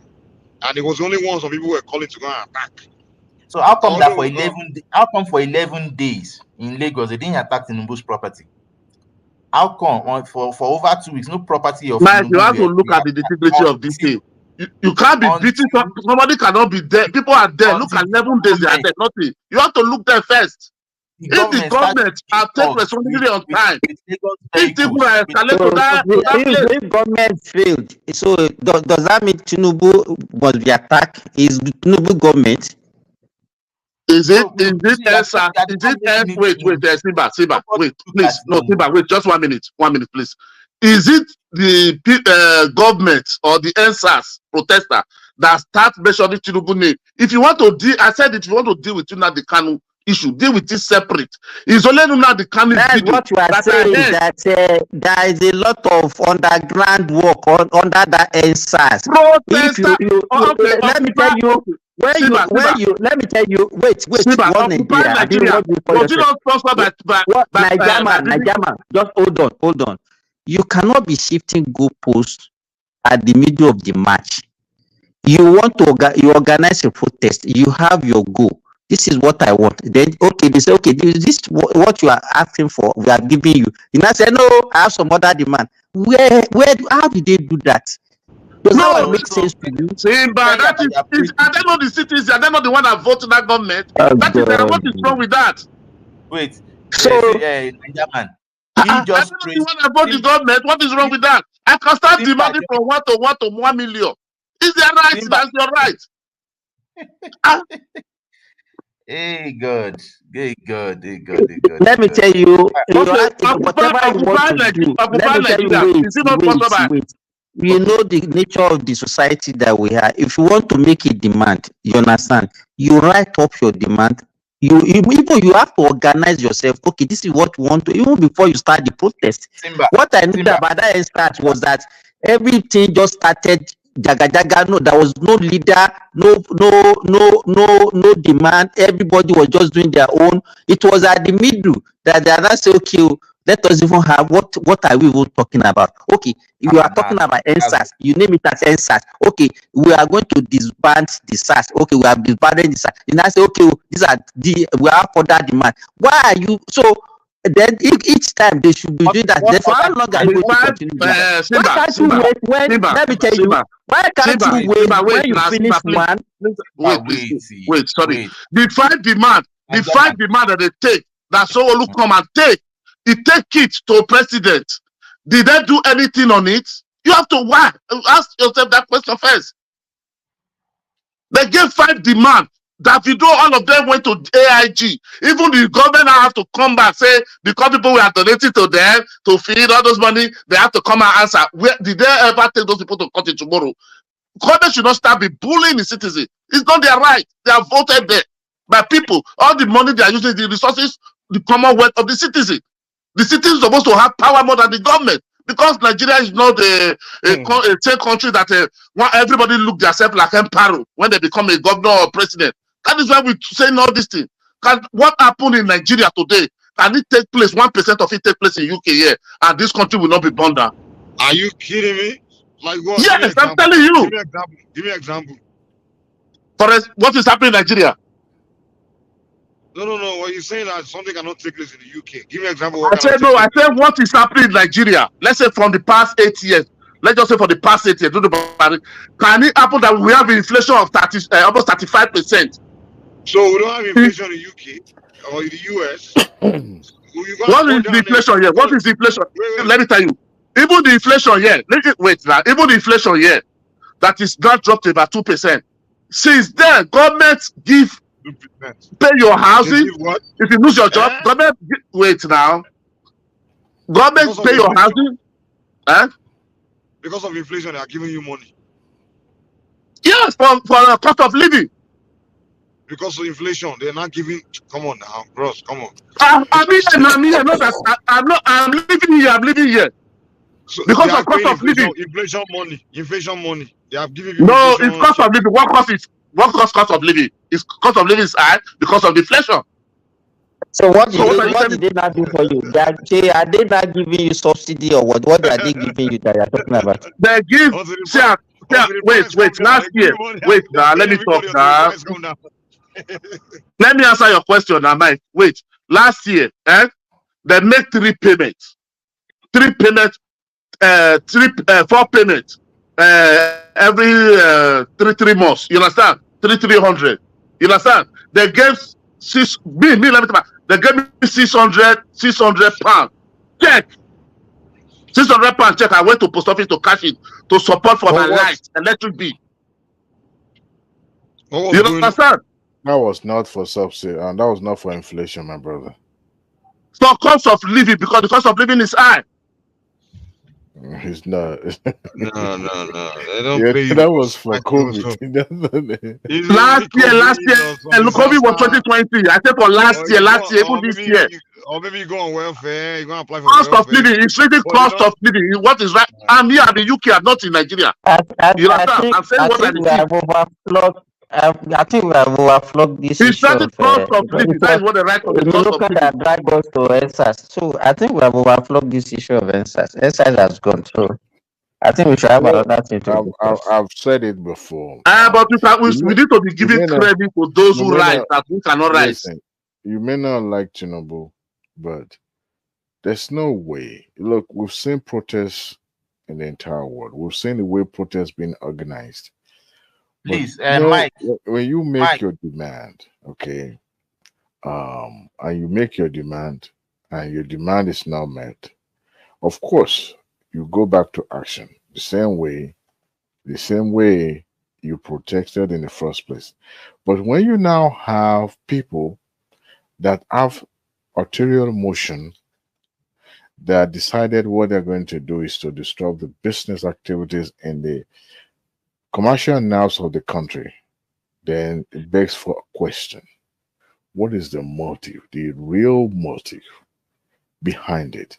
Look, you may not like Tinubu's political way of doing things, but how his name comes to be, because the stories being perpetrated in the media was that, Tinubu came to the ground of protest, came with the military personnel, and they removed the camera, and they could not get the footage of. You want to tell me that there were among the protesters, nobody there was there with camera that could record, apart from those who were streaming the entire thing online? It wasn't organic. We know that, but look, this thing happens, and the federal government, there's no protest that happens in the country that the federal government does not know about. They do. They know people who sponsor. As a matter of fact, after the NSAS, federal government was wrote to the commercial banks through the CBN and froze the account of some of those principal actors because money were being funneled into the account to perpetrate that protest. And when you have people, look, there's nothing wrong in genuinely protesting against government maladministration or mistreatment of citizens. But what the government would not condone is to have people that have arterial or political motive just to score a cheap point. And Mr. Dewale, please. All those people you mentioned now, then Davido, Aisha, all those and the P Square, all of them, that government mentioned that they froze their account. They will charge them to court. No, wait. Did the government ever take them to court one day? Is there not the same government that come and discharge the charges against them? Did they ever go court one day? Government doesn't need to charge them to court. But he said no. Government said there was a day they give that they are taking them to court. There was a day. All of them was waiting. The day before that day, the government asked, okay, they have discharged the case. All of them still came out, start saying on social media. I think they said even all of them. I think they said they are taking them to court. They are still waiting. Government by itself. We have to know this our government. You have to know. You have to choose your battle, my brother. And that's what government was trying to do by not actually litigating those cases. And then, do it in how do you say it in English? Yoruba, you do it in the Bonkele. That's not everything that you litigate at the court of law. When you're able to identify what is the purpose, the purpose already defeated because the plan did not materialize. I'm not saying the original NSAS protest is not worth protesting. It is worth protesting. But when you have people, because they knew Tinubu is going to contest for the election, they knew that for a fact. It's just a matter of time. Wait, what they knew that. Look, please, stop gaslighting. I'm not gaslighting everybody. I'm not insulting anybody's intelligence. I'm telling you the fact. Like that. Don't make this thing. Don't make it look because like Tinubu or is it Tinubu also represent the powers. Then assuming it doesn't. Now. It doesn't. Listen, it doesn't. That's the fact I want you guys to understand. It does not represent the power. It was not Tinubu installed the government that we are talking about. It was not It was not in the government. It was just a party man. That's as simple as that. Wait, can I give you people? Wait. Babachila one, the Tinubu man. Vice President Shibanjo is a Tinubu man. Lai Mohammed is a Tinubu man. What's his name? Gajabi Amila was the speaker there. Gajabi Amila was a Tinubu man. What do you mean by Tinubu man? Tinubu man. Why did you have? When do you start ascribing people to people? No. Because your son work in a bank.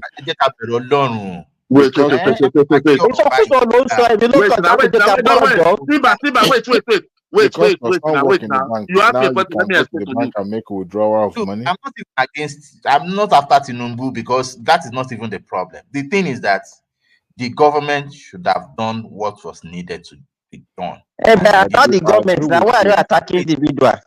I agree with you on that. Okay, I don't know if for the attack on Tinubu, I don't even know how that happened. But I can guarantee that for 11 days there was no attack on Tinubu's properties. So it's either that whatever day it started, it doesn't make sense. That's what we are saying.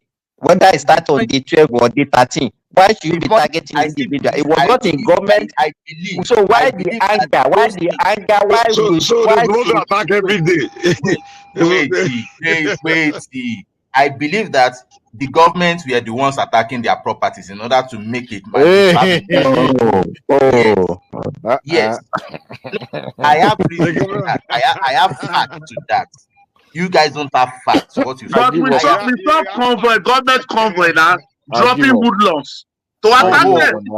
So if that is not sufficient, because I don't think when you have normal human beings protested for 11 days and they didn't go steal, they didn't break properties, then until after 2 weeks that the government came in with their woodlands, we started seeing properties being destroyed, and you are saying it is the protesters that did that. It's because you want to change narrative. And it's because of people like they know how to turn the narrative on the company. They know how to tell the story to suit one particular narrative.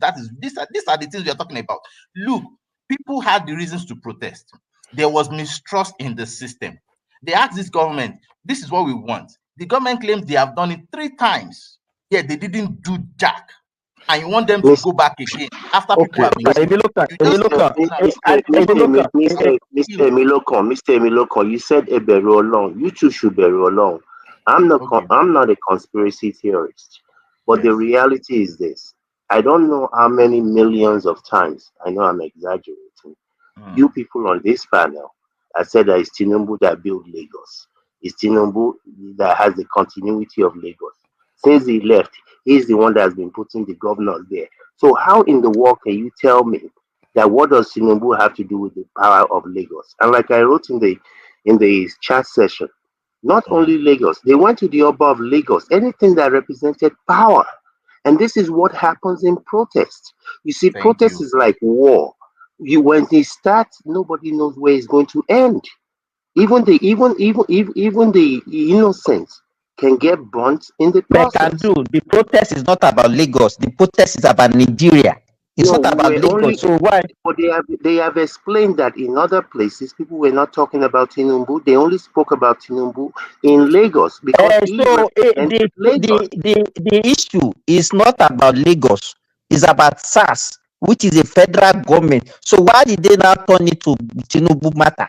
That's the question we're asking. They have explained this. In Abuja, they didn't talk about Tinubu. In Port Harcourt, they didn't talk about Tinubu. But the question is, why did they not turn it to Tinubu? They didn't talk about Tinubu. It's only Lagos. So why are they talking about Tinubu in Lagos? That is the question. Answer it. Tinubu represents power in Lagos. He's the one that's been putting all the governors in Lagos. So even up till other places in Abuja, Buhari is residing in Abuja. Why is Buhari's name is not mentioned in Abuja? He mentioned Buhari and every other person in other places. He did not. Now you are the one that just said this can do. You know what I can see. You know what I can see in you. You know what I can see in you too. You. Yes, sir. What I can see in you. Yes, you also have bad belly. You have bad belly for Tinubu. You have bad belly for Tinubu. I have had bad belly for Tinubu even before he thought in his brain that he's going to run for president. because he's a criminal and I know him. Not just because of anything So anybody says on the it shows media. in your discussion. Again, me, I don't have any. I'm not a stakeholder. I'm not a stakeholder in Lagos. I don't have anything to do with Lagos. I've never liked Lagos. I don't like, you are the one. It's all these things that you are talking is conspiracy, and that's what the Lucan is doing. No, again, when Mr. Dewale said people knew Tinubu was going to run for president, what type of a statement is that? Whether he was going to run for Bale or president, that had nothing to do with anything. It not belong to the political circle. That's why you are talking that way. People are already orchestrating the next. Okay, you know what? If this is what they do, let them burn the whole country down. I don't care. If this is what they do. There's a lot of work to be done. There's a lot of work to be done. All this foolishness about Yoruba, Igbo, Guinea-Con, this person, the PDP, Simba, Mr. Simba, you said why are they mentioning Tinubu? Abi? Are they going to mention the name of a goat or the name of a cow? Is it not human being? It was not the governor of Lagos State. So why are you mentioning him? When it comes to riot, somebody they do all of them. They do all of them. Don't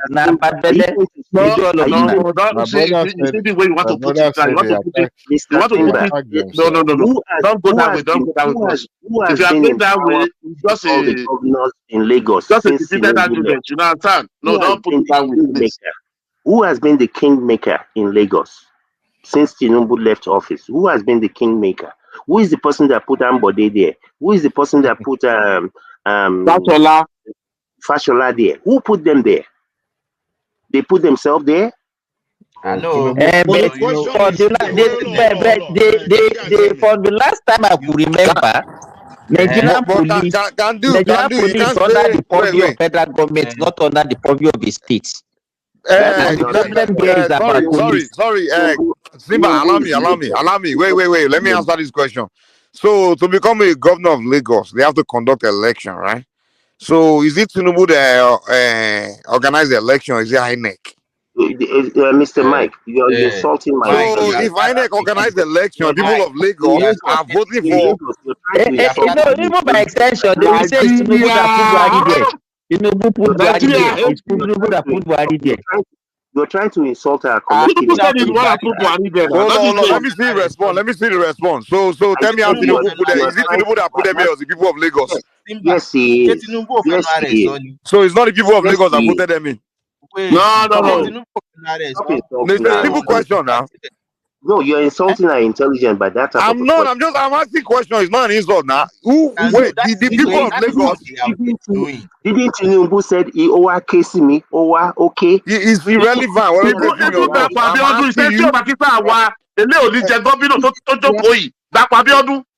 Hey, bros, that's not what I'm asking you.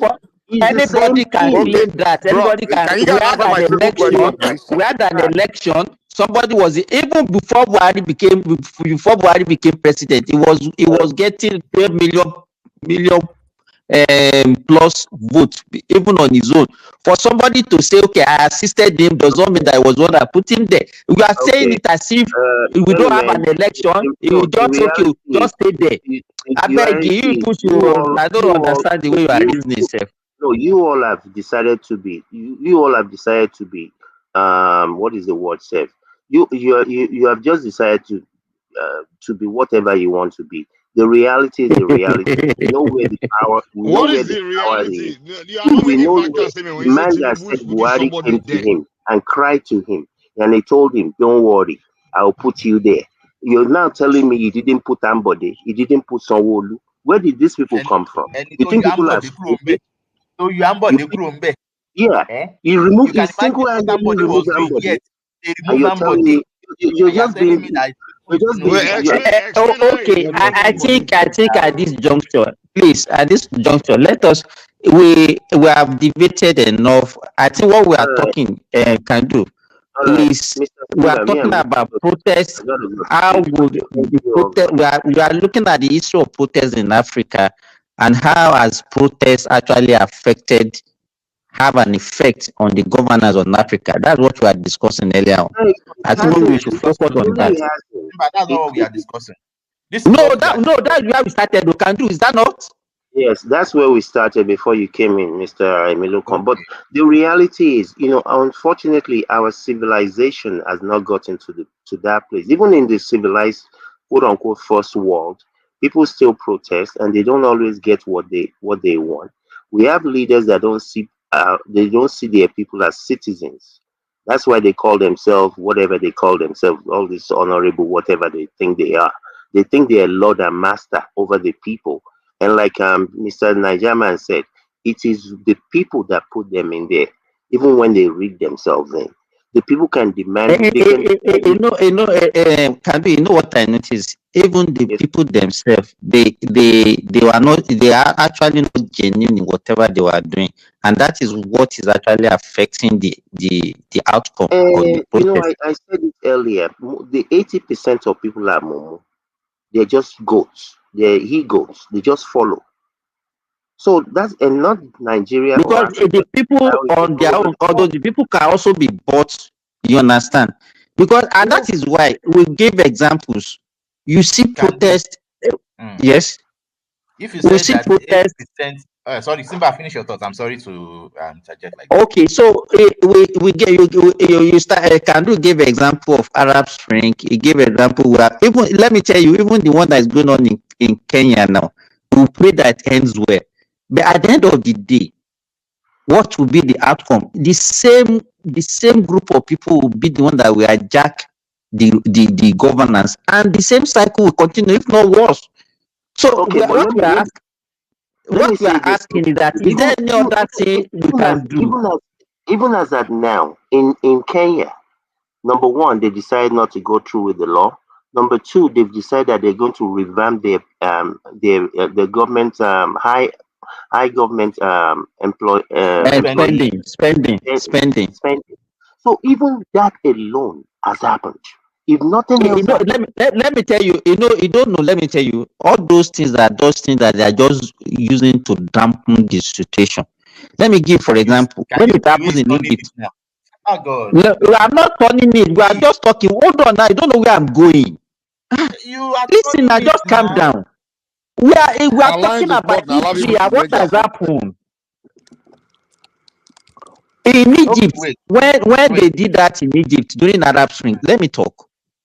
They had an election immediately after they removed Mubarak. I think within 2 or 3 years they have like 3 successive governments within 3 years, and there were promise upon promise upon promise. At the end of the day, how did they end it? They ended in the hands of a dictator. Yes, Syria up to today, they've never known peace. Just hold on. They've never known peace in Syria up to today. They started with this Arab Spring. They've never known peace. It didn't start in Syria. It started with Assad or Sasa. It was exaggerated during during Arab Spring. Go Simba. How This is what happened. so many hundreds of thousands of people. This is what happened in Egypt. That's father. How he slaughtered when Hosni Mubarak was brought down in Egypt, when it was toppled. So is it toppled or uprising took him out? Yes, they conducted election. A Muslim brother won overwhelmingly. Yep. So Muslim brother won. The West was not happy. Israel was not happy. So, and the plan coup, the sponsor coup, with the leadership of the man there now, topple that government, assume power as a military leader, and then conducted a kangaroo election, transition himself to a civilian president. Like they always do. Yes. So it's not that the people interest did not prevail. The people interest, what people wanted prevailed. But some external power and some crooked military officer gang up against the people's interests and kick out Muslim brother. You see, Okay, the question I want to ask you now, I agree totally with you. Now, that is what we are talking about now. Yeah. That let me tell you, if you listen the present Sierra Leonean, if you watch that video, the first lady, the wife of the Sierra Leonean president, she said something that the way the Western world are manipulating the developing countries because of their natural resources, that if you want to do anything otherwise, it's like we don't even understand what is going on. We just focus on, there are so many militating factors. It's not as if all these leaders that we have, they are not dummies the way we are looking at them. Ali Bombe, you think we can bomb it? Could possible? You understand? What we're supposed to focus on, we are not focusing on it. It's a true statement. Ali Bombe say, I'm telling you. We are just being naive. The Arab Spring. You understand? She said it. She said, if you want to do anything otherwise, they will sponsor your people against you. If that one does not succeed, they will bring arms to come and empower some of your people, and that is what is happening. That is what we are experiencing. You remember when? Let me tell you, what is going on in Kenya. Do you think it's the Kenya people that are behind it? Simba. Are you joking? Are you people kidding me? No, it's Kenya people. It's the student. The student. They are Kenyans. They are students, the youth. Because the government. Yes, it's Kenya. Do you know that what's going on in Kenya is what happened when they want to topple in Nkrumah? The people started rioting about price of something. Can I say something? but are you government saying that our leaders are not called capable for that to lead us? Protest now. Is that what you are government was they trying will organize them now, pay them, pay some key guys in the neighborhood. Okay, bring them out. Everybody come out. Capable to lead us. They will guys light. Yeah, go ahead. Are you saying our leaders are not capable to lead us? What do you mean? Who put your leader there in the first place?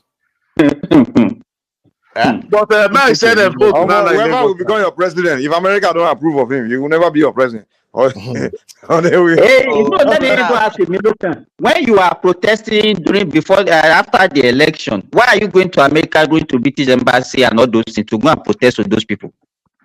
To come and do what for you? When you want something, you can use any power available now, isn't it? Hey, why are you going there? The question, don't say you want to. Why do you go to them to come and liberate you? Why do you need them to come and liberate you? Nobody wants anybody to liberate anybody. Why are you protesting to them then? Why are you protesting in Britain? Why are you protesting? Is that where our problem is? Why are you protesting in America? Keep quiet, Joe. People are just being naive. Keep quiet. Why you say keep quiet? Let me have my say. What is wrong with you? Why you say keep quiet? How are you so like this? Somebody is talking, you are talking. You are saying to keep quiet. Noise is a tool. Professor. If you make noise, you get attention. It is not like for who? From the world, from everybody. You make noise, the world will come and help you. They will come and fight for your interest. You think they will come and fight for your interest? You think they will come and fight for your interest? Gentlemen, I thank you all for having me. I'm going to get some sleep. Thank you all. Have a good day. Right. Thank you. Yeah.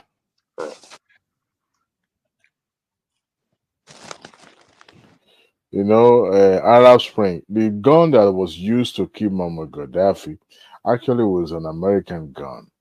Okay, what they did, that's why the Republicans will never forgive Barack Obama, because they wonder why their ambassador to Libya will have been killed like a chicken.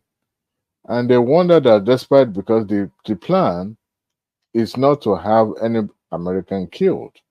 But, you know, to a naked eye like you and I, we will always think, well, Libyans people rose up against their beloved leader and took him out. Right? So why is the Libya today? Because it served the purpose, the agenda. That agenda was what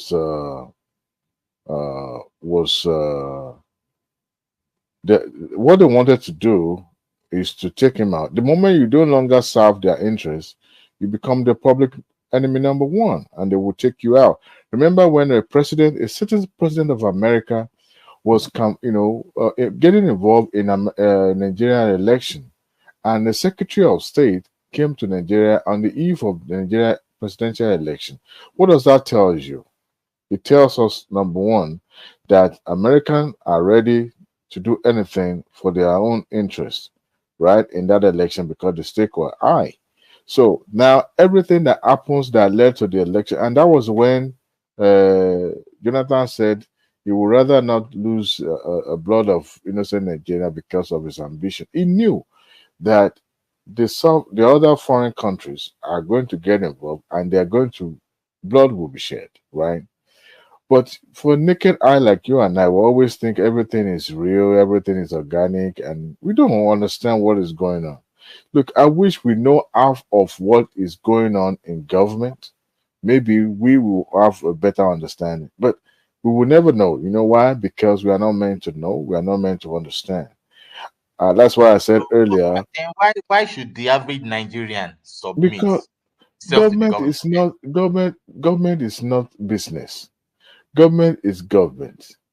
Government is different. What does that mean? Sorry.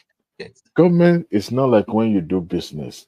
What is at stake in government is higher than a bottom line. It's not about profit making. It's about power. It's about maintaining status quo. And the elite in that circle will do anything to maintain the status quo. But when ordinary person like you and I will talk, we go by what is being written on headlines, and we deduce our conclusion from that, and we believe that is the truth. However, the truth is never even. Now, okay, I have a question. So, if we are talking about government is about power and status quo. So why is it that the Nigerian space can't wake up and do the needful to also become that power? Do you think we are hindered completely? Understand my? Do you think we are hindered to become that completely, or you think that, or you feel that we are just not taking advantage of what we have? Your colonialists, when they left, do you think they left because they want to leave? No, they left because they know they could control their subjects remotely, and that was what they've been doing. They sabotage you internationally. They sabotage your economic prospect internationally, to the point that you have no choice than to kowtow to them. They select who rules on your affair in your domestic issues. They select your president, even your principal officers in your country. They select them to do their bidding because, number one, if you don't, you'll become unpopular, and they will do anything to trample on your government. That's what they've been doing around the globe, and Nigeria is not an exception. Okay, so excuse me. So my question without now, foreign power, Jonathan administration would have secured second term, but because foreign government goes involved, that is the reason why. So my question now is this to you: should Nigeria remain like that? And if not, if the answer is no, it's not, this is not only about Nigeria. For me, it's about Nigeria alone. Because if you go out now, for example, if you have the passport of a Singapore now, for example, if you have the passport of a China, you know the respect they give to you. But if you have the passport of a Nigerian, you know what is happening. You know that is Nigeria. That's the Nigerian problem. It's not even a South African. It's not even a Ghanaian problem. So my question is now: should we remain like this? What is not Ghanaian problem? What did you say? What is not Ghanaian problem? He's talking about passport. Oh, talking about the way they treat your passport. The shame you receive when you want to go to places because you are Nigerian alone, even though you are honest. The problem is incredible. You mean the crime part or just the being from Africa? Which one? I mean, I don't know. He's talking about Nigeria passport. Yeah, they don't respect any black country's passport anywhere in the world. But with that Nigerian one, that certain places they kind of have issue with us with some foreigner that we do all those kind of crime things. That is not true, sir. But If you have a apart from that crime thing, they just don't respect the black country. Passport, they respect you. If you have that is not true, Mike. That is not true. It's Nigeria. The most is Nigeria. The most is Nigeria. I came here. I came 1998 to abroad with Guinean passport, Conakry passport. No control. The people that was with Nigerian passport 8, they deported all of them back. From which country? From Guinea Conakry. Guinea Conakry. The people that was having Nigerian passport 8. Guinea Conakry. Guinea Conakry. You've become Tinubu of all this. No, that's where I bought. I bought from there to even Nigeria. You guys are too familiar because they know you're all, you know. You're from the same country. No, we are talking about passport. That's what I'm trying to tell you. That you said I don't think anybody respects any African passport. I hope you know that even this Nigerian passport, you are in UK. Nigeria, you know, I hope you are aware that before you don't even need visa to enter UK with Nigerian passport. Yeah, but Simba, but you know the people that, let's be realistic here. The main people that destroy Nigeria image and their passport is Ghana. It's Ghana. They started traveling first when it was free. That's why if you go to Germany, you go to all this majority of Europe, you can see Ghana that have been there for 60 years, 55 years. You can only see Nigeria in some place which is about majority is our age, about 26 years. That you will see 30 years. There is no child in Spain. How did Ghana destroy Nigerian passport? How did Ghanaian destroy Nigerian passport? They were the ones. They started traveling before us. They were using Nigerian passport because it was visa free. They started.